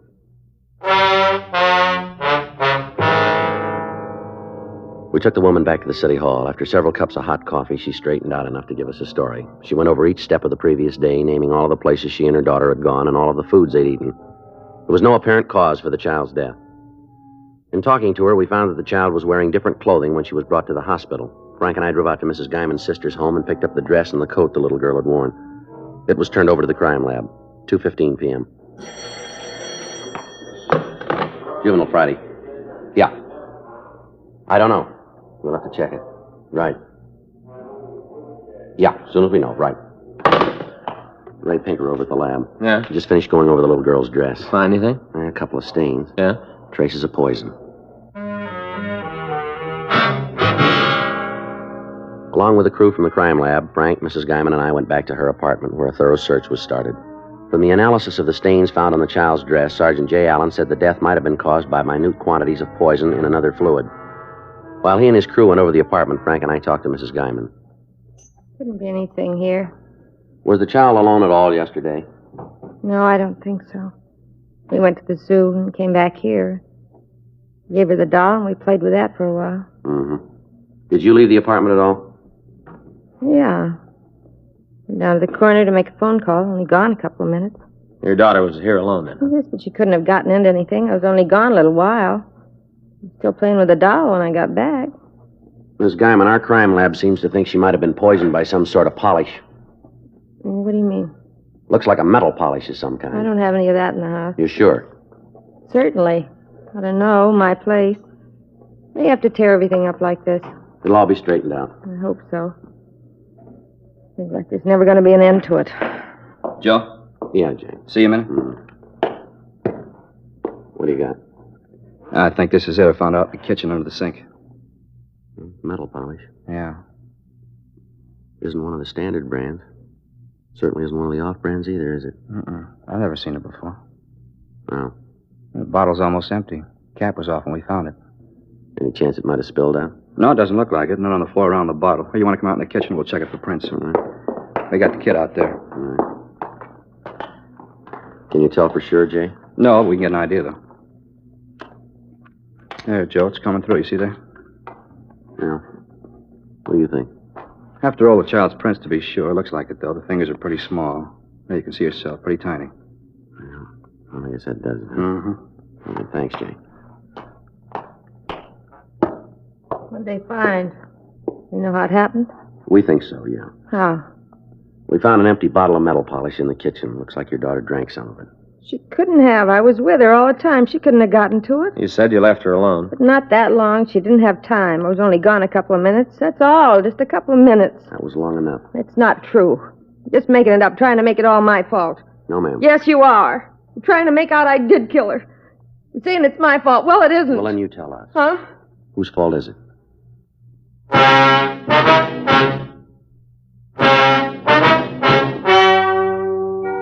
The story you have just heard is true.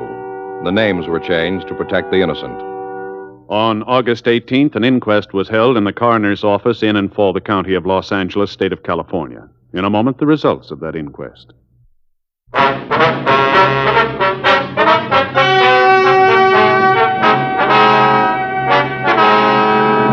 After examining all the evidence, a coroner's jury decided that the death of Melissa June Guyman was due to accidental poisoning. Countdown for blast off. X minus 5, 4, 3, 2, X minus 1, fire.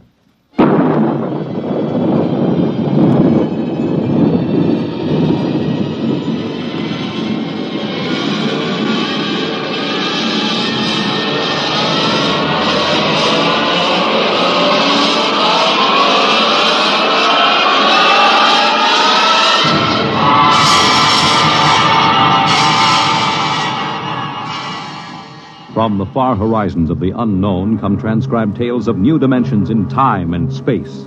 These are stories of the future, adventures in which you'll live in a million could-be years on 1,000 maybe worlds. The National Broadcasting Company, in cooperation with Street and Smith, publishers of astounding science fiction, presents X minus 1.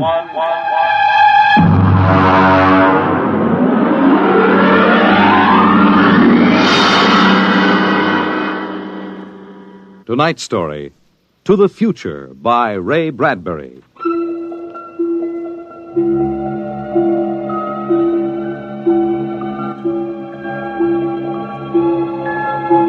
Time is an interesting phenomenon. A ticking clock, the running sands of an hourglass. All these have captured the imagination of men. But time is more. It exists now, and then, and in the future. Suppose we are in the year 1955. Coexistent in time may be worlds we have never seen, the worlds of the past and of the future. The year 1955. It was a spring night in Mexico, fiesta time. The fireworks shot up into the clear, dark sky, and a papier-mâché bull ran about the plaza chasing boys and laughing men. Mr. and Mrs. William Travis stood on the edge of the yelling crowd, smiling. Bill, what is it? What are they saying? They're cheering for the bull. Here he comes. He's good, isn't he? Look how they rigged that fire breathing. Oh, Bill, it's wonderful. I've never enjoyed myself so much in my life. It's terrific. They caught the bull. Bravo, Toro! Bill, it will go on, won't it? I mean, our trip. Sue, don't worry. I've got enough traveler's checks for a lifetime. Relax. No, but suppose they find us. Forget it. They haven't a chance. But suppose they do. Suppose they take us back. They'll never find us. Oh, relax. Enjoy yourself. If it only lasts. Come on. Let's get out of the crowd, huh? You need a drink. Let's try something different this time. I want to try every drink there is in the world. Don't worry. There's no rush. We've got plenty of time now. In here. There's a table over there. Come on. Bill. What's the matter? Don't look right away. Huh? Over your left shoulder, right by the end of the bar. That man. What is it? I saw him this morning in the plaza. Take it easy. The town's full of tourists. He was at Juarez and at Tasco. Bill, I'm afraid. Don't stare at him. Come on. I know it's the same man. He was wearing the same white suit. Sit down, Sue. Come on, dear. Smile. Act natural. Bill, he's been following us. He's a searcher. I know he is. Quiet. Here, boy. Si, senor. Benedictine and brandy, too. Si, senor. He's been watching us, Bill. Pull yourself together, Susan. They can't take us back. Will you quit worrying? The chances are 1 in 1,000 that they found us. It's probably just a coincidence. I want to lie down. I think I'm going to be sick. Susan, hang on, will you? If he is looking for us, we can't run out. It'd attract We attention. must have slipped up when we checked out in New York. What's he doing now? Stopped our waiter. He's asking him something. May just want a drink. Bill, I can't stand it. I've got to go upstairs and lie down. All right. As soon as we finish our drinks. What's he doing now? He's nodding at me. As if he knows me. He's smiling. Bill, he's coming over here. Watch yourself. We've got to go right on in front of him, so if he is what we think he is, he won't suspect. I can't. We've got to. Come on. And so I said to David, that's absolutely ridiculous. What do you... Mr. Kristen, you did not pull up your pants leg when you sat down. What?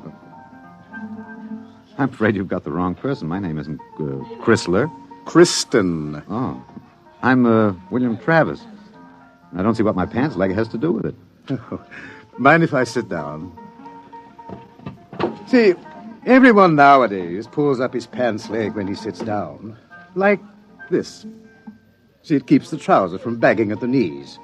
But of course, if you're not used to this style of clothing... Now, see here, we don't know you. You don't? I'm sorry. I thought I knew you. This is our table, if you don't mind. You see, I'm looking for 2 friends of mine. A man and his wife. Very much like you.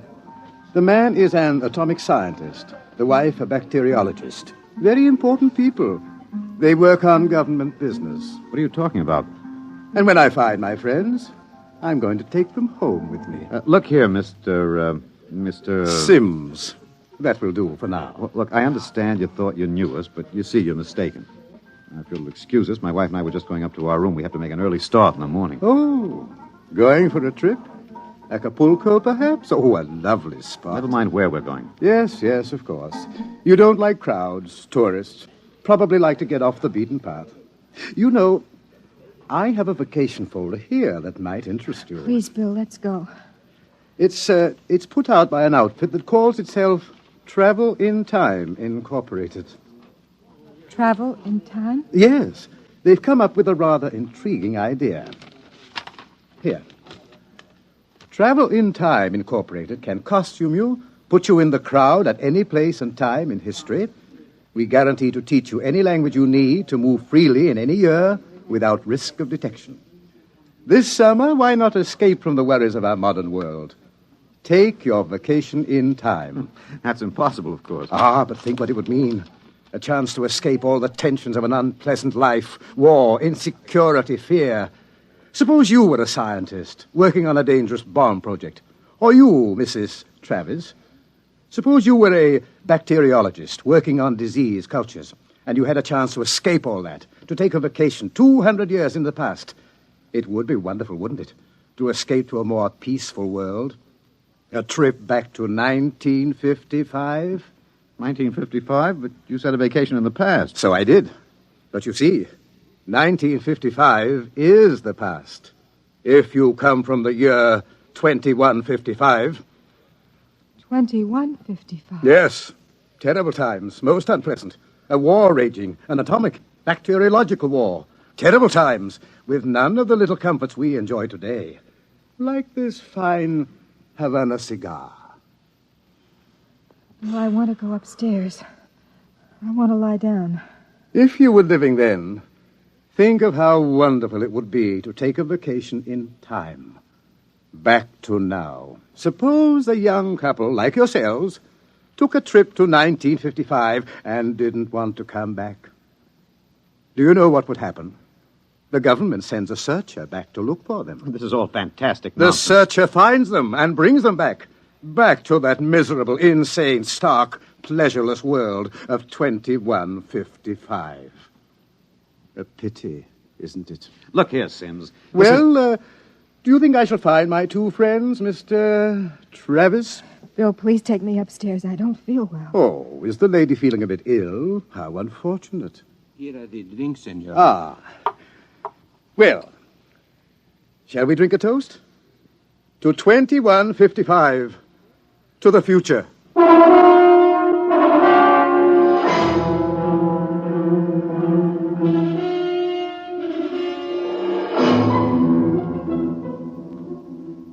Inside. Inside, quick.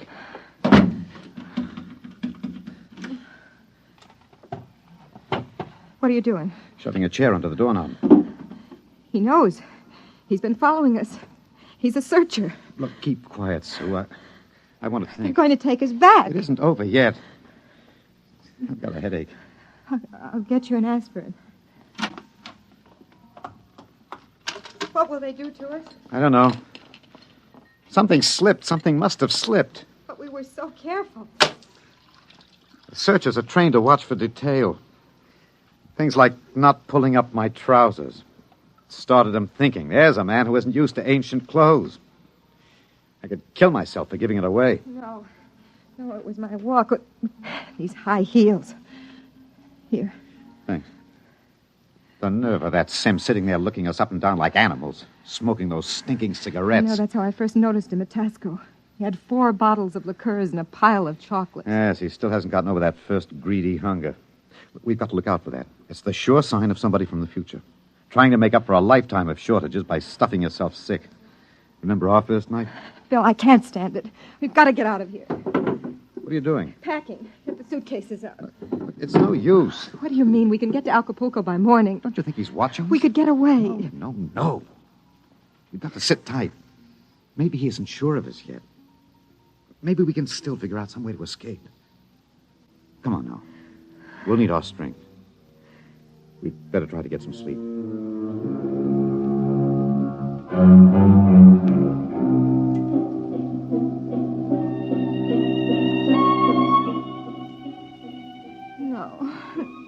No, I won't go back. Security, pull it. The bomb. It's falling and killing. Sue, what's the matter? No, Sue. no. Sue, wake up, Sue. Bill, where are we? It's all right. Calm down, honey. We're still in 1955. It's all right. Oh. You must have had a nightmare. Oh, Bill, it was awful. We were back there, 2155. Oh, Bill, we won't go back there, will we ever? Go back to sleep, honey. It's all right. We're in Mexico, 1955, and we're going to stay here. Sue, I've been lying awake here thinking. He's still testing us. He's not absolutely certain. He's got all the time in the world. He can stay here as long as he likes. Then bring us back to the future 60 seconds after we left it. They can't make a scene, can they? They don't dare come out in the open. No, it might change the future. They're afraid of that. Bill, if we could only tell somebody, ask for You help. know we can't. That's why we had to submit to the psychological block treatment before they okayed our vacation. We couldn't tell if we tried. The block's too strong. Maybe we can break it, Bill. What's the use, darling? Who'd believe a crazy story like ours? Who'd believe we come from 2155? No, we can't tell. And they'll have to get us a loan to put us in the time machine to send us back. Then that's it, Bill. We'll never be alone. It's still Fiesta tomorrow. It'll be easy to stay in the crowd. Yes, that's the only chance. We can't let him get us alone. He won't get us back to that war and that insane world. Bill. Could be the room clerk. At 3 in the morning? I'd better answer it. Don't, Bill, don't.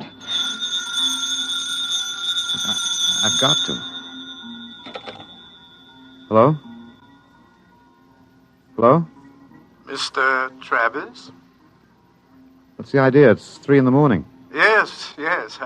I just wanted to remind you. The rabbits may hide in the forest, but a fox can always find them.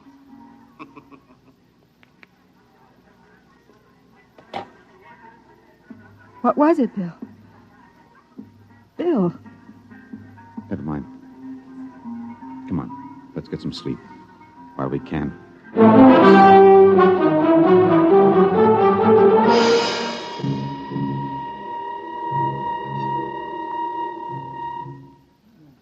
Buenos dias, senor y señora. Good morning, Senor Gomez. I trust you are spending pleasant days in my hotel. Fiesta time is the best. Yes, it's been lovely. Your special table is all ready for breakfast. Hey, where in blazes the hotel? You, Buster, where's the hotel in this godforsaken sinkhole of a one-horse town? All the blighted deserts of the whole stinking country. I had to pick them up.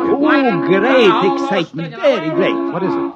They come with 4 trucks and innumerable automobiles. A motion picture company from Hollywood. Oh, what are they doing down here? They make the pictures of our fiesta for the background.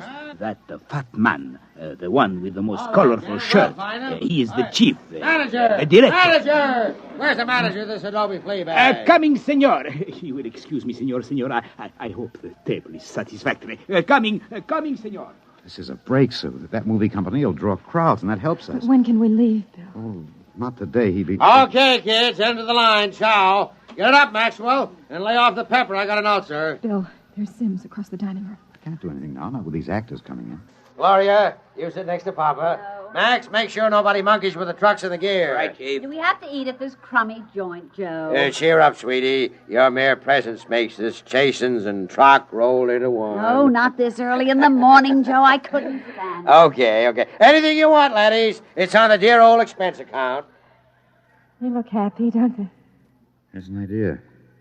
Maybe I could hire 2 of them. I could say it was a joke. Why? We could dress them in our clothes, have them drive off in our car sometime when Sims couldn't see their faces. Where would that get us? With him off on their trail, we might make it to Mexico City. It'd take years to find us there. Wait, that movie man's coming over. Excuse me, you folks are Americans, aren't you? That's right. Boy, am I glad to see you. I'm so sick of hearing Spanish, I could kiss you. Hey, come on over and eat with us, huh? Well, I don't think we should intrude. Oh, come on. Misery loves company. I'm Misery, and that's the company.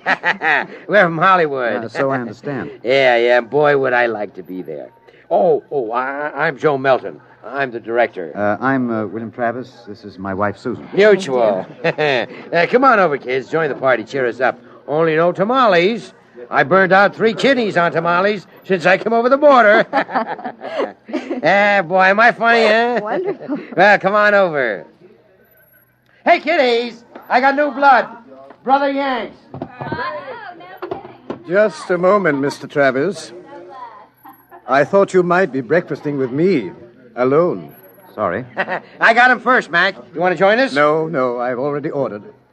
Mr. Travis, I think you'd better talk with me. Say, now. Is this guy giving you trouble? No, it's all right. Then I'll say the word and I'll have Max pitch him out in his ear. No, it's all right. We'll be right over, Mr. Melton. Bill, We'll talk to Mr. Sims. Mr. Melton, you sort of keep an eye on us, huh? After all, you found us first. Yeah, sure. Well, come on over soon, kids. Sit down, Mr. Travis. I hope you slept well. Did you? Well, I'm not used to spring mattresses, but there are compensations. I stayed up half the night trying new cigarettes and foods. A whole new spectrum of sensation, these ancient vices. We miss something in our world, don't we? And when we get back here, we try to cram it all in a few short days. We don't know what you're talking about. Still acting, eh? But it's no use. You can't stay in crowds all the time. I'll get you alone soon enough. I'm immensely patient. However, let's come to the point. You know we can't let you get away with this escape. Other people in the year 2155 might get the same idea and do the same thing. And we need people. To fight your wars? Bill. It's all right, Susan. We can talk on his terms now. He's got us. We can't escape. Oh, at last. Really, you've been incredibly romantic, running away from your responsibilities. Running away from horror. Oh, nonsense. Only a war. Only? With half the world dead and the other half dying? Yes, but we can't have you escaping here while we drop off a cliff. Dying people love to know that others died with them. Hey, kids, break it up. We're waiting on you. The longer you keep me waiting, the harder it will go on you. What do you mean? We need you on that bomb project. Return now, and no torture. Torture? Yes. You see, later we'll force you to work, and after you finish the bomb, we'll try a number of complicated new devices on you. Yeah. As you say, you can't escape. We have all the time in the world. Here. Sims, I'll make a deal with you. I'll come back now. If my wife stays here, alive, safe, away from that war. No, Bill, Keep no. quiet, Sue. Well, Sims, you need me for that bomb. You can duplicate her work. It exceeds my authority, but, all right. Meet me in the plaza in 10 minutes. All right. I'll pick you up in the car. Good. We'll drive out into the country to some deserted spot, and I'll have the time travel machine pick us up. Bill, I won't let you. Don't argue, dear. It's settled. Sims, there's one thing. Yes? Last night, instead of calling, you could have broken into our room and got us. Why didn't you? Shall we say that I was enjoying myself? Take this new fine cigar, for example. Wonderful. Wonderful. Do you know that I have 12 boxes up in my room? And liqueurs, creme de menthe, Benedictine, creme de coca, and so many others. And the wine. Oh, I've got the closets full of them. And I shall so hate to leave it all. Well, I'll meet you in the plaza in 10 minutes. Your wife may stay here as long as she wishes. All right, Sims, it's a deal. Don't try anything now, Travis. I know when I'm beat. We just want a few minutes to say goodbye. I shall be seeing you then. Bill, I won't let you do it. I won't let you. Oh, please, I'm going to Susan. tell the truth. I'm going to get help. You can't. The psychological We've block got to is- try. It's our last chance. Hey, aren't you two going to join us? I Mr. thought... Melton, I've got something to tell you, and you've got to believe me. work, I've Sue. got to try. Now, go ahead, kid. Spill it. You've got to understand. You see, we really... Bill. Bill, my head. Huh? I can't think. My head. Say, you need a bromo, honey. Can't work, Sue. The block's too strong. We better get the car. Bill. Bill, please. Someone's crying. Somebody, please. Breakfast, no time for people to cry. Now, what in the world could a good-looking kid like you find to cry about?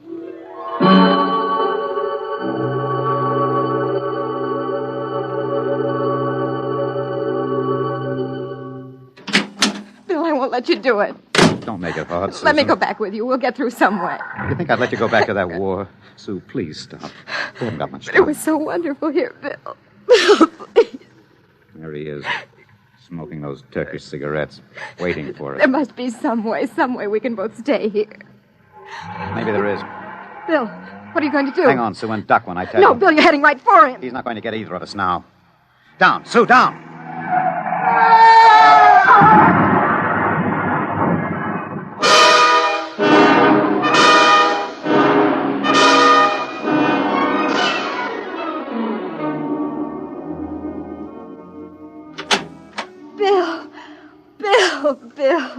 right, darling. It's all right. Oh. It's all over. Darling, this is the mayor. Senora, your husband has been officially cleared in this most unfortunate affair. It is obvious this senor seems died of an unavoidable accident. An accident? Oh, yes, of course. Adios, senora. Will they want to see you again? No. No, I'm clear. Oh. I lost control of the car. That's the way it stands. Sue, I hated to kill him. I've never wanted to do anything like that in my life. Where shall we go now? Mexico City? The car's in the repair shop. Won't be ready till 4. And we'll get out. Hey there, Travis. Wait up. Oh, it's that movie man, Bill. He was very good to me when they had you in there. Hey, I heard what happened. They sprung you, huh? Great. Yes, it was an accident. Well, lucky you didn't get hurt yourselves. Everything okay now? Yes, I think so. It's fine. But you both look a little rocky. Say, you want to get your mind off your troubles. We're through for the day. Cloud's fouled up our shooting schedule. We're going to put a header on it up at the hotel. Gloria's cracking the ice now. Well, maybe we will join you. But first I've got to check up on the car. Well, don't miss the party, kiddies. See you upstairs. Bill, I don't think... Relax, honey. We've got the break now. Sims is dead. Before they can put another searcher on our trail, we'll have time to make a clean getaway. How about the car? Won't be ready till 4. We've got a couple of hours to kill. I'm so tired. What you need is a little excitement. We rate a celebration, honey. Well, I guess it would be nice to unwind. Sure. We'll go up to Melton's room, have a couple of drinks, a few laughs. Don't worry, honey. It's all over. We can relax.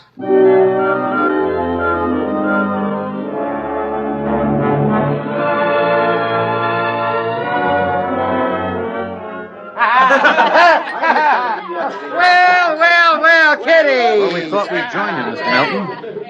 Great. Call me Joe. Gloria, yank another cork. We got company. Way ahead of you. Here you are, kid. You kids ready to drink? That was a pretty messy business, but it's all over now, huh? Yes, it's all over. Time to unlax. Grab a glass, honey. Thank you. Hey, quiet, everybody. Quiet. How about a toast to our guests? Well, sure. Huh? Okay. All right. To a very beautiful lady. Lovely enough for the movies. Thank you. Oh, I'm not kidding. That's why I came over to you in the first place. I might even give you a test. Oh, I mean it, honey. You're pretty nice. I could make you a movie star. And take me to Hollywood? At least it'd get us out of Mexico. You're not serious. Well, sure I am. Gloria, how about a refill? Yeah, coming up. That sounds wonderful, doesn't it, Bill? Los Angeles is a pretty crowded city, isn't Crowded? Hey, wait till you see the sunset buzz. Well, you don't really think I could be an actress, do you? You don't have to cheer me up anymore. I'm feeling wonderful now. No, I'm serious. Really? Well, what kind of a film do you think my wife would be good for? Well, I want to do a suspense story. Sort of a war story, you know. Gloria, pour Mr. Travis another glass. A story about a man and a wife. You live in a little house. I'm just ad-libbing this, you understand? Sure. Go on. There's a war on, see? A terrible war, you see. And they live in the year, 2155. Bill. Now, here's the gimmick. They escape into the past, and they kill a man who follows them to bring them back. Gloria, honeypot, get Mr. Travis another glass. He dropped his. Well, sir, this couple takes refuge with a group of movie people. Safety in numbers, they figure. Bill. But the story goes on. This couple is terribly important for a new bomb. Let's call it the leprosy bomb. So the searchers figure out a way that they can get them alone in a hotel room. Shove a chair under the door now, Max. Yes, sir. You see, the searchers may work alone, or in groups of 8, so that if one of them's killed, the rest carry on. Don't you think that'd make a wonderful picture, huh, Susan? Don't you, Bill? Get up when you get us, Melton. Stand still. Look out! Put that gun down, Travis. Mr. Travis. Mr. Travis. Who is it? The manager. Your car is all ready. Shall I... Grab him! Let go of me. Let go! Let's not make things worse, Mr. Travis. Let me in. What were those shots? Let me in. The manager, he heard the shots. Let's get going. Let go of me. Let me in there. Let me in. He'll break down the door in a minute. Max, get ready to travel. Get a chair. Take a good look, Mr. Travis. Take a good look at 1955. You won't be seeing it anymore. Bill! Throw the switch! Bill!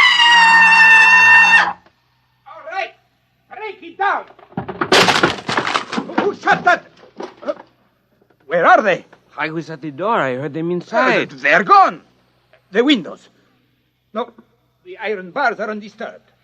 What happened to them? They just disappeared, all of them. Senor, I think you had better send for the priest and the holy water. Later. They just disappeared. Look in the closet. Bottles. Hundreds of bottles. And boxes of 20 peso pure Havana filled with cigars. These crazy Americanos. Why would anyone leave all this behind? Juan, never question providence. Bien. There is enough here to last us both for a month. I think we can look forward to a most happy future.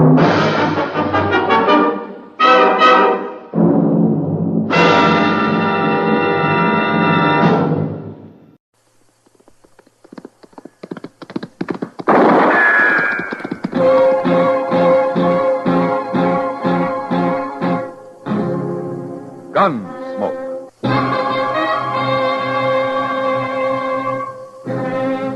Around Dodge City and in the territory on West, there's just one way to handle the killers and the spoilers, and that's with a U.S. Marshal and the smell of Gunsmoke.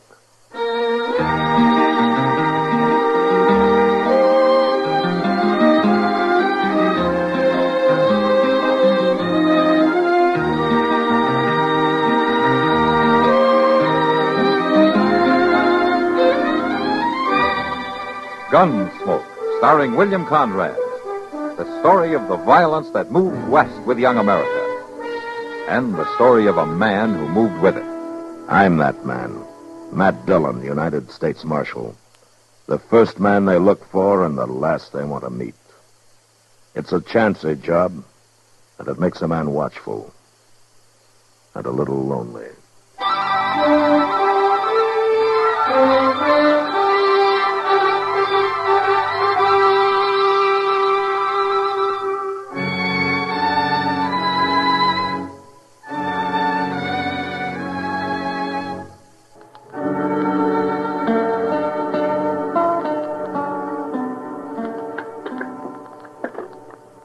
Mr. Dillon, you want another cup of coffee? No, I don't think so, Judge. I'll just pour out another little swaller for me and with Mr. Dillon, come here and look out this window. What? Yeah, but for gracious sakes, come here. What are you talking about? Oh, my goodness, look at that. Come here. Chester, what's the matter with you?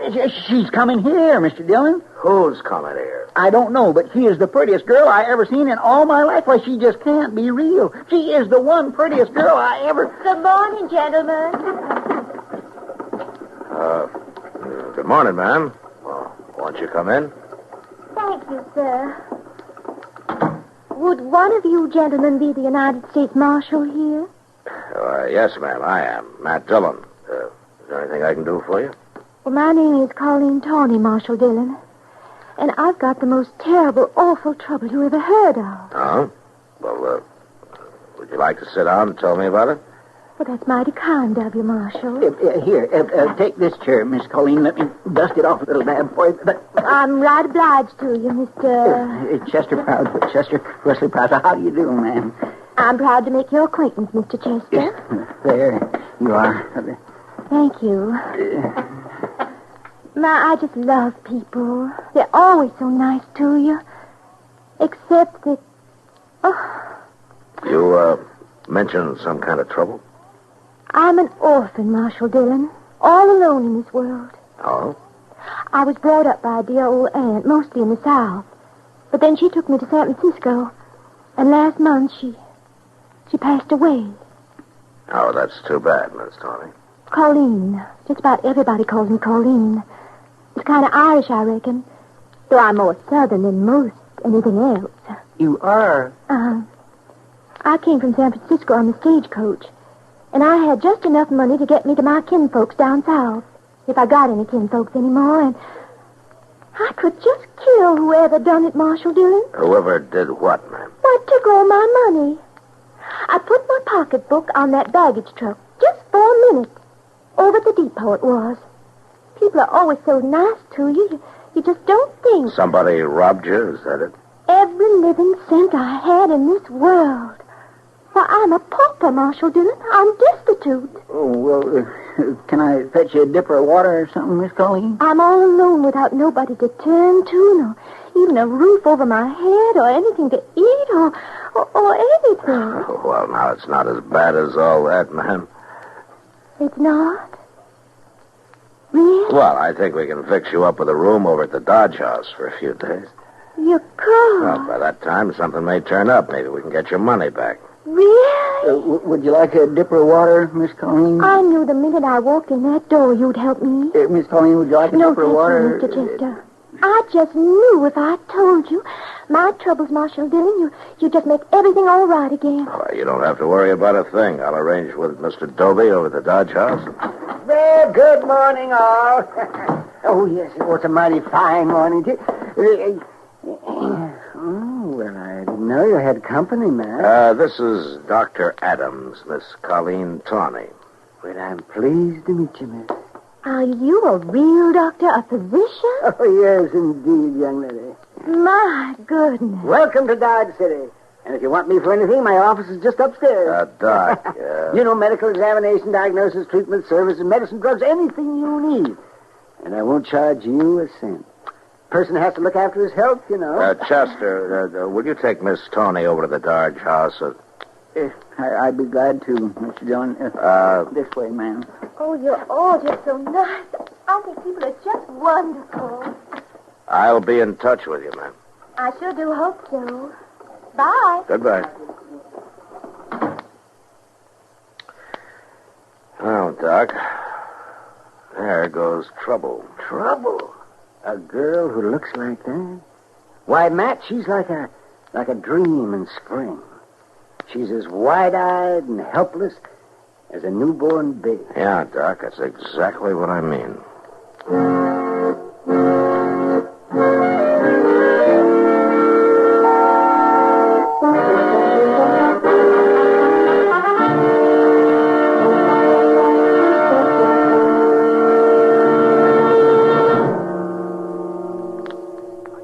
When United States military personnel arrive at an overseas station, one of the first problems they encounter in human relations is the language barrier. The people there make a strong effort to learn our language. They know it will benefit their economy. But you don't have to learn their language. In fact, you might complete your tour of duty satisfactorily without any appreciable knowledge of it. But you'll miss a lot. And you don't have to miss anything. For as a member of the Armed Forces of the United States, you have the opportunity to enroll in a USAFI spoken language course. The language series includes courses in 24 foreign tongues. They are practical, conversational studies with primary emphasis on spoken usage. Inquire about a language course from your education officer. Join a group class. And when you've mastered the vocabulary, watch the faces light up as you greet people in their native tongue. It's one more version of Power Through Knowledge with USAFI.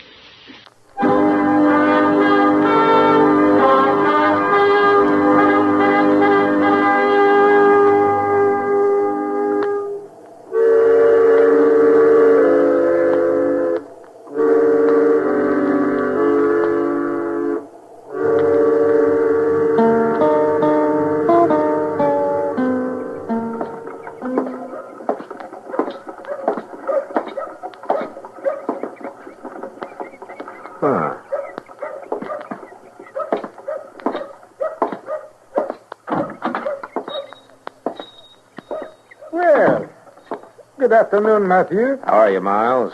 Something I can do for you, is there? Oh, no, I was just passing by and I saw Chester back there. Looks like he's stocking up for a trip or something.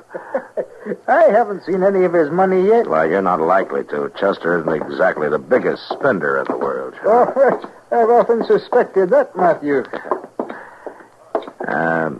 Hello, Chester. Well, hello there, Mr. Dillon. What in the world are you doing here? No, I just came in to satisfy my curiosity. Curiosity? Mm-hmm. About what? You going on a buffalo hunt or something? No, sir. I was just thinking of buying a few groceries. If I can find anything here that's fit to eat. Fit to eat? Oh, well, now, Mr. McTagg, I didn't mean nothing by that. I beg to tell you that you're in the establishment of Miles McTagg, a name that stands for principle, integrity, moral You're responsibility. getting started, and I didn't mean for you to get started. I'm a man who believes in honest toil for an honest profit, and no shilly-shallying around. A man who gives honest value on every item in the store. And whoever started that rumor about weevils in my flour barrel is an outright liar. Sure, Mr. McTagg, sure. Anybody can get weevils in hot weather. Well, of course they can. Yeah, well, now, are you really planning to buy anything, Chester? Well, sure I am. What? Well, whatever somebody could use if they're not set up to cook, if they're just living in one room. Well, a few pounds of beans and some cracklings ought to do it. Well, sure, for a mule skinner. I need something better than that. What's the matter with all this stuff you already got picked out, Chester? Well, now, sir, that's kind of what I had in mind. Beans and cracklings ain't fit for a lady. A lady? Ah, so that's it. Now I know what you're up to. Well, now, Mr. Colleen Tony, is it? Well, I haven't seen that gal yet, but she certainly must be something. She's got everybody turning handsprings, eh? Yeah, she sure has, man. Well, now, she's just a kid. Somebody's got to look after her, that's all. Somebody's already looking after her. I sent over a load of food a couple of hours ago. You did? Aye. Bull Rieger bought it. Bull Rieger? He's old enough to be her father. He didn't act very fatherly, all dressed up as though he was going to a preaching. Oh, that old fool. Well, now, I hear that he's quite the devil with the women, Chester. You're going to have to get up and hump some if you're going to run rivals with him. Look here. Never mind, Chester. Look, before you pay for this stuff, I think I'll go over and have a little talk with Miss Tawny.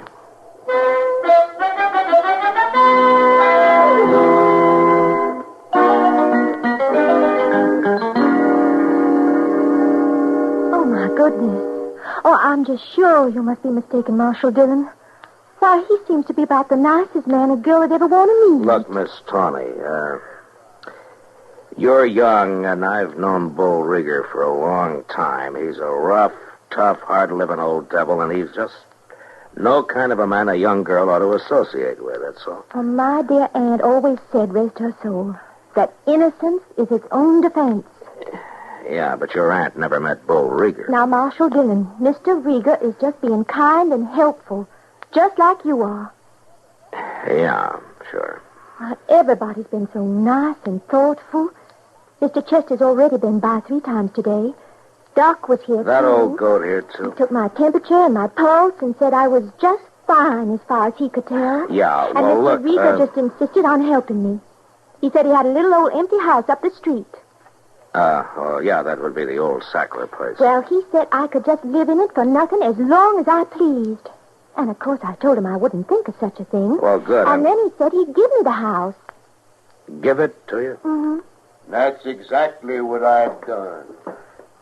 Don't you know how to knock, Rieger? Not when the door's open, Marshal. Well, I went and done it, little lady. Got it drawn up all proper and legal over at the bank. There's the deed. Ah, Mr. Rieger. The house is yours. Lock, stock, and barrel. No strings on it. You can move in right now if you're a mind to. Isn't it wonderful, Marshal Dillon? Yeah, it's great. Well, I'm just going to sit right down and read this little old paper right through. Rieger, would you come out into the hall for a minute? I'd like to talk to you.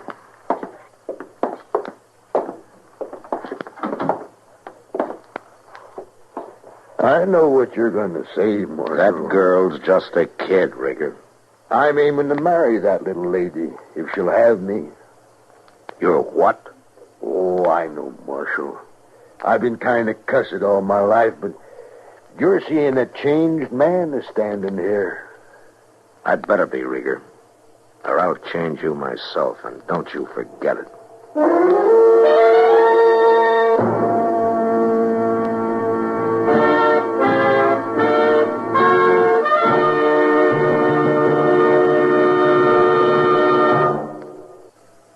Another visit with Joe and Daphne Forsythe. Joe, honey. Uh-huh. Joe, darling, put down the paper. I've got something important to ask you. Okay. Joe. All right, what? How many savings bonds do we have? What kind of a question is that? A good one. How many? I'm not sure. I'd have to count. And I'm reading the paper. Now, what do you want to know for? Have we got enough to make things comfortable for us? Very comfortable. That's why I buy on a payroll savings plan. Up on the month will give us quite a nest egg for the future. Enough for a college education? Eventually. But who's going to college? Our children, silly. We don't have any yet. Oh? What do you mean, oh? Better buy some more bonds, honey. Daphne, you mean? We've got a new investment. How about that?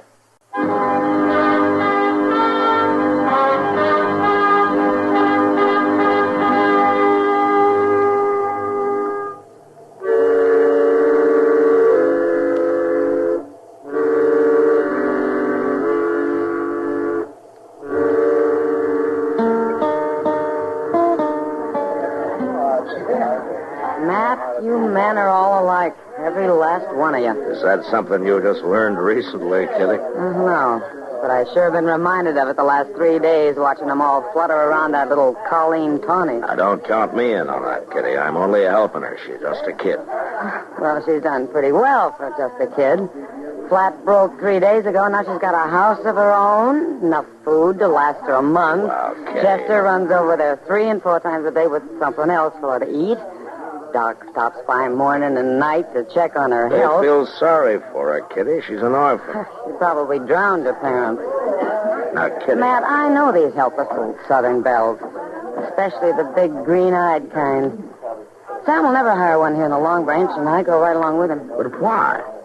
Because all she has to do is bat those long eyelashes, and men will start killing one another over her. Kitty, I've already told you no matter what I think, it's my job to protect her. Protect her. Look, Matt, do you think they put bars on a tiger's cage to protect the tiger? Oh, Kitty. All right, Matt. Oh, shut up. But I just hope you're all still on your feet when the smoke finally clears.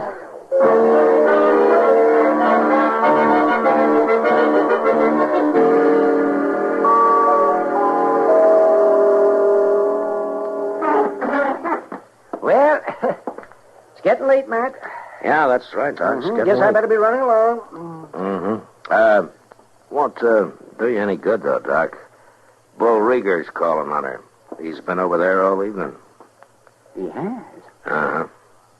Chester's hanging around outside in case she needs help, as he puts it. I kind of find that she's more than likely will, too, with that ruffian in the house. She ought to have a cultured man, I guess.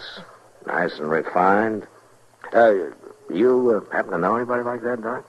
Well, yes, I do. I've been kind of thinking some the last few days. Forget it. You're old enough to be her grandfather. In Europe, they don't look at it like that. They're civilized. Yeah, but this happens to be Dodge City, Doc. Oh, well, at least a man can dream. Yeah, I guess so. I'm just talking, man. I just like sitting and looking at her. You and Chester both. That Bull Rieger, though. I do believe he's real serious. Well, he sure acts like it. All right, Marshal, where is she? What have you done with her? What's the trouble, Rieger? She's gone. That's the trouble. Yeah. Bag and baggage, and you had something to do with it. Oh, now, wait a minute. She is gone, Mr. Dillon. And she's took all her belongings. I went in the house and looked. Oh? She must have snuck out the back way. I was right out there in front the whole time. Were you out in front, too? Well, we was sitting and talking, and I was teaching her draw poker, and I reckon I must have dozed off for a minute. Drunk, more than likely. Never you mind, Doc. I got the stomach for a fair amount of liquor, but she just kept filling up my glass. So you taught her draw poker, huh? How much did you lose, Rieger? About $100, as far as I could tell, but how'd you know I lost? That's pretty easy. You mean you reckon she was cheating, Marshal? Huh? You were there. But I wasn't paying no attention. I figured it was just a joke, sort of.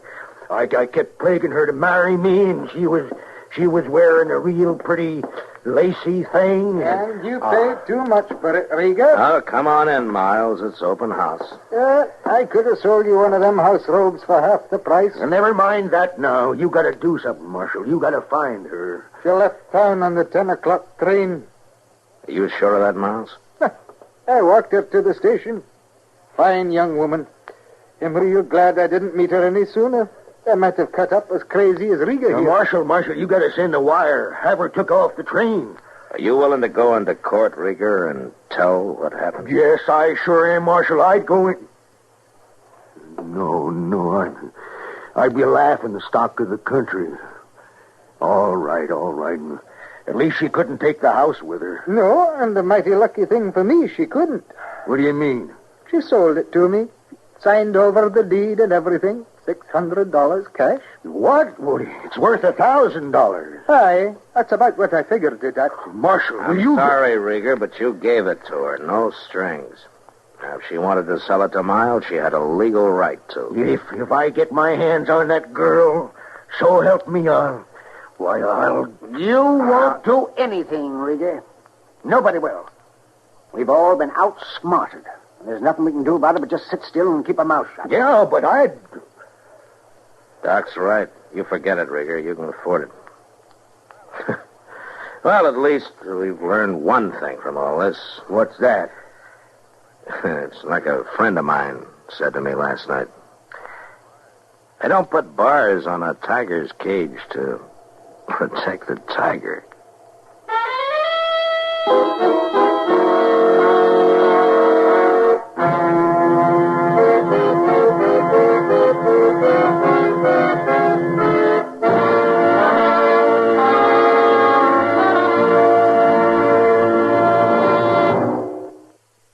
This is your FBI.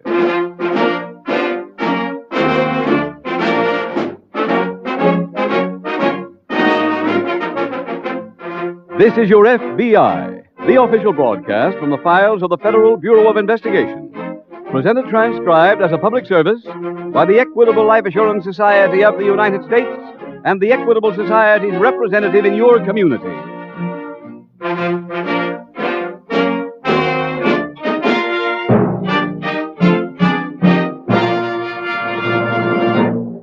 If you are worried about money, if your problem is providing for your children's education, owning your own home, security for your family if something happened to you, then get acquainted with the man who can help you most, your local Equitable Society agent. You'll never do yourself or your family a bigger favor. In about 14 minutes, I'd like to tell you more about Equitable Society representatives and how they may help you provide for your future security and enjoy the advantages of membership in the Equitable Society.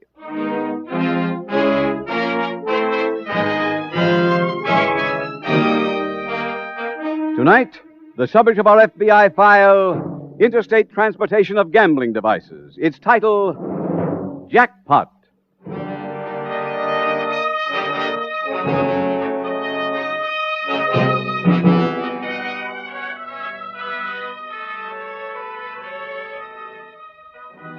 In connection with tonight's case from the files of the Federal Bureau of Investigation, we bring you a statement from FBI Director J. Edgar Hoover.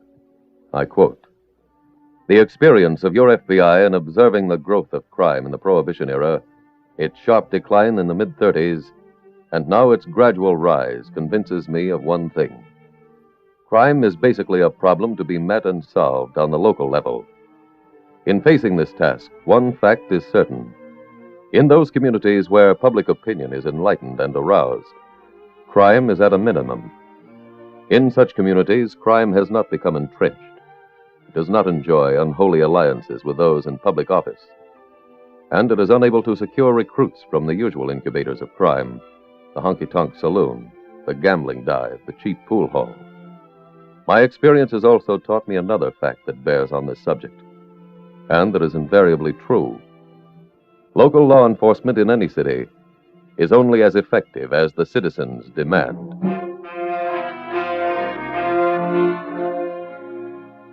Tonight's FBI file opens in a small Midwestern city near an Army base. It is late at night as two men sit playing cards in the steam room of a local club. These cards are murder. What are you, sore winner? No, I mean the way the steam makes them soggy. All right, come on. Play a card. Trying us for size. Thanks for nothing. You know how a guy could make $1 jillion? Make cards you could use in the steam room. Yeah. Great. Here's another king. Can't handle it. You know, they got cards like this made out of celluloid or something. But they're dangerous. Yeah. Yeah, I know a guy was sitting in a bass last year in New York. He's playing pinochle. He gets a lay down 400 in spades. He leans over to pick up the buy. As he that touches the card, the poor bum not only gets a third-degree burn, he don't collect on the Duke. Uh-huh. Hey. Huh? Look who's in the locker room. The new DA. Oh, he ain't a member here. Hi. Is he coming in here with his clothes on? We're in the middle of a game. All right. Come on, bring the score. We'll finish outside. Now, don't forget you're on 2 blitzes. I know. Go ahead. Well, let's get dressed. What for? We're going to my office. I want to question you. Hey, Steve, grab a towel for me. Oh, yeah, here, catch. You mind letting me in on what this is about? You were warned not to let soldiers gamble in your place. What gamble? You've been listening at the wrong keyholes. I run a saloon. We raided your back room tonight. Besides your books, we seized slot machines, chips, and dice. You use them for serving drinks? That the kind of questions you want to ask me? Yes. We'll get to the others at the office. And Harper, you better call Bradley. Why? He may not know about the raid yet. You trying to tie him into my place? No, of course not. I know a public-spirited citizen like Martin Bradley wouldn't own a saloon where soldiers get rolled and a gambling room where they get clipped for their pay. Then why should I call him? Because he's so public-spirited. I don't get it. I thought he might be interested in finding out I've started to clean up Union City.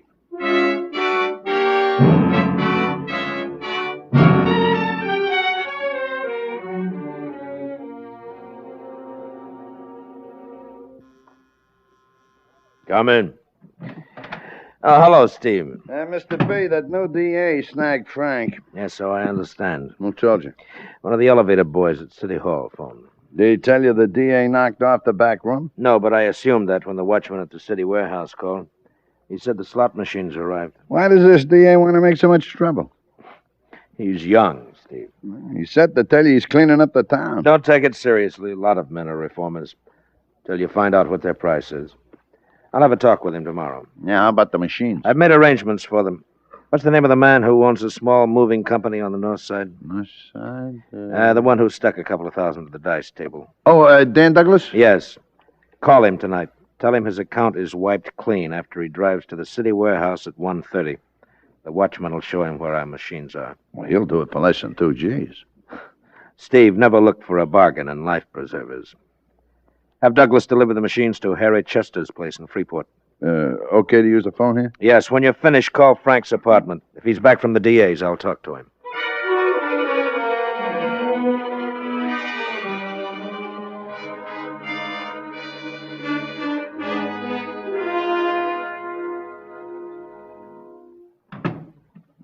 Good morning, Mr. Campbell. Oh, hello, Bradley. May I sit down? Certainly. Thank you. Well, I see you've redecorated the office. You come to talk about that or my raid last night on the Key Club? Don't be impatient, son. I don't have much time. Yes, that's true. Filling out the unexpired term means that you'll have to run in the November election. I can understand you wanting to get a reputation quickly. I'm sure you do. The people of Union City seem to want a reformed district attorney. I think it's a fine idea myself. Well, I'm glad we agree on one thing. As we get to know each other better, you'll find that we agree on many things. Are you suggesting something? No one was ever corrupted by listening. Go on.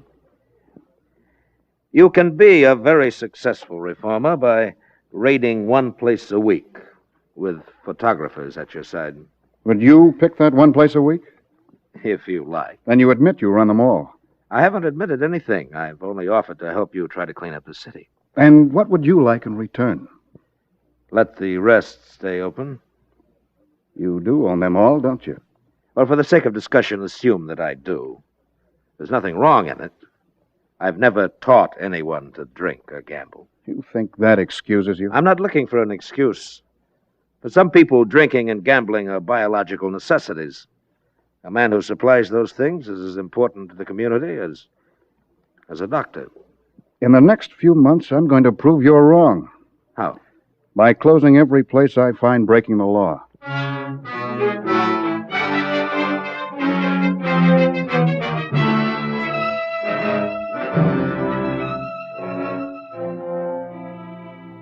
Meanwhile, at the FBI field office in a large nearby city, Special Agent Jim Taylor approaches the desk of Agent Tommy Morgan. Tommy, the SAC just put us on a case together. Oh, what kind, Jim? Interstate transportation of gambling devices. First one of those I've worked on. Same here. State police raided a gambling house in Freeport this morning, seized 4 slot machines. These are the serial numbers. Here's your copy. Oh, thanks. The machines were seized while they were still in their crates.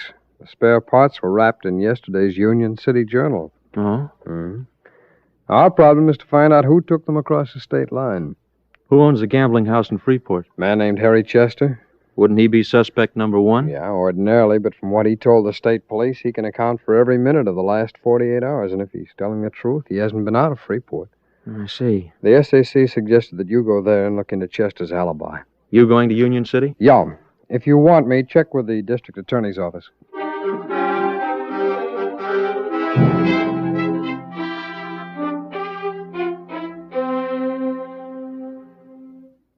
Campbell? That's right.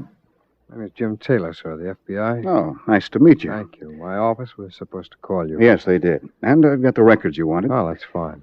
The slot machines found in Freeport have the same serial numbers as 4 I seized here last night. Seized here? Yes, at a place called the Key Club. They were stolen from the city warehouse during the night, crated, and taken to Freeport. And you have no idea who stole them? No. The watchman says he fell asleep around midnight, and when he awoke, the machines were gone. Very convenient nap. Many conveniences happen in this town if they help a man named Martin Bradley. Martin Bradley, who's he? An ex-bootlegger who's become the political and gambling boss here. Well? 2 of his old henchmen work for him, Frank Walsh and Steve Harper. Walsh operates the gambling places. I see. Officially, Bradley has no connection with them. They're all owned by a dummy corporation named the Acme Company. Because of the political situation, nobody's ever tried to prove that Bradley is the Acme Company. You think he stole the machines? No, but there's no doubt in my mind that he had it done. Where can I find this Bradley? He has an office in the Palace building. You going over to see him? Maybe, but first I'd like to go over whatever records you have.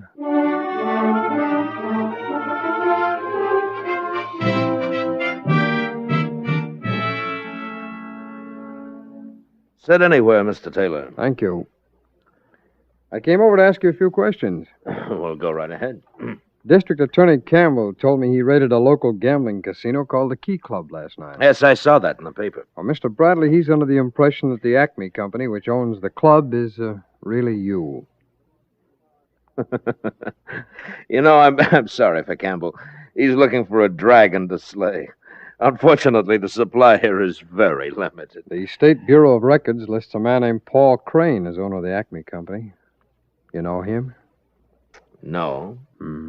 Well, I should tell you I've requested a photostat of the Acme Company's papers of incorporation. What for? So our laboratory can compare the signature of Paul Crane with a few others, including yours. Now, Mr. Taylor, assume you find the signature of Paul Crane is my handwriting. That would indicate I own the Key Club, correct? That's right. The district attorney says soldiers were drinking and gambling at the club. Suppose they were. Here are men defending our country and our very lives. Aren't they entitled to have a last fling before they go to war? No one's entitled to break the law. I hope you won't be insulted, Mr. Taylor. But that not only isn't true, it's un-American. Oh?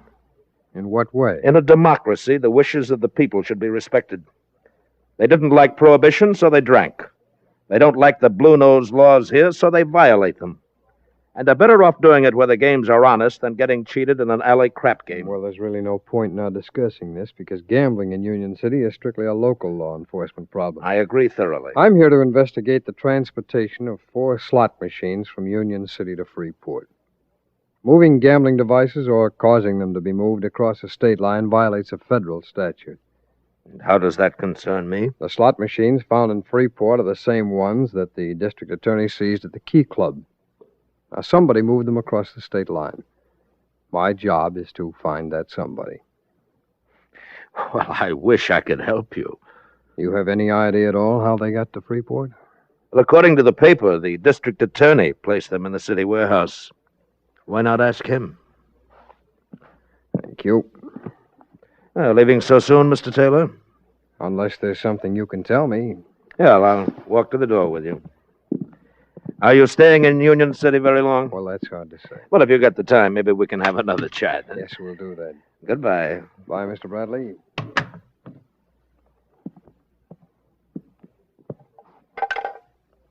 Get hold of Frank. Have him meet me at the club right away.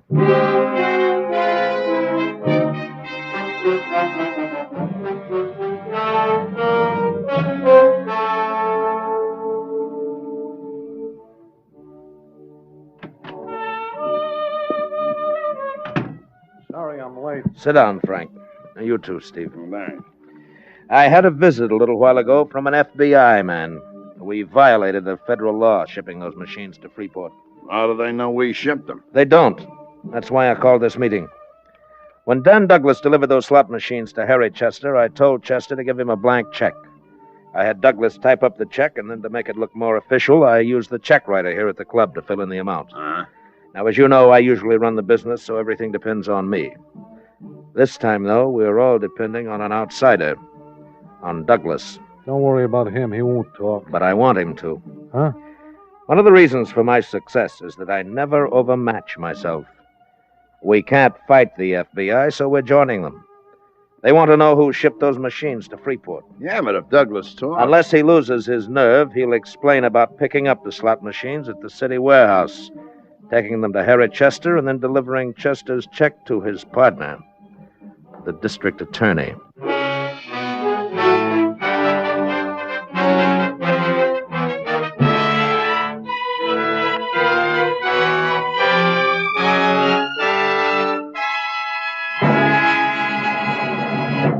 We will return in just a moment to tonight's exciting case from the official files of your FBI.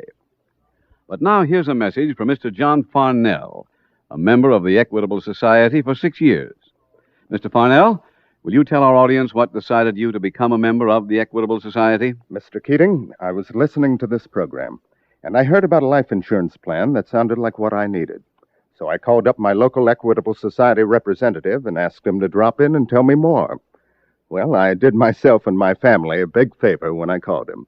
He was friendly, he was helpful, and he knew the answers. That's a good description of Equitable Society men everywhere. Friendly, helpful, and they know the answers. Matter of fact, Mr. Keating, that meeting did turn into a friendship, and he's one of my best friends today. He saved me a lot of worry over the years. Well, that's what equitable men are for. Most people worry about money. If they do, they need a plan. And the men who have the plans are your Equitable Society representatives. You see, providing answers to life insurance problems is what every equitable man is trained to do. Life insurance is his career. He studies all kinds of life insurance plans. He knows the facts. He knows the advantages of every type of Equitable Society life insurance. And back of him is a staff of highly trained experts in the Equitable Society's home office. Actuaries, technicians, economists. So, no matter what your life insurance problem may be, your Equitable Society representative will help you construct a sound plan to meet it. If you want to take the uncertainty out of tomorrow and assure yourself peace of mind today, get acquainted with your local Equitable Society agent. You'll be glad you did. Consult your local telephone directory for his name, or write to Equitable Society, care of this station. That's EQUITABLE. The Equitable Life Assurance Society of the United States.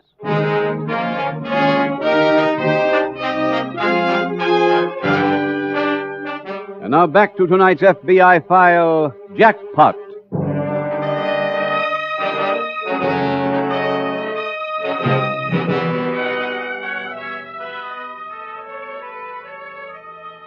The gambling problem must be viewed as a phase of the entire crime picture. Organized gambling is a vicious evil. It corrupts our youth and blights the lives of adults. It also becomes the springboard for other crimes: embezzlement, robbery, even murder. However, like any other crime, it can be controlled. It can be eliminated within 48 hours in any community in the country if the local anti-gambling laws are earnestly and vigorously enforced. If this problem exists in your community and you want to help rid your city of crime, join other decent citizens. Make the fight with them, and you will find that an aroused public opinion acting on a local level through local law enforcement agencies will wipe out this menace. What your police need is not more laws, but your backing to do the job with the tools at hand.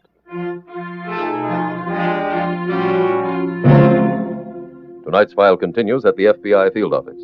Tommy, we've got to take another trip. Where to this time? Freeport and Union City again. The case is broken open. Oh, what happened? The Union City police got an anonymous tip this morning. They arrested a truck operator named Dan Douglas on charges of stealing the slot machines from the city warehouse. Oh. He gave the police a full confession and named the district attorney as his employer. Campbell? Yeah. Douglas claims he got a check from the man in Freeport for $3,000 and, as per instructions, turned it over to the DA. Has anybody seen that check? Well, I don't know. Oh, Douglas also said he got a traffic ticket in Freeport night before last while he was delivering the machines. Well, we can certainly find out whether he's telling the truth about that. Yeah.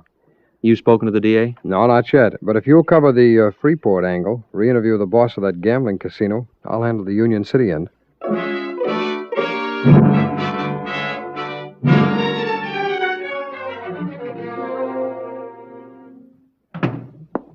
Boys, did you see the late... Paint? Yeah, I figured while the room's closed, we might as well clean it up. Oh, Frank, nobody comes here because of the way the place looks. As you know, I'm not cheap, but why spend money without a guaranteed return? This is for free. Yeah, see that wall? That part of the job's a hardway 10 one of the painters didn't make. Yeah, they were on our books for a couple of hundred, so I'm letting them work it out. Have you boys seen the late paper? Yeah, that's a good picture of Campbell. I'm glad now that FBI man came to see me. I bet Douglas ain't so glad. I checked that interstate law. The most he can get is 2 years and a fine. Being a first offender, he'll probably be given a suspended sentence. I hope I'm that lucky on Friday. Frank, without those slot machines as evidence, there's no case against you. What do you think the DA will do? He's ruined politically, so let him go free.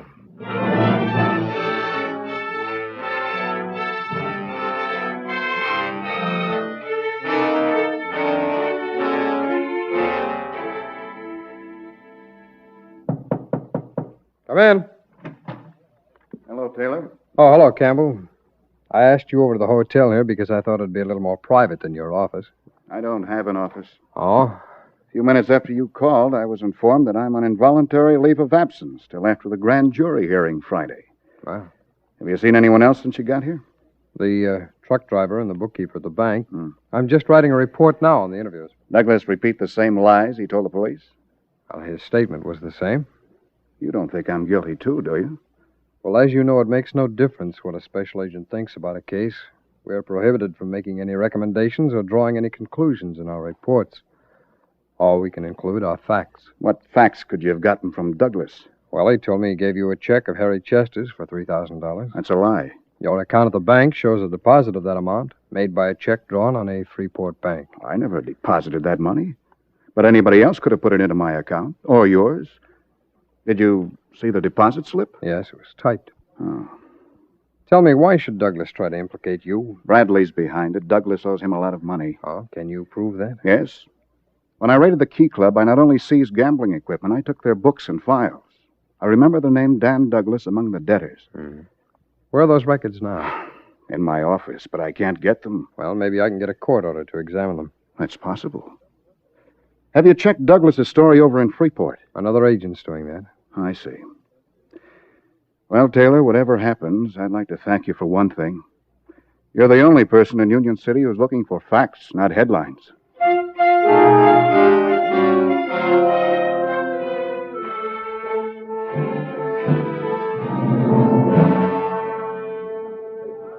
Tommy. Hi, Jim. Hi. What'd you find out in Freeport? Well, everything over there adds up just as Douglas says. Harry Chester gave me permission to examine his bank account records. Yeah? And I saw the microfilm of his canceled checks. The one deposited to Campbell's account is cleared. You see the endorsement? No, they only photographed the face of each check. Oh. I also saw the Freeport traffic records. Douglas got a ticket the other night and paid a $15 fine. Come on, our car's out that door. Yeah. Jim, everything over there was a little too easy. Oh, how do you mean, Tommy? Well, Chester not only gave me permission to go through his bank account records, but he answered every question. The day before yesterday, he barely admitted what his name and address were. And take that check. The word cash was typed in. The amount was inserted with the check writer. So? That was the only one of Harry Chester's checks not completely handwritten. Well, we've got one court order to request in the morning. Maybe we'd better ask for a few more, see if any of the suspects owns a check writer.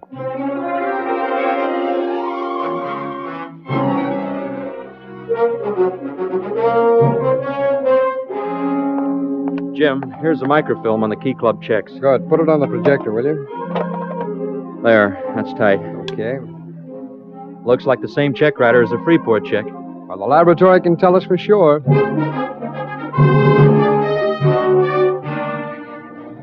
Here comes our report now, Tommy. Key Club checks employed same check-writing machine as specimen submitted from Freeport account. That ties Frank Walsh into the case. Add report word cash on Freeport check written with same typewriter employed on Campbell's deposit slip. Now let's try looking for that typewriter. Tommy, look at this letter. It's from the Key Club files. Dear Frank, you'll have to wait for that $2,000. I just haven't got it now. Dan Douglas. Yeah, now look at the W and the D there. Yeah. Could be the same typewriter. I think we'd better re-interview Mr. Douglas.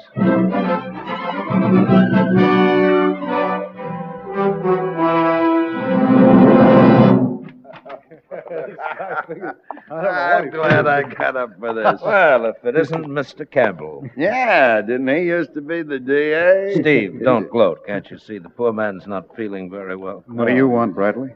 I stopped to tell you Walsh's trial is over. Pretty quick, wasn't it?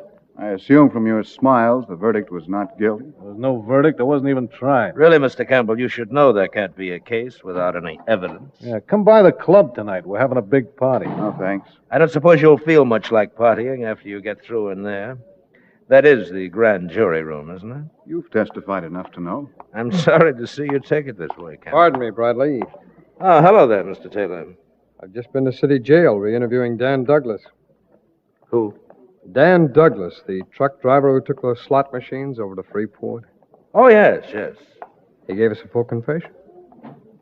That news was in the paper the other day. Oh, he repudiated that first confession. This time he told us the real story. Taylor, is that true? Yes. And these papers are warrants for the arrest of Bradley here and his two partners.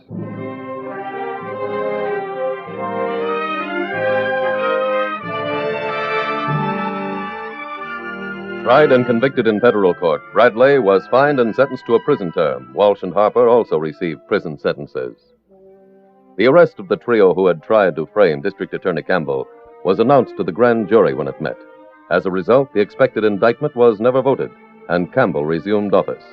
The later conviction of Martin Bradley, Frank Walsh, and Steve Harper helped clean up the gambling situation in Union City. However, Union City is a small dot on a big map of the United States. Gambling still thrives in many other communities. If you live in one of them, and you'd like to see it wiped out, don't lean back and expect George to do it. The police can't fight entrenched criminal machines without your help. In November, most of you will go to the polling places. Study the qualifications and backgrounds of candidates for public office in order to unmask the crook and aid the self-sacrificing honest man in public service. Here, party lines cannot exist. By making an effort first, then voting intelligently, you can help democracy live.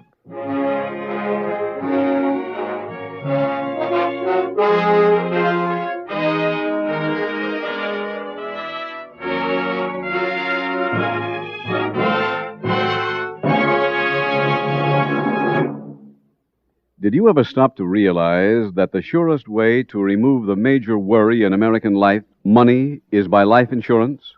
So why not discuss your money problems with a man who can help you most? Get acquainted with your local Equitable Society agent. Without any obligation to you, he will be glad to explain how Equitable can give you the dollars and cents answers to your problems and how to plan for future security and peace of mind. simply consult your local telephone directory for the name of your local representative of the Equitable Life Assurance Society of the United States.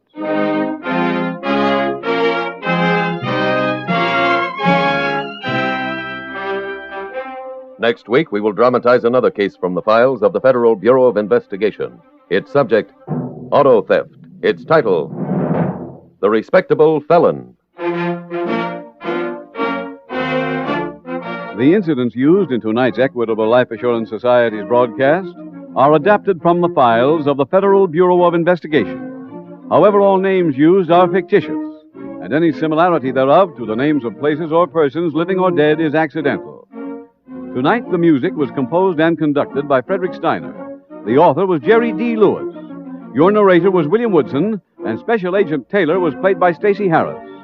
Others in the cast were Bill Conrad, Ted DeCorsia, Dick Crenna, Sheldon Leonard, and John Stephenson. This Is Your FBI is a Jerry Devine production. This is Larry Keating speaking for the Equitable Life Assurance Society of the United States and the Equitable Society's representative in your community, and inviting you to tune in again next week at this same time when the Equitable Life Assurance Society will bring you another thrilling transcribed story from the files of the Federal Bureau of Investigation. The Respectable Felon on This Is Your FBI. From Hollywood, it's time now for Johnny Dollar! Johnny Dollar! Yeah, I'm Johnny Dollar. There's a phone call for you in the office, Mr. Dollar. But my plane's about to take off. He said it's very urgent, sir. Well, it better be. I don't get back to Hartford. 372. Hey, look, my name's Dollar. I understand you have a... Oh, thanks. Johnny Dollar. Todd Swam, Johnny, at the Chamber of Commerce. Oh, Todd, look, I'm sorry I didn't have a chance to say goodbye to you, and I appreciate all your Johnny. help. Like your city, too. Nice people, good fishing. But I barely had time to make my plane reservation, pack my stuff, Johnny, and... you've got to cancel your reservation. Cancel? My plane's all ready to leave. Earl Poorman is on his way to the airport now to pick you up and bring you back here. Look, we proved that the accident in that rocket fuel laboratory was an accident. I know. Dr. Allworth's technician, that Leon I know, Salkoff, is Johnny, not a I Russian know. spy. So the company will pay for the damage, and that's that. Will the company also pay a claim on Leon Salkoff? Don't see why not. Now, look, I gotta catch my... What? Salkoff is dead? Johnny, it looks like murder.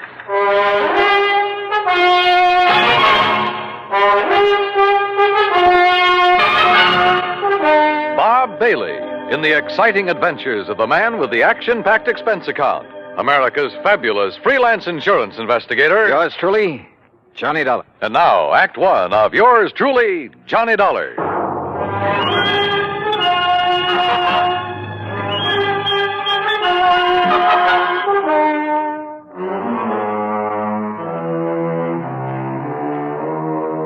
Expense account submitted by Special Investigator Johnny Dollar to the Tri-State Life and Casualty Insurance Company, Sarasota, Florida. Following is an account of expenses incurred during my investigation of the Salkoff sequel matter.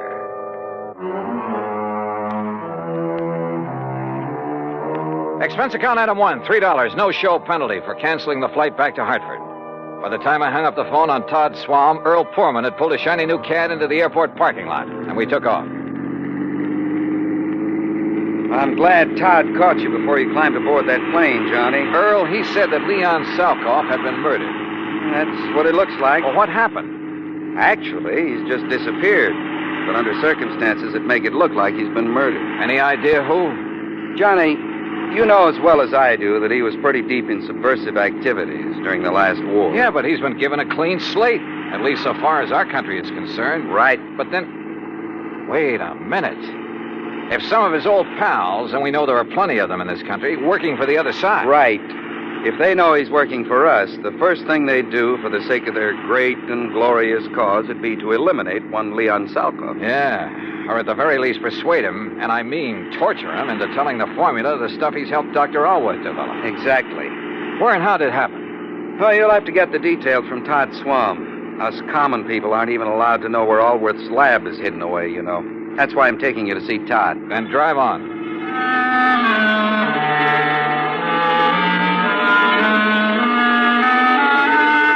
Todd was waiting for us at the Chamber of Commerce building. He thanked Earl for dragging me in from the airport. Earl left, then Todd and I walked out to his car.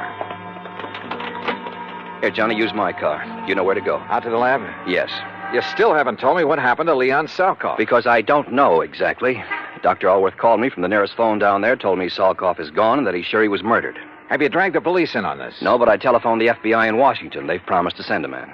Well, do they know I'm here? They might not want any interference. Well, I told them about your investigation down there at the lab, and they said to give you a free hand. All right, good.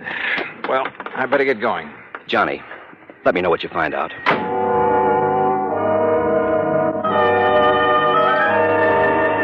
Once again, I headed south on Route 41, down through Fort Myers, where I swung left on 82 and on into the heart of the Everglades. I found the old wagon trail leading into the swampy jungle, and finally came to the shack of the Indian, Ben Osceola. There, I hopped aboard one of his airboats, one of those strange little contraptions driven by an airplane-type propeller. 50 minutes later, I pulled up at the brush-covered island in the middle of that vast, wet, soggy swamp. Dr. Allworth was standing in front of the well-hidden laboratory. Mr. Dollar! Mr. Dollar, I'm so glad you haven't left yet. Well, what's happened out here, Doctor? Oh, it's been terrible. A terrible thing, like a nightmare. Here, come inside. I'll show you and tell you everything I know. Oh. Our living quarters are down this corridor. Yeah, I remember. After you and Mr. Swam left us yesterday, Leon and I went to work immediately to replace the rocket fuel additive we had lost in the accident you investigated. Yes? Oh, if only I'd paid attention when he told me about the man he'd seen in Fort Myers the day before. But we were so busy. Wait a minute. What man? Someone he'd known in Europe during the war. A man he suspected of now working for, well, for those who'd like to sabotage our... Go on, Doctor. Look, Mr. Dollar, this is my room. And this, right next to it, is Leon's room. Great Scott. Yes, there must have been a terrible struggle. And, Doctor, this looks like blood on the floor. Now, what happened? Well, it was early this morning before dawn. I heard voices in here. At first, I thought Leon was shouting in his sleep. Yes?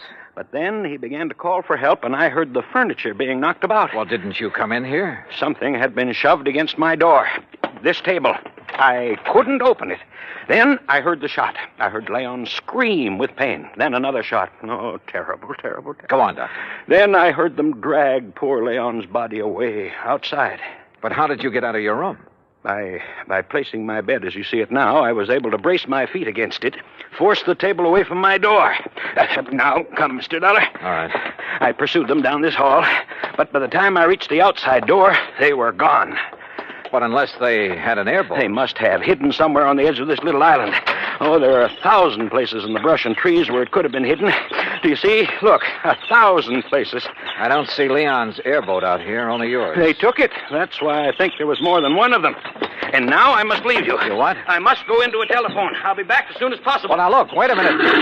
Dr. Allworth. Now that you're here in charge, I must telephone the FBI. No, wait. They've already been notified by... Well, I'll be darned if I'm going to chase him. What's more, I doubt if I could have caught him in the old airboat that I had. So, all right, it would give me a chance to look around alone. Sometimes that's the best way. I poked around outside for a while, looking for where Leon's attackers might have concealed the boat they'd used. In that swamp and brush, it was like looking for a needle in a haystack. Then I walked back to the laboratory building. The front door was closed. Funny. I thought we'd left it open a minute ago. Oh, well.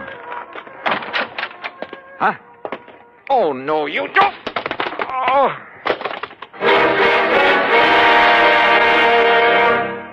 Act Two of yours truly, Johnny Dollar, in a moment. And now, Act Two of yours truly, Johnny Dollar, and the Salkoff sequel matter. I don't know how long I was out after the attack on me at the hidden laboratory in the Everglades. But when I came to, I was lying in Alwa's bed.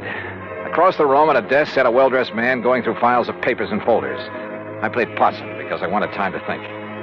If Leon Salkoff had been murdered by subversives, then this man must be one of them. But how had he got here without Allworth knowing? Or did Allworth know? After all, now that I had time to think about it, his explanation of what had happened to Salkoff had been pretty glib. And the doctor's sudden departure a while ago to phone the FBI, he'd said. Didn't he know that Todd Swam had called him? In any event, he'd run off to leave me alone like a sitting duck. Who was the man sitting here? And why hadn't he killed me when he had the chance? I rolled over and groaned. My head felt like it was split down the middle. Oh. Well, Mr. Dollar, you finally come around. Yeah, I guess so. Oh, brother. We were quite concerned about you. I'm terribly sorry about what we did to you, but until we frisked you and discovered your identity... Who are you? Walter Brenman, FBI. Oh. When we found you prowling around, we thought you might be one of the people we hoped to trap here. The killer of Leon Salkoff? Salkoff is not dead, Mr. Dollar. What? Have you forgotten a case here in Florida that you handled last year? Parley Barron. Yes, another scientist who apparently disappeared. Actually, we had arranged the whole thing so that his whereabouts would not be known while he continued with his nuclear research. Yeah, I remember. The report of his death and disappearance was to throw off our pals behind the Iron Curtain. Precisely. So now you've done the same thing? Ouch. Again, I'm sorry, Dollar. But we didn't know who you were. We didn't want to take any chances. You say we, Mr. Brenman. My colleague, Mike Crucian, who's in searching the laboratory. Oh, for what? There are two groups. Agents from behind the Iron Curtain who would like to get to Leon Salkoff, either to gain the secrets he's learned in this laboratory or to get rid of him because of his help to this country's defense and missile programs. So if he's reported dead, each will think the other did it and they'll stop chasing him. Exactly. We had to act fast because Leon has already spotted some of his pals, as you call them, in this general area. Does Dr. Allworth know this whole thing was rigged? No, and you mustn't tell him. He's a great scientist, but, well, he might let the cat out of the bag. Stall him, Dollar. Stall for time. Drag out your pretended investigation. It'll delay Allworth bringing in the police, that sort of thing, until we can take care of Salkoff. That is, install him in his new place. Well, maybe I'm a little muddled because of this wallop on the head, but I should think you'd tell everybody you can. You know, to make sure his so-called death is publicized. Make sure these people who are after him will get the word. Don't worry, they know. I'd stake my life on it. And needless to say, if any of them come out here, we'll be ready for them. Oh, Michael, what did you find? Nothing. Not a single song. Oh, I see Mr. Dollar's come too. Yeah, almost. Say, I'm sorry about the way I slugged you, Dollar. Yeah, me too. I'm sure Walter told you why. You find anything in here, Walt? No.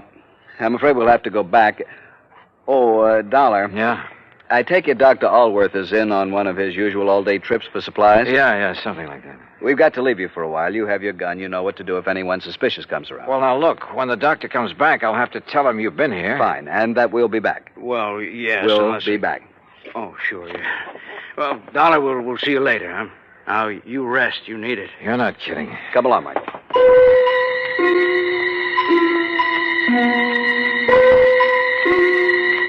I felt so rocky, I didn't quite know what to make of it. I heard them leave by the outer door. Then a couple of minutes later, from off at one side, I heard their airboat leave. Wait a minute. It wasn't going out by the channel I'd been given to understand was the only way out of this place. Strange. Painfully, I rose and walked out. My head ached so much I could hardly think straight. There was something wrong here. Oh, sure, they'd left me a gun, but... Yeah, they left it with me all right, but the chambers had been emptied. My airboat was still where I'd parked it in front of the building, too. Yeah, but it wouldn't start. Tamper with, maybe. Then I heard it. Another boat coming into the regular channel. In the distance, I could see there were two people in it. Quickly, I crouched behind a clump of brush until I saw who the two men were. Mac! McLaughlin! Oh, hi, Dollar. Dr. Always said you were out here. Mr. McLaughlin was already on his way when I telephoned. Why didn't you tell me the FBI had already been sent for, Mr. Dollar? I tried to, but you Good took off Lord, in such a Johnny, hurry. what happened to you? Oh, a couple of your own boys did this, Mac. What? Men from the Bureau? That's what they said. And I was so addled from this knock on the head. Johnny, that that's impossible. What do they look like, Walt? What are their names? Walter Brenman, for one. Brenman, 5'11", sparse gray hair, blue eyes, about 150 pounds, mark of spectacles on his nose. Perfect description. And the other? Michael Crucian.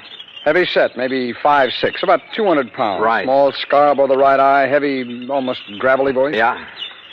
Brenman and Crucian, huh? So they said. We're in trouble, Johnny. What? Unless I'm completely cockeyed, those are the boys who kidnapped and probably killed Leon Salkoff. Mac. We've been waiting a long time to catch up with them. Their real names are Brenmanoff and Krushinsky, spies and killers from, well, you know where.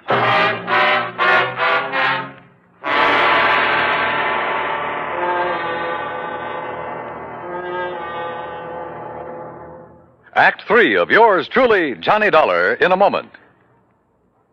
And now, Act 3 of yours truly, Johnny Dollar, and the Salkoff sequel matter.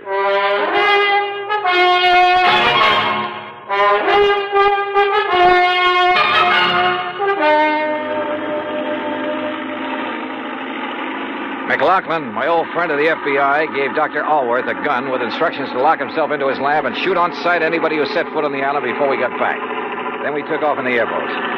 Briefly as possible, I told Mac what had happened to me at the laboratory there in the middle of the Everglades. Only a pair like Brenmanoff and Krushinsky would have the guts to impersonate FBI agents. After that beating, I was too muddled to even ask for their credentials. What I don't understand, Mac, is why they didn't kill me. They haven't yet learned the formula that missile fuels. So? They've got to leave every possible door open, Johnny. With you convinced that they're from the Bureau... So they think. Yeah. Well, it meant they could go back to the lab. After the doctor returned, maybe even get your help in obtaining the formula from him. What? Sure. The abduction of Leon Salkoff would indicate the doctor himself is in danger. Well, that's true. But if he wanted his work carried on, if anything should happen to him, well, who better to give the formula to than agents of the FBI? On the way out to the lab, he was ready to give it to me. Hey, Mac, he and Kay's little visit, they're prowling through the lab and Allworth's papers. It means they didn't get the formula from Leon Salkoff. Which probably explains their sudden departure. They couldn't find the formula at the lab, so they'll go back and put the pressure on Leon again. Makes sense, Mac. And I sure hope he's still alive. But where? Well, let's hope an all-points bulletin will help us catch up with them when they leave this swamp. Got to come out of it somewhere. They've had a big head start on us. Yeah, but this channel we're taking is the most direct route to the highway. Any highway. They carried off their foes pretty well. They even knew about that Farley Barron matter I handled with you boys. Well, why not? You broadcast the whole thing on your radio show. You gave me clearance. Sure. But just keep mum about this affair, huh? Until after the boys on the East Coast launch a space satellite successfully. Don't worry.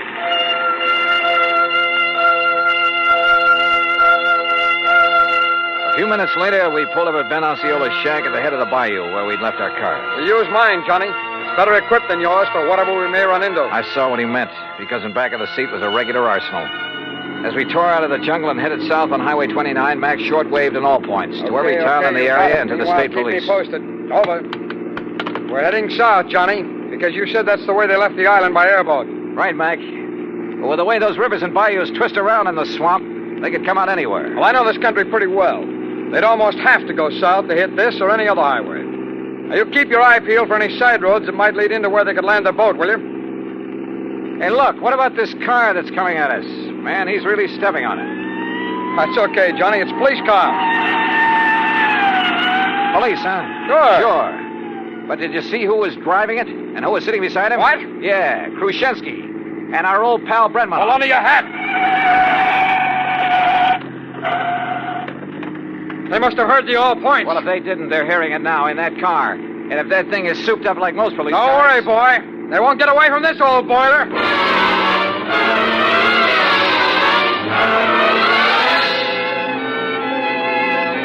Mac wasn't kidding.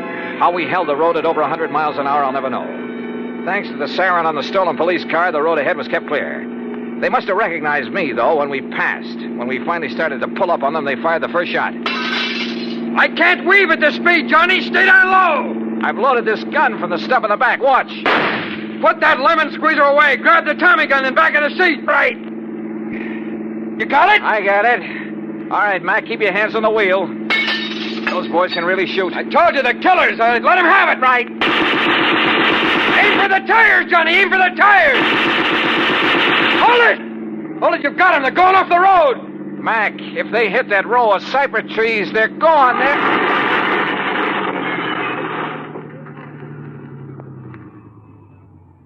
Yeah, they are.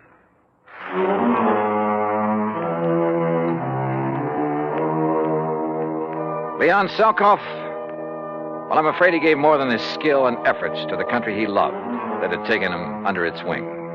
His body was found trussed up and floating face down in the bayou from which Brenmanoff and Krushinsky had launched the airboat.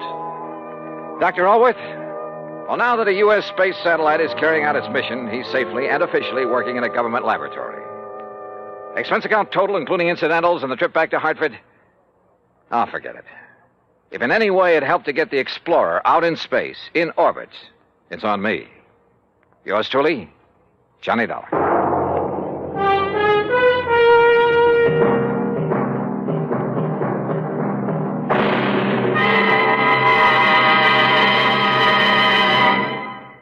Our star will return in just a moment.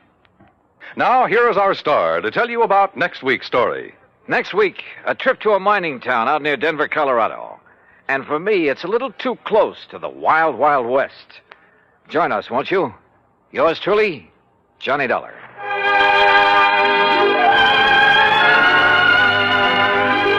Yours truly, Johnny Dollar, starring Bob Bailey, originates in Hollywood and is produced and directed by Jack Johnstone, who also wrote today's story.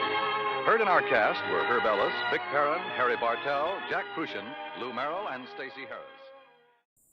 Adventures in time and space, told in future tense. Dimension X.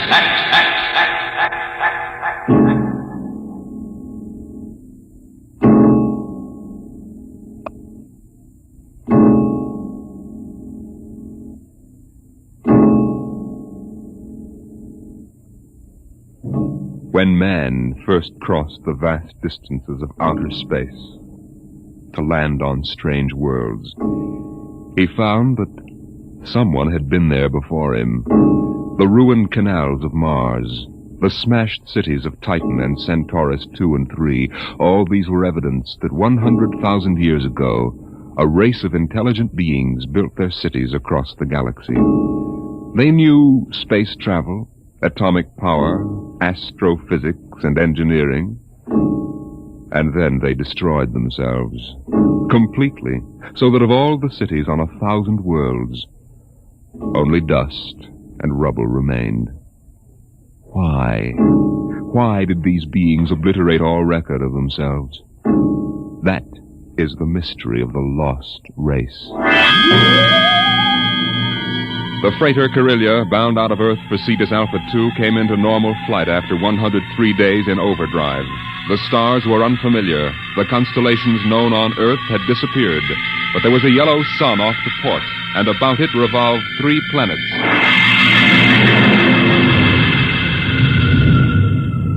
What do you make of it, Briggs? It isn't on any of the star charts, Captain Wharton. I checked through. 1 and 3 are dead, all right. Have to take a close look. Let's take her down to a 5-mile orbit. Swing around her for a look. Alert for deceleration. Aye, sir. Throw in the manuals. Power room. Power room, aye. We're going down to have a look at something. Give us just enough power to keep her under control. All right, Briggs. Hang on to your stomach.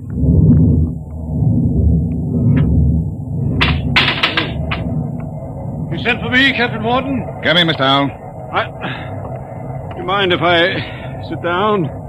Free fall sickness? Well, I'm afraid I'm not an old space hand. Oof. We'll level out in a minute. Do you want something? Yes. We come out of overdrive, smack in the middle of a new planetary system. Briggs says it's unreported. Well, that's rather good news, isn't it? Depends. First report's pretty common. But we'll stake a claim on her, in case there are any mineral discoveries. Well, I meant the possibility of archaeological finds. I'm afraid I'll leave that to you, Mr. Howell. You're the expert. Coming up 5, Captain. Level off. Hang on, Howell.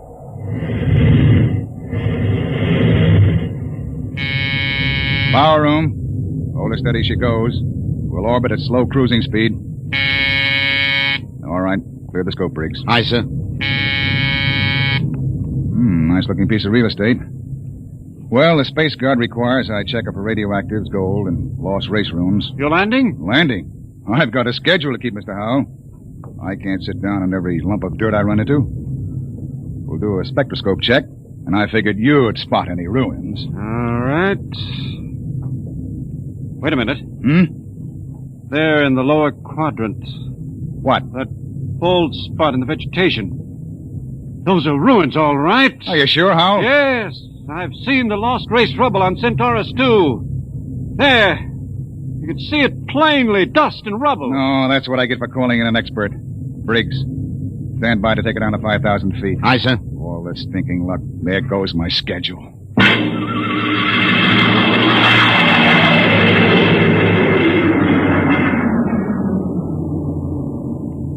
Seen enough, Howell? It's going to set me back 5 hours. Interesting. Wait a minute. What's wrong? I don't believe it. Marvelous. Incredible. Stop sputtering, Howell. What is it? Look over that rise in the ground. It's a section of the city still standing. Hey, you're right. That hill must have shielded it from the blast. Captain, you've got to land. Land? You've got to. This is the first lost race site that's ever been spotted. Of course you'll land. Howell, we get a $1,000 bonus for every day under par for the run. But you don't understand. It's the biggest find in the century. We can chart it, and you'll have to get back somehow. That's all. I'm not sitting down to rake over old dust heaps. Captain Wharton, I'm on commission to the Space Guard. You may have to answer to them. I'll think up one. Look, Howell, strictly speaking, you're a passenger. Well, you've got to You land. don't belong on the bridge. I'm not landing down there, and that's the... Freaks! Emergency from the power room. Something must have blown. Power room. Power room. Danton, what's wrong down there? Danton! Oh, he doesn't answer. Anything serious, Captain? Reaches the fuel locker. That 5 pounds of ascending will go and kick us right out of space. Danton! Danton! Power room, aye. What happened? What blew? Main tube coupling. She's secured What's now. the damage? The main tube's burnt out. The bearing, the coupling, the injector valve, and the needle gauge. Can you make repairs? Not in flight. Can you raise enough power to land? I don't know, Captain. The wiring's shot. It's bad like a tomcat. I might be able to get something from the deceleration auxiliaries. Get a jury rig on her. We'll try to set her down. Aye, sir. Briggs. Yes, sir. Alert for crash landing. Signal room. Signal room. Signal, aye. Langston, get off a position fix and SOS standby. Aye, sir. Well, Mr. Howell, I guess you're going to join your friends in the lost race. I just hope it's not permanently.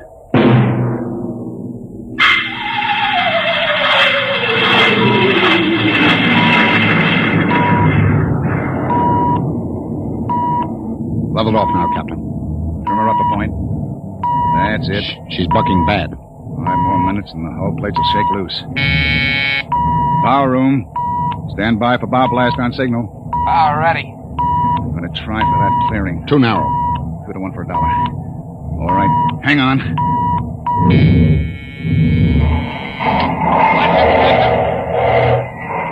Briggs! Briggs! You all right? I hit my head on the panel. Well, I seem to be all assembled. We're down. Guess our luck hasn't run out yet. Calling power room. Power room, aye. All right down there? Yeah, I'm all right. Danton, I want a complete damage check and repair estimate. Get up here as soon as you got it for me. Briggs, you all right now? Yes, sir, I guess so. As soon as we get Dan's report, get a detail aft. Help him with repairs. Captain Wharton. What is it, Langston? My speaker line's out. Sending circuits blew. Spare tubes? That was a pretty rough landing, Captain. They're gone. I can't replace them this side of Lunar Space Station. I see. Well, the SOS ought to do it. When the Space Guard monitor reports our position... They aren't going to, Captain. Why not? Sending circuits went out when the blast went off down there. I didn't get the SOS out. Thank you, Langston. Get back and see what you can salvage. Does that mean bad news? We were in overdrive, Mr. Howell. It would take 40 years to search the distance we've traveled in one day. Consequently, when a ship doesn't make port and doesn't transmit a position fix, they forget about it. Oh. I see. And with the radio out, we blast off on our own power. Or we don't get off. Got your damage report, Captain. Well? Here. It's on a B-23 checklist. Not bad? Worse. Danton, how long will it take you for repairs? I don't know. An estimate. I know gypsy fortune teller. How about the lifeboat? For deep space? What are they teaching at Sands Point now? Basket weaving? Danton, Lifeboat couldn't lift half a light year off this here mud heap. Danton, I'll take just so much... Look. Can it be converted to Bessendium drive? Converter links were mashed when we came down. How long is it going to take you to repair the main drive? Look, Captain, I got 2 hands. You want me to hold a lug wrench in my teeth? See here, Danton. You see here, Captain. The whole lousy crew's been spitting all over me ever since we blasted off. Now you can all wait on me. Who do you think you are, Danton? The only power man on this ship, that's who. If you ain't satisfied with the way I'm working, go hire yourself another boy. The woods are lousy with him. I'll take my own sweet time. What's the matter with him? Got a bug in his ear? Space fatigue, Captain. He's been locked up in the power room 4 days. Oh, we don't have enough trouble. Briggs, Remind me to slug the psycho-technician when we get back. Don't tell me nobody gets into deep space who isn't emotionally stable. What are you going to do about him, Captain? Nothing. Stay off his back. Oh, but you can't... Captain's the only man who can get us out of here. We want to hit the cradle at New York Spaceport again. We've got to keep him happy. Captain Wharton, as long as we're landed and we do have to wait for the engines to be fixed, I suppose we can explore the lost race ruins. Look, Mr. Howell, I can't spare the men. We are now stuck tight until Danton gets those engines fixed. And if he can't, which is entirely possible, we are stuck, period. Oh. Briggs, I want you to keep a careful eye on the men. Space fatigue is nothing compared to what we might run up against now. Captain Wharton. Captain, I've got it. Is any circuits? No, sir, but I picked up the incoming video band. Well, that's something. Can you get the mail call through? The men could use a little lift right now. Well, the scheduled one-way personals are due at 23:30 Greenwich. Good. That ought to help morale. Langston, rig the receiving booth. Aye, sir. Howell, this is a break. Seeing the folks at home may be enough to keep everybody on an even keel. I know I'll be glad to see that kid of mine.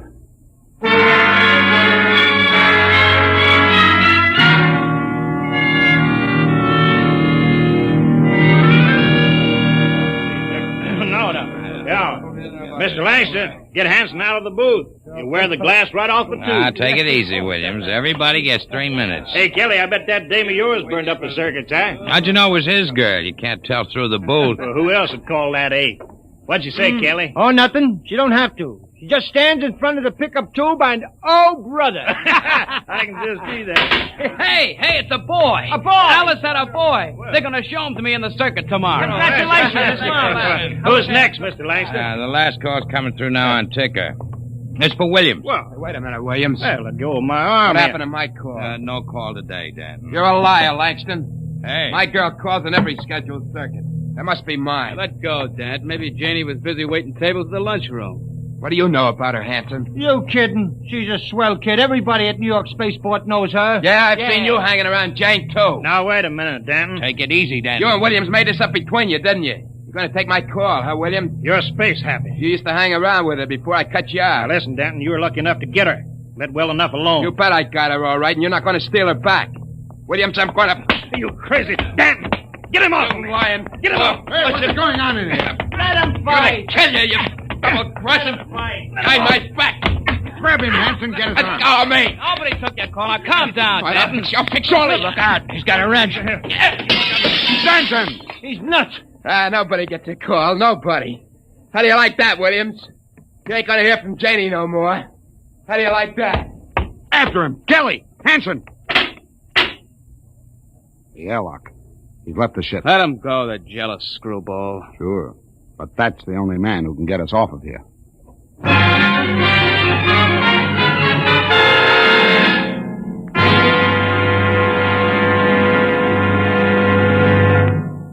I warned you, so help me, Briggs. I warned you to keep an eye on Danton. Well, I didn't think he'd go off this way. Well, it's that girl of his, sir. He's crazy jealous about her. Any reason for it, Williams? No, sir. She's a good kid. Too good for Danton. I guess he's just so afraid of losing her to some other guy, he's getting psychopathic about it. Well, we've got to get him back.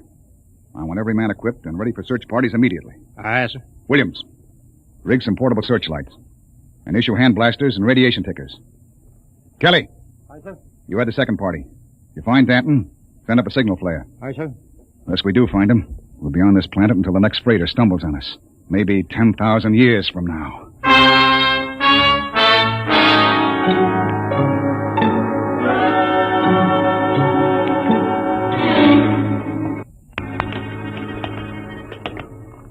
Hold that light up, Hanson. This is amazing, Captain. Lost Race buildings actually standing. Hey! What is it? Oh, nothing. A shadow. This place gives me the willies. To be able to find out so much about them, their science, art, what they looked like, perhaps even why they destroyed themselves. I'm beginning to wonder about that, Howell. You sure they destroyed themselves?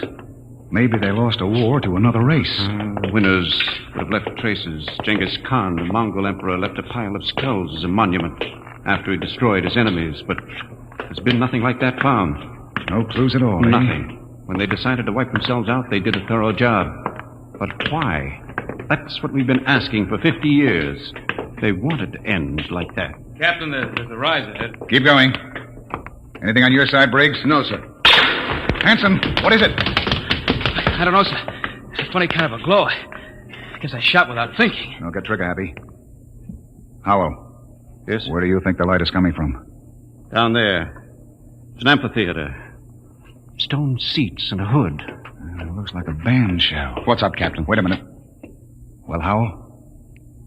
Don't know. That's the Lost Race sign on the hood. The what? A sort of hieroglyphic. The only thing we'd ever found before. One in each ruin. What does it mean? Some kind of a warning, I think. Come on. We're going down there. Careful now. There's a platform of some kind down there. Looks like a lecture platform, doesn't it? Or an altar. This might have been a temple. Perhaps the Lost Race sign had a religious significance. Looks like a throne to me. A throne 5 feet high. Briggs, climb up there. And see if there are any controls for this machinery. Aye, sir. This wasn't meant for any man to sit on. There's a lever up here. Shall I try it? Sure, go ahead. Hey, what's that mist? It's like a steam bath. I wonder if Kelly and Williams ran into anything Kelly, like... hold that light up. Shut up and keep looking for Danton. What? Look there, in the hood. It's Williams and Kelly. That crazy jet jockey. When I find him, I'm going to beat his brains out. You could see him, a 3-dimensional image. Some kind of television. Get down, Briggs. Aye, sir. Did you see it, Skipper? I was just thinking about him, and there he was. And we all saw it. Out of the way. I'm going to try it. First thing can pick up Earth. It'll replace the receiver Danton smashed. Just throw the lever, eh?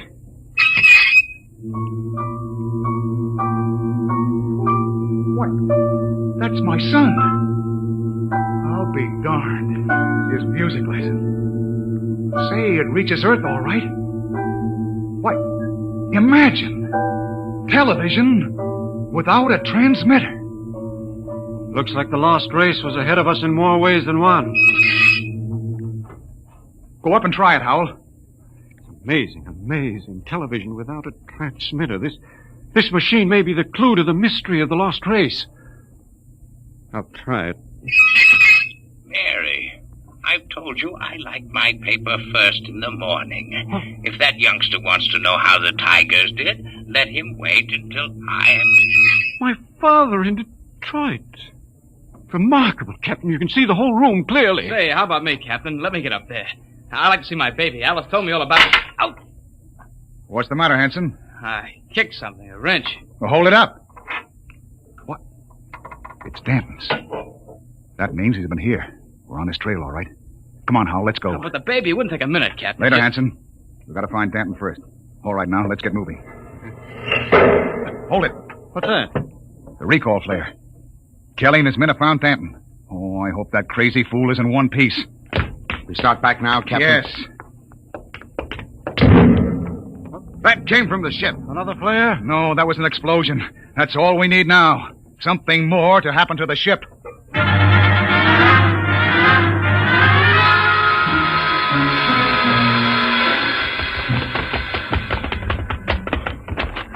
Oh, it's the main jets. Smashed flat. With all the stinking rot. Check through the ship for further damage. Aye, sir. Oh, look at those plates. Crumpled like an accordion. Captain! Oh, Captain! Here comes Kelly's party. We got him. We got Danton. Hold it. What happened here? Somebody blew up the main jets. Danton, do you know anything about this? No, sir. Not much, he doesn't. He's crazy enough to blow us all up. Listen, Hanson, I admit I went off my head tonight, but I'm not crazy enough to commit suicide. The jets are smashed. We're all marooned up the same creek. I still think he's got something to do with it. Lay off, Hanson. We found him wandering up in the hills. And he was with us when the blast went off. Yes, that's right. We saw your recall flare before the explosions. Oh, I guess that puts Danton in the clear. Well, then who did it, Captain? I don't know, Howell. Looks like somebody didn't want us to leave this planet. Well, we still got one slim chance left. If we can repair the lifeboat... Skipper, it's gone. Gone? The escape port is open. The boat's missing. Oh, what else? The arms chest was cleaned out, sir, and the fuel locker was jimmied open. The sendium bars are gone. You sure? You can look for yourself, sir. She's clean. I see. There's only one answer left. There's something or somebody out in those ruins trying to get us. Maybe that lost race decided they weren't going to stay lost. You think some of them may still be alive? Who else could have blown up our ship?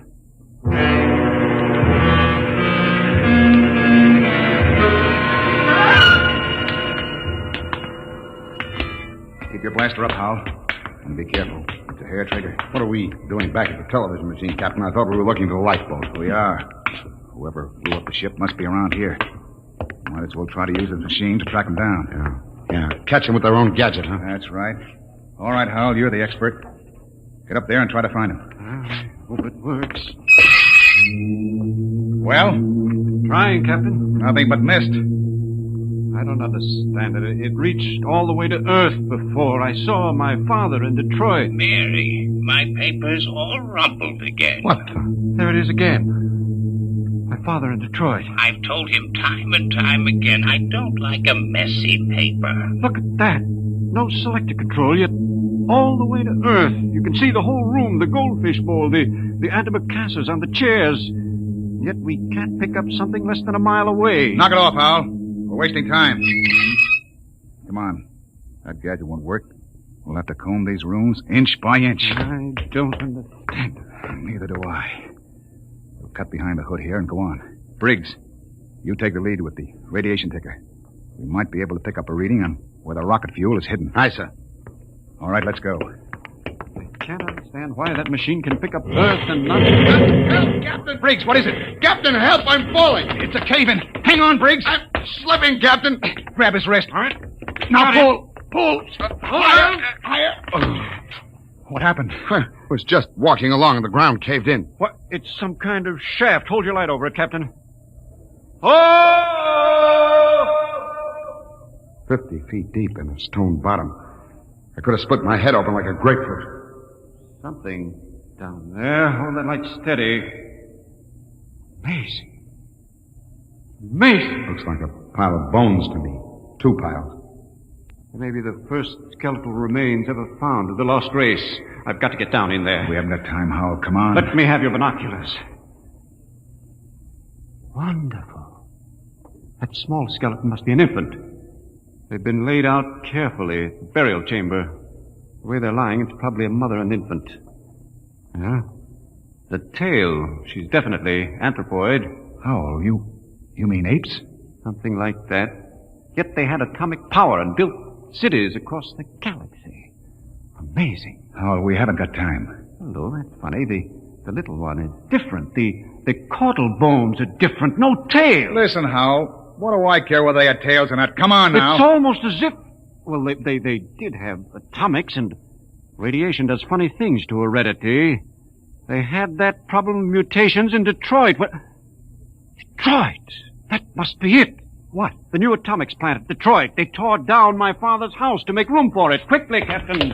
Oh, where are you going? Back to the machine. I've got a theory that may solve the whole mystery of what happened to the lost race. I don't care what happened to the dead ones, Hal.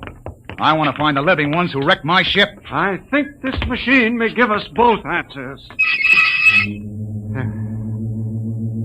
There's the house, Detroit, down to the last detail. Oh, come on down. We know all that. But don't you understand? That house was torn down. I got a letter before we lifted off Earth. It's gone. But it's on the television machine. Captain, that machine isn't television. It's a thought projector. What? It only mirrors what's in your own mind. But, Mr. Howell, we saw Earth. It was really there. But it was just because we imagined it, Briggs.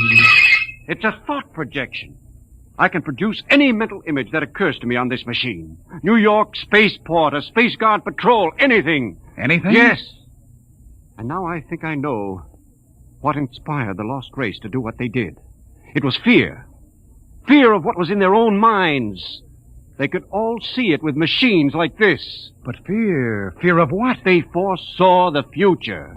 So they destroyed themselves. Every last one of them. Hold it, Howell. Are you sure they're all dead? 100,000 years ago. Then who blew up the ship and stole our lifeboat? Danton. Danton? But why? He was pathologically jealous. Yes, but blowing up the ship was like committing suicide. He wasn't crazy enough to do that. The lost race was after they looked at this machine. You mean Danton did too? We found his wrench here. You're right. He must have looked at the machine and thought it was television. He must have seen all his fears about losing his girl confirmed. That was enough to make him completely unbalanced. But he was with Kelly when that explosion went off. He's got an ironclad alibi. No, he hasn't. Wouldn't take a power man long to sneak back to the ship and rig a delayed action fuse. Howell, we've got to get back to the ship before Danton. Never mind, Captain. Stay right there. That's Danton. I'm in the dark. You make a perfect target there. Stop your gun. I got a blaster set at wide angle. Drop him. He's got us cold. I've been following you, Wharton. I wanted to tell you. I'm going back to Earth. I got the lifeboat hidden over that rise. It won't work in deep space. You believed me when I told you that, didn't you? Well, I've got it fixed. And with that Vicendium fuel, it'll be a milk run. I'll reach the Space Guard station at Volta with a long, sad story about how the rest of you exploded in mid-space. Danton, that's murder. Yeah, that's just what it is. And easy, too. Danton, you can't just leave us here. Watch me. Sit in front of that machine and watch me. Yeah, I know what it is. I know it's a television without a transmitter. And I did some checking up. I've seen how you were stealing my calls. Trying to steal my girl. Danton, you're sick. You Pretty can't... smart, that lost race. They built some machine. And it showed me plenty. It showed me enough to kill you. Oh, you've got it all wrong. This isn't a television machine. What are you trying to pull, Wharton? I saw it. Those were your own thoughts, Danton. Those things you saw exist only in your mind. Shut up before I blast all of you down. You're just trying to lie out of it, that's all. But I know the truth when I see it. And you're going to die. All right, Danton, but you're not going to get away with it. Look at the machine. What's that? The machine. It's the Space Guard patrol, Danton. Look, they're coming. X3 to command. Spotted the Corellias. Reported. Preparing to land. That's the Space Guard, Danton. Yeah, whole patrol. You're lying. They couldn't come. There wasn't any SOS. X3 to command. Preparing to land. There's the clearing. That's enough, Howell. All right, Danton. They'll be coming over the horizon. Drop your gun and give yourself up. Oh, no. No, they're not going to catch me. I'll be away in that lifeboat before they land. Stand still, all of you. Stay where you are. I Danton. still got you covered. Danton, look out behind you! Burial shaft. He fell in it. Hold the light down, Briggs. Well? He's dead. Deader than the lost race. And what about those Space Guard cruisers? Out of my head. Just imagined them. There they were on the machine. Poor Danton believed they were real. I wish they were real so we could get off this planet. No, it doesn't matter. We know where the lifeboat is now. We can send one man to bring back help. And it won't be Danton. The machine got him the same way it got the lost race. Through fear. But what was the lost race afraid of, Howell? Changing. Changing? Look at those skeletons down there. They had atomic energy, but they couldn't control it. Look, the baby's different from the other. The race was changing by mutation. Mutation? Look at those skeletons. Now imagine a shifted hip socket so they could walk upright. The baby was already without a tail. But Howell, that would mean they were changing into... Yes, Captain. The lost race committed suicide rather than face the fear of seeing their descendants become such horrible creatures as men.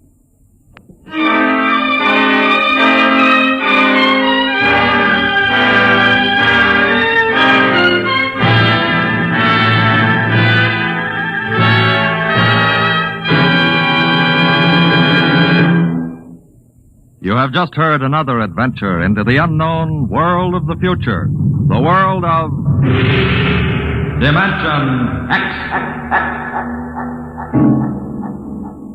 And now, about next week. William Travis and his wife thought they had escaped, but they were wrong. They were being searched out by men from another world, men who wanted them to return. Where? I'll tell you next week. Tonight's drama was based on the Murray Leinster story, The Lost, and was adapted for radio by Ernest Kenoy. Featured in the cast were Matt Crowley as Captain Wharton, Roger DeKoven as Howell, and Joseph Julian as Danton. Your host was Norman Rose.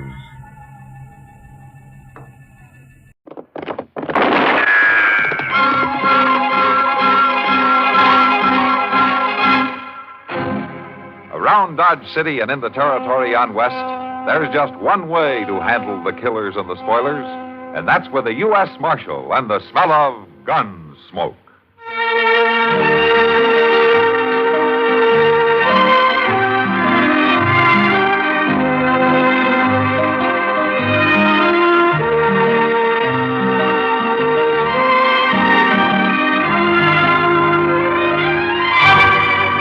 Gunsmoke, starring William Conrad, the story of the violence that moved west with young America, and the story of a man who moved with it. I'm that man, Matt Dillon, United States Marshal. The first man they look for and the last they want to meet. It's a chancy job, and it makes a man watchful and a little lonely.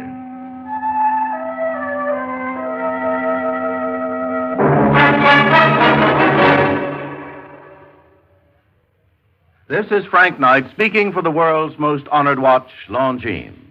When the West was being won, Longines was there.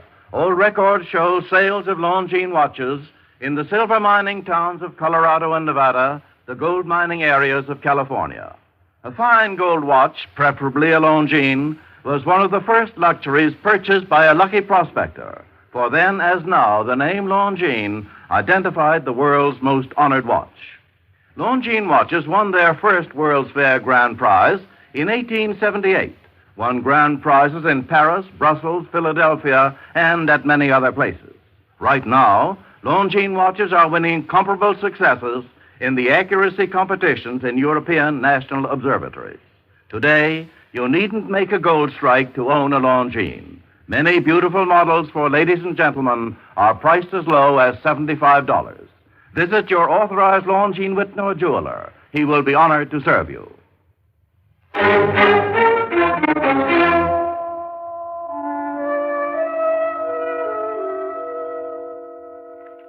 man running toward the house. Get back inside. Close the door. What is it? I don't know. Be quiet.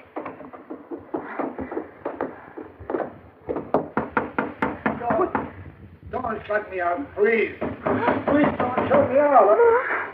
Open the door. Let him in here. Open the door. Will you let me hide? Will you let me hide? Rock? Oh, don't let him get me. You hurt, mister. You hurt.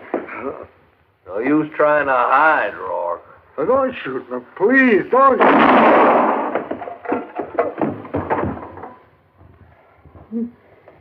You shot a dying man.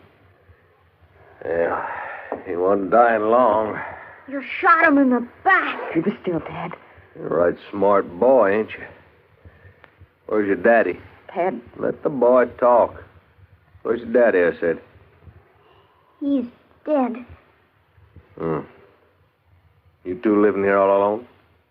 We ain't scared. Of course you ain't. Yeah, too bad it had to happen right in your kitchen, ma'am. Rourke has had that coming a long time. What are you going to do, mister? Well, just nothing, ma'am. Nothing at all, if you'll let me. What do you mean? You just remember this was my affair, mine and Rourke's. And now walk right on out of here. Forget about it. As long as you two forget about it. Marshall's gonna come after you. Sure not. Dad.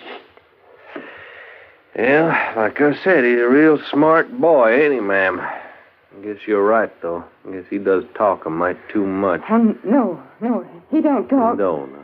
I'm mighty glad to hear that.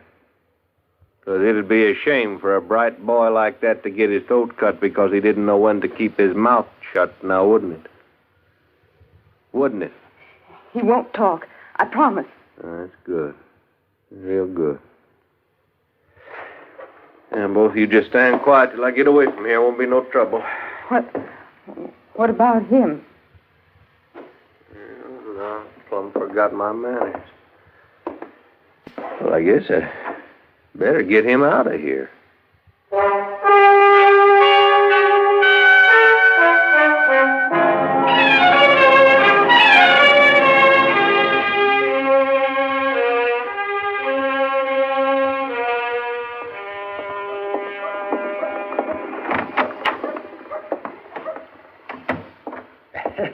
Matt! Oh, Matt! Anybody here? Oh, for heaven's sake. Chester! I'm out back here, Doc.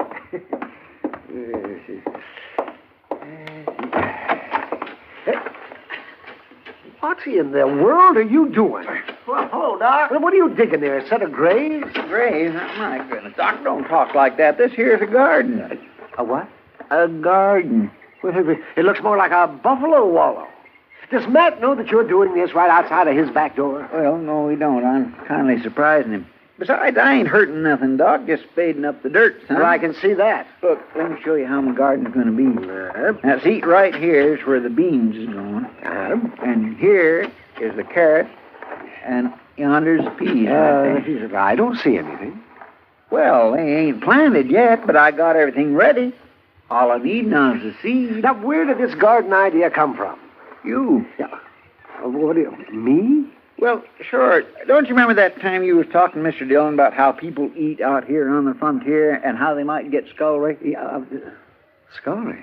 Yeah, from not eating enough greens and sour Oh, stuff. yeah. Oh, that's scurvy, Chester, not scullery. No. Well, whatever it is, I got to thinking on it and decided to do something about it.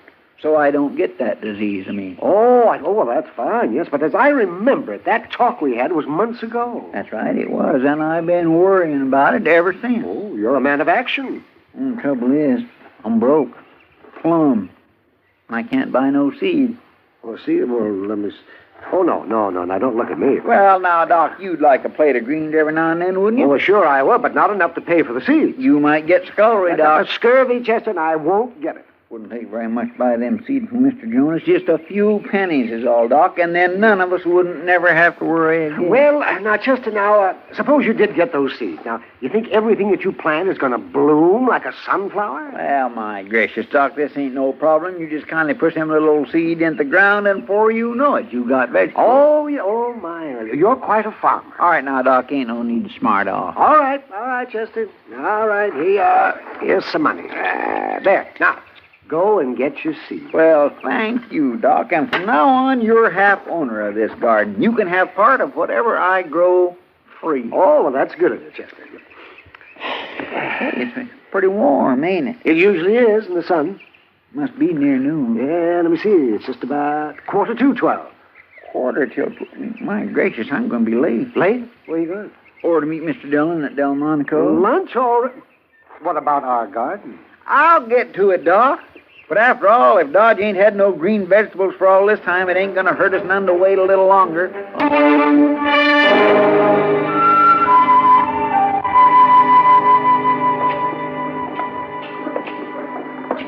I don't mind a man making money, Mr. Dillon, but by jing, I don't think he should be making it all off of me. Oh, what do you mean, Chester? Why, that Zach Holden charging 15 cents for a meal like that. I swear that steak still had a piece of the hide on it. Prices are going up, Chester. You just gotta face it. But it's getting so the man don't hardly have nothing left after feeding himself a little, and that's a fact. Look yonder, Mr. Dillon. There's a lady going into the office. Uh-huh. Reckon what she wants. And if she's like most women, we won't be long in finding out.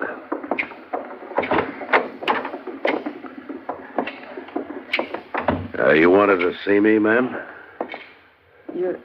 You're the marshal? Yes, and that's right, Matt Dillon. This is Chester Proudfoot. How do you do, ma'am? How do you do? I'm Cora Meadows, Marshal. My boy and I live out west of town a piece. No? Oh, won't you sit down, Miss Meadows? Thank you. Mr. Dillon? Yeah, what, Chester? As long as you and Miss Meadows is going to be talking for a spell, I believe I'll just go on back and see Zach Holden about charging that outlandish price for a meal. It's still sticking in my craw. All right, Chester, you do that. Excuse me, ma'am.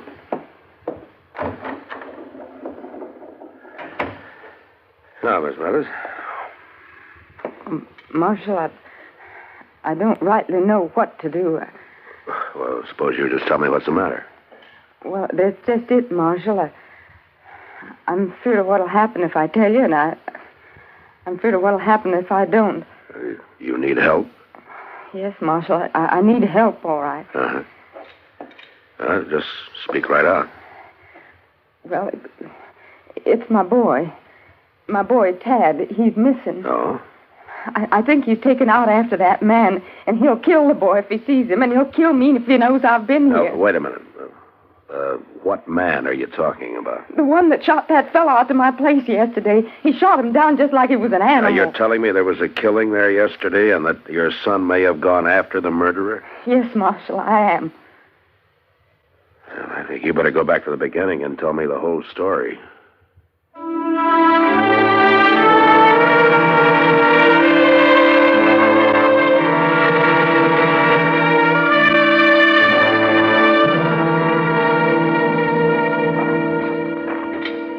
Tell you where the man was drugged from, Mr. Dillon? Yeah, out the kitchen door, Chester. The track should be along here somewhere.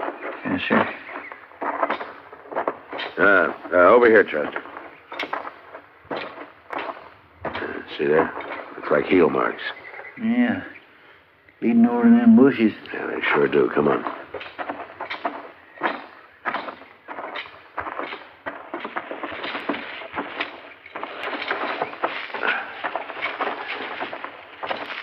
I don't think he'd have taken much time with him. Oh. Yeah. There he is. Seems to me you could have took the trouble to bury him. Well, when a man shoots you in the back, he's not going to worry about your funeral, Chester. I've seen him before, Mr. Dillon. He was at the Long Branch a lot, playing cards. Yeah, it's a gambler by the name of Rourke. Well, I guess the burying's up to us. Yes, sir.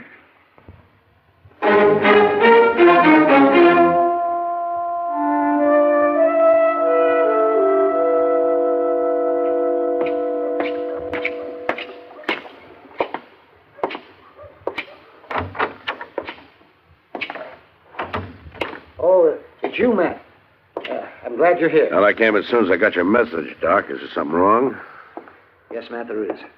Come to the other room. Oh?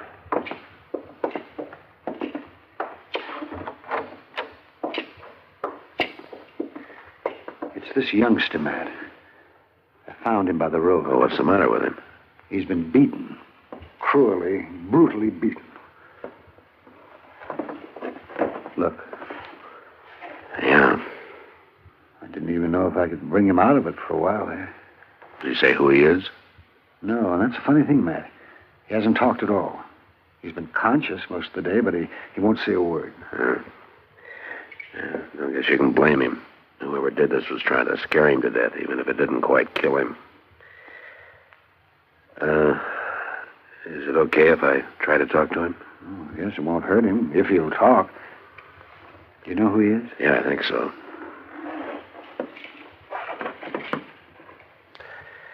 Hello, Tad.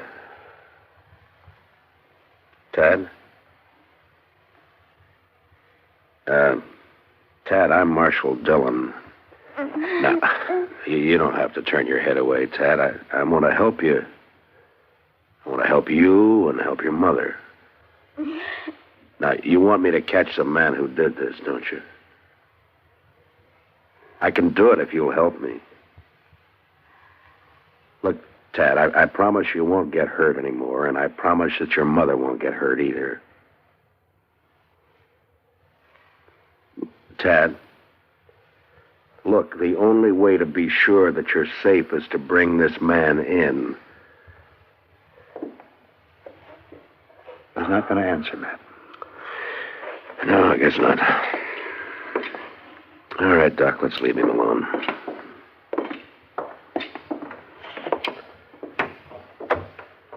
How long are you going to keep him here, Doc? Oh, I expect he'll be up by tomorrow if he's quiet. The boy recovers mighty fast. Mm-hmm. Would he be well enough to stay in town with Kitty for a few days?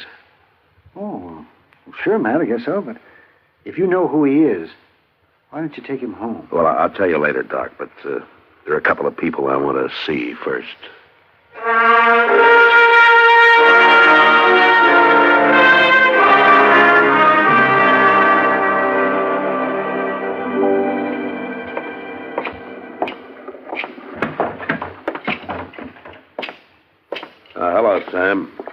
Marshal.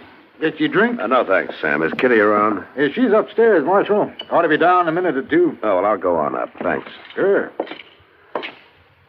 Oh, Matt, you looking for me? Oh, yeah, I'd like to talk to you, Kitty. I'm coming down. All right.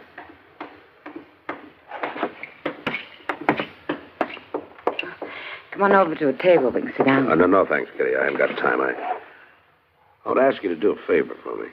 Well, sure, Matt. What is it? I want you to take care of a small boy for me for a couple of days. A boy? What is he, a runaway? No, not exactly, but I'd like to have you keep him around the Long Branch for a day or two and give him the run of the place. Doesn't sound exactly like the best surroundings for a young boy, Matt. You're going to have to trust my judgment, Kitty. Will you do it for me? Well, sure. I guess so, if you want me to. I do want you to. I'll explain later. Yeah. Thanks, Kitty. Oh, sure, Matt.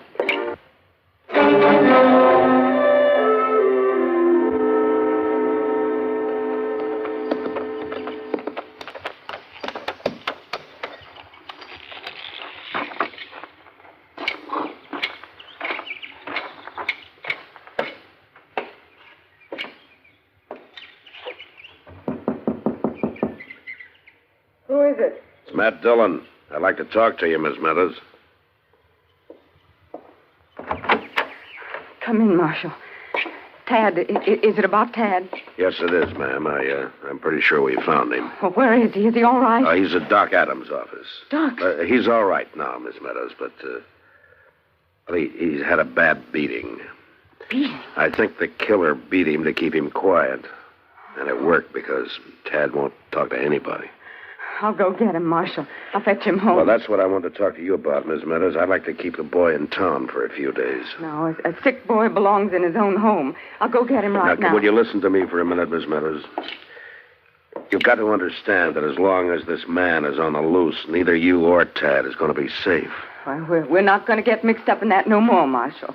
Me and Tad will stay right out here and never say a word more. Yeah, but if the killer gets worried about you, it won't matter where you are, especially if he knows that you've been to see me. I shouldn't have come. No, you did right to come, Miss Meadows, and if you'll let me keep Tad in town for a few days, maybe we can get this man. Now, I'm pretty sure that he's a gambler, and he'll be back. You mean you want Tad to help you? Well, he won't know anything about it, ma'am. He'll be perfectly safe, I promise Oh, you that. no, Marshal. You've got no right I'm to not take talking about rights, ma'am. I'm talking about maybe saving your life and your boy's life, too. I want him here at home. Now, you just let him recognize that gunman for us, and he'll be home, safe and for good. He's been hurt bad enough He won't already. be hurt, ma'am. Now, Chester or I will be watching him every minute, and as soon as it's over, I'll bring him right home. Tad's a good boy. He never had a beating before. And I want to see that he doesn't ever have another one.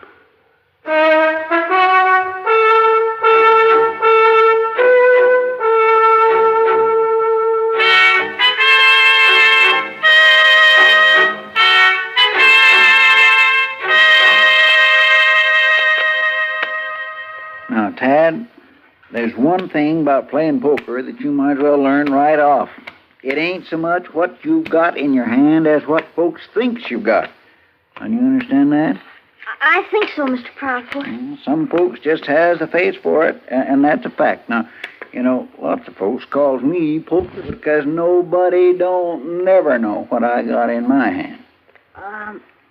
Give me one card, please. All right. Now, don't you let on what you've got. Yes, Now, that's good. That is good. You ain't letting on one bit. Now, I'll take one myself. What's the matter?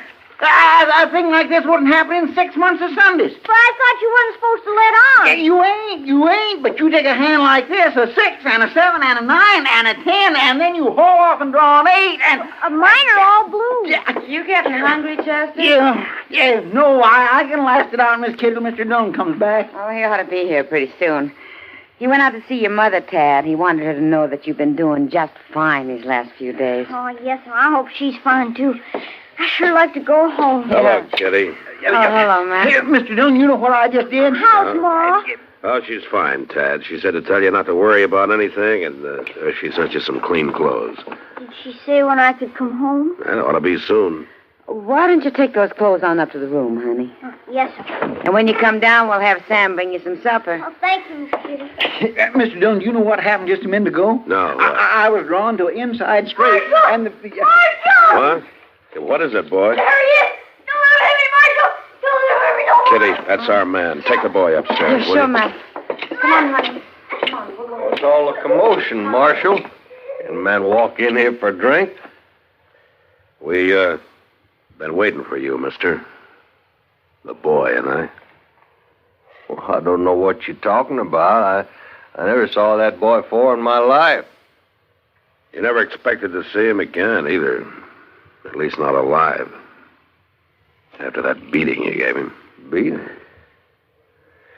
Now, you listen, Marshal. You listen to me. That boy knows you.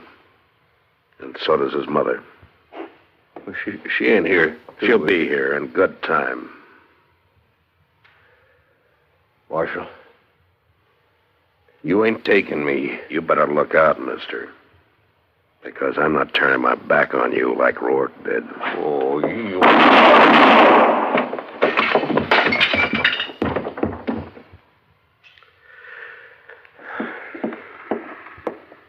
You got him, Mr. Dillon.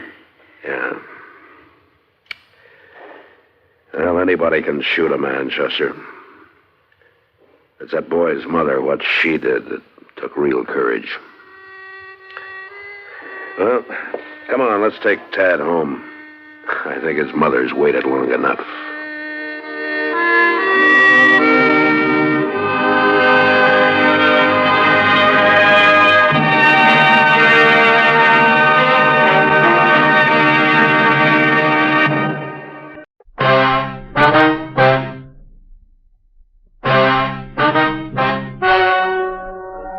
Ladies and gentlemen, the story you are about to hear is true.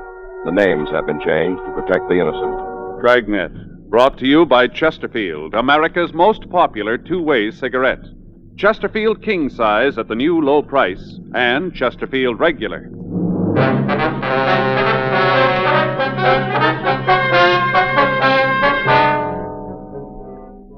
You're a detective sergeant. You're assigned to burglary detail. A jewelry store has been robbed. Merchandise amounting to $5,000 has been stolen. The thief made good his escape. Your job? Find him. This is George Fenneman. In choosing your cigarette, be sure to remember this. You will like Chesterfield best because only Chesterfield has the right combination of the world's best tobaccos. Tobaccos that are highest in quality, low in nicotine. Best for you. You and I smoke for relaxation, for comfort, for satisfaction. And in the whole wide world, no cigarette satisfies like a Chesterfield. Get a carton of Chesterfield today. Chesterfield Regular, Chesterfield King Size. Both at the same price in most places. In regular or king size, you can get 'em either way. The best smoke ever made's the Chesterfield you buy today.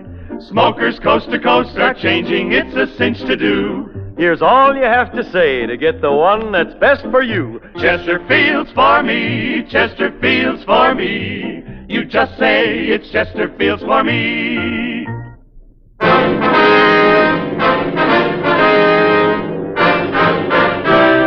Dragnet, the documented drama of an actual crime. For the next 30 minutes, in cooperation with the Los Angeles Police Department, you will travel step by step on the side of the law through an actual case transcribed from official police files. From beginning to end, from crime to punishment, Dragnet is the story of your police force in action. It was Sunday, September 8th. It was warm in Los Angeles. We were working the day watch out of burglary detail. My partner's Frank Smith. The boss is Chief of Detectives Thad Brown. My name's Friday. We were on our way out to the scene, and it was 10:18 a.m. when we got to 6247 28th Street, the jewelry store. I'll be right there. Yes, sir? It's not a very big place. Probably more room behind that partition there. Yeah. I'm coming. You the police? Yes, sir, that's right. This is my partner, Frank Smith. My name's Friday. I'm glad to meet you. How you do, sir? My name's Hemp, Ray Hemp. This is my store. Yes, sir. Sorry I kept you waiting. I was back in the kitchen making some tea. I was a little nervous, you know. Thought it might help. Mm-hmm. You gentlemen care for some? No, sir. No, thanks, sir. When did you discover the theft? Well, I got back to the store about 40 minutes ago. Saw what had happened, and I called the police right away. Is everything like you found it? Yes, sir. These cases open? That's right. I haven't touched anything in here. Didn't want a chance messing anything up. Yes, sir. Didn't leave very much, huh? Couple of watch bands is about all. Really cleaned out the place. Now, about the watches, what kind were they? Mostly wrist models. A couple of pocket size. Uh-huh. All different brands, but I just got a bunch of Longines in. Took every one of them. Yes, sir. Cleaned me out. Can you tell us how they got into the store? Yes. I'll show you how they chopped a hole right through the wall. All right, sir. Right through the wall. In the back. Came right through. You can see there. Goes right into the storeroom of the barbershop next door. Uh-huh. Sure made a mess of the place. Plaster all over the floor. Yes, sir. Pretty much ruined the wall, too. Yeah. Wanted to make sure they'd have enough room. See, the hole must be about 3 feet across, Joe. You can see there, right into the storeroom. Yes, sir.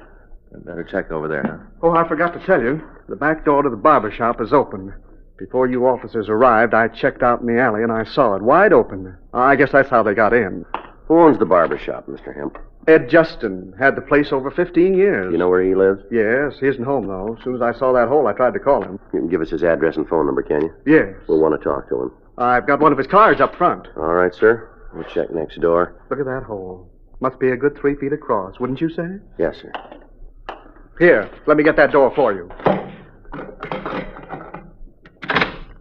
Look at that. What's that? Size of that door. Heavy, double lock. Burglar alarm system out in front. On the skylight up there. Doesn't stop him. Yes, sir. Well, we'll check next door. Well, seems like kind of a nice little guy, huh? Yeah.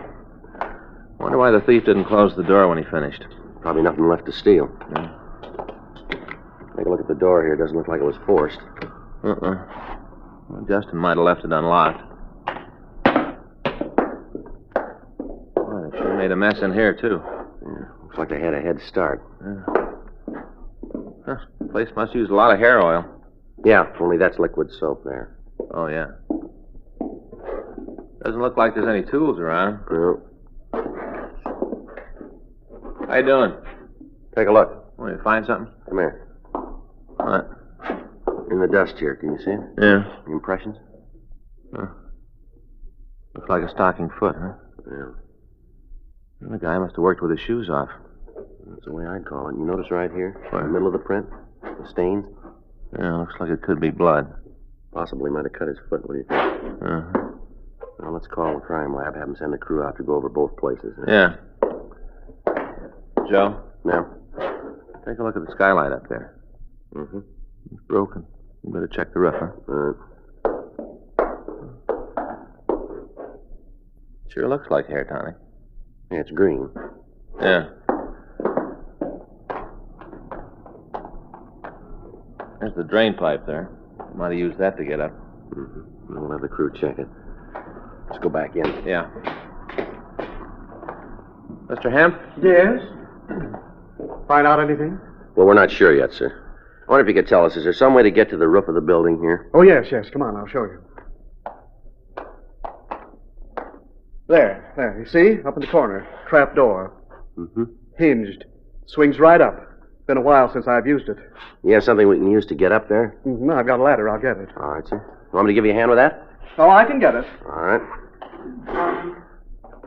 Here, you better let me help you with that. I'll swing my end over, and you can walk it right up under the trap door. All right, be careful now. All right. How's that? That's fine. That'll get it. You want to steady the ladder, Frank? Yeah.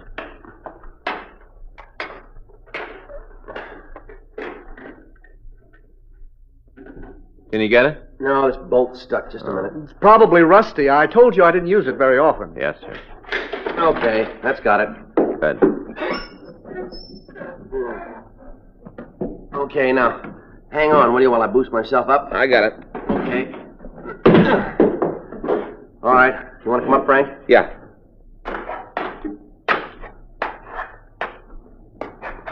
All right, let me give you a hand. Huh? Yeah.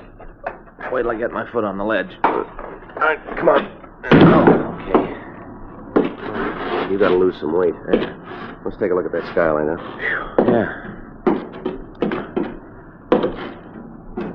Well, I'm glad we didn't hit this tar roof at noon. Well, it's still plenty warm. There you can see all of Hemp's place through this one. Mm-hmm. Good spot to case it from, isn't it? Yeah. Let's check that broken skylight. Yeah. Take a look. Yeah, more smears. Not much doubt about these. Looks like blood, all right, doesn't it? Yeah. Maybe they did case the stores from here. Could have cut his foot on a piece of glass, couldn't he? That figures. Still not much to go on. No. It'd take a pretty big cut to make these smears. Well, that'd be something in our favor. How do you mean? It won't heal overnight. The crime lab crew arrived and started their investigation. Photographs were taken of the interiors of both stores, and samples of the plaster and lath materials were held as evidence. Latent fingerprints went over both the jewelry store and the barber shop. Frank and I checked with the people in the neighborhood, but none of them could recall seeing any automobiles or strangers loitering in the vicinity. At 7:20 p.m., the barber, Ed Justin, returned. We questioned him. He said he didn't recall locking the back door to the shop, and he said it was more than possible that he did leave it open. We got a complete list of the stolen merchandise from Ray Hemp, along with the case and movement numbers of the watches. These were distributed to pawn shops throughout the city. Frank and I went back to the city hall and had the stats office start a run on the M.O. used in the burglary. 9:47 p.m., Lieutenant Lee Jones from the crime lab called to say that they'd finished their examination of the physical evidence. He told us that the stains we'd found were blood, and that he'd have the grouping test finished for us in the morning. He went on to say that the suspect should have particles of plaster dust and other debris in his clothing. Also, if we were able to find the socks that the thief had worn, the pattern of the material would identify them. At 10:15 p.m., Frank and I finished the log, and we checked out of the office. The next morning, we started to run down the list that the stats office had furnished us. It took 2 full days to question all of the men named. At the end of that time, we had what we'd started with, nothing. We talked to informants. None of them could tell us anything. Wednesday, 11:40 a.m., Frank and I checked into the office. Guess I better check the book, huh? Yeah.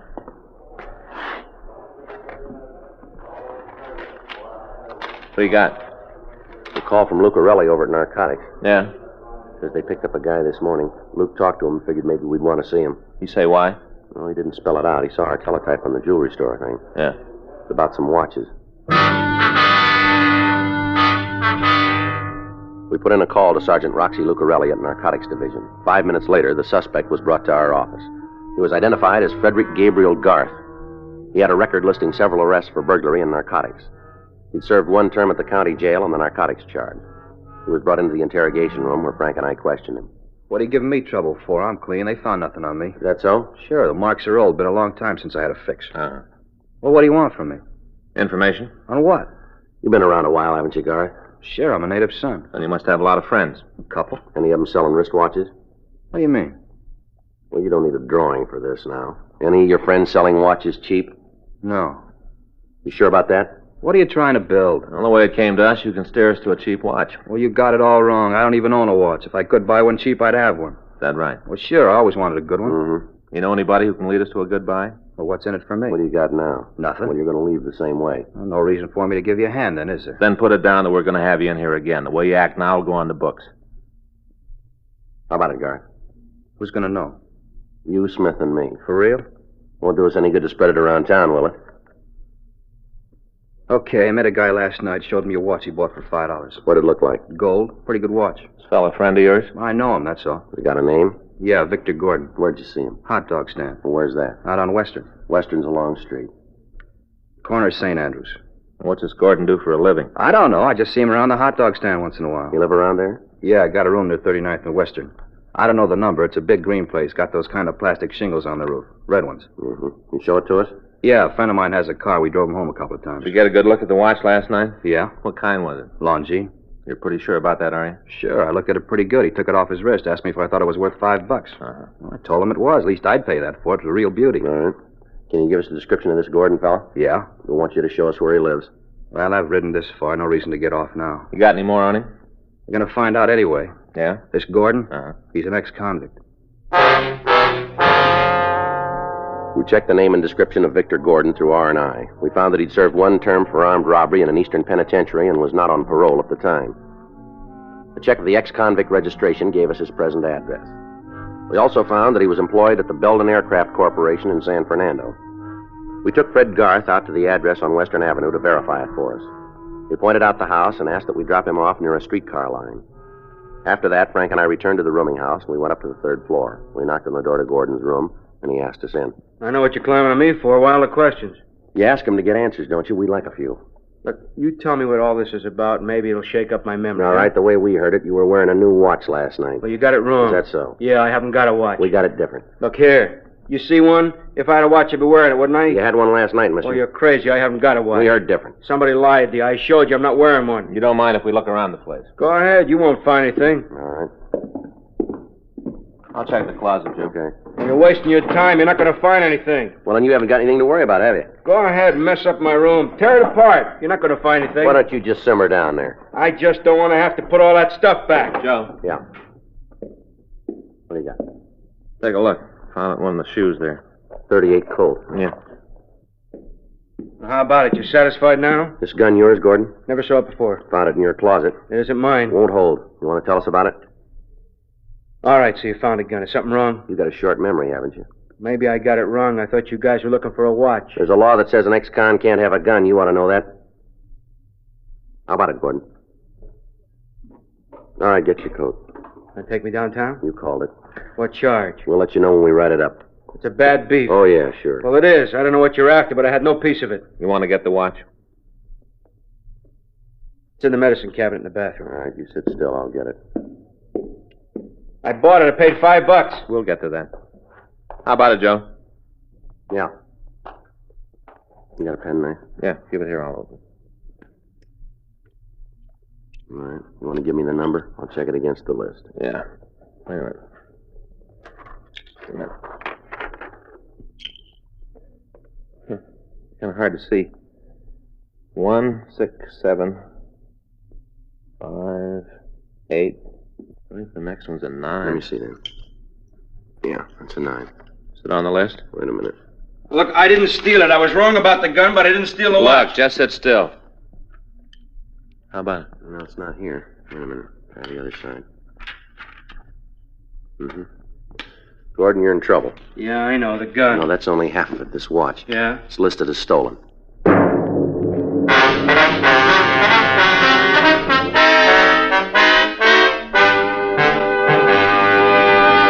You are listening to Dragnet, the authentic story of your police force in action. There are more than 60 million cigarette smokers in America who smoke many brands. In choosing your cigarette, be sure to remember this. You will like Chesterfield best because only Chesterfield has the right combination of the world's best tobaccos. Tobaccos that are highest in quality, low in nicotine, best for you. You and I smoke for relaxation, for comfort, for satisfaction. And in the whole wide world, no cigarette satisfies like a Chesterfield. You smoke with the greatest possible pleasure when your cigarette is Chesterfield, the right combination of the world's best tobaccos. Yes, these 6 words, highest in quality, low in nicotine, mean Chesterfield is best for you. Buy 'em king size. Get a carton of Chesterfield today. Chesterfield Regular, Chesterfield King Size. Both at the same price in most places.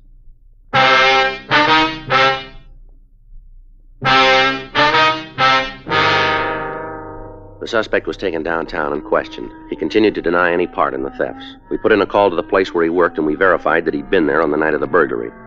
After a half hour of questioning, Victor Gordon told us about the man he'd bought the watch from. He said he didn't know his full name, that he knew him only as Kermit. He went on to say that his girlfriend had been with him when he bought the watch and could verify the story. We contacted the girl, Celia Kirk, and we talked to her. She told us the same story we'd gotten from Gordon.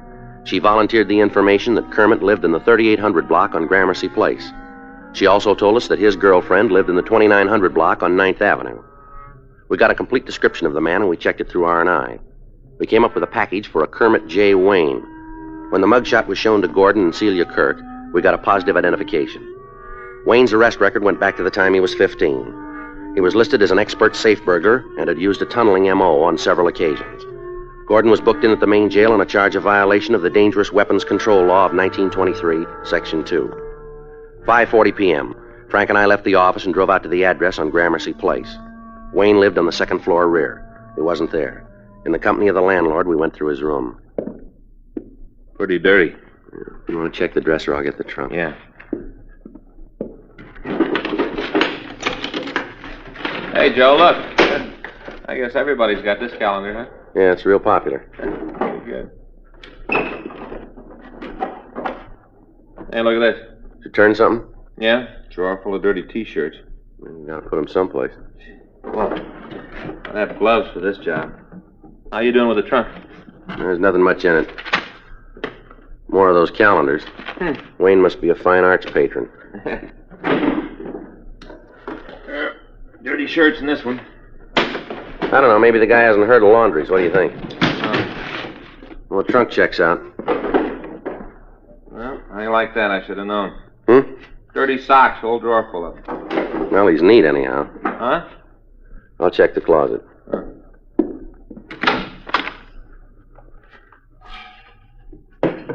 A lot of hangers, not many clothes. Maybe the guy's broke, but that's no reason to be so dirty. How about that bundle there? I haven't looked at it yet. Wait a minute. It might be his clean shirts. No, pair of pants. Figures. They're dirty, too. Wait a minute. Something in the pocket here. Pair of socks. That makes you wrong. What? If he was so neat, they'd be with the others. Well, maybe he had a reason for keeping them here. Why? Take a look. He had a reason. Blood on this one.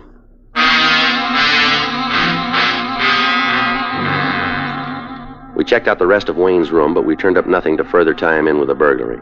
We got a description of his car from the landlord, and before we left, we made arrangements for a stakeout to be set up on his room. We took the pair of pants and the blood-stained socks down to the crime lab for examination. 8:20 p.m. Frank and I drove over to 9th Street to try to find Kermit Wayne's girlfriend. We checked the 2900 block, and we found a car that matched the description of the one owned by the suspect. We checked the white slip and found the car was registered to Wayne. Frank pulled two of the leads to the spark plugs, and we went back to our car to wait for Wayne to show up. The night dragged on. 4:29 a.m. It's been almost 8 hours, huh? Yeah. Something had happened, don't you? Put in with you. Joe? Did you ever notice around the city all the clocks that are stopped? No, I can't say that I have. You know, on business places, storefronts, walls, all over. Well, what brought that on?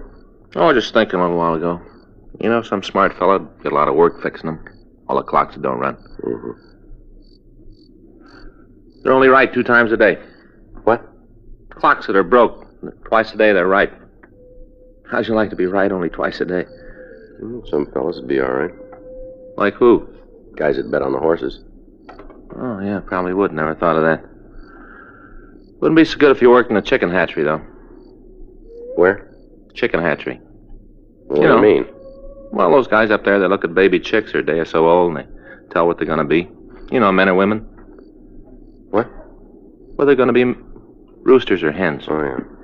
Pretty good money in it. Well, that's a new one on me. Yeah, but you got to be right. None of this twice-a-day stuff. You know, say a guy bought 100 little baby chicks expecting to get, 98 hens and 2 roosters. And he finds out he got just the opposite, 98 roosters and 2 hens. How do you think he'd feel? Disappointed? You bet he would. That guy'd be looking for a new job, too. Yeah, well, maybe he could fix those clocks, huh? Well, sure be a lot of money in it for Hold somebody, huh? Across the street? Yeah, I see him. Talking to somebody inside there. I can't see him too good. It's about the right height, though. Yeah, it's coming this way now. Notice the walk? Checks out all the way. Yeah. It's him. All right, wait till he gets in the car. All right, let's go. Right. Hey, fella. You Kermit Wayne? Hey, what is this? Police officers. Are you Kermit Wayne? Yeah, why? Get out of the car. Come on. Keep those hands where we can see them.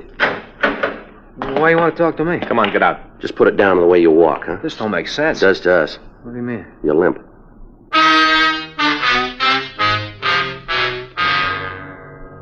The suspect was taken down to Georgia Street Receiving Hospital. An examination showed that he had a bad cut on his right foot.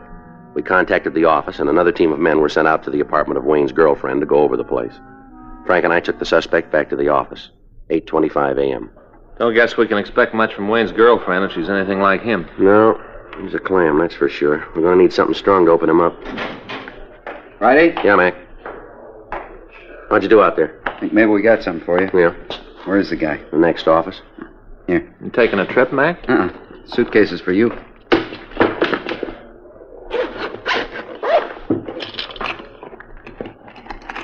Watches, rings. Wayne's girlfriend didn't know it, but she was in the jewelry business. Look at this. All Longines. How about serial numbers? Haven't checked them yet. As soon as we found this, we came right over. All right. We'll run them. Do you have any trouble? No, really. She was pretty cooperative. Didn't see what was going on. Mm-hmm. We told her Wayne was in custody, gave her a big story. Tells easier than it was. How'd you locate the stuff? When we told her about Wayne, she remembered the suitcase he wanted her to keep for him. Mm-hmm. He told her it was some war souvenirs. Didn't like to leave them in his room. Mm-hmm. Real surprised when she saw the contents. Then she got mad. Said he'd always promised to buy her a good watch. Never had. Well, she can start looking for a new Santa Claus, huh? Yeah. Wayne won't be shopping for some time.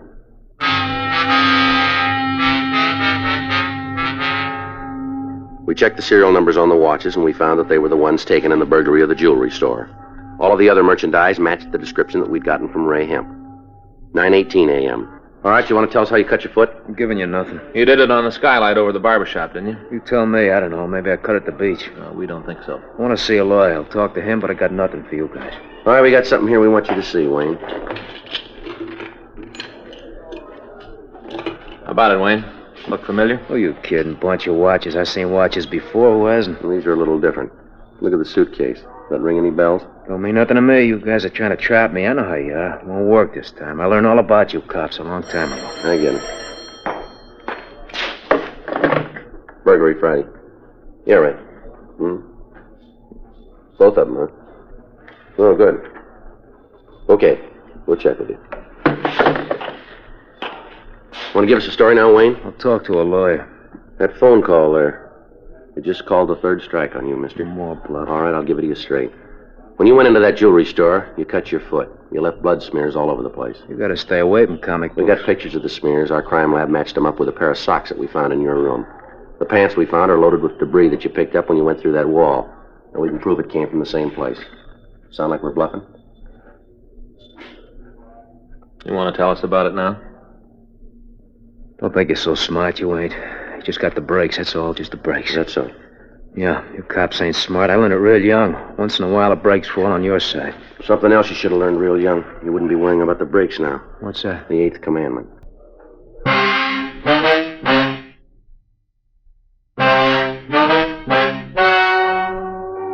The story you've just heard is true.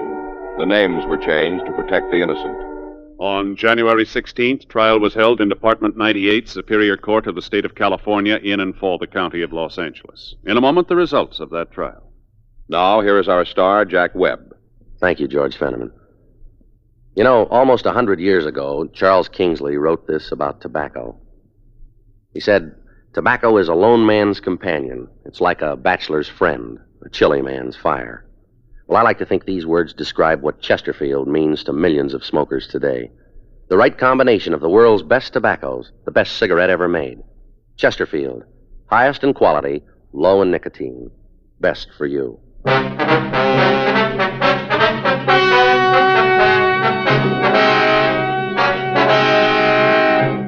Kermit J. Wayne was tried and convicted of burglary in the first degree. Victor Cavell Gordon was found guilty of violation of the Dangerous Weapons Control Act and received sentence as prescribed by law. Burglary in the first degree is punishable by imprisonment in the state penitentiary for a period of not less than 5 years. Violation of the Dangerous Weapons Control Act is punishable by imprisonment in the county jail for a period of not more than 1 year, or a fine of $500, or both such fine and imprisonment. This is your FBI.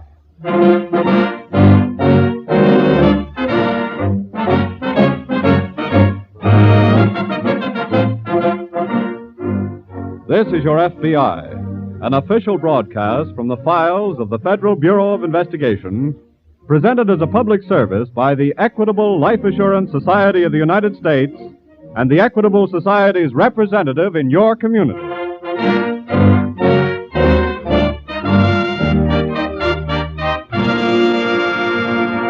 Before opening tonight's file, it occurs to us that as you have listened to previous programs in this series, you may have wondered about the word society in the name Equitable Life Assurance Society of the United States. Why is it called a society, you may have said to yourself? Why not a company? Well, the answer is very simple. The Equitable Society is called a society because it is a society. It is a voluntary association of men and women who have joined together for security. It is a cooperative enterprise maintained solely for the benefit of its members. And all its members receive the friendly service and personal attention that the word society implies. So, when you next consider the purchase of life insurance, remember that by becoming an Equitable Society policyholder, you automatically become a member of the Equitable Life Assurance Society of the United States.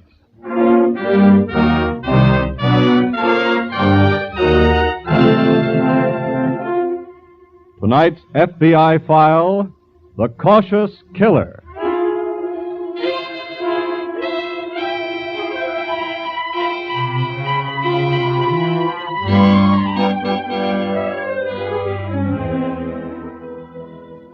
A crime of passion, such as killing in a rage of jealousy, is seldom committed by the hardened, cold-blooded professional criminal. It is more often the act of a normally law-abiding citizen, a store clerk or a banker or a doctor or a laborer, such as the coal miner in tonight's case from the files of your FBI. And because it is not a professional crime, its final solution may rest solely on getting a confession of guilt from the suspect. But many arduous steps between the start of the hunt and victory for the hunter.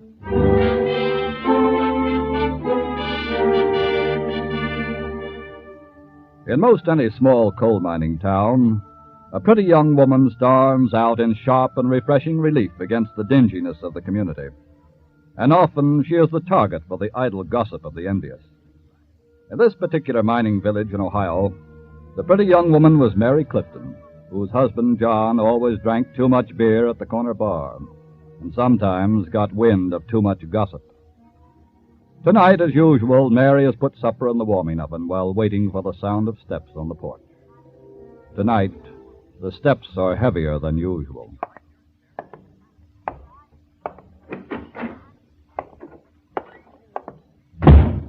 Mary? Mary! I'm right here, John. Oh. Supper ready? Yes. Let me have your dinner pail, dear. I can take care of myself. And don't call me that. Call you what? Dear. Let me have your dinner pail, dear. Supper's ready, dear. Wash up, dear. John, please. You know why I don't like the word? No. Because I know that's what you call him, too. Who are you talking about? You know who I'm talking about. He was here again today, wasn't he? Who do you mean? Jim Monroe. Yes, Jim was here. I knew it. He came to see you. Don't give me that. Everybody in town knows who he comes to see. John. He's in love with you. John, don't say that. Everybody in town is saying it. Now, look, you've been drinking. That's what you always say when I start talking about you and him. Please. You don't like to hear me talk about it, do you? But you like it when he comes here to see you. Stop it, John. You like it when he holds you in his arms and kisses you. I can't stand it. But you can't stand him loving you, can't you? Can't you?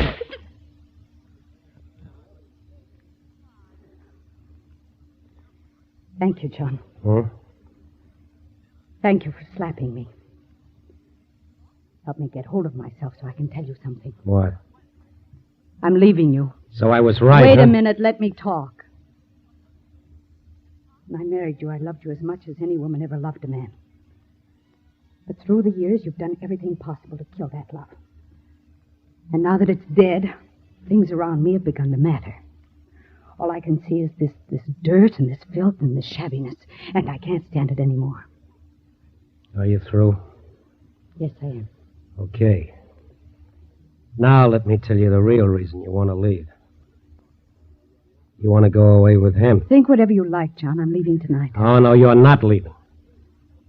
You don't think I'm going to let you go away with him, do you? I said think whatever you like. Come back here. Take your hands off me. You ain't pulling any double cross on John, me. let go of me. John, you're choking me.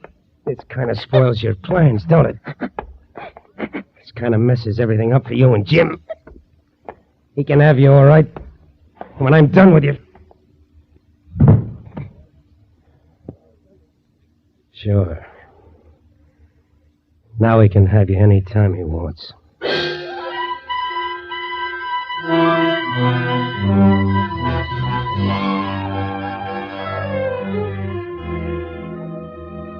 Exactly 2 weeks after the brutal slaying of the miner's wife, in the adjoining state of Pennsylvania, Agent in Charge Leeds of the Pittsburgh office of the FBI has just received a caller. Mr. Leeds, I'm Chief of Police Baxter from Larkin, Ohio. Oh, yes, I've been expecting you. Sit down, won't you? Thanks, I will. I think I have a case for the FBI. Yes? 2 weeks ago in Larkin, the house of a coal miner called John Clifton caught fire and burned to the ground. Mm-hmm. We found the charred body of Mary, the miner's wife, on the floor of what had been the kitchen. What about the husband? Well, he was drinking at a bar when the fire alarm was turned in. He ran to the fire and he tried to get his wife out, but the fireman stopped him. Where's the crime angle, Chief? Mr. Leeds, I don't think Mary Clifton died in that fire. Oh? I've got a suspicion that she was murdered before the fire. Murdered by her husband. Yes, but you just said that when the fire broke out, he ran to the house and attempted... I know. I haven't got enough material evidence to back up my suspicions, or I'd have him extradited. Extradited? Yes. That's why I came here. John Clifton left Larkin, Ohio, a week after it happened. We traced him to Ridgewood, Pennsylvania. And he's working there in the coal mines. Chief, if you haven't enough evidence, I don't see where we fit in the case. We can back into the murder. You see, Clifton was jealous of a man named Monroe. He tried to extort money from Monroe on the grounds that he was carrying on with his wife. I see. Now, let me give you the whole background on this fella Clifton. Here's the reason why I think that...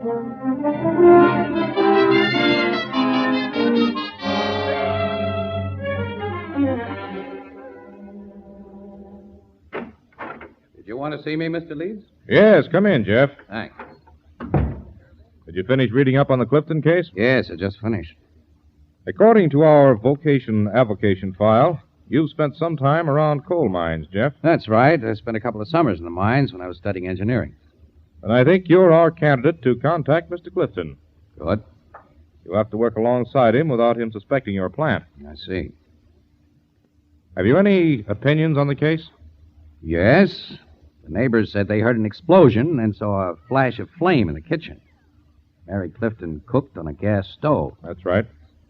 And if her husband did it, he could have opened the gas jet in the oven, attached a slow fuse, like they use for a blowout in the mines, lit the fuse, going out the back door, and reached the bar before the explosion. That sounds reasonable. As for how he actually killed his wife, the neighbors heard no pistol shot. And even a half-charred body should have showed some trace of a stab wound, which hers didn't. I know.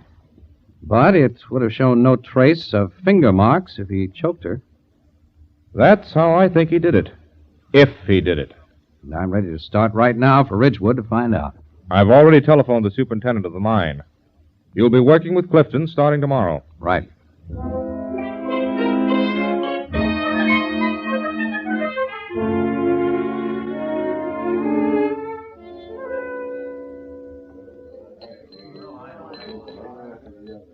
What are you drinking, fella? Beer? New here, ain't you? Yeah, just came in this afternoon. Signed up yet? Yeah, start tomorrow. Here you are. Thanks. I'm supposed to work with a cutter named Clifton. You know him? Yeah. Yeah, I know him all right. What's he like? Well, you can size him up for yourself. He's coming in now. Oh? Give me a Boilermaker, Sam. Your name Clifton? Yeah, what about it? My name's Jefferson. Come on, shove it out, Sam. Here you are. I said my name's Jefferson. Yeah, I heard you. I thought maybe you might like to know who's working with you. What do you mean? I'll be loading in your room starting tomorrow. What's the matter with the two working there now? One of them is switching shifts. Yeah? Yeah. You don't look like any miner to me. Give me another one, Sam. Right. That was too bad about your wife, Clifton. I just heard about it this afternoon. Never mind about that. You don't mind a guy saying he's sorry? I mind anything you say. You act like I'm accusing you of something. What do you mean? Well, nothing in particular. It's just... All right, drink your beer and shut up. Okay. There you are, Sam. Thanks. Jefferson. Yeah? Now, get this. You're working with me. Okay, I can't do anything about that. But from the time we get in that cage tomorrow and start down the shaft until we quit and come out, don't bother me with talk. Understand?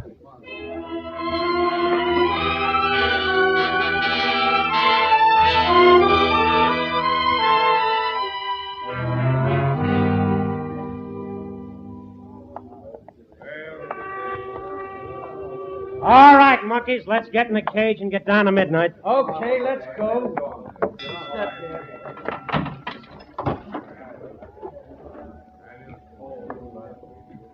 Since we're first on, we must be working the same level. That's right. You knew? Yeah, just come on. Name's Jefferson. I'm Hinton. What drift you working? Don't know yet.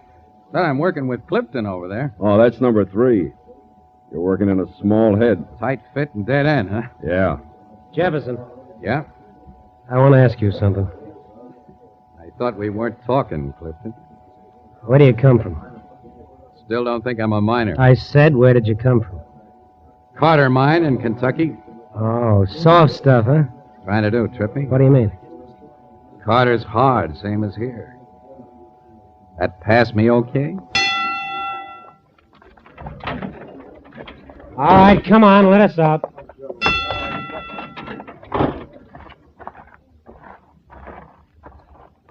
This is our train here, Jefferson. Come on. Okay. Low seam. You better bend down. Right. Okay, let's go.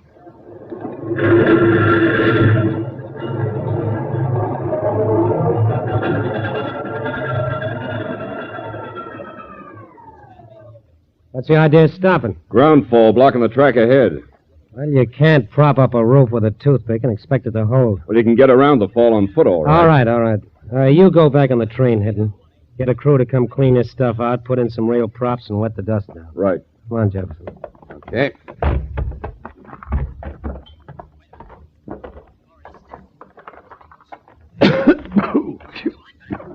Can't take the dust? I'm not complaining. Few more yards, we'll be in the head, and you can straighten up. Okay. This is our happy home, and we don't make money standing still. You don't mean you're going to start cutting before they wet down? Why not? This cloud of dust. Suppose you hit gas. Some dust ain't combustible. Well, you know this kind isn't. I hit some gas the other day in a dust cloud, and nothing happened. Well, maybe it wasn't inflammable gas. Oh, a book miner, huh? Well, just cautious. Time is money. I'm going to start cutting.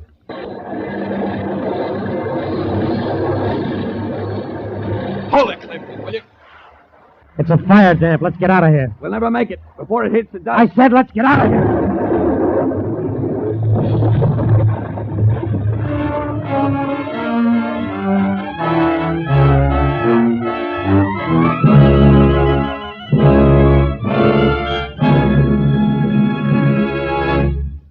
As you will learn from tonight's case, which will reopen in just a moment, training, the right kind of training, has plenty to do with security.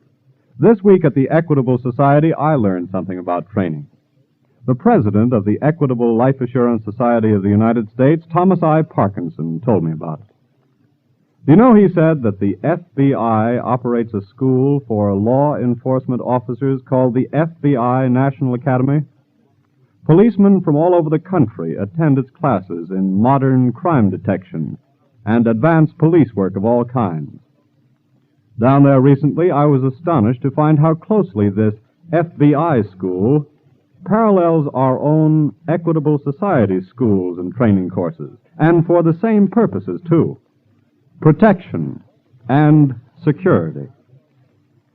Yes, representatives of the Equitable Society are always going to school. Classes run steadily at the Equitable Society, and special courses of instruction are given to Equitable Society representatives throughout the country, as field training instructors constantly bring new information to Equitable field men everywhere.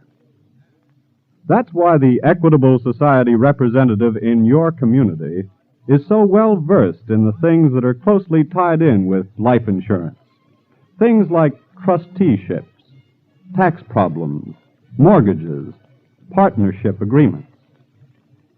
And let me tell you that because many factors such as taxes are constantly changing, Equitable Society representatives must be progressive, must be forward-looking.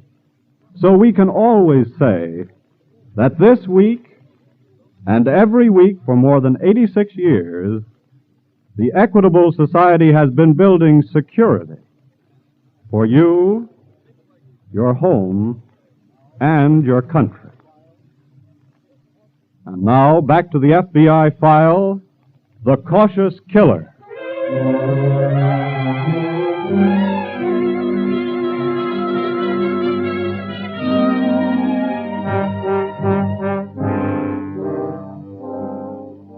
The courage of Special Agent Jefferson of your FBI in risking the danger of a coal mine explosion to carry out his duty as a law enforcement officer. That kind of courage was not peculiar to him. Rather, it is exemplary of the courage of all law enforcement officers who daily risk their lives in the performance of their sworn and sacred duty. The protection of the lives and property of you, the American citizen.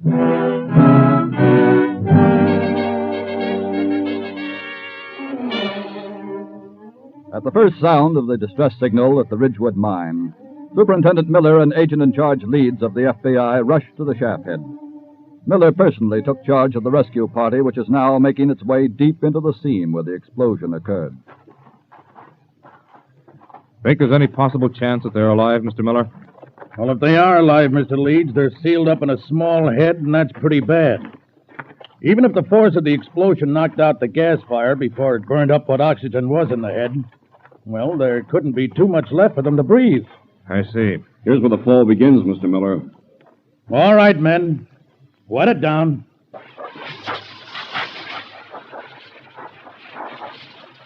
How far is it to where they are? Oh, I should say about 20 or 25 feet. And that's many a ton of coal. How long would it take to reach the head? If they're alive, we can't wait that long. We'll clear out about half and then try to drive an air shaft through before we go any farther. I see. All right, that's enough, men. Now dig it away and keep it wet as you go. And I don't need to tell you to work fast.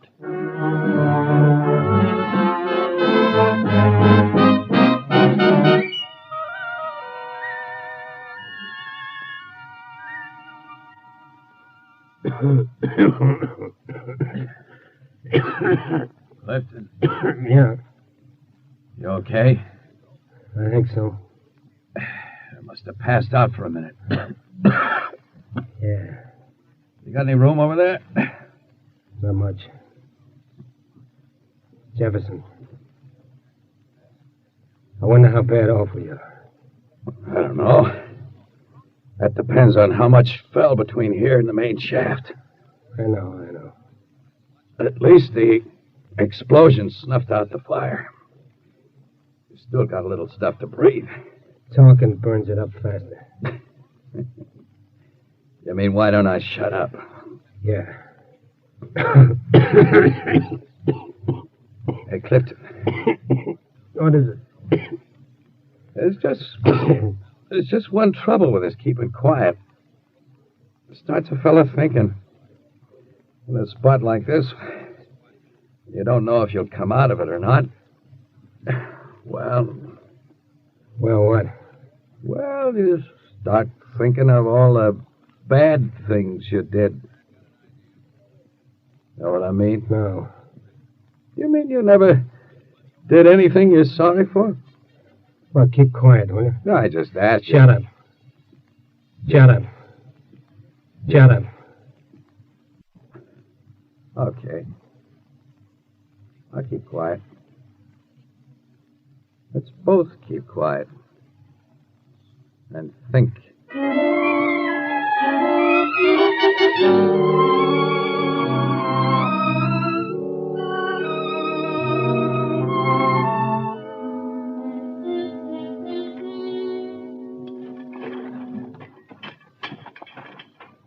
Haven't the men dug through halfway yet, Mr. Miller? No, we've only made about 10 feet. But it's been a couple of hours now. Yes, I know, but we're not getting through as fast as I'd hoped. Do you think they could still be alive? If they were alive when we started, there's a chance. Just a chance. But I'm not going to wait any longer. What do you mean? All right, stop work, men. I'm going to see if they can hear us. Clifton! Clifton! Jefferson!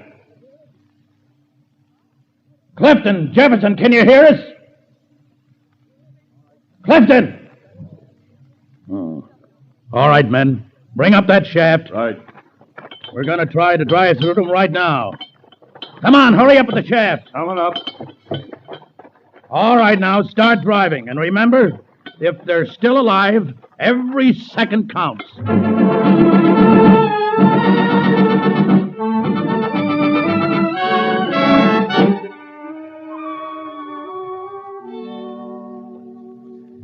Jefferson.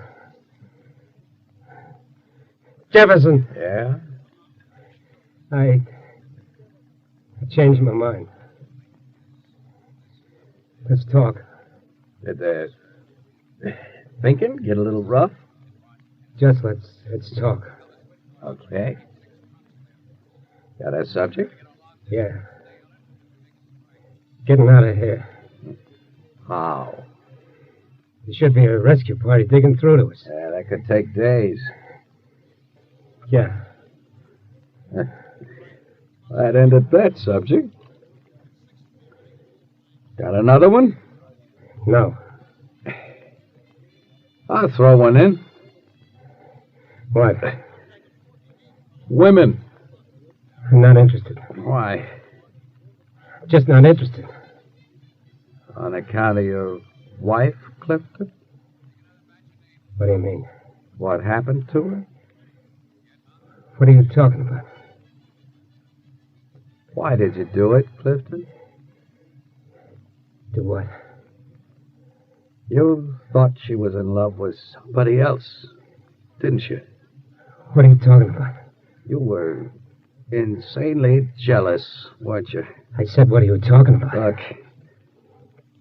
why don't you get it off your conscience?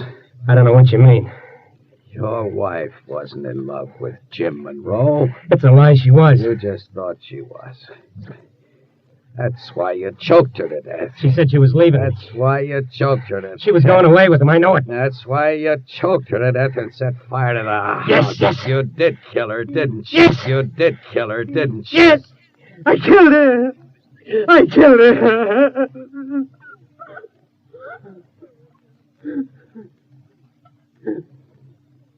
Listen. What?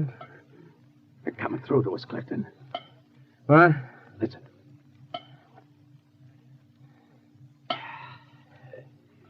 You can get hold of yourself now, Clifton. This part of your troubles are almost over. What do you mean? It's just like you said in the bar yesterday. I'm not a real miner. What? I work for the FBI.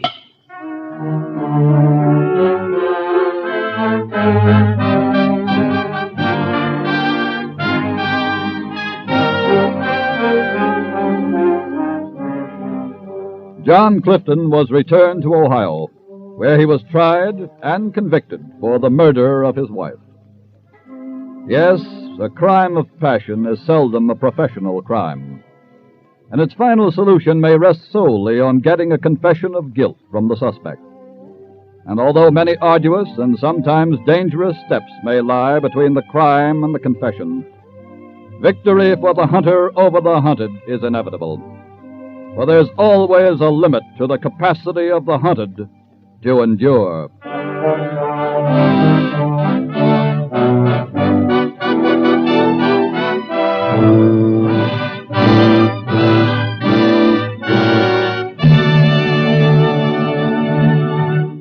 Next week, you'll hear a particularly exciting case from your FBI files. Before telling you about it, a word about one of your neighbors. Just as you look to your FBI for national security, so to the Equitable Society you look for the financial security of life insurance. Yes, like the FBI agent, the Equitable Society representative in your community is a specialist on the subject of security. His job is to preserve homes, to help keep children in school, and to make old age a time of happiness and contentment. It's a good job, and one that has won for him the respect and confidence of his fellow citizens, who recognize his contribution to the security of you, your home, and your country.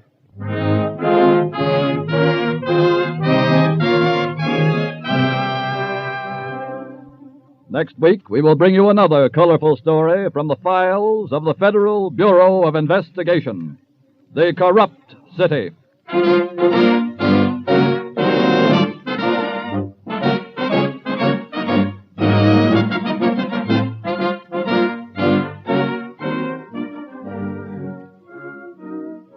The incidents used in tonight's Equitable Life Assurance Society's broadcast are taken from the files of the Federal Bureau of Investigation. However, all names used are fictitious, and any similarity thereof to the names of persons living or dead is accidental.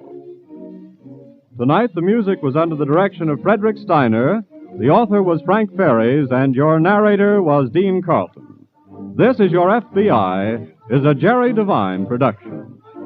Now, this is Carl Frank speaking for the Equitable Life Assurance Society of the United States and the Equitable Society's representative in your community, and inviting you to tune in again next week at this same time, for This is Your FBI.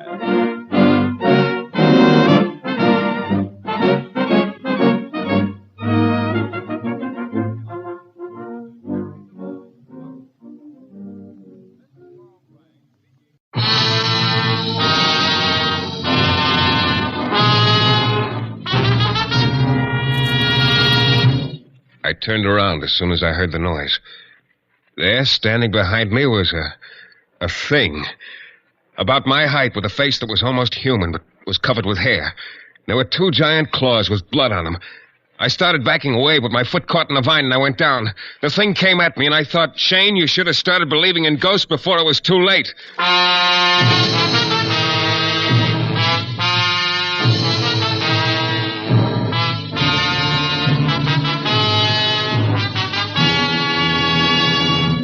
The New Adventures of Michael Shayne, Private Detective. Michael Shayne, reckless, red-headed Irishman, is back again in his old haunts in New Orleans. This is your director, Bill Russo, inviting you to listen to another transcribed episode, which we call The Case of the Bayou Monster.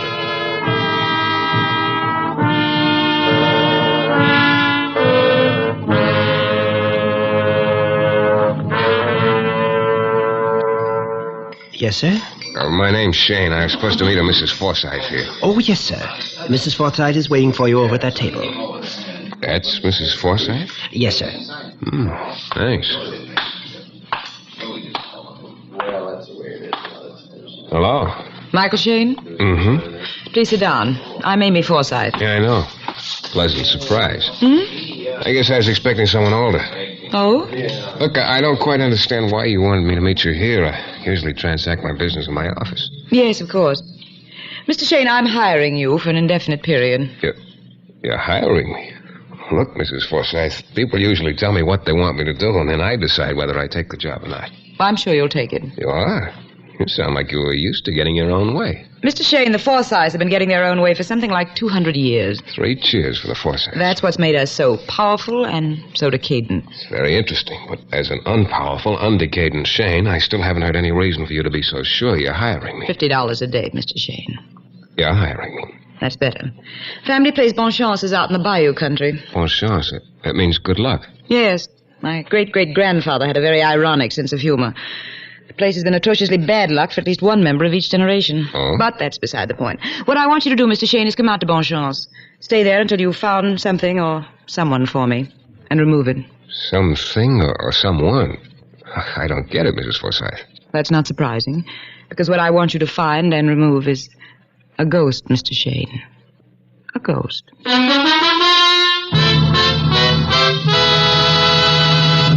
In a moment, we'll return to the new adventures of Michael Shayne and the case of the Bayou Monster.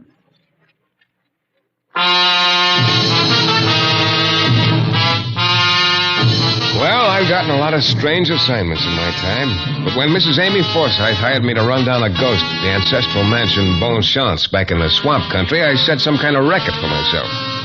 Amy was sort of a strange girl. At first, you thought she was very pretty. But then you began to notice little things about her that weren't. Her mouth, for instance, cruel, and her nose a little too thin. Her eyes might have been just a shade farther apart. Yeah, she looked like the last of an old family on its way out. But that $50 a day she offered me spelled lots of good times for one Michael Shayne, so I took the job. I was to drive to the landing and meet a boatman who'd take me to Bonchance that afternoon. But before I left, I dropped in to see Police Inspector Lefevre. Hello, Shayne. So what do I owe this, Honor's the word, Inspector. Honor? Oh, I just dropped by to tell you there aren't any dead bodies in my office today, Lefevre. Well, things are slack all over. And to tell you I'm going ghost hunting. Come again? No kidding. I've been hired to find a ghost at a place called Bonchance back in the swamps. Shayne, you're a nice boy. Why, Inspector? I wouldn't want to see anything happen to you. Huh? So why don't you just stay away from Bonchance? Bonchance? Yeah. Hey, look, what is this, Lefevre? Don't tell me you believe in ghosts. No, I don't believe in ghosts, Shayne. I've lived around this part of the country all my life. Been in the force here in New Orleans 17 years. I've seen a lot of strange things happen, but I don't believe in ghosts. And why all of... The whole Forsythe clan is a jinx outfit from way back. Jinx? What do you mean? Something happens in every generation. Something bad. You know, Inspector, the more you talk, the more interested I'm getting in this new job of mine. I'll send you a full report. Okay, Shayne. Okay. I just hope you'll be alive to sign it. Yeah, that's my friend, Inspector Lefevre. Always there with a reassuring word.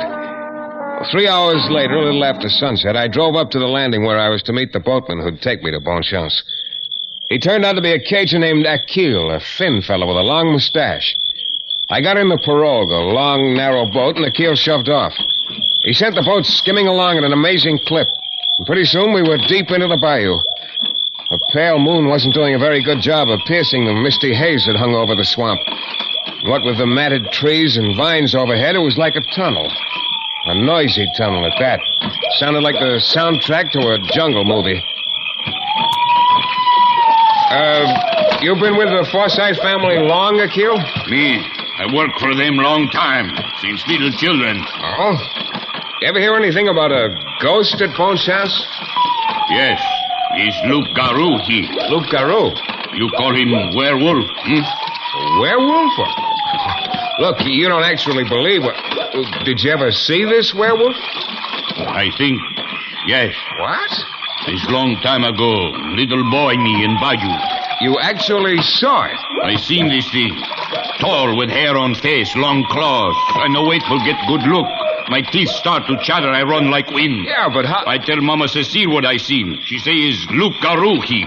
Who's Mama Cecile? Old one who live in swamp, she. We almost there? Yes. It's Bonchance up ahead. See? Yeah. I see it. There it was, rearing up out of the swamp ahead of us. A rotting, gloomy mansion that sagged a little here and there, as if the ground below it was slowly sinking into the swamp. The whole place looked like an unburied corpse, and there was a smell of decay in the air. We tied up at the landing, and a servant waiting with a torch took me up to the house. The little breeze that had come up was pushing the flame back and forth, and in the flickering light, the whole place looked like something you might dream about after eating too much lobster. Amy Forsythe, 2 men, and a giant hound dog were waiting for me in the library. Quiet, Dirk. Quiet! Mr. Shayne, I'd like you to meet my uncle, Edward Forsythe. Mr. Forsythe? How do you do, Mr. Shayne? And this is my husband, Paul Forsythe. Mr. Forsythe again. Hello. And this is Dirk, my dog. Yeah. thought it was a Shetland pony at first. Dirk's been with the Forsyths since he was a pup. Lately, I've kept him with me. You know, I've made quite a discovery. Everybody around here seems to be named Forsyth. Amy and I are sort of third cousins, twice removed, I believe. Any more questions, Mr. Shayne? Questions? Or am I free to go now? Huh? Paul, please. Yes, by all means, Paul. We mustn't upset dear Amy. That will be enough, Uncle Edward. We must wait here quietly, Paul, until Mr. Shayne has finished questioning us. Then perhaps he will be kind enough to dismiss us. Hey, look, I'm afraid I don't get any of this. I must apologize for my husband and my uncle, Mr. Shayne, for their lack of cordiality. That's one way of putting it. You see, I've told them why you're here, and they're not in sympathy with the purpose of your visit. Oh? There are some things, Mr. Shayne, which are better left untouched. Uncle Edward feels this comes under the heading of skeletons in a family closet. I see. But he'll do nothing to hinder your investigation, will you, Uncle Edward? Oh, of course not, dear niece Amy. Anything you say. Don't you find this a refreshing change, Mr. Shayne, the uncle obeying the niece? Well, I hadn't really thought much about it. Amazing what a difference money makes, isn't it? Money? Edward. Yes. You see, my dear niece controls the purse strings for what is left of us Forsyths. Something like $500,000, isn't it, Amy? Her thoughtful father arranged it that way. Edward! Amy has been kind enough to put me on an allowance. So you see, I must always yield to her wishes, unless I want the allowance cut off. I hardly think Mr. Shayne is interested in our financial affairs. On the contrary, Amy, Mr. Shayne has cause to be very interested. What do you mean? Why, Amy may be kind enough to put you on an allowance, too. So I merely wanted to point out the danger of, crossing her. Otherwise, she might... Well, Paul, remember that time you decided to go on a spree in New Orleans? You were gone a week. Amy cut off your allowance for a month. Yes, I remember. Stop it! Shut up!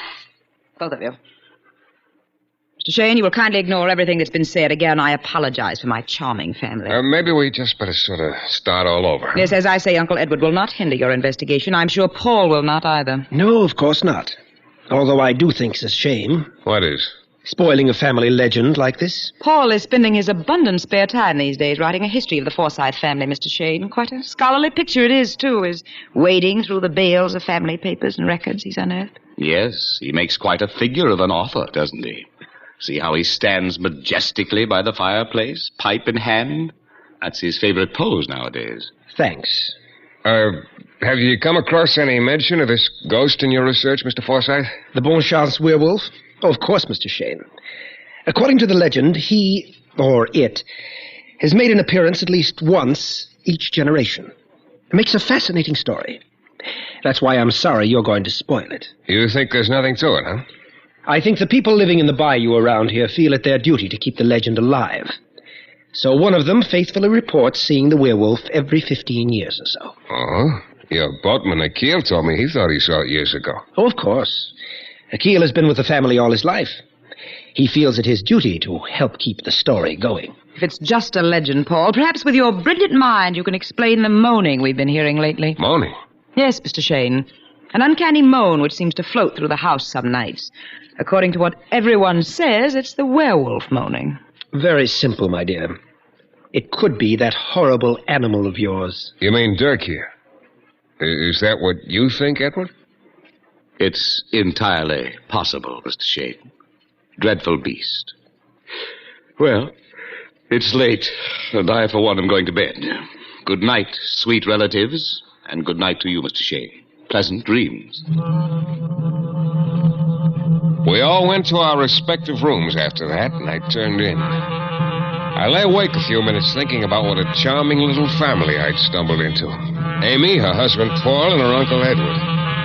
After a while, I guess I drifted off to sleep. Of course, I started dreaming. Of course, the dream was about the werewolf. I dreamt he was here in the room with me, and I could hear him moaning. Then he came at me. I woke up on the floor in a cold sweat. Then I started sweating harder because I could still hear that moan. I pounded downstairs. The moan was everywhere in the house. Amy came running downstairs right behind me. Then we heard it from outside, the dog. We both ran out and down the path. The breeze was still swelling the mist around. Then we stopped. There in the pale moonlight lay Amy's giant hound, Dirk. Dirk! Holy... Mr. Shayne, look! Look at Dirk! Look! Yeah. His throat torn open, as if by giant claws.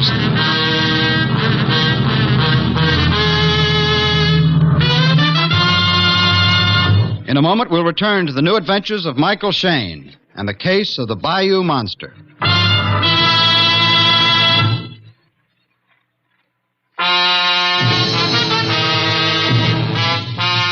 It all started when Amy Forsythe hired me to come out to Bonchance, the ancestral mansion back in the bayous, and run down a supposed werewolf that had been haunting the place for a couple of 100 years. Of course, I was pretty unconvinced. Inspector Lefebvre's warning to stay away didn't register. But later that night, after I'd heard a very uncanny moaning, and after Amy and I had discovered her dog with his throat ripped open as if by claws, I wasn't so sure. The next morning, I remembered the boatman Hercule telling me about Mama Cecile, the old woman who lived in the bayou. So I went to see her. It was a little shack almost hidden by moss and vines, and as I came up to it, I saw someone slipping away into the undergrowth. Hercule! Hercule!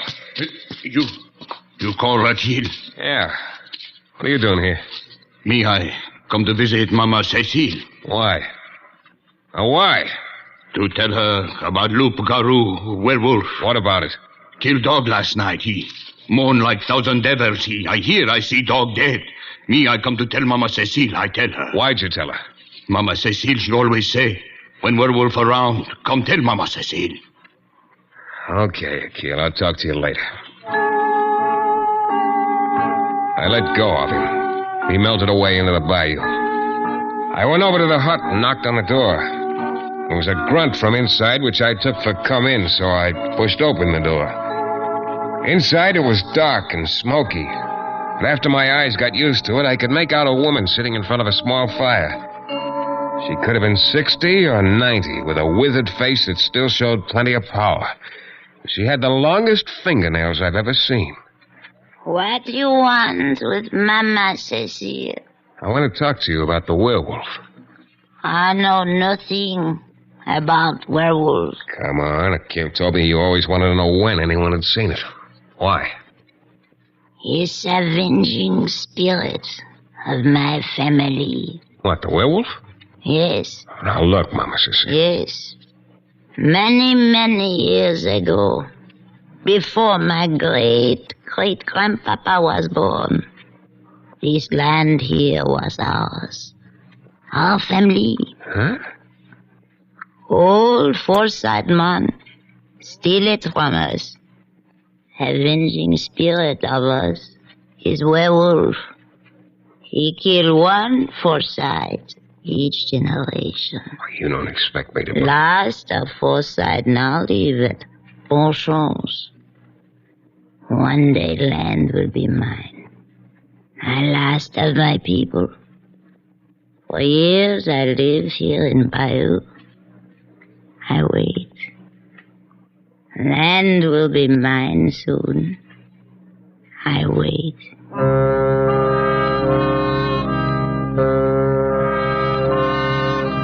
I somehow got the idea Mama Cecile meant exactly what she said. And the picture of that woman sitting in her hut just waiting for 50 years or so chilled me a little. I went back to Bonchance. Amy and her husband were in the library. She was squirming nervously in a chair, and he was in his favorite pose by the fireplace, and both of them looked slightly green around the gills. Mr. Shayne, what do you propose to do about this horrible thing? Well, I'm not quite sure yet. But you've got to do something. We can't go on like this. Yeah, I know. Paul, you're sort of the family historian. There's an old woman back in the bayou named... Mama Cecile. Yeah. She claims the first of the Forsythes sort of stole the land around here from her family. What? As a matter of fact, she's probably quite right. What, Paul? What? Yes, I found an entry in old Josiah Forsythe's journal, something over 100 years ago. He practically admits it. Well, nice to know your ancestors were thieves. My dear, couldn't you tell? This is no time for your feeble attempts at humor, Paul. Mr. Shayne. Where's Edward this morning? My dear uncle informed us the occurrence last night was more than his delicate nerves could stand. He said he was going to stay in New Orleans a couple of days. I see. Well, look, I'm going to wander around here a little today, just sort of looking around. I'll be back around sunset. Well, I should think so, Mr. Shayne. Not one moment later.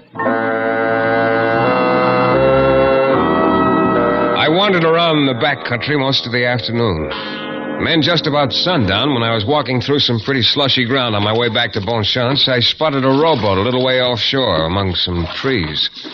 There was a guy sitting in that boat who looked awfully familiar. As soon as he saw me, he rode over to where I was standing. Hello, Shayne. Well, Inspector Lefebvre, what are you doing around here?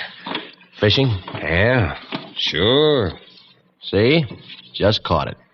Some fish. Any smaller, you'd have to hold it with tweezers. The big ones haven't started biting yet. Look, Lefebvre, if you had a whale in that boat, you couldn't convince me you came clear out here just to fish. Unless it was to fish for the Bonchance werewolf. Still hunting ghosts, huh, Shayne? It wasn't a ghost that tore that dog's throat open last night, or maybe you haven't heard about that. Yeah. Shayne, like I told you before, you're monkeying with stuff that could backfire. A lot of things could happen to you in this bayou, all of them bad. Is this a word to the wise day for you, Inspector? You can call it that. Why don't you stick to something safe? Fishing, for instance. Like me. Sure. Like you. Look, when you're fishing, if you hook one that's too big for you, you can always break your line and let him go. Meaning I might not be able to, huh? Meaning fishing's a nice, safe sport. I'll tell you what. I'll sleep on it, Lefevre. Yeah, well, you do that. Just one thing, though. What's that? Be sure you wake up.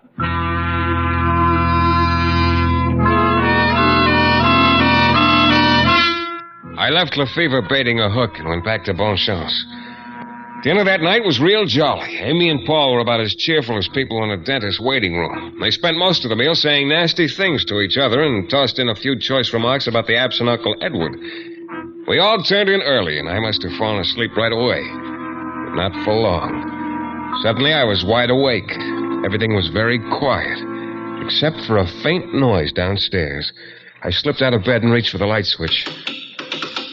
No lights. I opened the door softly and eased into the hall. Amy's door was open, and even in the darkness, I could see her bed was unoccupied. Paul's door was open, too, and his bed was empty. I went downstairs as quietly as I could, and I heard that faint noise again, like somebody bumping into some furniture. It came from the library. I got to the door and stopped. I could see the dim outline of something coming toward me. I held my breath and waited. All right, just stay where you are. Relax, Shayne, relax. Inspector Lefevre, I thought you were fishing. At this time of night? Don't be silly. Nobody home, huh? I don't know. The room's got empty all of a sudden. What's the matter with the lights? You got any other questions I can't answer? Look, there should be some candles over on this table near the fireplace. Yeah, here's one. You got a match? Yeah. Yeah, that's better. Hey, listen. What's that? Lefevre, that's the moan they say the werewolf makes. What? It sounds way too close for comfort. Hey, what's the big idea of blowing out the candle, Lefevre? I didn't blow it out. Well, something did. You feel a draft or something? Well, a breeze was starting to blow up when I got here. Maybe the walls leak. Funny, man. Oh, there's a damper on the fireplace somewhere, like just... Oh, here it is. What happened to the moan? Well, what do you know? Here, light the candle again. Keep it away from the fireplace. Now, look. This damper on the side of the fireplace, I'll turn it like it was before. Yeah. When the damper's in that position and the breeze is blowing from a certain direction, the air passing through the narrow part of the chimney makes that wailing sound. That's your werewolf's moan. It's not my werewolf, Shayne. So what does all this prove? A couple of things. Right now, we better find Amy and Paul in a hurry. All right. You take one direction from the house, I'll take the other. Okay. And if you find anything, yell. I will, Lefevre, believe me. I started out. In a couple of minutes, I was out of sight of the house. It was pretty sloshy going along here, and I had to take it slow. Every now and then, a damp hanging vine would slap me across the face. A couple of times, I slipped and went down. And then up ahead of me, I heard it. It was Amy. She was in a bad way. I tried to run. Finally, I managed to get onto drier ground. There was a faint trail in front of me, and I pounded along it. I rounded a bend, hurdled a fallen tree, and then I stopped. It wasn't a pretty sight. Amy was lying on the ground in front of me. And her throat looked like her dog's throat had looked. But Amy couldn't feel it anymore. She was dead.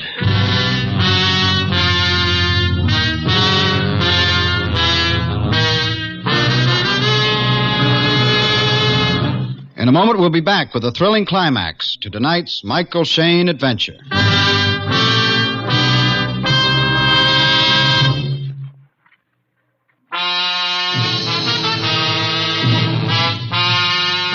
Well, there I stood, looking down at Amy lying there dead, hoping I'd never see a sight like that again. Then I heard a noise. I turned around. There, standing behind me, was a thing. About my height, with a face that was almost human, but was covered with hair. And there were two giant claws, and there was blood on them. I started backing away, but my foot caught in the vine and I went down. The thing came at me, and I thought, Shayne, you should have started believing in ghosts before it was too late. Then the thing dove at me, and one of those claws came whistling through the air at my throat. I got my arm up just in time, and the claw bit into my shoulder. Then I realized it was an iron claw. I got one fist loose and pumped it into the thing's face a couple of times. Then I got both hands around its throat and squeezed. The other claw was coming down at me, closer and closer. I squeezed harder, and then suddenly the monster went limp. I pushed him off me. He was just getting slowly to my feet when the fever pounded up. You all right, Shayne? Yeah, I guess so. Can't say as much for my friend here. He a big enough fish for you? Yeah. I used to dream about things that looked like that when I was a kid. I never thought I'd see one. Yeah, well, this one's human. That's a mask, and those are iron claws. Yeah. Pull the mask off him. Yeah. Well... You know him? Yeah. Yeah, I know him. It's Amy's husband, Paul Forsyth.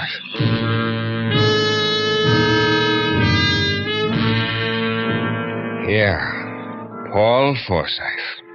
This generation's edition of the Bonchance Werewolf. An edition that Inspector Lefevre promptly put out of circulation. I was happy to let him take over. Then later, Lefevre and I left Bonchance and started for home in his rowboat. And I, having lost the toss, was rowing. Some boy, Paul Forsyth, huh? Yeah. He told me he kept those props of his, the mask and the claws, hidden out in the bayou. Wonder how I got a hold of them in the first place. I think I know the answer to that.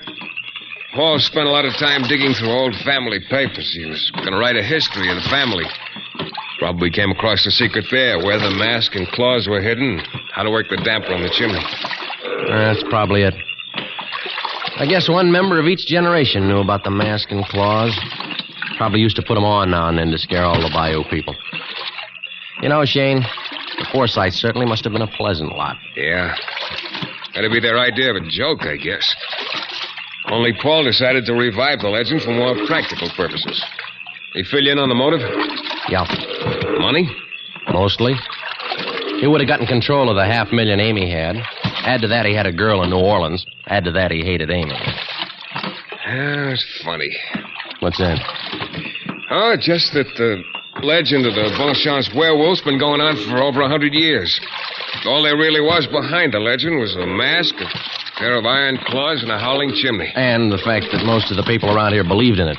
Don't forget that. Yeah, I guess you're right. Well, I can see how you could get believing almost anything out in this bayou. I'll be glad to see the last of it. It gives me the creeps. What? Stop rowing.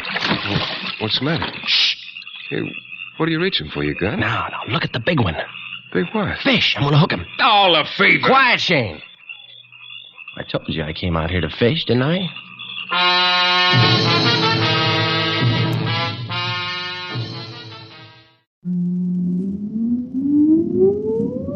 Countdown for blast off. X minus 5, 4, 3, 2, X minus 1, fire.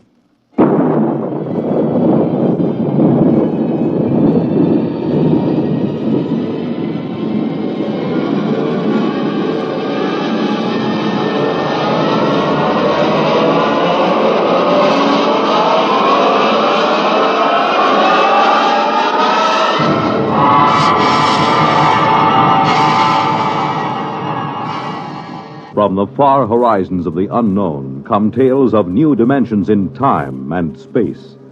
These are stories of the future, adventures in which you'll live in a million, could be years, on 1,000 maybe worlds. The National Broadcasting Company, in cooperation with Galaxy Science Fiction Magazine, presents X minus 1.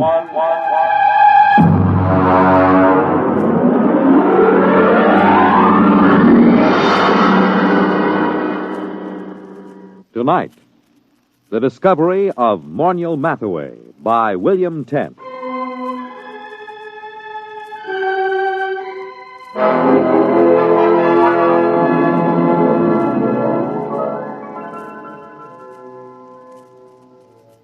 Everyone is astonished at the change in Morniel Mathaway since he was discovered.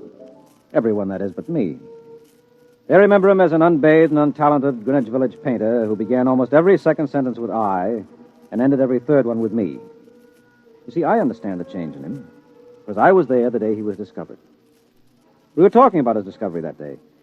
I was sitting carefully balanced on the one wooden chair in his cold little Bleecker Street studio because I was too sophisticated to sit in the easy chair. Come on, Dave. Take a comfortable seat. Oh, no, Morniel. Oh, no. I know about that chair. Now, what do you mean? It's the only comfortable chair in the room. Yeah, I know. Look at it. Broken down springs, very high in the front and low in the back. Sure, it conforms with the position of the spine. Yeah, sure.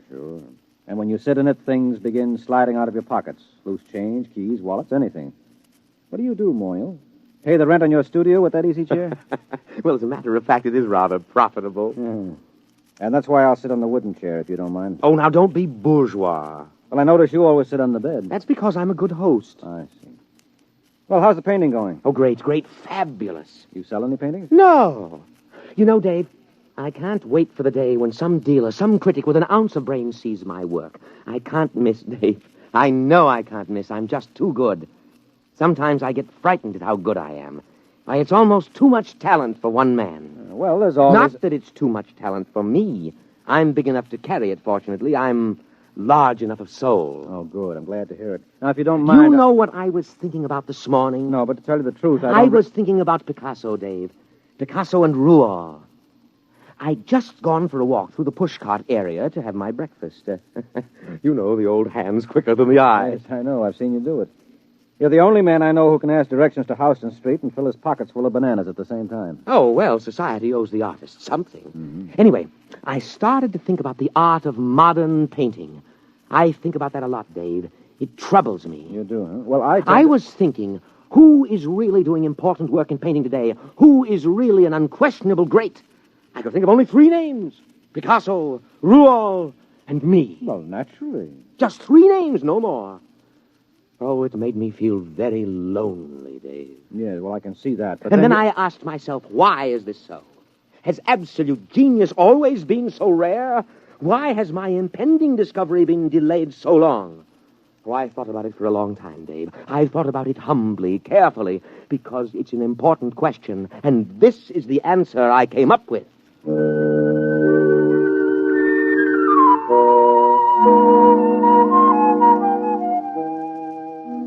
Don't bother waiting for the answer that Morniel came up with.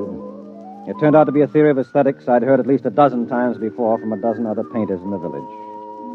Morniel was a bad painter, there was no question about it. I say that not only from my opinion. I've roomed with 2 modern painters, and I've been married for a year to another, but...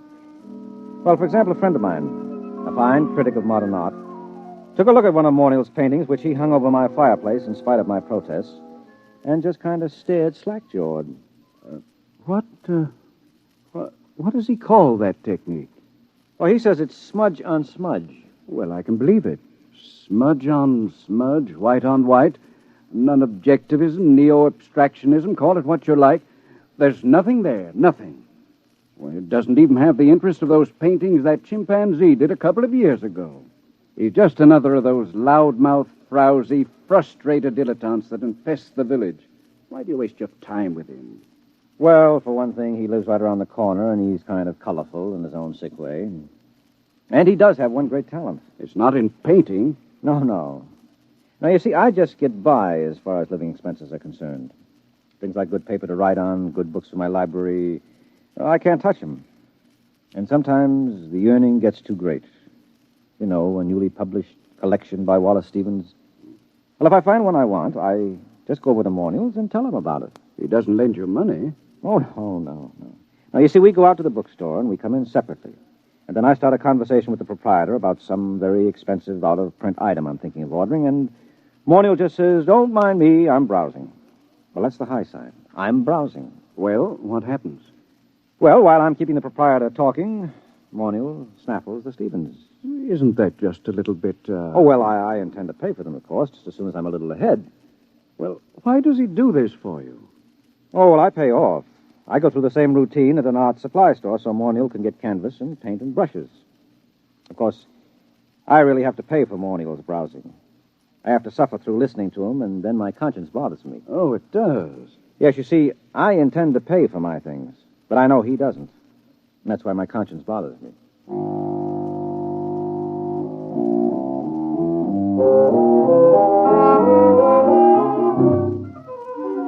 Well, here he was the day he was discovered, sitting in his room, and Morniel was running on about his own genius. No, I can't be as unique as I feel. Other people must be born with the potential of such great talent, but it's destroyed in them before they can reach artistic maturity. Why? How? Well, let's examine the role that society plays in all of this. What's that? You got a hi-fi set? Nonsense. That's a crass materialistic concept that I should... Something is happening. Hey, when did you put the purple lights in? Purple? Oh, what's that? Look, it's shimmering. It's coming right through the wall. It looks like a box. We can't both be having an artistic vision. You're not the type. No, I'm not, and I'm not drunk either. Look out, something's going to happen. Morniel Mathaway? What? Who are you? Where'd you come from? You are Morniel Mathaway? Yes. My name is Glescu. I bring you greetings from 2487 A.D. Oh, 2487? A.D.? I realize this is a difficult phenomenon for you to grasp entirely, but here I am. We will now indulge in the 20th century custom of shaking hands. Mr. Morniel Mathaway? Oh, well, sure. Shake. Yeah. And you, sir? Yeah, sure. I don't mind. Shake. What a moment. What a supreme moment. Oh, well, what do you mean, what a moment? What's so special about it?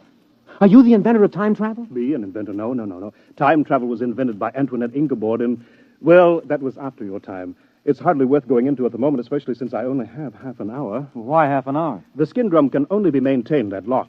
The skin drum is, well, call it the transmitting device that enables me to appear in your period. There is such an enormous expenditure of power required that a trip into the past is made only every 50 years. The privilege is awarded as a sort of go-bell. I believe I have the word right. It is go-bell, isn't it? The award made in your time? Well, you wouldn't mean Nobel by any chance, a Nobel Prize? That's it, the Nobel Prize. A trip is awarded to outstanding scholars as a kind of Nobel Prize. Once every 50 years, the man selected by the Gardemax is the most preeminent, that sort of thing, you know. Up to now, of course, it's always gone to historians, or they frittered it away on the siege of Troy and the first atom bomb explosion at Los Alamos, or the discovery of America, things like that. But this year... Yes? Well, what kind of scholar are you? I am an art scholar. My specialty is art history, and my special field in art history is... What? What? You, Mr. Mathaway. In my own period, I may say without much contradiction, I am the greatest living authority on the life and works of Morniel Mathaway. My special field is you. Dave, did you hear that? Dave! I heard. Do you mean that I'm famous? That famous? Famous. You, my dear sir, are beyond fame. You are one of the immortals the human race has produced. That famous? That famous. Who is the man with whom modern painting in its full glory is said to have definitely begun? Who is the man whose designs and color have dominated architecture for the past 5 centuries? Who is responsible for the arrangement of our cities, the shape of our artifacts, the texture of our clothing? Me. You. No other man in the history of art has exerted such a massive influence over design. To whom can I compare you, sir? To what other artist in history can I possibly compare you? Rembrandt? Da Vinci? Rembrandt and Da Vinci in the same breath as you. That's ridiculous. They lacked your universality, your taste for the cosmic. Wow. Mr. Glescu, excuse me. Do you happen to know of a poet named David Danziger? Did much of his work survive? Is that you? Yes, that's me. Dave Danziger? Well, no, I don't think so. The only poet I can remember for this time and this part of the world is Peter Tebb. Tebb? Never heard of him. Then this must have been before he was discovered. But you see, I am an art scholar. Well, you see, checking my chronometer, I see my time is getting short. But it is an overwhelming delight for me to be standing in your studio, Mr. Mathaway, and looking at you at last in the flesh. I wonder if you would mind obliging me with a small favor. Oh, sure. You name it. Nothing's too good for you. What do you want? I wonder, I'm sure you don't mind, could you possibly let me look at your painting? The one that you're working on at this very moment. Well, sure. I have one right over here. Just, I'll pull the easel around. There you are. I intend to call this Figured Figurines number 29. Oh, but this... What's the matter? Well, surely this isn't your work, Mr. Mathaway? Yeah. It's my work, all right. Figured Figurines number 29. Recognize it? No, I do not recognize it, and that is a fact for which I am extremely grateful. Could I see something else, please? Something a little later. Well, that's the latest. Everything else is earlier. Here, you might like this. Now, I call this Figurines number 22. I think it's the best of my early period. Oh dear. You know, what this looks like smears of paint on top of other smears of paint. Right. Only I call it smudge on smudge. But you probably know all about that, being such an authority on me. And now, here we have figurines number 12. Do you mind leaving these figurines, Mr. Mathaway? I'd like to see something of yours with color and form. Well, I haven't done any real color work for a long time. Oh, wait a minute. Wait. I have one over here somewhere. An old canvas. I was going to paint over it. Here we are. This is one of the few examples of my mauve and mottled period that I've kept. Oh, I can't imagine why. It's positively, oh dear. Oh, now, wait a minute. Let me show you some of my intestinal period. Here. Here's a particularly good one. It's called Large Intestine Rampant. You like it? Oh, please. I think I'd like to sit down. Well, take the comfortable chair. And here's another one called Small Intestine Incisive. Oh, it's rather good, don't you think? I managed to avoid completely any definite line. You notice that? I don't suppose you ever drink of Glafax. Oh, no, of course you don't. It hasn't been invented yet. Oh, now here's one that's bound to be great. It's one of my earlier smudge-on-smudges. It's called Fly Ash. I painted it by coating the canvas with slow-setting glue and leaving it out on the window for about 2.5 hours. Notice the delicate deposit of soot. Oh, please. Please, Miss Mathaway, please. Oh, I've got lots more. I don't understand this. All of these canvases, this is obviously before you discover yourself and your true technique. But I'm looking for a sign, a hint to the genius that is to come, and I find... Well, how about this one? Here. Oh, please. Oh, take that away. Oh, dear. Oh, dear, no. Oh, look, I'll have to leave soon. I don't understand this at all. Let me show you something here, gentlemen. Here, a pocket edition of the source book. The complete paintings of Morniel Mathaway, 1928-1996. Were you born in 1928? Yep. May 23rd, 1928. Here, look at the first painting. Well, that's beautiful. I mean, the color, that's incredible. Oh, well, that stuff. Well, why didn't you tell me you wanted that kind of stuff? You mean you have paintings like this, too? No, not paintings. One painting. Oh, I did it last week as a sort of an experiment, but I wasn't satisfied with the way it turned out, so I gave it to the girl downstairs. Would you like to look at it? Oh, yes. Very much. Well, here, I'll just toss your book on the bed. Come on, it won't take a minute or two.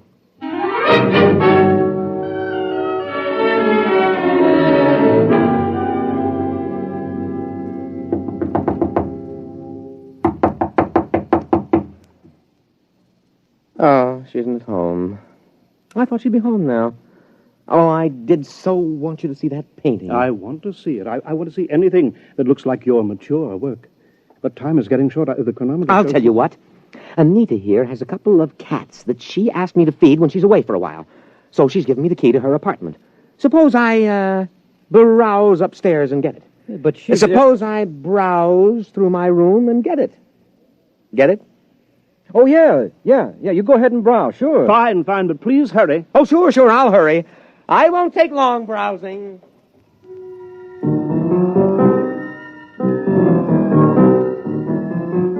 Well, that was it, the high sign.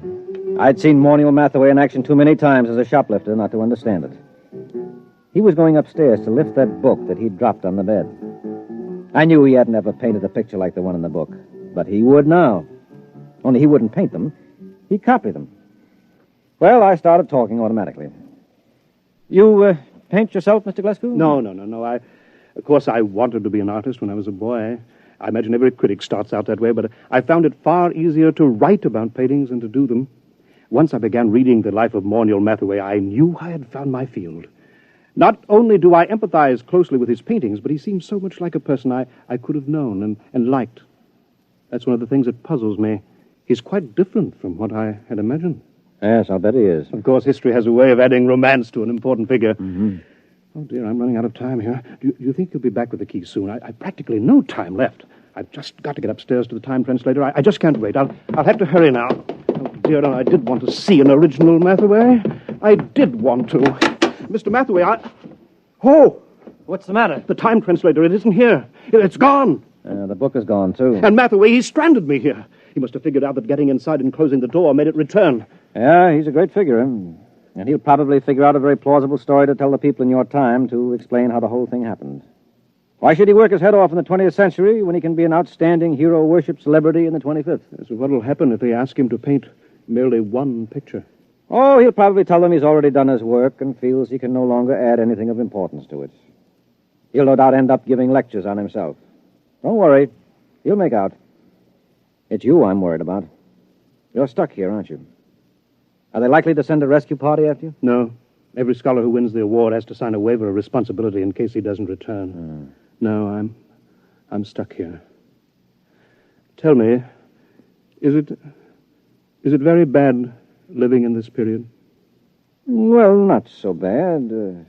Of course, you'll need a Social Security card. And I don't know how you go about getting one at your age. And, well, the immigration authorities may want to question you since you're sort of an illegal alien. Oh, dear. That's awful. Wait a minute. It needn't be. I'll tell you what. Morniel has a Social Security card. He had a job a couple of years ago. He keeps his birth certificate in that drawer along with his other papers. Now, why don't you just assume his identity? He'll never show you up as an imposter. But do you think I could? Won't I be... won't his friends, his relatives... No, he hasn't got any family, and I'm about the only friend he's got. You could get away with it. Maybe grow a beard and dye it blonde. Naturally, the big problem would be earning a living. Being a specialist on Mathaway and the art movements derived from him wouldn't get you set an awful lot right now. But I could paint. I've always dreamed of being an artist. I don't have much talent, but there are all kinds of artistic novelties I know about, all kinds of graphic innovations that don't exist in your time. Surely that would be enough, even without talent, to make a living for me on some third or fourth-rate level.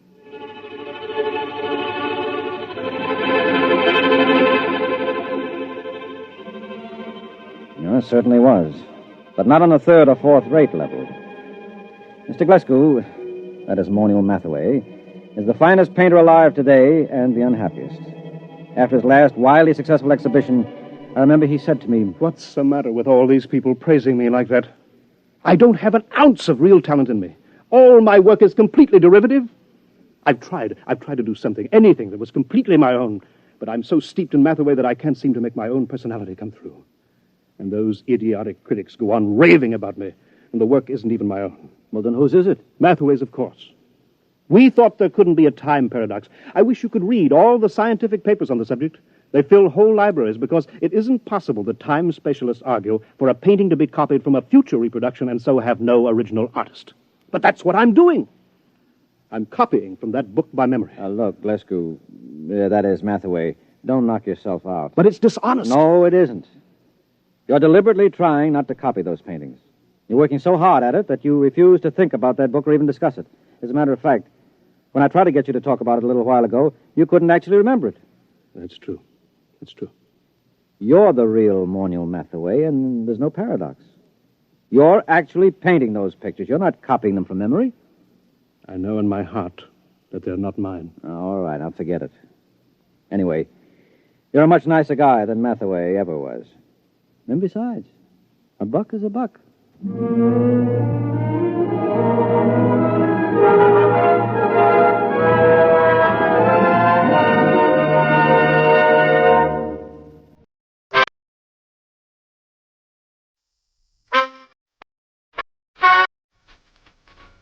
Ladies and gentlemen, the story you are about to hear is true. The names have been changed to protect the innocent. Dragnet, brought to you by Chesterfield, America's most popular two-way cigarette. Chesterfield King Size at the new low price, and Chesterfield Regular.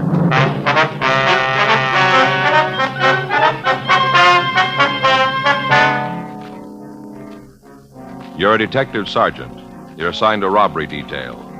You get a call that a hold-up man has hit one of the larger auction houses in your city. You have a good description of him. Your job, find him.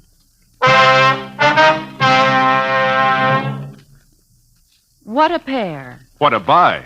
They're talking about Chesterfield King Size at the new low price. And Chesterfield Regular. They're the quality twins. Either way you like them, you get the same highest quality, the same low nicotine. The same wonderful taste and mildness. A refreshing smoke every time. Yes, the Chesterfield you smoke today is the best cigarette ever made. And it's America's most popular two-way cigarette. So buy a carton today. King-size Chesterfield at the new low price. Or Chesterfield Regular. What a pair they are. They satisfy millions. They're best for you.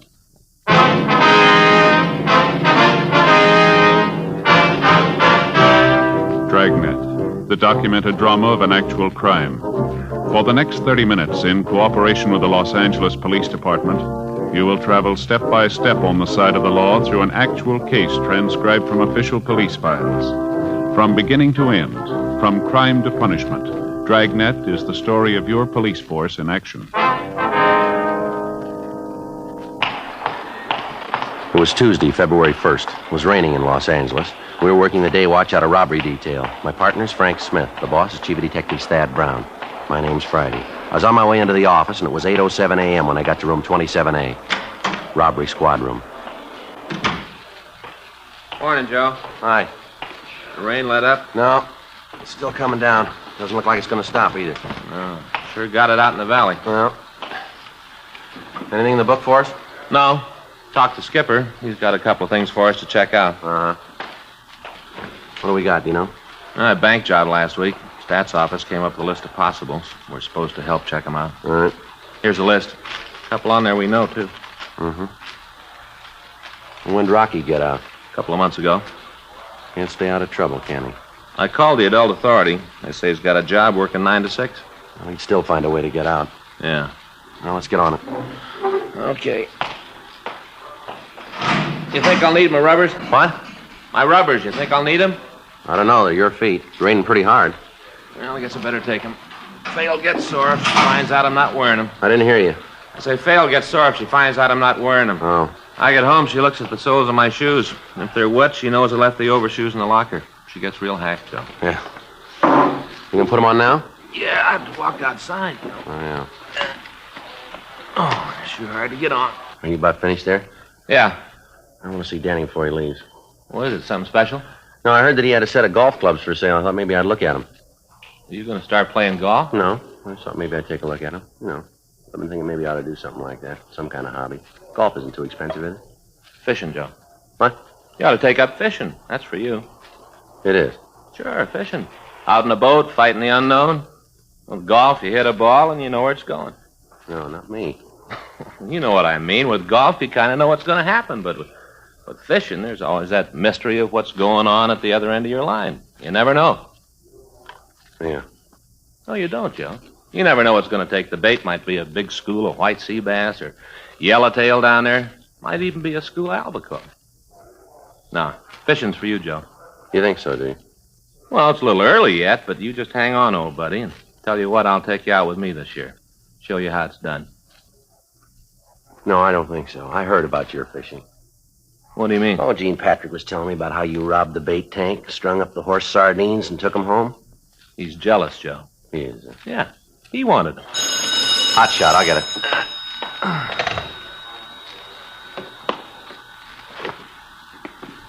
You better hurry up. We got one to roll on. Yeah? Auction house out on Wilshire Boulevard. Huh? They were just hit.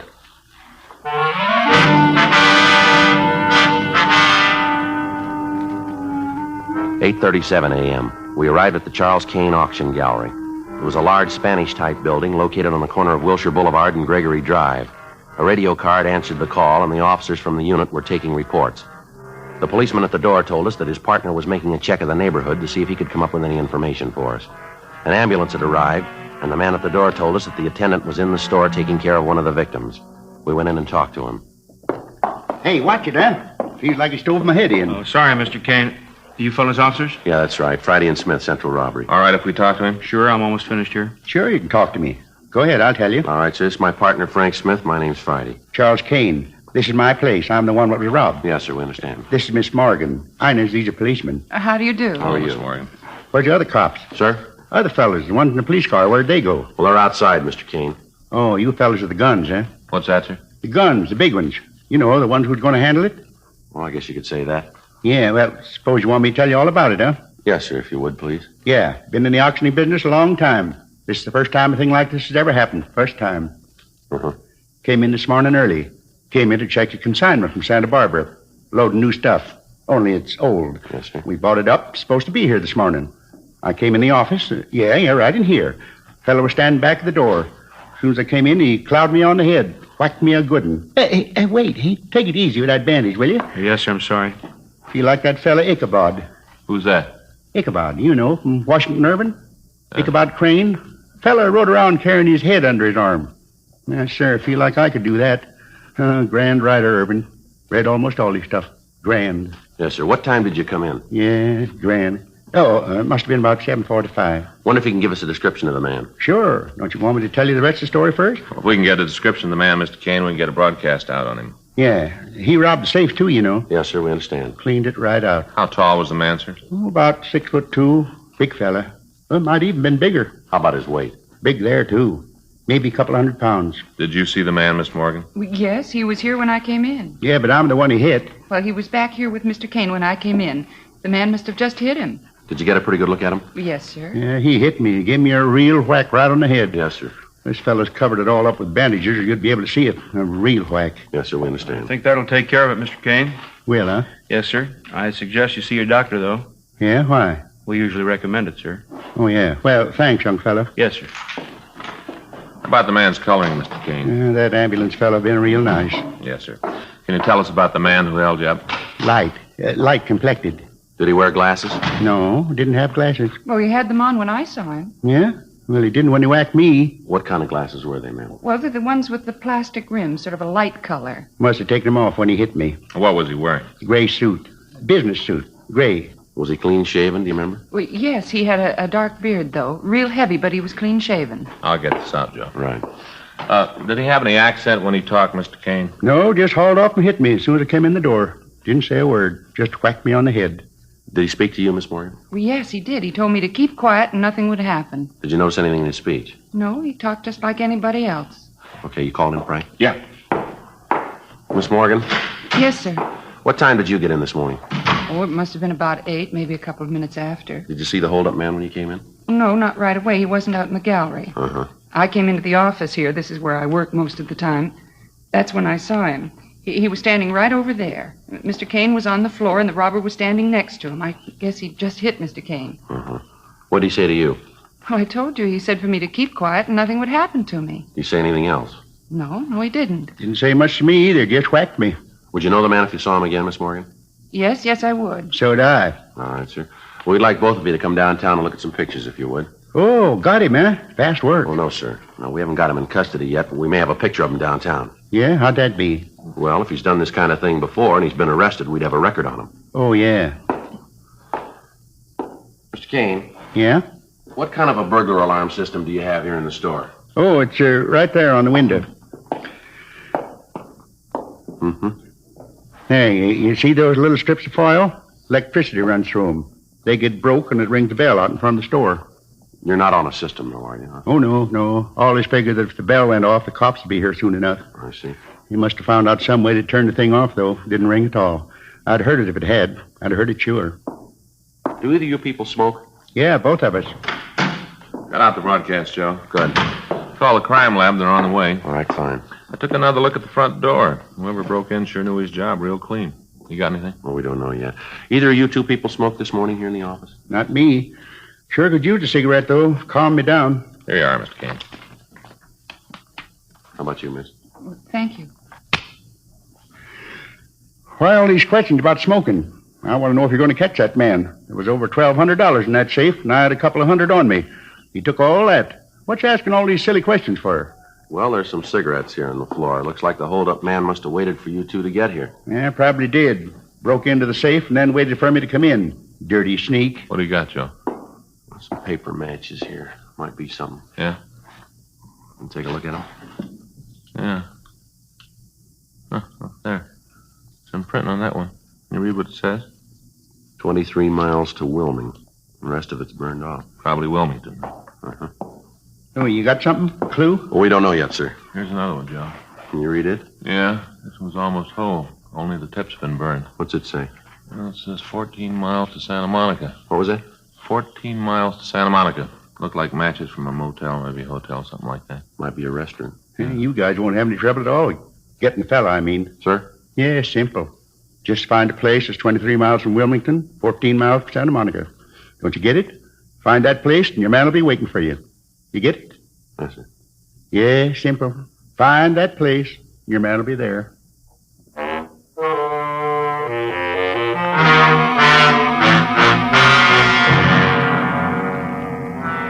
9:20 a.m. The crime lab arrived and went over the place. The burned matches and the cigarette butts were retained for evidence. Pictures were taken of their position relative to the safe. We continued to question the two victims. From their stories, we were able to piece together what had happened. They were both asked to go with us to the robbery division to check through the mug books for an identification of the holdup man. From their descriptions of the man, we were able to come up with an accurate idea of what he looked like. We contacted the artist up in the crime analysis division and asked him to start a composite drawing of the thief. The crime lab called and gave us additional information on the matches. From the distances printed on them, we were able to get an idea where the original matchbook might have come from. The intersection of the lines was in the Hollywood area. 3:15 p.m., we drove over to talk to the manager of the company who had made the matches, a Mr. Tom Holger. Come on in. Thank you, sir. Thank you very much. Sit down. All right, sir, fine. Now, what can I do for you? We're police officers, Mr. Holger. My name's Friday. This is my partner, Frank Smith. How do you do, sir? Well, what can I do for you? I hope it's nothing I've done wrong. No, sir, nothing like that. We'd like some help if you can give it to us. Sure, always glad to cooperate with the police. I never know when I'm going to need them. All right, sir. We have some matches here, Mr. Holger. We understand they were made by your firm. Oh, matches, huh? Yes, sir. We'd like to know who they were made for, if you could tell us. Mm-hmm. Yeah, we made them. Sort of an exclusive design. Can you tell us who you made them for? I'll check the book. Probably have them in there. Now, let me see. I think that's model 4XY892. Yes. Yes, here's the book. It's probably in here. Huh. A lot of matches. Oh, yes, we make quite a few. They all different? Most of them. Some are the same. You know, a customer sees a sample he likes and orders the same thing for his business. We make a few changes so that it fits the line he's in, you know. Uh-huh. Neither one of you fellows is collectors, are you? Beg pardon? Collectors. Either one of you guys save matchbooks? Oh, no, sir. Neither one of you? No, sir. Oh, it's a good hobby. I've got quite a collection. Guess maybe maybe 7,000. That many? Oh, yes. Some of the collectors have more. I've only been saving for about 5 years. Yeah. Well, working in a place like this makes collecting easier, huh? Oh, no, you can't do that. Huh? Well, I can't take them out of these samples. I can't. Oh, no, that wouldn't do at all. You have to find them. Wouldn't be fair to take advantage of my position to get the books. Oh, no, not fair at all. Wouldn't? Oh, no, I take trips. Drive all over to get ones. Last summer, I went back to the Smithsonian Institute. Now, they've really got a collection. Oh, it's just beautiful. Is that right? Oh, my, yes, beautiful. Had a wonderful trip. Got a lot of new books. My wife did very good, too. Came back with 2 shopping bags full of sugar. How's that? Sugar. She saved sugar cubes. You know, with the wrappings to tell where the cubes came from? Oh, yeah. Yes, sir, I've seen them. I know what you mean. She saves them. 2 shopping bags full. Wonderful trip. About the matches, sir, I wonder if you could tell us. Oh, yes. Well, here you are. I think this is it. Now, let me see the ones you have. Yes, here you are, sir. Mm-hmm. Now, let me see. Same one. Yes, that's it. You know, we have guys coming in here all the time to see if they can't get some books for their collection. I won't go for it, though. The dodges they use. Some of the stories would really make you laugh if you didn't know what they were trying to do. Yes, sir. Now, about these matchbooks here. What? Oh, well, I try to tell them. I go out and get the matches fair. Don't come around here and try to do things the easy way. Go out and get them fair. That's what I tell them. Yes, Can you tell us where these matches came from, please? Oh, all over the world. They come from all over. No, sir. The matches we brought in. These. Oh, yes. Oh, my. No. These came from Hollywood. I meant the others, the ones for collecting. Yes, sir. Can you tell us where in Hollywood? Let me see. Here, there's, 1, 2, 3, 4, 5, 6. Oh, 6 places that use these matches. Have a different cover on them, of course. Well, anyway, you can tell us where these particular matches came from? Well, not when they're burned. If I could see the color of the head, I might be able to tell. I beg pardon? Well, we put a different color head on the matches. Oh, I see. Different place, different color. Mm-hmm. Any way you could tell from these, though? Well, could be done. Take some time. Uh-huh. Analyze the burned portion. Tell what the chemical content is in the head. Tell that way. Take some time, though. About how long? Well, a couple of hours, maybe a little longer. Well, how much would knowing the color help? Well, you can see here in the book. There are 2 with red heads, 2 with green, and 2 with white. Be able to narrow it down to 2 for you. Well, that's not necessary, Mr. Holger. Be glad to do it. Well, we'll drop the matches by our crime lab. They can run the test, and then we'll call you back. All right, that'll be fine. Wonder if you could give us the address of the places that use the matchbooks. Oh, sure. I got them right here. I'll make a copy for you. Sure appreciate it. Oh, no trouble at all. Say, I was just thinking. What's that, sir? You fellas wouldn't like to start a collection, would you? I could let you have a few books to get you started. Well, sir. Wouldn't be cheating. Just a few. No, sir. Thanks just the same. Well, take some of these along anyway. Loads of fun. Huh? Sugar cubes, all the way from Des Moines.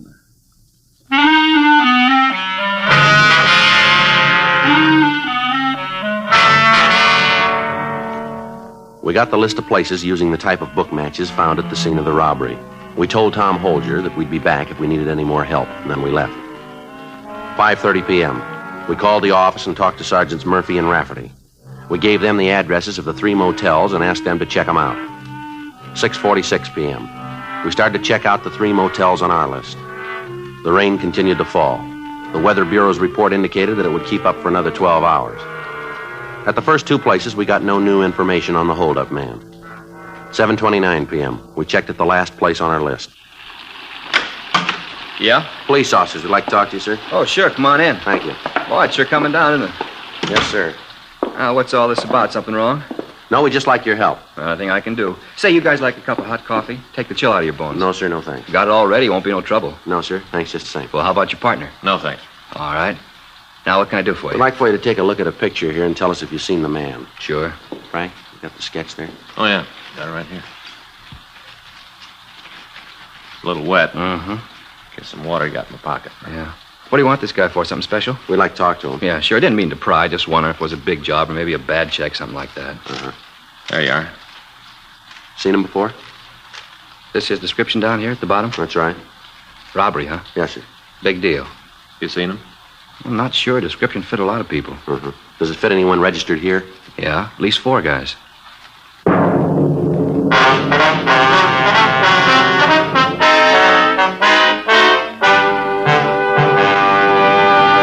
You are listening to Dragnet, the authentic story of your police force in action.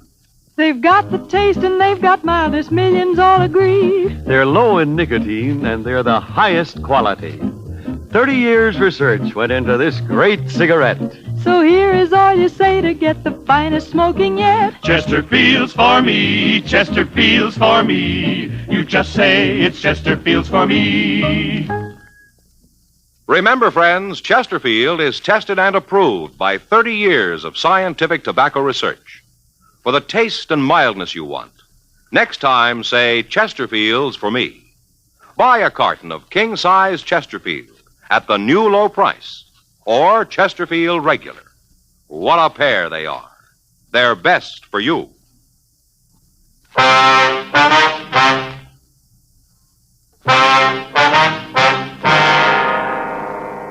7:36 p.m. We continued to talk to the manager of the motel. He went through the registration cards of the 4 men who answered the description of the holdup man that we were after. We were able to eliminate 2 of them. In the manager's company, we left to check out the other 2 occupants. Cabin number 26 was registered to a John Keller. He had given his address as 1624 Shannon Street, San Francisco. There's nobody here. You want me to open the door? Better let us do it, huh? Figure he might give you some trouble? We don't know, sir. I hope not. I run a quiet place here. I like to keep it that way. All right, would you just stand over there, sir? Sure. Not here. When'd you see him last? Well, I didn't see him at all today. Last time was yesterday evening. He came by to see if there's any phone messages for him. You say who was going to call him? No. Kind of impressed me like he was just asking to kill time. Better check the closet, huh? Yeah, I didn't check it good at first. I will now. All right. How long has this Keller been here? A couple of days, that's all. Just a couple of days. I didn't know he'd cause any trouble. I wouldn't let him in if I'd have known that. It's all right, sir. Joe? Yeah. See you, man? Sure. You got something? Yeah, pile of dirty laundry here. Take a look. Yeah, burglar tools.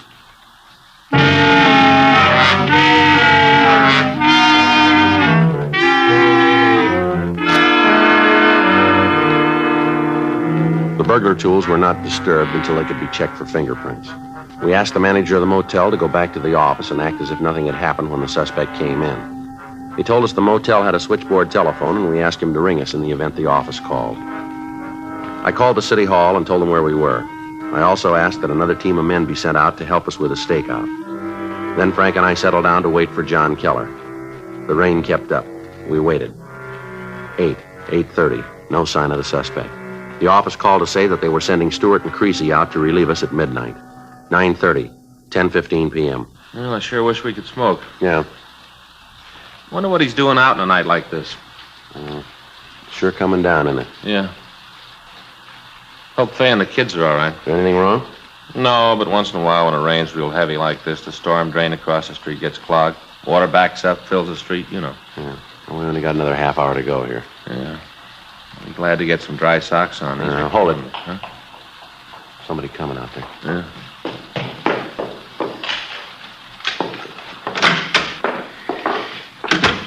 All right, Keller, stand still. Who are you? What are you doing in my place? Police officers, you're under arrest. Watch it, Frank!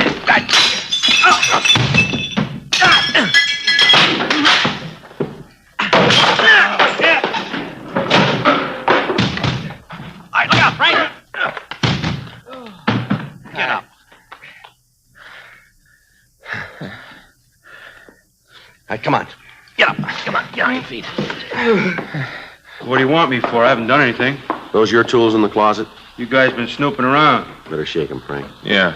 I got a gun. You'll find it anyway. I got a gun. All right, give it to him. 38, Joe. I got it. Yeah. Let's get out of here, huh? You got nothing on me. We call a lawyer. You'll be turning me loose in a couple hours. Hold still, Keller. Yeah. What do you got here?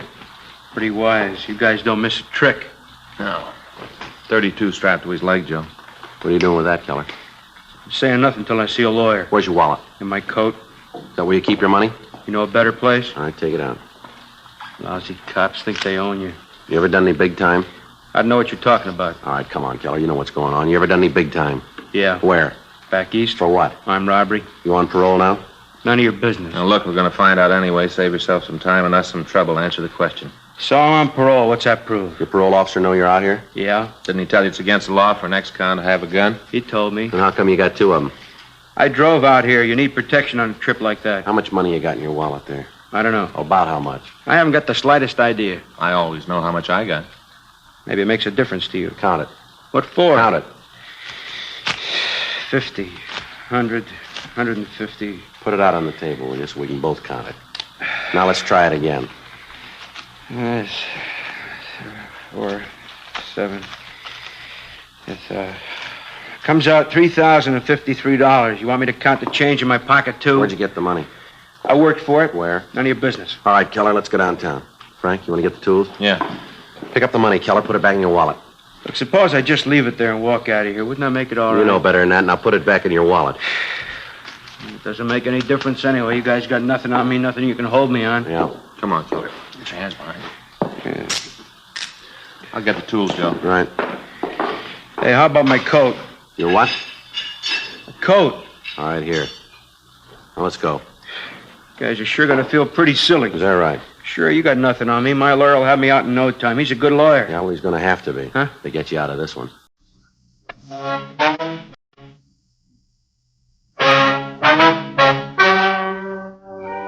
The story you have just heard is true. The names were changed to protect the innocent. On June 14th, trial was held in Department 97, Superior Court of the State of California, in and for the County of Los Angeles. In a moment, the results of that trial. Now, here is our star, Jack Webb. Thank you, George Fenneman. Friends, there's lots to remember when you're planning a weekend or a vacation trip. Road maps, reservations, and, of course, a carton or two of Chesterfields, America's favorite two-way cigarette. You can't beat Chesterfields for taste and mildness. A really refreshing smoke every time. Take along plenty, regular or king size. They satisfy.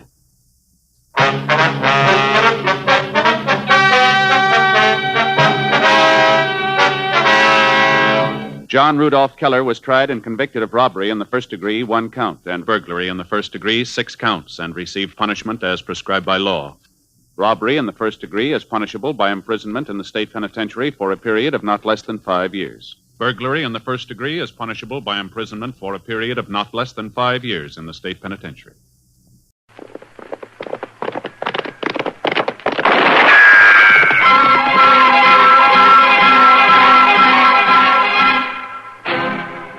Around Dodge City and in the territory on West, there's just one way to handle the killers and the spoilers, and that's with a U.S. Marshal and the smell of Gunsmoke.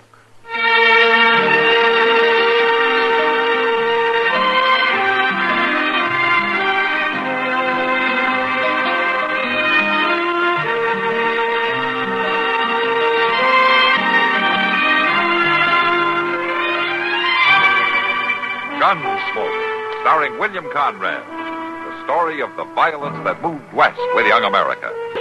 And the story of a man who moved with it. I'm that man. Matt Dillon, the United States Marshal. The first man they look for and the last they want to meet. It's a chancy job, and it makes a man watchful. And a little lonely.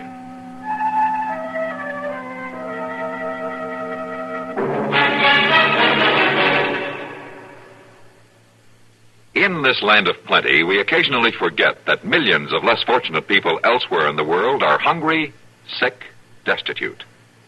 But the three great religious faiths of our country, Protestant, Catholic, and Jewish, haven't forgotten. They conduct annual campaigns to help the needy overseas. 80% of all volunteer aid is channeled through religious organizations here. Because of the scope of this great charitable work, United States government surplus food can be distributed at low cost. For example, $1 will send more than 300 pounds of food abroad. But the money you contribute through your church or synagogue goes for more than food. It helps send clothing, bedding, and medicine, too. It goes toward the maintenance of hospitals and orphanages, to initiate and carry out self-help and resettlement projects. During this month of Thanksgiving, keep faith with those in need overseas. Give through your faith.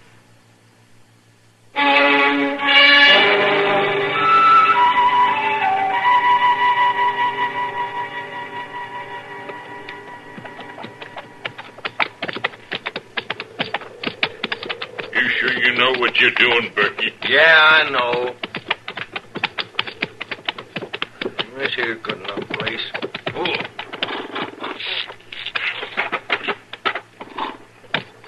Well, come on, climb down.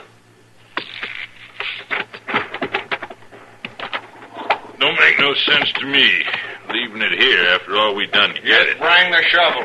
Put your hands on some money and bury it. Don't make no sense at all. We're going down there near the creek.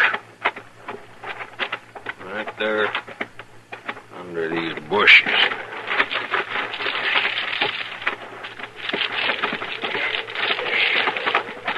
All right. That's as good a place as any.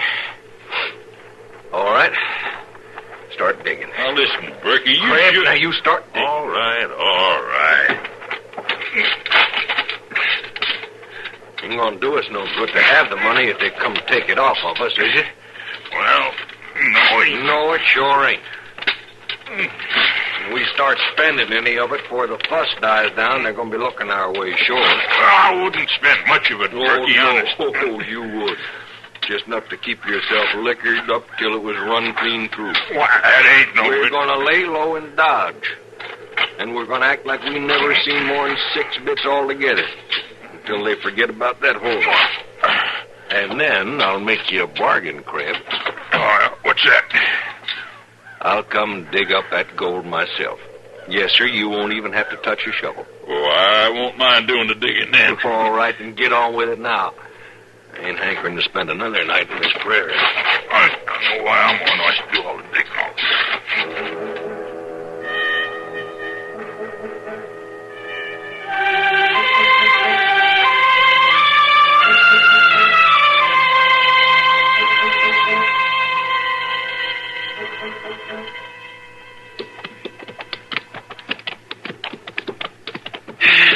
Sure will be glad to get back to Dodge this time, Mr. Dillon.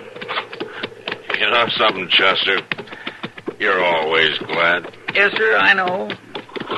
It ain't so bad, these long rides, if we get something done, but to ride all that way for nothing. It wasn't for nothing, Chester. We at least found out that the hold-up men weren't there. Oh, we did that, all right. We done that. We also found out that nobody don't know who they was nor where they went. if that's any help. Might be more help than some of the false leads we get sometimes. That could be true. Well, I do declare. Look at there, Mr. Dillon. What? Off to the right there. Just look yonder. Yeah. Come on.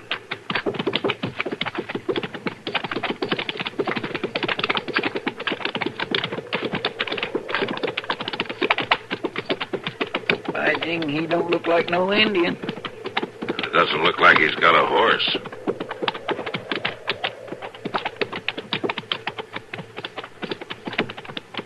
You're a long way from your horse, mister. Yes, sir, I am. Matter of fact, I let him escape. You let him escape? I'm afraid that's exactly what happened. I'm not accustomed to horses.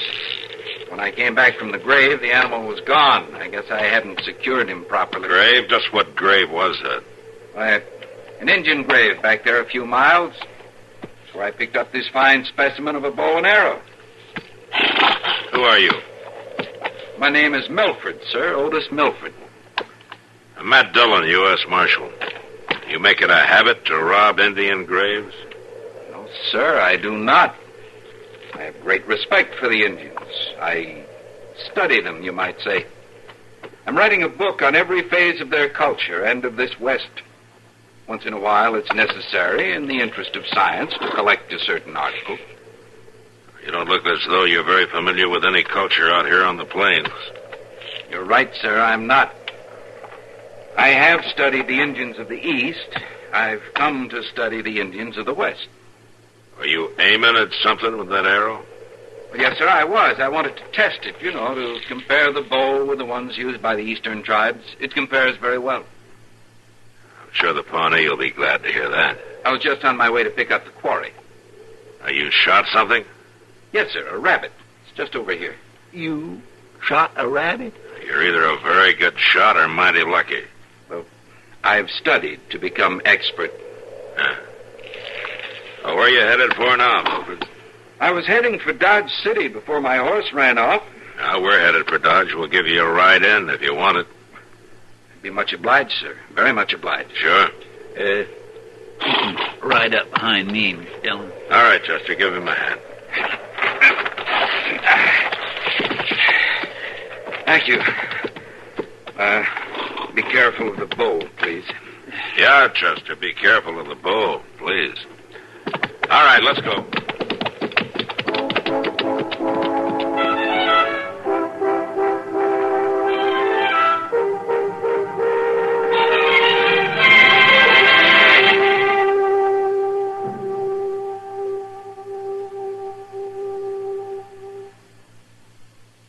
I hope supper's not spoiled, Jim. Sorry I'm late, but we're taking inventory.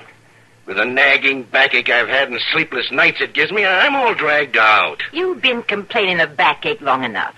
Don't you want to get relief? Of course. But how? Try Doan's pills. Right. Doan's pills are an analgesic and mild diuretic to the kidneys.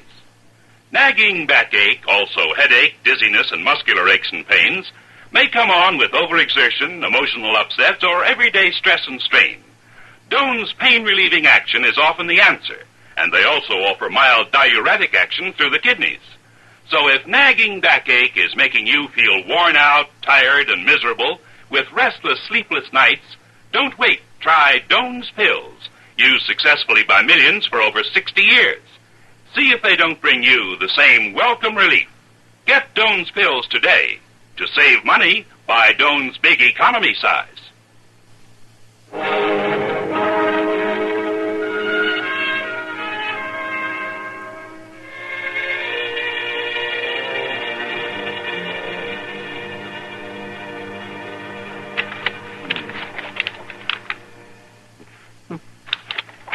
Very interesting. Yes, I'll make a note of that. Let's see now. Hey! Might I ask just what you think you're doing, Mr. Milford? Mr. Dobie, this is all most interesting, very interesting. You ain't got no right to be going through them papers in my desk. Why, you're quite right, Mr. Dobie. I suppose I should have asked you first. I don't allow prying, Mr. Milford. I wasn't prying, Mr. Dobie. I'd like to know what you called it. Going through them papers. I was merely going through the back registers, Mr. Dobie, to see who had stayed here at the Dodge House in years past. That ain't any of your business, as far as I can see. It was in the spirit of pure research, Mr. Dobie. I was just looking for more background material for my book. I don't care what you're looking for. I want you to get out of my office or stay out. Certainly, sir, if you feel that way about it, but I don't... No buts about it. You just get out, and I'll see that you stay out.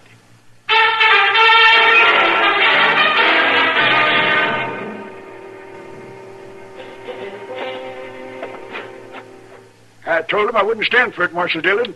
I want you to see to it that it don't happen again. All right, Dobie. All right. Just calm down. Now, there wasn't anything missing, was there? Well, no, nothing was missing, but that's not the point. I just don't want him snooping around. Well, I don't think he'll bother you anymore, Dobie. He's not a crook. Well, I'd like to know what you call it. Milford was doing just what he said he was, looking up material for his book. He just neglected to ask your permission. Probably never occurred to him. Well, I ain't going to stand for it. All right. I'll talk to him. Well, that's the proper way to conduct your job, Marshal Dillon. Good day. Good day. Oh, Dr. Adams, I didn't see you coming. Yes, well, you better be more careful opening doors, Dobie. You might become a patient. Good day, Doctor. Yeah, good day. What's eating him? Come on in, Doc. Yeah, he's upset because our friend Milford started looking through the hotel records without Dobie's say-so. Oh, Milford. I tell him that fellow's bound to get himself into some real trouble. Milford's harmless, Doc. Oh, sure, he may be harmless to other people, but he's not harmless to himself. Huh? What do you mean? He just doesn't belong out in this country. I treated him for his limp, like you said. And I swear, Matt, I never saw such a pair of raw feet in my life. Why, he must have walked for miles. And his boots, well, they didn't even fit. Oh, granted, he's no frontiersman. I should say he isn't. And he's not making any friends around Dodge, either. No? What's he doing now? Well, Matt, it's nothing criminal, but he keeps stopping people and asking them fool questions. And he nearly got himself kicked in the head a little bit ago. Oh, what happened? Oh, he was trying to get a better look at the saddle of old man Garcia's horse. It's got silver work on it, Oh, yeah. Well, I don't blame him for looking. It's mighty rare in Dodge. Yeah. Well, Milford could have been killed. Yeah, he could. And he's talking now about starting off on an expedition into Indian country. Well, then he will be killed. Well, I say, I'd give him about 2 days. All right, Doc. All right. I guess I better have a talk with him. I don't think it'll do much good. Well, maybe you can send him back to his Eastern Indians. I have a feeling they've sent him out here. Come on, Doc. I'll buy you a beer.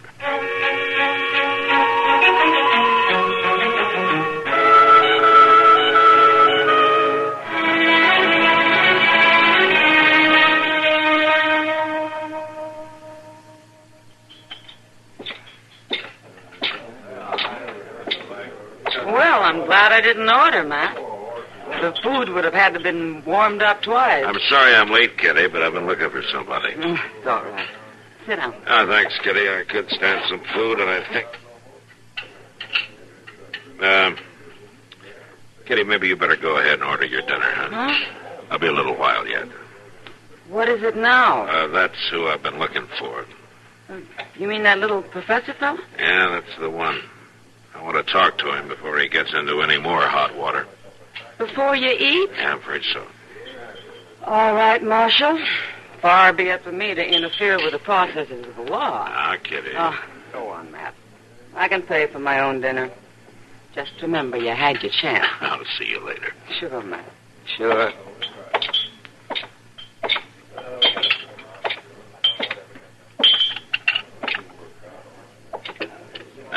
Can I see you for a minute, Mr. Milford? Oh, Marshal Dillon, sit down. Sit right down. Oh, thank you.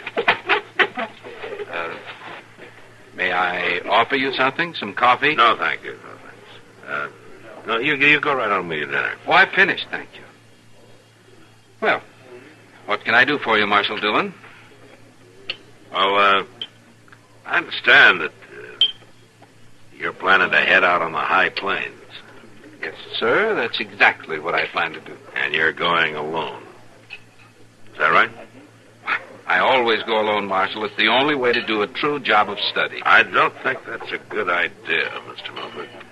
Well, I don't understand. I don't think it's safe for you to ride off out there alone. It's tough country. I'm not afraid, Marshal Dillon. Might be better if you were a little afraid. You weren't doing so well the last time when we found you. Well, I'm not going to try to ride a horse this time, Marshal. You're not going on foot. Now, Doc says you're lucky to have any feet at all. I think your doctor is somewhat of an alarmist. But no, Marshal, this time I'm taking a wagon. I'm going to be properly equipped. Equipment isn't the whole answer, Mr. Milford. A man who doesn't know the prairie stands a good chance of not getting back. I'll know the prairies when I get back. I promise you that. Well, the Indians might not be too glad to see you either. I happen to be a friend of the Indian, Marshal Dillon. Yeah, but you might not get a chance to prove it. They can be dangerous, you know. I certainly appreciate your interest, Marshal, but a man must pursue his calling. You can't legally argue with that, can you? No, and I can't legally stop you, but I can warn you.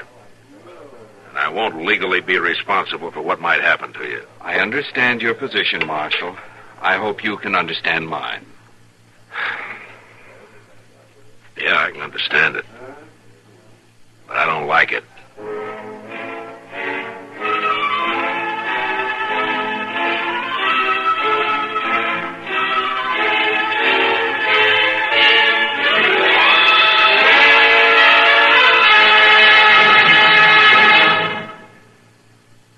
Hi, this is Dennis James. Say, remember way back when this melody was popular?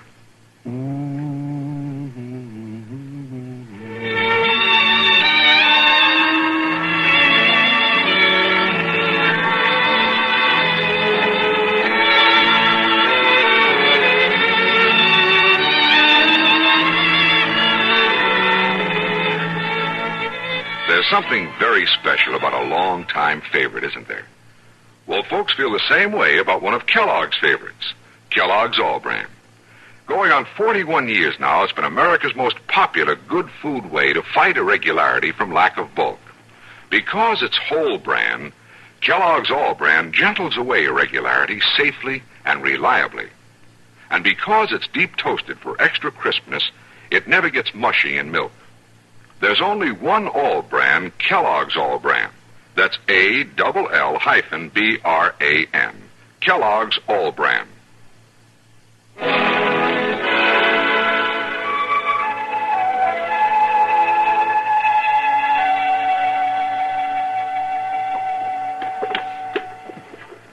All right, Mr. Ross. If you say I need beans, beans it is.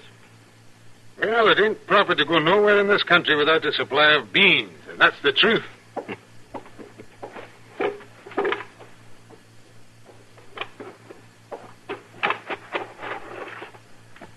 Now, what else will you be needing? I'll be with you in a minute, mister. All right. See, now, I have a blanket and a kettle and salt and... Oh, yes, I need a shovel. All right. Uh-huh. Long-handled or short? Now, you might advise me about that, Mr. Ross. I want it for digging... Well, you might call it treasure. Yes, it might be treasure. I won't be much longer, mister. I can wait on you soon. Come on. You must have been in a big hurry. Sure, I hate to lose a customer. Well, I have taken a lot of time. Well, you're buying a lot of goods. Let's see. Here's the shovel. That look all right to you? I should think that would do nicely, Mr. Ross. Now, if you'll just help me get these things in the wagon. Are you going to pay now or later? Forgive me, I forgot. I'll pay now. How much does it come to, Mr. Ross? Now, let's see. It's $1.25 for the beans. That's $1.340 for the blanket, $2 for the shovel. That'll come to $7.65. $7.65. There you are. 5, 6, 7. All right, thank you. Now, let me give you a hand down to the wagon with all this.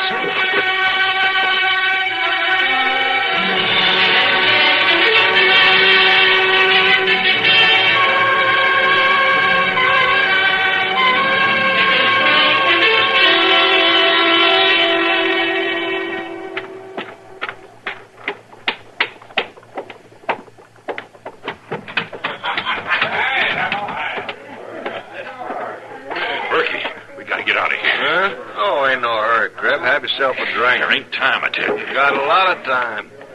Get them shells I sent you. That's what I've been trying to tell you. I didn't wait around. I told you it wasn't no good. Told me what wasn't no good. Burying the gold like that. Crab, come on and talk straight, will you? I seen the fellow who said he was heading out to dig it up. You seen the...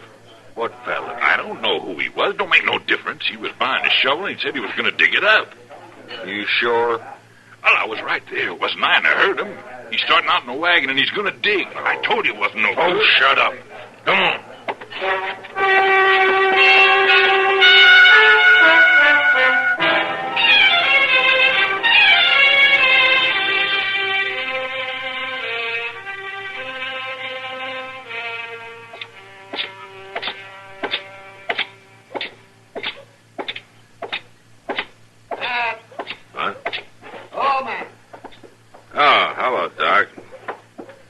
Something on your mind? Oh, nothing that you're going to help me with, that's plain to see. No, what do you mean? Well, they tell me Milford started out west. Yeah, Doc, I'm afraid he did. Well, I thought you were going to talk to him. I did talk to him. Didn't do any good. Obviously. What'd you want me to do, Doc? Lock him up? It might not have been a bad idea. Now, listen, Doc, I've had... Dillon! Mr. Dillon! All right, Chester, I hear you. Here I am. Hello, Doc. Excuse me for interrupting, but I got something to tell Mr. Dillon. Go ahead. Interrupt. Oh, what is it, Chester? Mr. Dillon, that fella has went and done it again.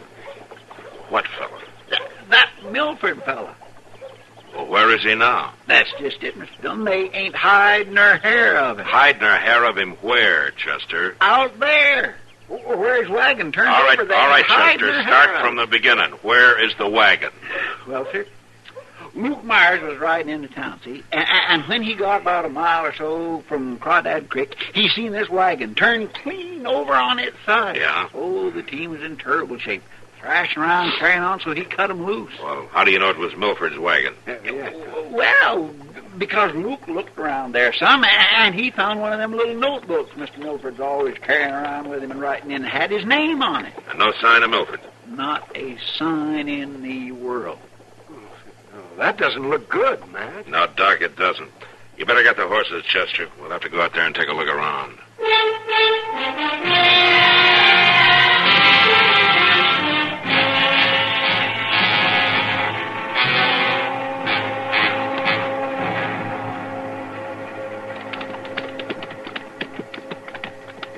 There it is, Mr. Dillon, smack on its side. Yeah.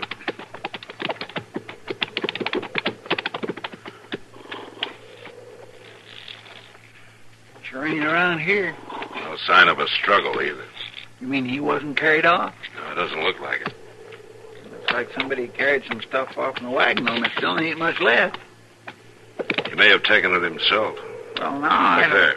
Look there, Chester. Look like fresh footprints, don't they, Mr. Dillon? Yeah. Let's see where they lead.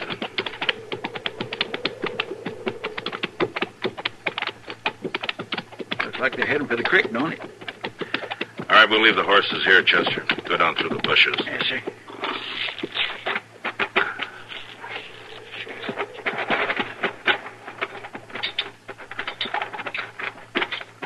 What do you suppose he'd be after down here? Now, there's no telling, Chester. He's a hard one to figure. If it's really Milford we're tracking, well, he sure will. Listen to that, Mr. Dillon. Yeah. Come on. Be quiet. Yes, sir.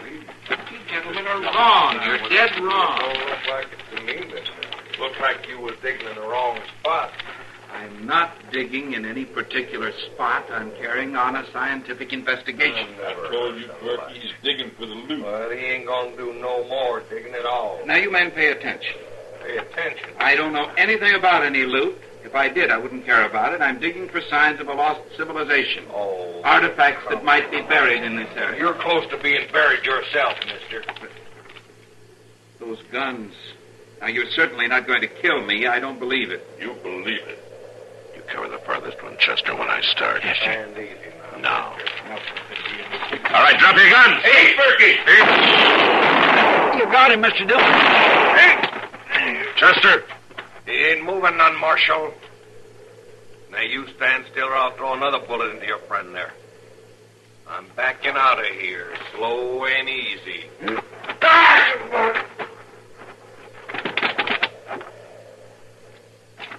Nice shooting, Mr. Milford. I never aimed an arrow at a human being before. Sorry I had to. Yeah, but I'm glad you knew how. Chester? Chester, you all right? You know? It's all right, Chester. It's all over. You got a crease in your head, Chester. It's a good thing you've got a thick skull. Yes, sir. Mr. Milford, did they hurt that little Mr. Milford? No, Chester, they didn't hurt him. Oh, that's good. I've been worrying about him. You don't need to worry anymore, Chester. He just saved your life. He saved me. How could that be? Never mind. I'll tell you when you feel better. May I just say one thing, Marshal Dillon? What's that? It isn't always the Indians who are dangerous, is it? No, sir, you're right. It isn't always the Indians.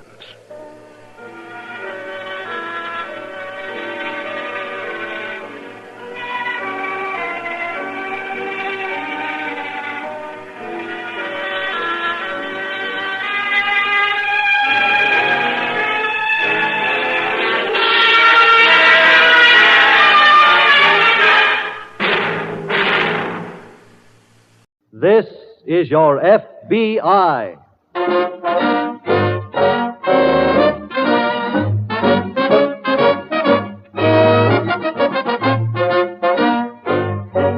This is your FBI, the official broadcast from the files of the Federal Bureau of Investigation, presented as a public service by the Equitable Life Assurance Society of the United States and the Equitable Society's representative in your community.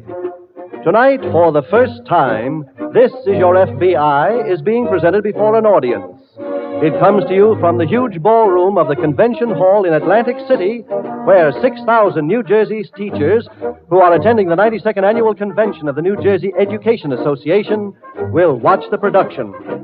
These teachers have chosen This Is Your FBI as an outstanding example of how an interesting and exciting radio drama can also serve the public welfare.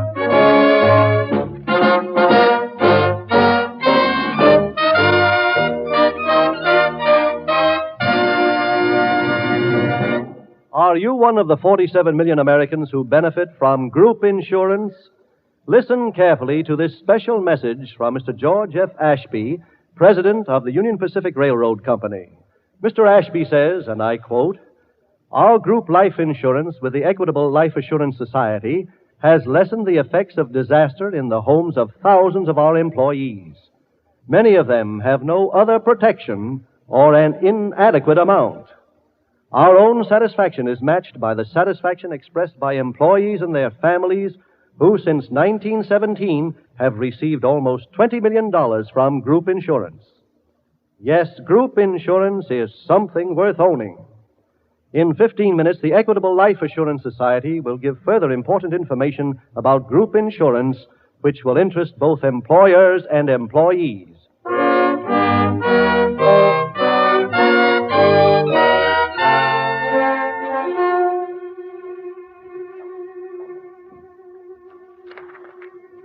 Tonight's FBI file, The Frightened Fugitive.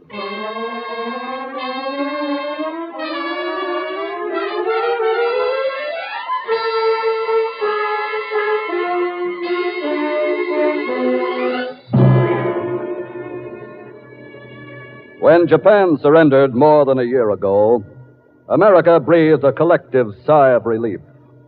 A great period of tribulation was ended. But victory in the war did not automatically solve all of the nation's problems on the home front. Today, the country is faced with mighty and difficult tasks. And perhaps the number one problem concerns the next generation.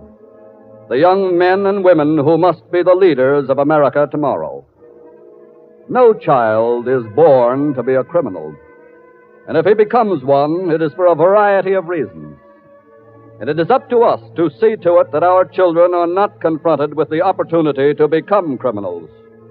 For we owe it to the future of the nation to see to it that this younger generation is not a lost generation.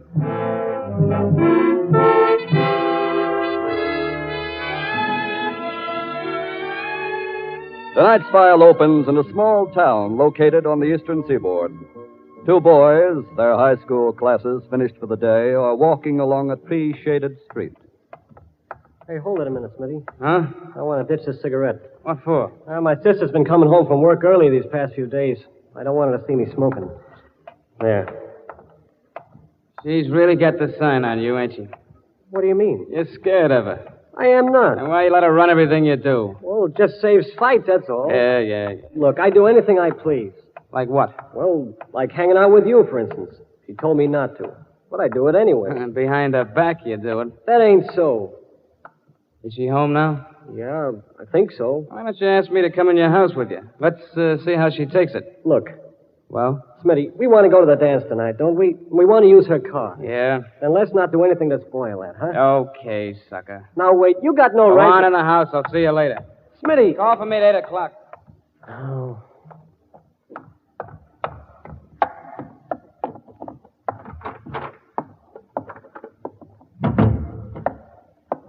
Is that you, Jack? Yes, sis. Would you come in here to the living room, please? I gotta go upstairs. Jack, come in here. I want to talk to you. Okay. What is it? Sit down. Now, you're not going to start another Please lecture. sit down. Oh. Well, Jack, as you know, I've tried for the last 2 years to be mother, father, everything to you. Of course, I've had to work. I've left you alone a lot, but until recently, I thought it turned out pretty well. Well, it has. Now I know that it hasn't. That I've failed. Ah, sis, what is this? Joe, the past few weeks I've been missing money. Small sums. Are you trying to say that yes, I was... Jack. You took that money. I've heard enough. Just stay where you are. Now listen to me. I know that you're not a thief. I know that basically you're honest and good, but ever since you and that boy Smitty... I'll leave him out of this. I won't.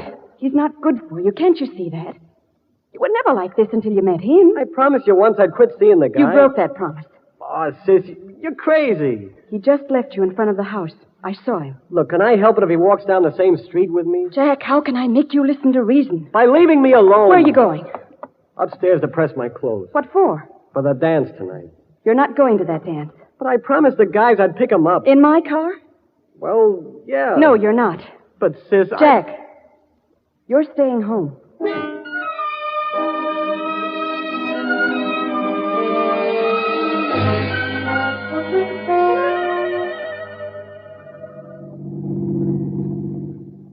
What time is it, Smitty? Almost 9:15. We're going to be late. Yeah, can't this thing go any faster? How's that? That's better. Hey, what kept you? I thought you said you'd pick me up at 8 o'clock. I had to stall around the house. Why? Waiting for my sister to go out. I don't get it. She was making me stay home tonight. No kidding. What for? We had a fight. I wish she'd quit treating me like I was 2 years old or something. I told you before, it's your own fault, Jack. What do you mean? Tell her where she gets off once in a while, then she'll leave you alone. Well, that's how I handle my old lady. I don't have no trouble with her at all. We turn here, don't we? Yeah. Does your sister know you got a car? No. She'll probably holler when she finds it gone, huh? No, I'm getting it back before she gets home. Hey, look out. Huh? Somebody's crossing the street right up ahead. Holy... I think we hit her. I'll take a look.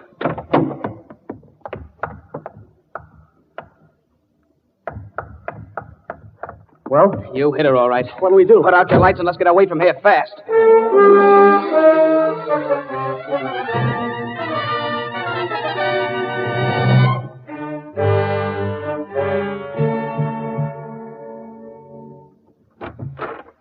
Can I come in, Chief? Well, I'll... Jim Taylor. How are you? Just fine, Jim. Good to see you. Thanks.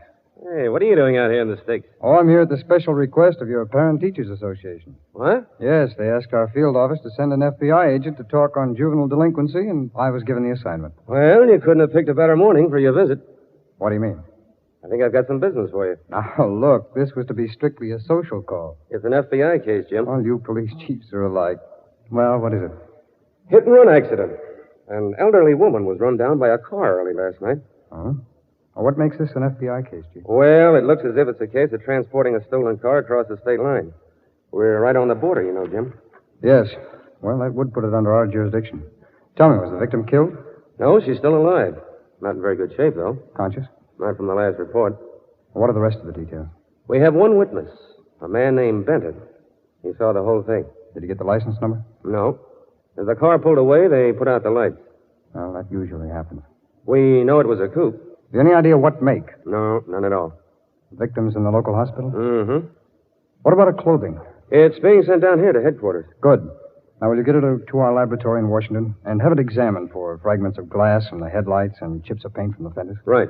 Oh, we have one other lead, Jim. What's that? This man, Benton, is pretty sure that he saw two boys in the car. Could he identify them? No, he said he couldn't. Well, I've got to get over to the school now. While I'm there, I'll give the details on this accident to the principal. He might be able to help us. I'll come right back here as soon as the meeting is over.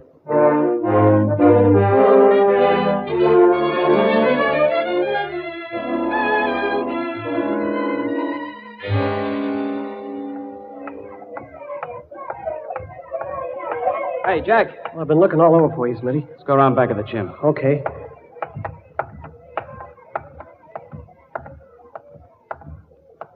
Were you in assembly? Yeah. Then you heard what the principal said. About the accident? Yeah, I heard him.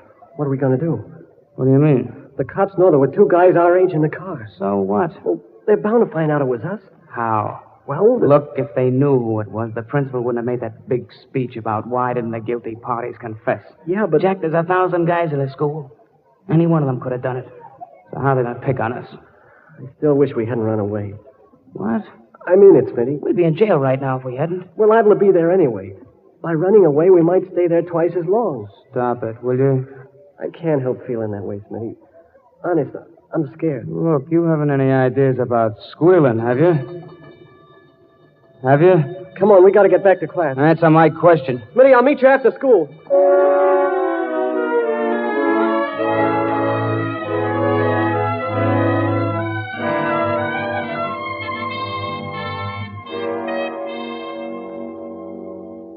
All right to come in, Chief? Oh, yes, Jim, please do. Any developments on the accident? Well, the victim's clothing came in right after you left. One of my men took them into Washington. To our laboratory? Yeah. Good. We're waiting for a report now. Fine. Oh, how'd the speech go? Well, I did my usual fumbling and stumbling. The audience was very patient. Did you talk to the principal? Yes, I did, and he was very cooperative. He called all the pupils into assembly and asked the drivers of the car to identify themselves, to admit their guilt. Any results? No, none of them admitted it. Oh, excuse me. Chief Gallagher speaking. Yes. Yes, he's right here. Just a minute. For you, Jim. I think it's your office. Oh, fine. Here you are. Thanks. Taylor speaking. Oh, hello, Bob. Oh, good. Let's have it. I see. I'm to stay down here? Fine. Well, I'll be in touch with you later. Goodbye. That was the report from the laboratory, Chief. On the car? Yes, it was a 1939 green Chevrolet coupe. I see. Well, I've already alerted all service stations and garages in the vicinity to watch out for any car with a broken headlight or suspicious dents in the fender. Now I can tell them the make. And it might be a good idea, Chief, to call the State License Bureau and get a list of all 1939 Chevy coupes that are registered within a 50-mile radius.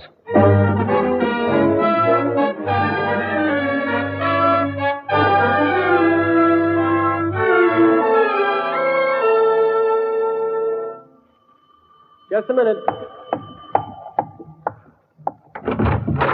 Hi, Jack. Oh, hello, Smitty. Thought you were going to meet me after school. Well, I want to talk to you. Now, wait.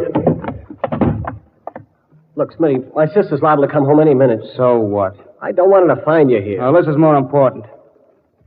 Now, what's going on with you? What do you mean? That talk you were giving me this afternoon about being scared. I can't help it. I am scared. Scared enough to squeal? Well... Yeah, better not be if you know what's good for you. Wait. What's the matter? My sister's coming up the walk. So what? She mustn't see you here. Look, get in the closet there, will you, Smitty? I'll maneuver her upstairs, and you beat it. Okay. Oh, get in there.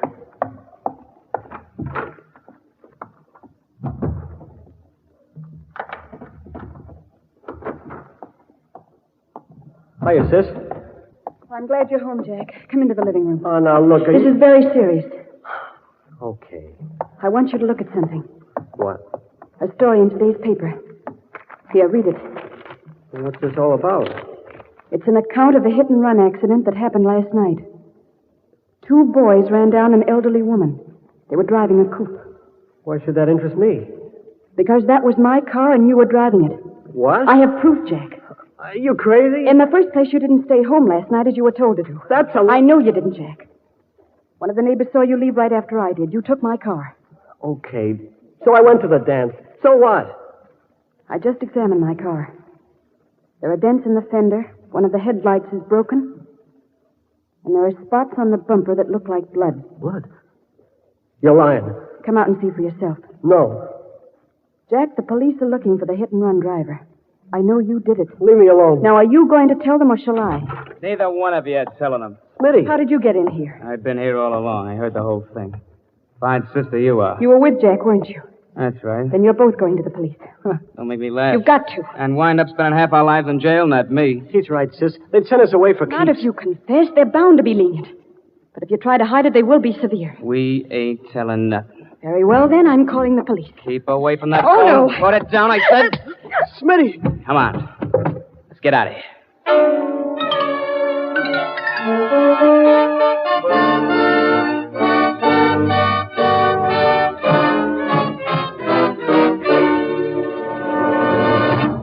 We will return in just a moment to tonight's file, which shows how your FBI promotes national security. Now, let's hear from a typical American who has attained greater personal security thanks to his employer's cooperation and the Equitable Society. When my company signed up for a complete group insurance protection, it really took a load off my mind, Mr. Cross. Well, it should. You get life insurance, accident and sickness insurance, and a retirement income, plus hospital, medical, and surgical benefits for yourself and your wife and children, all in one package from the Equitable Life Assurance Society. And no medical examination either. What I can't get over is how little that package costs. How is that possible? Because your employer plays a part of the cost. And because there are so many of you, the Equitable Society can sell it to you at what you might call the wholesale price. Well, it certainly was a godsend for a girlfriend of mine. Just 2 weeks after our group insurance started, her husband died of a heart attack.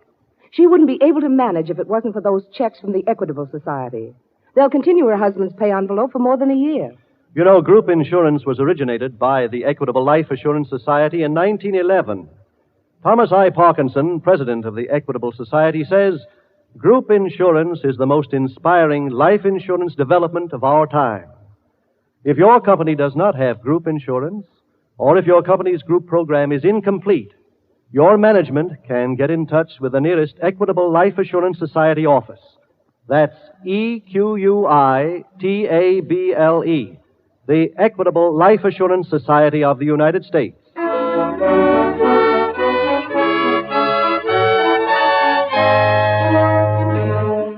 And now, back to the FBI file, The Frightened Fugitive.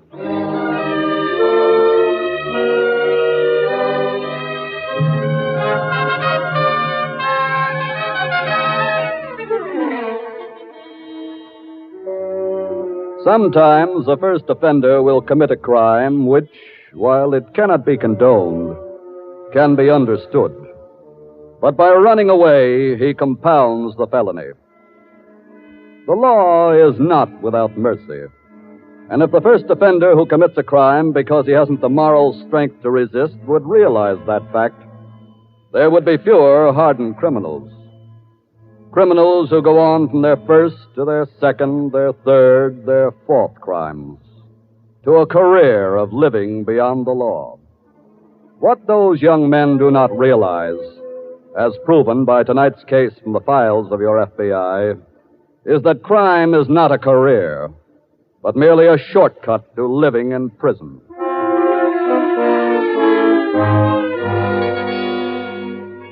Tonight's file continues later the same evening at local police headquarters. FBI Special Agent Jim Taylor is sitting with Chief of Police Gallagher in his office as the telephone rings. Chief Gallagher? Yes? Send her right in. This may be something, Jim. What is it, Chief? A young lady wants to see me. She says she has some information on the hit-and-run case. Well, I hope it's good. Yeah, so do I. Come in. How do you do? Good evening. My name is Wilson. Betty Wilson. Hello, Miss Wilson. This is Mr. Taylor. He's a special agent of the FBI. How do you do? Miss Wilson. Won't you sit down? Thank you. Now, what have you got for us? Well, it's about that hit-and-run accident last night. Yes. My brother's the one you're looking for. Your brother? Miss, may we have the whole story, please? Well, he was in my car. He and a boy called Smitty. They were on their way to a dance when the accident happened. Did he tell you about the accident when he came home? No, he didn't. Then how did you find out? He used the car without my permission. I didn't know he had it. Today, when I read the story in the paper about 2 boys being involved, something made me feel that... Well, anyway, I examined my car. I knew there'd been an accident.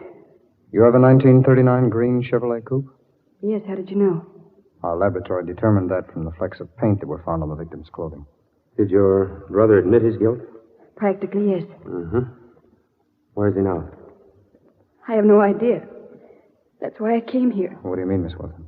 I tried to make him give himself up, but this other boy, this Smitty, talked him out of it. Yes, go on. I decided to call the police anyway. But when I went to the phone, Smitty... Well, he hit me. I don't know how long I was unconscious. When I came to, they were gone. Where does this Smitty live? On Elm Street. I called his home just before I came here.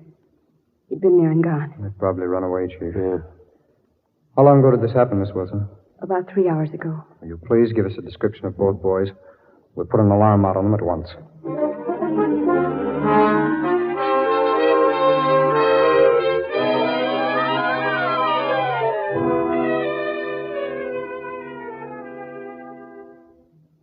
Well, Jack, this ain't bad. Huh? Having a room all to ourselves? It ain't much of a room. What do you want for $1 a day? A palace? It's a good hideaway. That's all we care about. Yeah, I suppose so. Quit moping, will you? We're really living, kid. Some living. Why don't you stop? I can't help it, Smitty. I feel awful. What about? You had no right hitting my sister. What else could I do? She's going to turn us over to the cops. But you didn't have to stop her that way. Look, why don't you grow up? I just wish none of this had ever happened. Smitty, what are we going to do? What do you mean? Well, we can't stay here in this rooming house forever. I told you it's a good hideaway. We're 50 miles from home. We'll stay here till they quit looking for us. Then we'll start out on our own. Doing what? How much dough did you take from your sister's purse? $35. Okay, let me have what you got left. What for? For our new career. Huh? I'm going out and buy a gun.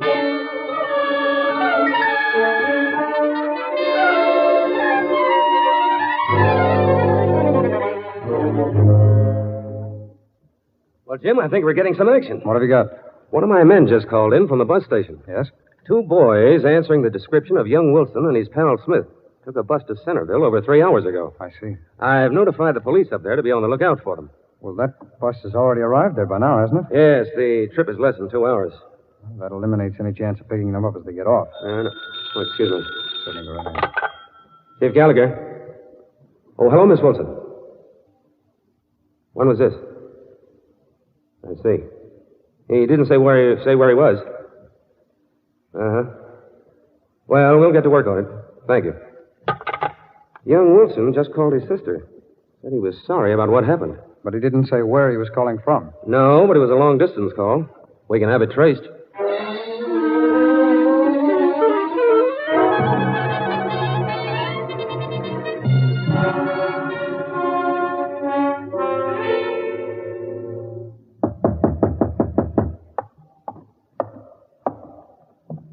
Is that you, Smitty? Yeah. Hello, Jack. Who are you? Friend of yours. I'd like to come in and talk to you. Oh, wait a minute. What is this? My name is Taylor, son. I'm a special agent of the FBI. FBI? That's right. Well, what are you doing here? I told you. I came to talk to you. It's about that hit-and-run accident you and your pal Smitty were involved in. I don't know what you're talking Now, about. look, son, we know you were driving that car. That ain't so. Get out of here, will you? Your sister told us the whole story. She was lying. Oh, no. She was the one that sent you here, wasn't she? We traced the phone call you made to her. It was from this house, but that isn't important. There are any number of ways to find you. You see, Jack, it isn't easy to escape the law. You were driving that car, weren't you? Yeah. Oh, that's better. Right from the beginning, I wanted to tell. Honest, I did. Would have been a lot easier, Jack. How's my sister? She's all right. Where's your friend, Smitty? He went out. Is he coming back? Yeah, but don't let him know I told you. He'll be... Oh, Jack, I got the... who is this guy? He's from the FBI. Have you been shooting your mouth off? You didn't have to, Smitty. I know all about both of you. Oh, is that a fact? Yes. Chief of police from your hometown came up here with me to get you and bring you both back home. He's down at headquarters waiting for us. All right, let's go. You ain't taking us no place. Smitty. Where did you get that gun? I just bought it. And if you don't stay where you are, I'm using it on you. Smitty, put that away. I'll handle this, Jack. Oh, no, he's got us in enough trouble. Look out! Oh. I owed him that one. I understand, Jack. I think your sister will, too. Come on, boys.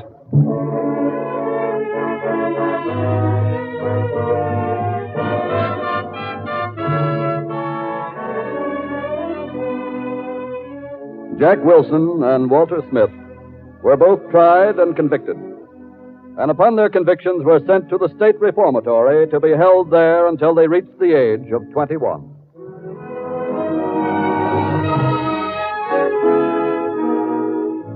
Tonight, This Is Your FBI was presented before an audience of 6,000 New Jersey teachers attending the 92nd Annual Convention of the New Jersey Education Association at Convention Hall in Atlantic City. To these 6,000 teachers, Mr. J. Edgar Hoover, Director of the Federal Bureau of Investigation, has sent a message. His message is also directed to every other school teacher and to every parent in the United States. Here is Mr. Hoover's message, brought to you by Special Agent Jim Taylor. The teachers of America occupy a strategic position in our never-ending fight for better citizenship. The discharge of their responsibilities is far from easy. Too often they do not have the backing and support due them from the parents of America. One of the tragedies in our national life is our policy of being penny-wise and pound-foolish when we consider our schools and community services. It is not a pleasant thought that the average school teacher is underpaid. When we realize that there are 7 persons in the United States who have been arrested for every school teacher in classrooms, and when the potential criminal army is 10 times larger than the students in our colleges and universities, then we should know that the price of better education is cheap indeed if it succeeds, as it can, in cutting our national crime bill. The school teachers have within their power the development of better citizens, and I urge that every parent give them the support they need to do the job. We of the FBI look to the teachers of America as allies in our fight to curb the rising wave of crime.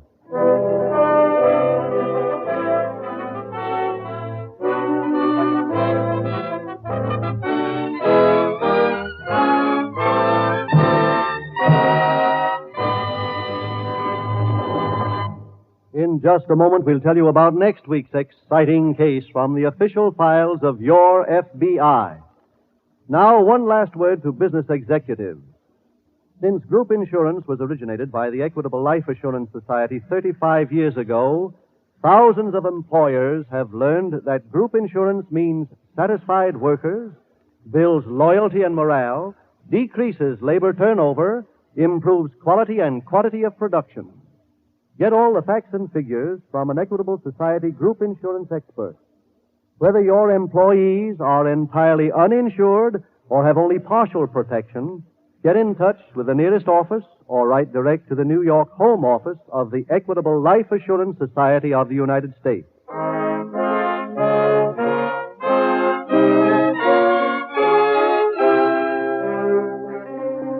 Next week, we will bring you another colorful story from the files of the Federal Bureau of Investigation. Murder by Accident.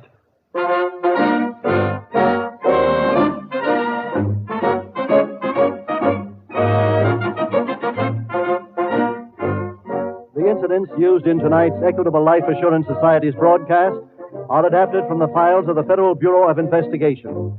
However, all names used are fictitious, and any similarity thereof to the names of persons living or dead is accidental.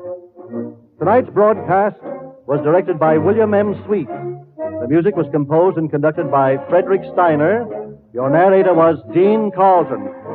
This Is Your FBI is written and produced by Jerry Devine.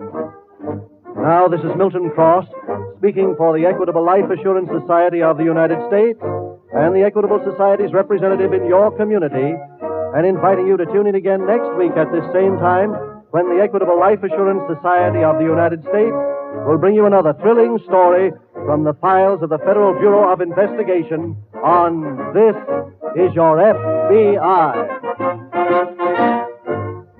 This is the American Broadcasting Company.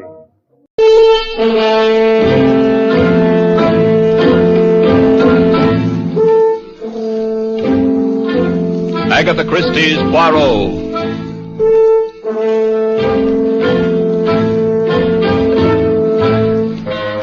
From the thrill-packed pages of Agatha Christie's unforgettable stories of corpses, clues, and crime, Mutual now brings you, complete with bowler hat and magnificent mustache, your favorite detective, Hercule Poirot, in Murder Wears a Mask.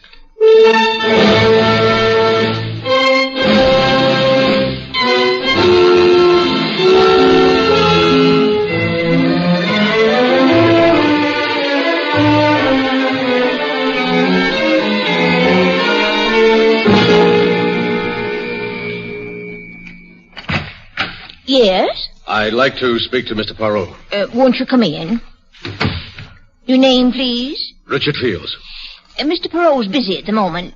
Please sit down. I'll tell him you're here. Thank you. There's some magazines on the table at your left. Mr. Poirot, it's a Mr. Fields. Eh? Well, he can wait. He's a very patient man. He only rang the bell once. Here, Abigail, I want you to taste this sauce now. It's good. Good? Oh, ma foi, Abigail, it is superb. There are only 3 people in the world who know how to prepare this sauce. And you are about to become the 4th. Now, you take 2 tablespoons... Chief, there's someone waiting. Ah, oui, this Monsieur Fields, eh? Eh bien, I suppose we must see him. Come. Mr. Fields, this is Mr. Poirot. Oh, how do you do? Bonjour, monsieur. Well, it must be an important matter which calls you away from your business at the moment when it is most active. Well, as a matter of fact, I don't recall mentioning my business. But it was not necessary, monsieur. The Journal of Wall Street in your pocket tells me you are a stockbroker. Since it is only now 3 o'clock, it is obvious you left your office shortly before the closing of the exchange. Oh. Now, you would not do this for a minor matter. Oh, you're right. I've come to you on a matter that affects me very deeply. It concerns my daughter's welfare. Uh-huh. You see, Mr. Poirot, she's quite young, not quite 18. And at that, she's rather immature for her age. Yes, monsieur, but let us come to the point, please. I have a sauce cooking, important business waiting for me. Well... Now, what is the young lady's difficulty? She met this ham actor when he went up to her school to address the Dramatic Society. He's still quite distinguished-looking in a dissolute sort of way, and she promptly became infatuated with him. It's partly his reputation, I guess. He's been a matinee idol for 20 years. Well, that seems very normal behavior for a young girl of her age. Yes, but the horrible part of it is that he became equally interested in her. Why, the man's old enough to be her father. Oh, you must have heard of him. His name Wait, monsieur, please. I should prefer to hear all the facts before you mention any names. I never like to engage in idle gossip. This is no gossip, I assure you. I was up at this man's apartment only an hour ago. He was showing my daughter a necklace he had bought her as a wedding present. Oh, monsieur, he woos her with diamonds. It is not illegal. In this case, Mr. Poirot, it's immoral. She's too young to see through him. Uh-huh. But why do you come to me? I want you to help me break up this affair. Oh, monsieur, the man has led a sordid life. You're an investigator. If you dug around, you could produce proof of some of the things he's done. Proof that even Laura would have to believe. I'm sorry, monsieur. You've come to the wrong person. My talents, such as they are not available for such enterprises. Good day, sir. I can afford to pay you well. Monsieur, no one in the world is rich enough to buy Hercule Poirot. Now, you will excuse me, please. I have important work in the kitchen. All right. I can't force you to do it, but I want you to know that you're leaving me no alternative. Eh? What do you intend to do? Something very simple, Mr. Poirot, and at the same time, very conclusive. Good day.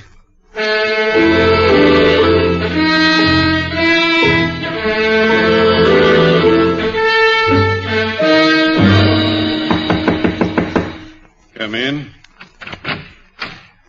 Oh, Hackett. You got here fast. I was worried, Mr. Tremaine. This is the first time you've ever called me back on my day off. I suppose that's a pretty reckless thing to do to a valet these days. No, sir, just startling. Is anything wrong? I'm afraid so. You ever seen this before?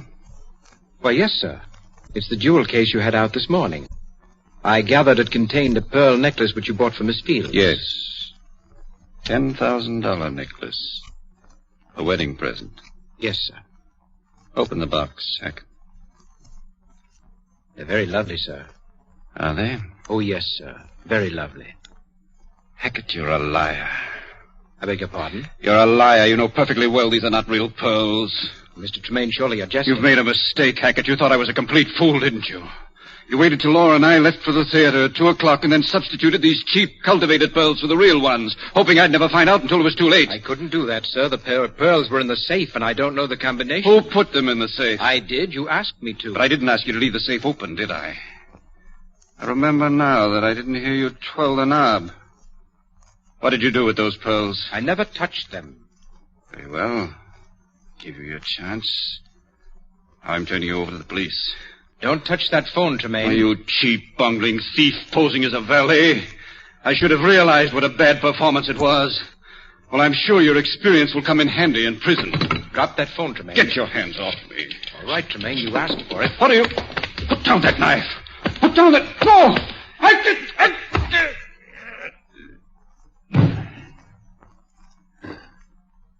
Exit. Mr. Tremaine.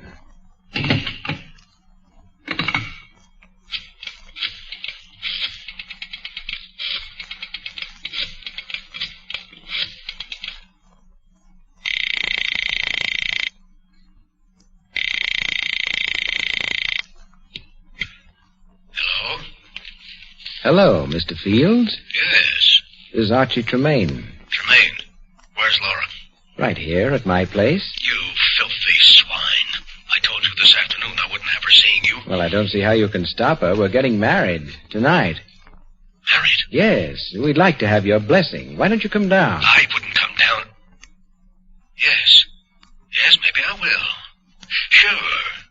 I'll give you my blessing, Tremaine. Wait for me. I'll be down in 20 minutes. Don't worry. I'll be here. And so will the police.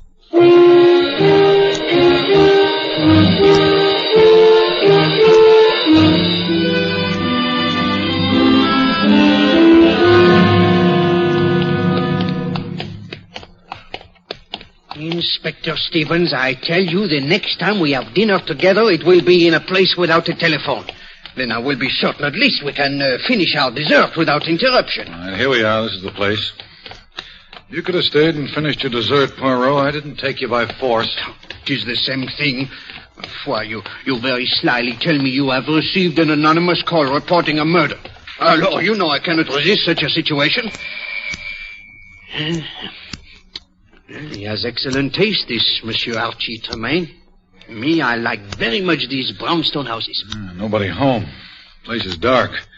We're probably on a wild goose chase. But the door, it is open. Oh. And the light switch, I presume, is here. So, and now? Oh, we better start looking around just to make sure. Now, let's try the library first. It should be... There's no doubt down this hall here.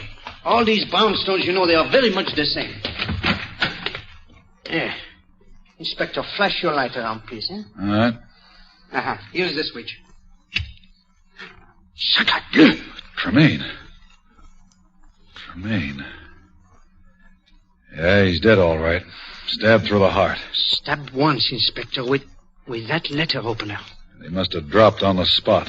There's no other blood around, just that one big pool he's lying in. And these bloody footprints all over the floor. They must be the murderers, Poirot. He stood over the body to make sure Tremaine was dead and didn't notice that the blood was oozing around his shoes. Then he went over to the desk here, maybe to make a call, then into the bathroom to wash his hands. He came out, headed for the door, And, what, Inspector? Well, footprints stopped suddenly. I don't get this. Inspector, have you observed this newspaper? Half the front page is torn off. You think the murderer dried his shoes with it? No, Inspector. I believe this is what happened. He did all the things you have described. Then, when he reached this point where the footsteps stopped, he realized that his shoes were bloody. Well, he could not go out wearing such shoes, and he could not carry them in his hands. Now, he looked down, and voila! He sees another pair of shoes. Fine, clean shoes, free of any blood. Where? On the feet of the dead man. You mean these shoes belong to the murderer? But obviously. They are covered with blood, and the laces are open because the shoes are a trifle too small. Now the murderer put on the dead man's shoes. He finds they are too large. So he tears up part of the newspaper and stuffs it into the shoes in order that he may walk with more comfort. By Jove, Poirot, I believe you're right. Now all you have to do is to find the owner of these shoes. We'll try it through checking the manufacturer's code number. Wait, perhaps I can make the task easier, Inspector. I think you will find that the owner of these shoes is a stockbroker named George Fields. Now, look, Poirot, this is too much. You've been working your little gray cells overtime. How can you... No. I will explain, mon ami. I will explain. You will notice that the heel of the right shoe is worn down considerably more than the left. Earlier today, this Monsieur Fields, who limps rather badly, came to see me. He uttered dire threats against someone who fitted the description of poor Monsieur Tremaine here. So you see, Inspector, I employ the sharp eyes and the ears rather than the little gray cells. And they tell me that you had better question this Monsieur Fields at once.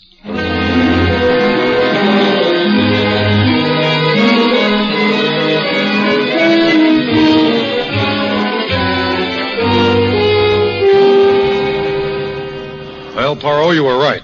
We've got Fields here at headquarters under lock and key. He's our man, all right. He was trying to burn Tremaine's shoes when we called on him. You are sure he is the guilty man, eh? Of course. He tried to tell us some cock and bull story about getting a call from Tremaine and finding him dead when he got there. Says he got his shoes all bloody before he saw the body, and then he became panicky and changed them. Just as I thought. But he's the killer, all right. You said yourself he threatened Tremaine. It's an open and shut case. Myself, I always mistrust the open and shut cases. Tell me, what of the anonymous telephone call you received? The way I figure it, Poirot, Fields called us himself, and then he thought maybe he could beat the rap, so he wiped off all his fingerprints, changed shoes with the dead man, and ducked.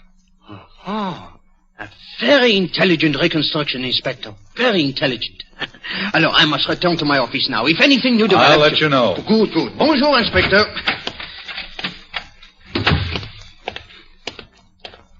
Mr. Poirot. No. Oh, Mademoiselle Fields. Mr. Poirot, may I please talk to you for just a moment? Oh, but of course. I know how distressed you must be. Well, here is a bench in the corridor. I don't think we will be disturbed here. Thank you. Mademoiselle, let me assure you of my great sympathy if there is anything I can do. There is, Mr. Poirot. You can prove my father is innocent. Oh, that would be extremely difficult, Mademoiselle. All the evidence seems to point to his guilt. Well, I don't care about the evidence. He didn't do it. He couldn't. He was in my office, Miss Fields, and he threatened to take desperate measures. He lost his head, but he didn't mean what he said. And he was there in Monsieur Tremaine's apartment about the time of the murder. He admits this. Well, of course he admits it. He has nothing to hide. But at first, Mademoiselle, he did deny it. And the exchange of shoes, the removal of the fingerprints. Oh, Lord, these do not seem to be the acts of an innocent man. Mr. Poirot, he was trapped. Someone lured him down there and planted the evidence to convict him. That is what he tells us, and I will not say it is impossible, you know, but there must be proof. Don't worry, I'll find it somehow. George will help me. George? Oh, that is Monsieur Hackett, eh? Yes, Archie's valet. He knew a lot about Archie. He's downstairs now talking to the detectives. I'll go and get... Oh, here he comes. George! I beg your... Oh, Miss Fields. How are you? George, this is Mr. Poirot, the great detective. Well, how do you do, sir? I've heard of you, of course. Enchanté, monsieur. I have heard fine things about you, too. Oh, thank you. George, you've got to help me find the murderer. Well, Miss Fields... Go on, say it. You think my father's guilty? No, I won't say that, but I don't see how I can help you. Well, did Mr. Tremaine have any enemies? Anyone who hated him? Enemies? I don't think so. Of course, there were many people who disliked him. Why, monsieur? Well, frankly, sir, he was rather an egomaniac. He couldn't stand being in the background for a minute. It was always top billing for Archie Tremaine. But as I told the police, I can't think of anyone who'd want to kill him. Well, maybe some woman who was jealous about the necklace. The necklace? Yes, the pearl necklace he was going to give me. You were there, George, when he showed it to me that afternoon. Oh, yes, miss. I heard some conversation about it. Of course, I didn't see it. Mr. Poirot, the police found the necklace, didn't they? Matched pearls with a small diamond clasp. No, mademoiselle, I do not believe so. I myself saw everything that was found in the house, but this is the first I have heard of a necklace. Oh. Monsieur, I hope you will not be offended if I ask about your movements on the day of the murder. That was the first thing the police asked me, Mr. Poirot. It was my day off. I left Mr. Tremaine's apartment shortly after he did and spent the rest of the day and the whole evening with my parents. Oh? I do that every week on my day off. I see. Your parents, they live here in this city, huh? Yes, of course. They share a flat with me. Eh bien, I was merely curious, you know. Mademoiselle, I do not know where this matter of the necklace may lead us, but it gives one furiously to think. What say you, Monsieur Hackett? I think Miss Fields has brought up something important. Something very, very important.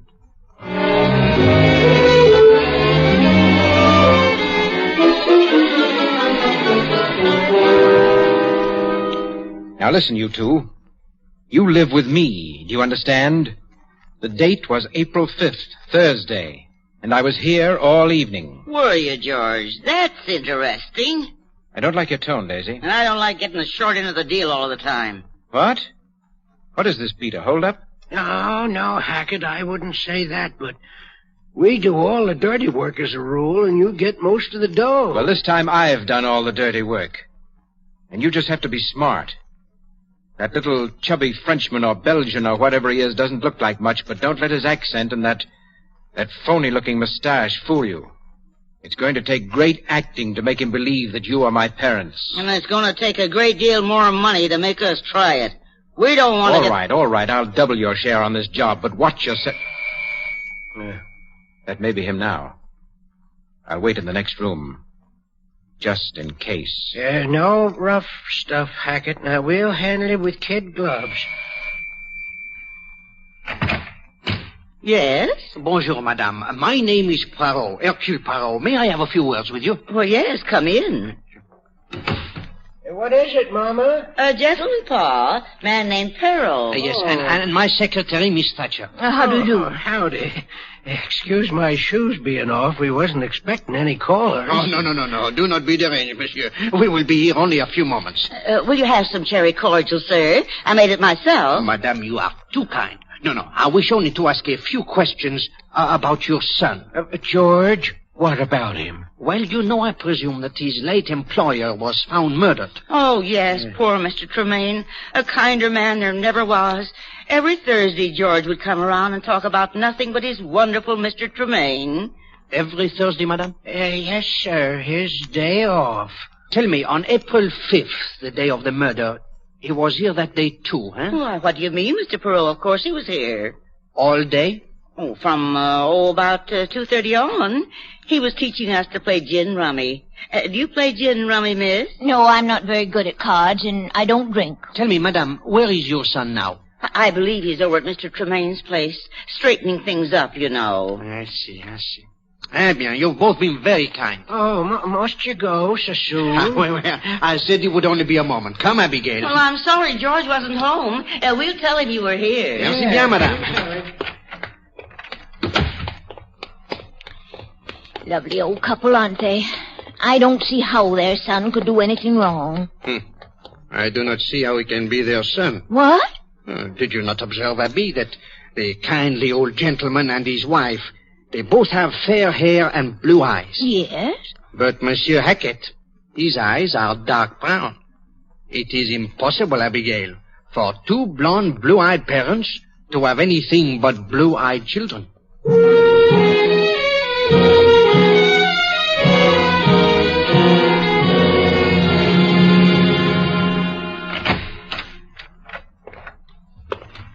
May I help you, sir? Yes, if you don't mind. I am interested in a necklace which you recently sold to a Mr. Archie Tremaine. Really? May I ask what your interest is? Oh, my name is Hercule Poirot. I would like Hercule Poirot, the brilliant Belgian detective. Oh, monsieur, I am flattered. Most people take me for French. We've heard of you, the diamond people in Antwerp. They speak your name with reverence. Well, thank you. Now, about this necklace. Oh, yes. You did sell a necklace to Monsieur Tremaine, eh? Yes, a very fine pearl necklace. See, it was delivered to him on April 3rd. 2 days before he was murdered. Yeah, this puts a new light on everything. How so, Chief? Well, the motive, Abbe. If the motive was robbery, Monsieur Fields is cleared. He himself is very wealthy. He would not kill for jewels. But it's gone, Chief. Who took it? I do not know, Abbe. But when we find the person who has the necklace, we will have the murderer. In that case, Mr. Poirot, you'll have to arrest me. Eh? You? I have the necklace right here. Mr. Tremaine returned it on, let me see, on April 5th, last Thursday. Monsieur Tremaine himself returned it? Yes, Mr. Poirot. He'd bought it on the understanding that he could return it within 10 days. He walked in here last Thursday, said he'd changed his mind about the lady and the necklace. And you refunded his money? Yes. As a matter of fact, we gave him the cash. It was just after 3 and the banks were closed. He said he was leaving town that night. Well, there you are, Chief. That brings Mr. Fields right back into the picture. Monsieur, you are quite certain that it was Archie Tremaine who was here? Positive. Well, his picture was in the papers every other week. I imagine everybody knew what Archie Tremaine looked like. The silver hair, the monocle. No, then it must be so. Come, Abigail. There is still one small matter about which I must satisfy myself. Where are we going, Chief? To the library, Abby, to do some research. The library? What do you expect to find there? The biography of a murderer.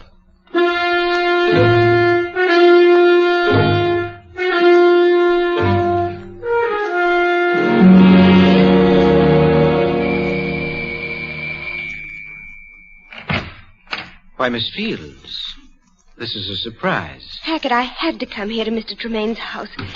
I had to come and see for myself. Is there anything... I'm terribly sorry, miss. I've gone through all of Mr. Tremaine's belongings, and there's not the slightest clue, not the slightest suggestion that anyone else could have killed him. It's horrible. Horrible. They've indicted him, Hackett. They're going to try my father for murder. Yes, I know. They were about to let him go because of that missing necklace. And then they found out that it had been returned. I can't understand it. I can't believe that Archie returned it.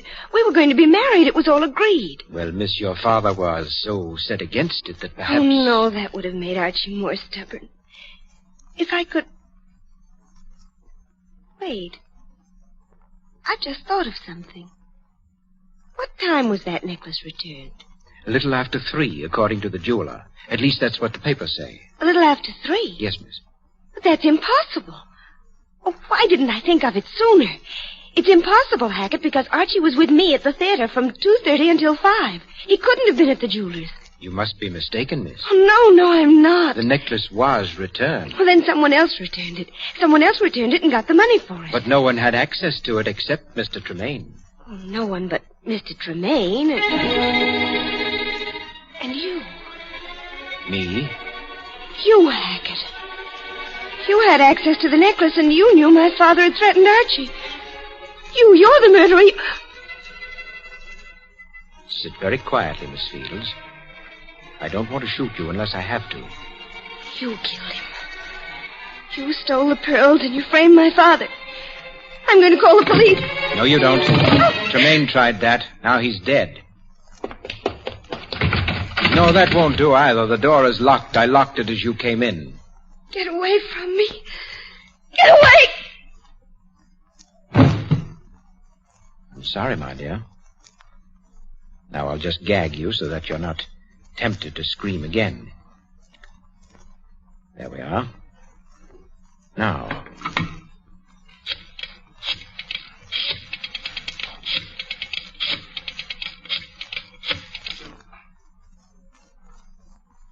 Hello, Daisy. I have a little job for you.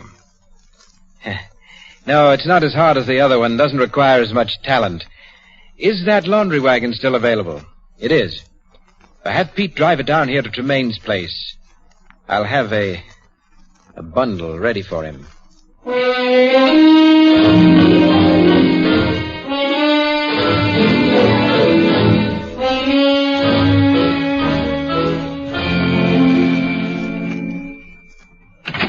Pete. Oh. Bonjour, Monsieur Hackett. May we come in? Why, the place is topsy-turvy, Mr. Poirot. I'm in the middle of packing. Good. I may be of some help to you. You know, I have a very orderly mind. Come, Abigail. Hey. Oh, but monsieur, this is not the middle of the packing. It is barely the beginning. Yes, the other rooms are all done. I've left this one for the last. And after this room is packed away... The curtain will ring down on Archie Tremaine. Oui. You phrase it so well. Of course, there is still the small matter of punishing the murderer. Yes, I know. You know, I feel sorry for him. For whom? For Mr. Fields. He's not really a murderer. I mean, say he's not the criminal type. He was driven to do what he did. Oh? You know, that is very interesting, Monsieur Hackett. Very interesting. I see that you are quite a student of criminology. Well... Oh, come, my friend. Do not be so modest. You have many accomplishments. Have I? But of course. For example, I would suggest that you have at one time been an actor. What? Oh, do not leap so, monsieur. Look, you frightened my secretary. She has dropped her glove. Oh, yes, my glove. Well, you startled me, Mr. Poirot. I didn't think that anybody would remember me. I gave up the theater some years ago. Au contraire, monsieur. I do not remember you. I never saw you. But you still use the expressions of the theater. Did you not say, Monsieur Tremaine always wants top billing? You see? Tell me, what was your thought on the stage? Impersonations, n'est-ce pas? I did some impersonations. Why? No, I was merely wondering if your experience as an actor could have something to do with this case. I'm afraid I don't understand. Well, by a strange coincidence, monsieur, this case involves a very clever impersonation. Really? Oh, that's the back door. You're expecting a delivery, eh? No, it must be the laundry wagon. I'm sending out all the soiled stuff. Wait, Monsieur Hackett. I will go with you. You will... What? I will go with you. I have a tremendous interest in this laundry. Why, there's no need for you to go. The bundle is already at the back door. Nevertheless, I should like to see it. You know, I have developed an overwhelming curiosity about the laundry ever since I picked up this glove from the floor. Glove? Oui. One solitary, unaccounted for lady's glove. It was careless of you, Monsieur Hackett, to leave it lying about. You were much more methodical when you did away with Archie Tremaine. What? You don't know what you're talking about. I assure you, my friend, I know precisely what I'm talking about. You are a thief, Monsieur Hackett. You have been one since you gave up the acting 5 years ago. Ah, yes, monsieur, I looked it up. You have plied your trade by posing as a valet or butler and stealing from your employer when the opportunity presented itself. In this case, the opportunity came on the day you saw the necklace Monsieur Tremaine had bought for Miss Fields. You stole the necklace and went to the jeweler's impersonating Tremaine and received the cash for it. Why, you're mad. Unfortunately, Monsieur Tremaine found you out the very same day. He threatened to call the police. So you killed him. And then a delicious thought occurred to you, monsieur. The thought of implicating an innocent man. So you called the police to tell them of a murder. That was a mistake, monsieur. That was when I started to believe... All right, Poirot. You're clever, but you talk too much. I guess Pete will have 2 more bundles to take with him. Okay, Pete. Pick him up, Hackett. But I thought... Where's Pete? Don't worry. We've got him nice and safe in a patrol wagon. Right where you'll be in just a minute. You see, monsieur? Your goose is boiled.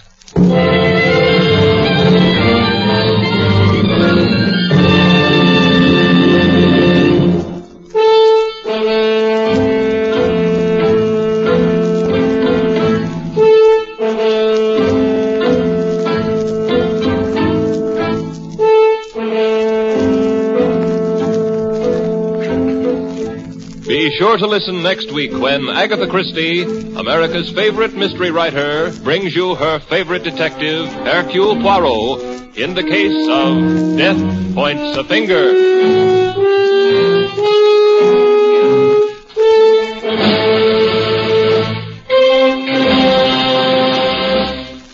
Agatha Christie's Poirot is directed by Carl Eastman. This is the Mutual Broadcasting System. Adventures in time and space, told in future tense. Dimension X.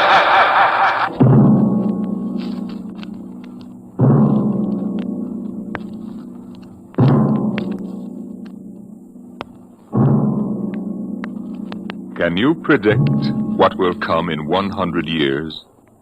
Or in 10? Or in the next minute? Some people think they can. Nuclear scientists, mathematicians, astronomers, biologists.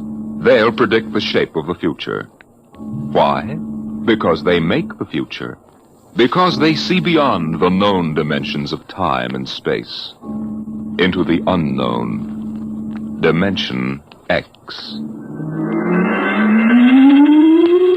We go ahead now in time to 1965. We're on a vast concrete runway set in the desert of the Southwest. A giant metal ship stands before us, prow pointed for the stars. And in 5 minutes, the signal will flash, and it will tear up through the atmosphere to the outer limit.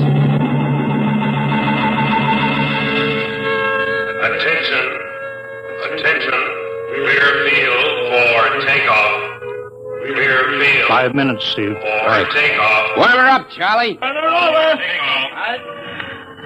I want to go over procedure again, Steve. Don't worry, I got it straight. You just make sure. Okay. I take her up on jets to 50,000, then I cut in the rockets. No lower, or your tail blast will burn out 3 counties. I climb 4 minutes on rockets, then start maneuver tests. Remember that, no more than 4 minutes. Right. This ship isn't like those strato-rockets you've been testing. She's the first one built for outer space. If she works, she can go clear to the moon. If I'd have known that, I'd have brought my toothbrush. Well, not this trip. Now get this, Steve. You've got power there to clear the Earth's gravitational field. But remember, after you cut in the rockets, you've only got 10 minutes fuel. If you go beyond the outer limit and don't save fuel for the return... I know, I won't get down again. That's right, Steve. You'll drift off into space. Get that now. 10 minutes fuel. Gotcha. As far as I'm concerned, this project is a lot more important than that cosmic ray bomb they're testing out in the Pacific tonight. The Security Commission brass doesn't think so. I don't see any undersecretaries under anything. Don't worry. In the long run, our ship will make the CR bomb back-page stuff. But in the meantime, it's just as dangerous. Remember, half the principles in this ship are pure theory, Steve. Slide rule stuff. If anything goes wrong, we may have to scrape you off the landscape with a soup spoon. You have a charming sense of humor. Well, here's what I'm getting at. We're risking your neck in this test. If anything blows, we don't want to have the next man pull the same boner. I know, Hank. So keep your mic open and keep talking. If anything goes wrong, we want to know exactly why. And we won't be able to ask you. Let us know before you pull every switch. Before you do anything. You got that? Yeah. Even if you only have to blow your nose. All right, get those fuel lines away. Okay, Mr. Bro. Well, I guess that's about all, Steve. Hey, that reminds me. Look, if Mary calls, I'm just up on a milk run. I didn't tell her today was it. How is she? She's okay, but she's due about now, and I don't want her to be nervous. Hey, I didn't know the baby was that close. Yeah? Steve, I really ought to be sending a single man on this job. What, and cut me out of a soft paycheck? Forget it, Hank. You know you can't get anybody else who can take 15 G's acceleration when those rockets cut in. Yeah, I know. It's time, Steve. Yeah. Well, see you later. Don't worry, Hank. I'll sweat for both of us. Button her up, Charlie. So long, Hank. So long. We'll give you the light from control.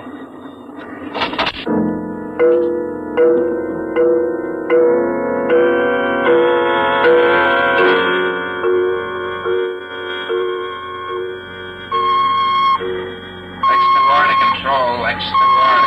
Are you there yet, Hank? Okay, Steve. Got you on the speaker. I'm ready to go. Mr. Hanson. Ready on radar, Sergeant? Check. Mr. Hanson, you better see this. What is it, Elsie? Message center for Steve. Mrs. Weston just left for the hospital. What? Hello, Steve. Yeah. Stand by a minute. Shall we hold the takeoff, Mr. Hanson? What? Oh, yes. No, wait just a minute. It's too late now. You going to tell him? Maybe he's got enough to worry about. Hey, what's holding us up, Hank? Something on your mind? No, it's nothing, Steve. I just wanted to say good luck. Clear for takeoff, Charlie? Right. Okay. Give him the light.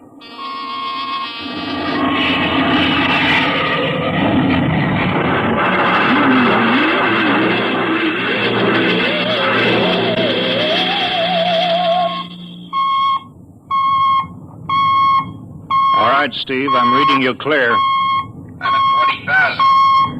Airspeed 600. She's running fine.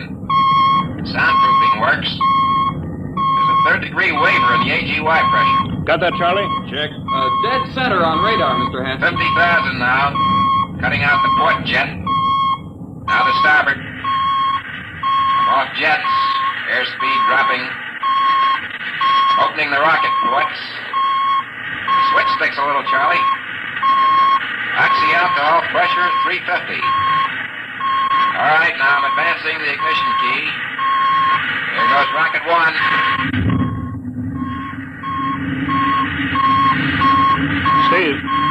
Steve, you all right? Yeah. Feels like somebody slugged me with a sledgehammer. Airspeed now 1,200.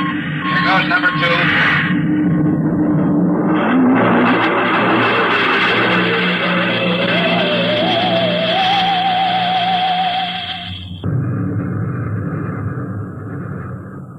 Hello, Steve.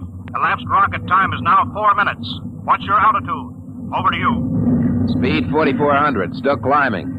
Altitude 297 miles. All right, you're at the outer limit. Level off for maneuver test. You've got exactly 6 minutes fuel left. Okay. Starting a 3-degree left bank. It's a little sluggish. There, it's all right now. There's a low vibration someplace. Maybe the cockpit hatch. Now I'm straightening out. 5 minutes fuel left. Now I'm starting a 3-degree Hey! What's the matter? What's wrong? There's something up here. Something shining. What are you talking about? There's something above me, Hank.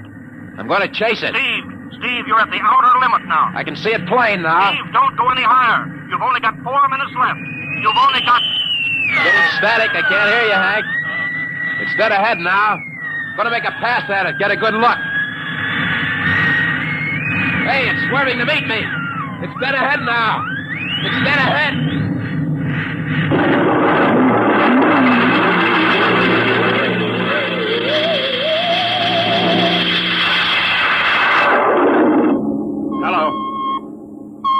Hello, Steve. Steve, come in. 9 minutes fuel gone. Still no sign on radar. Hello, Steve.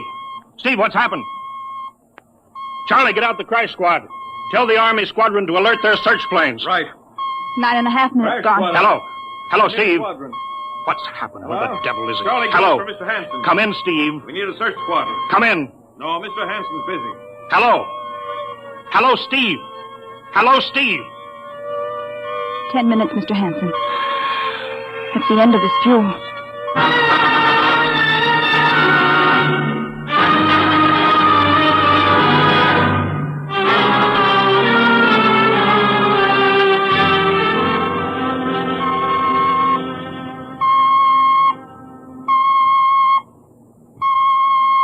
How long's it been now? 10 hours, Mr. Hanson.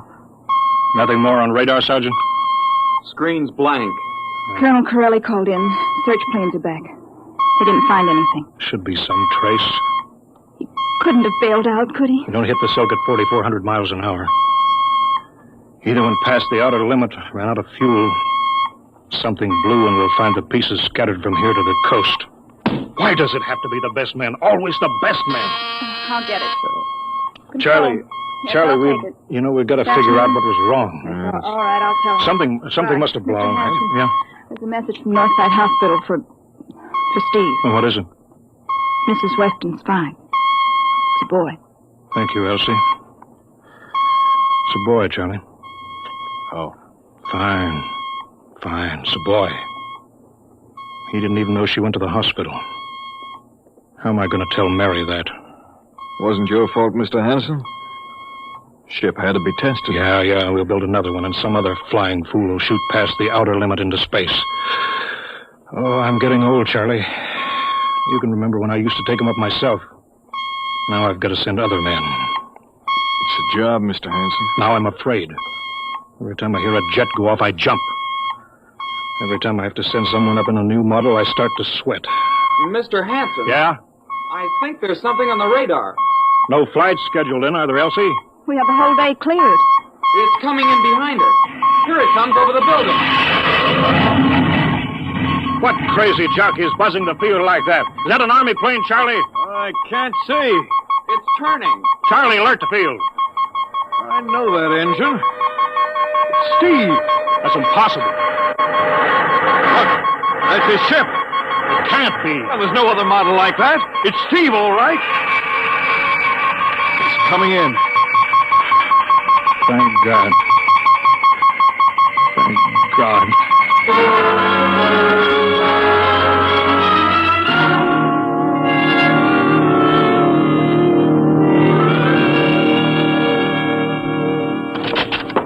All right, sit down, Steve. The quicker we get this done, the quicker you get over to see Mary and the baby. Hank. Elsie, give the order to check and refuel the rockets.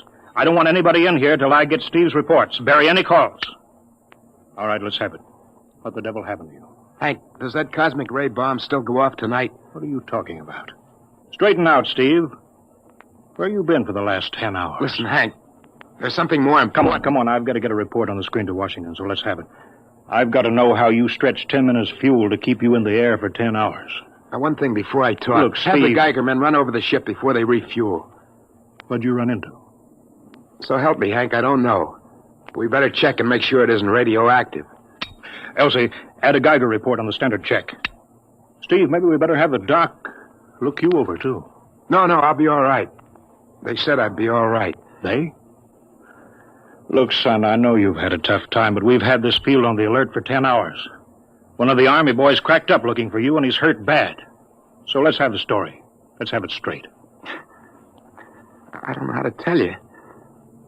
Hank, I saw something up there. At 300 miles? I chased something up there, Hank, and I caught it. Now, don't hand me that, Listen, Steve. I was cruising along, just starting the right bank, when I spotted something. It must have been going about half my speed. It was egg-shaped and smooth. I made a pass at it, and I was coming back for another, and then there was a humming sound. Humming? A sort of vibration. And I blacked out. I was headed straight for it at 4,400 miles an hour. I thought it was going to be the biggest smash since Hiroshima, and I guess they were drinking that bottle. Never mind that, Steve. What happened? I came to inside their ship. Uh-huh. Steve, this whole thing has been a devil of a strain on you. I'm going to call Major Donaldson from the Army base. Ask him to sit in. Psychiatrist? Yeah, that's a good idea. Let him run his tests. He'll tell you I'm not kidding. Because, Hank, unless I miss my guess, I've just been tipped off to the way the world ends.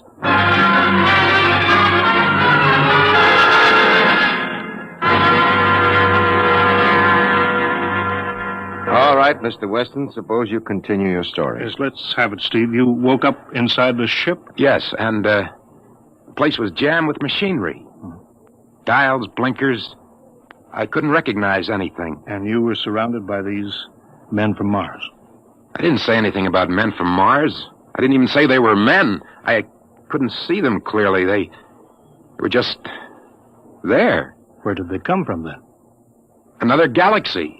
Millions of miles outside of our solar system. That's all I know.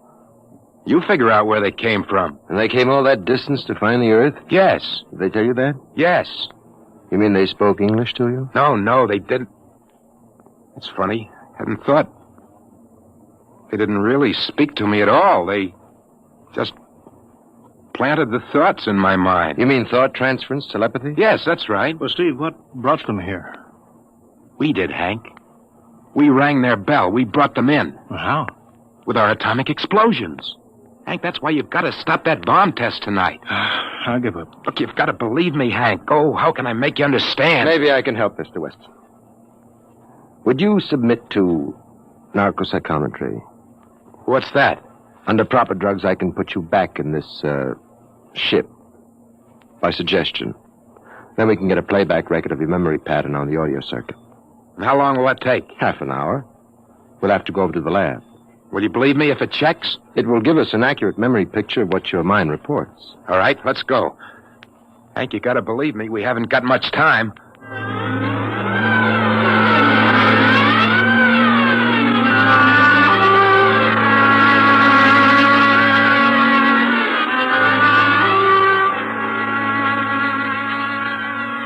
You should be getting drowsy now. count backwards from 10. 10, 9, 8, 7, 6.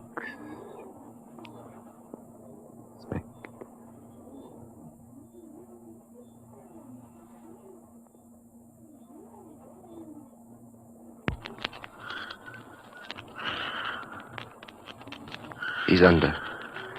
Now we attach the head plate electrodes. The cortical pickup. Look out for that wire, Mr. Henson. 3.0 setting. 31.3. Now throw that switch, Mr. Henson. I have to start him off by suggestion. All right, Steve. You're in your ship now. You're in the rocket. You're in the rocket. You're in the rocket. And you've just sighted something strange. Now I'm starting at 3-degree right. What's that? Hey, there's something up here. Something shining. His memory pattern. We're picking it up electronically. There's something above me, Hank. I'm going to chase it. It's packed through the audio circuits. I'm getting static. I can't hear you, Hank. This is where we lost contact with him. I'm going to make a pass at it and... Hey, it's swerving to meet me. It's dead ahead now. It's dead ahead. Now what? This is where he blacked out. There's no telling how long, minutes or hours. What's that noise? I don't know, quiet. Where? How did I get in here? What? Who are you? Is he seeing things? Intergalactic Patrol. What's that? What are they saying, Steve? What are they saying? It's about nuclear fission. They know about it. They know the danger of it.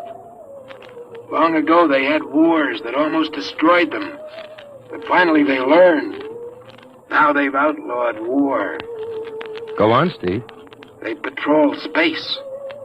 When their detector picks up an atomic explosion, they send a patrol. What are they going to do?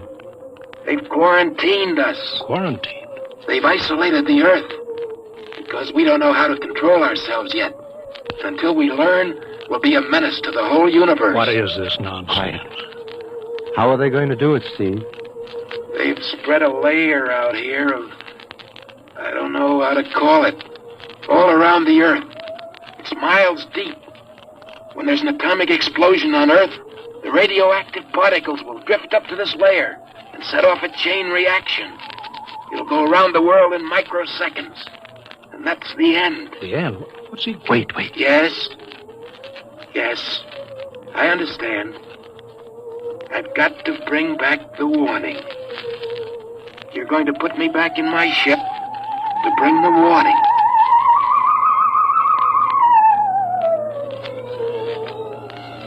Now what? Blacked out again. I guess that's all. What does all that mean? It's what he remembers. Don't think that really happened. No. Narcopsychometry circuits produce what he remembers. It just means that Steve believes this happened. I don't like to see this. I've seen too many tough pilots snap. Steve is the best I've known.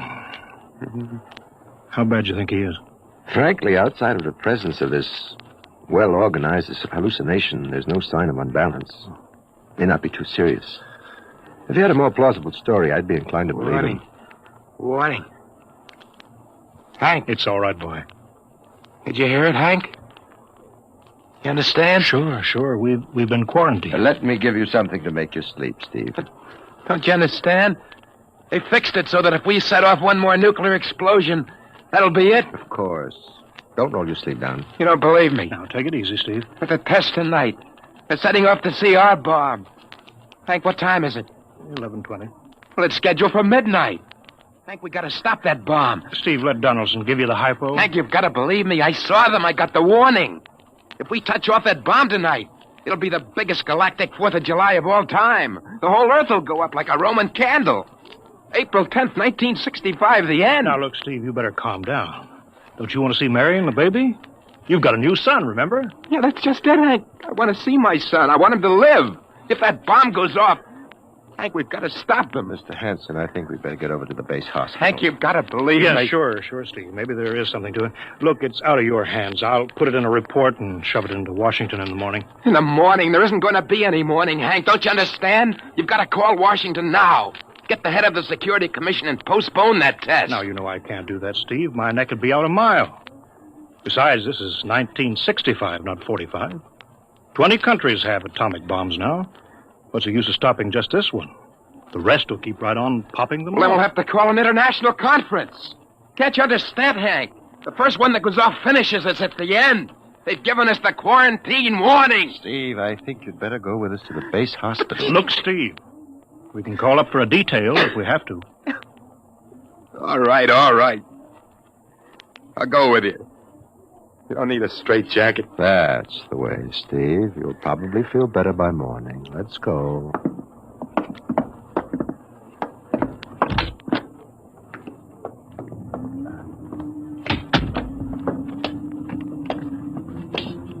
Well, Steve, tomorrow I'll drive you over to the hospital to see Mary and the kid. Sure. Look at the ship under the floodlights. Pretty, huh? You'll be flying her again soon, don't you worry. Yeah, I guess so. What you doing out in the line? They refuel her? Yeah, we got Clausewitz coming in tomorrow from Denver for another test. I figured we'd give you a day off. That's good. That's fine. Steve, come back. Come on, Donaldson. Steve, wait. He's heading for the rocket. Look, there he goes up. That crazy fool. You can't get at him now. That covers armor glass. He's waving. Yeah, towards control. What's the radio? He means the radio. Come on. I should have gotten help. Oh, the radio's still hooked up here. Hello, Steve. Listen to me, Hank. You gotta call Washington now. Come out of that rocket, Steve. I'll call my men. Don't try anything, Hank. They've refueled the rocket for tomorrow. Take it easy, Steve. Listen, you know what'll happen when I fire the rocket tubes down here? Steve, don't. It'll burn out every building for 5 miles. All of us in one big blast. Steve, what do you want? You've got to stop that bomb. You got to call Washington right now. They won't believe me. You make that call or I cut in the rocket. Now, I mean it, Hank. Now, hook my screen to yours in parallel. I want to see exactly what you're doing. All right. Just don't fire those rockets. Get going, Hank. You got 12 minutes to make that call and stop that bomb. All right, I'm making the parallel hookup right now. Donaldson, you think he'll really blast? I don't know. Up to now, I'd almost say he was normal, but now he's liable to do anything, Hanson. Steve, there, you getting it on your screen? Yeah. Now put that call through. All right. Operator. Visit screen to Washington. The Visiscreen circuits are busy, sir. If you'll try again in half an hour. This is Security Commission priority. Break in, get me a line. Yes, sir. Just a moment, please. 10 minutes, Hank. Listen, Steve, I'm trying. Ready to take your call, sir. Washington, Security Commission 3. This is urgent. I want Undersecretary Herbert Ames. Washington 3. 1 moment, please. Hurry, will you? 1 moment, please. What time is it, Donaldson? 11:51. Do you think he'll fire those rockets? He might. Washington? Visit screen 3. Mr. Herbert Ames, please. That is a coded exchange. I cannot accept your call without clearance. Get it through, Hank. Listen, Washington, put it through. This is Mr. Hanson at San Marco Air Base. This is a priority call. I'm coded. 1 moment, please. I will check your code number. Get that through, Hank, or that bomb goes off at 12. Will you be reasonable, Steve? Your call has cleared, San Marco. Washington, visit screen 3. Herbert Ames, please. Security Commission Ames. Listen, Ames. Hello, Hanson. Ames, you got to get me to the chief. Are you kidding? He's at the test control room. Yes, I know, but get him for me. What's up? You look lousy. Or is it a bad circuit? There's no time. I've got to get him before the test. It's about the CR bomb. I can't take that responsibility. Get that through, Hank, or I blast. Hey, what's going on there? Ames, my project has a high enough rating. This is a priority A call. What? Well, okay, it's your neck. I'll try to get him for you. He's in the control room, so you'll have to switch off your screen and speaker and go on earphones. Too much going on in there. Security ruling. You hear that, Steve? I've got to cut the incoming screen.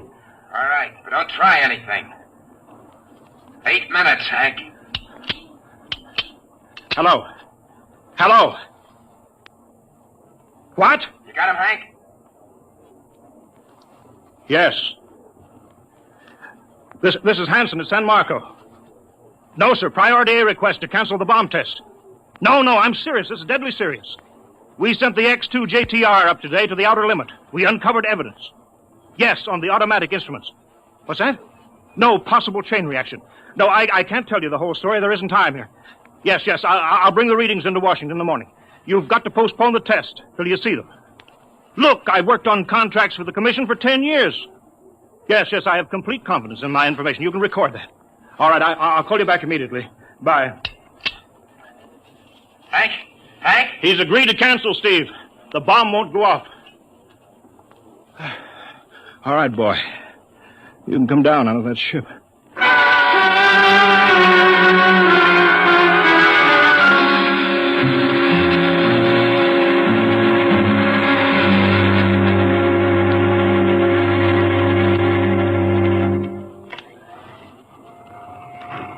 He's opening up. Here he comes. All right, Steve. Come on down. Sure, Hank. Just a second. Hank, I was scared. I was plain scared. Easy now. It's all over. The bomb won't go off. Thank God.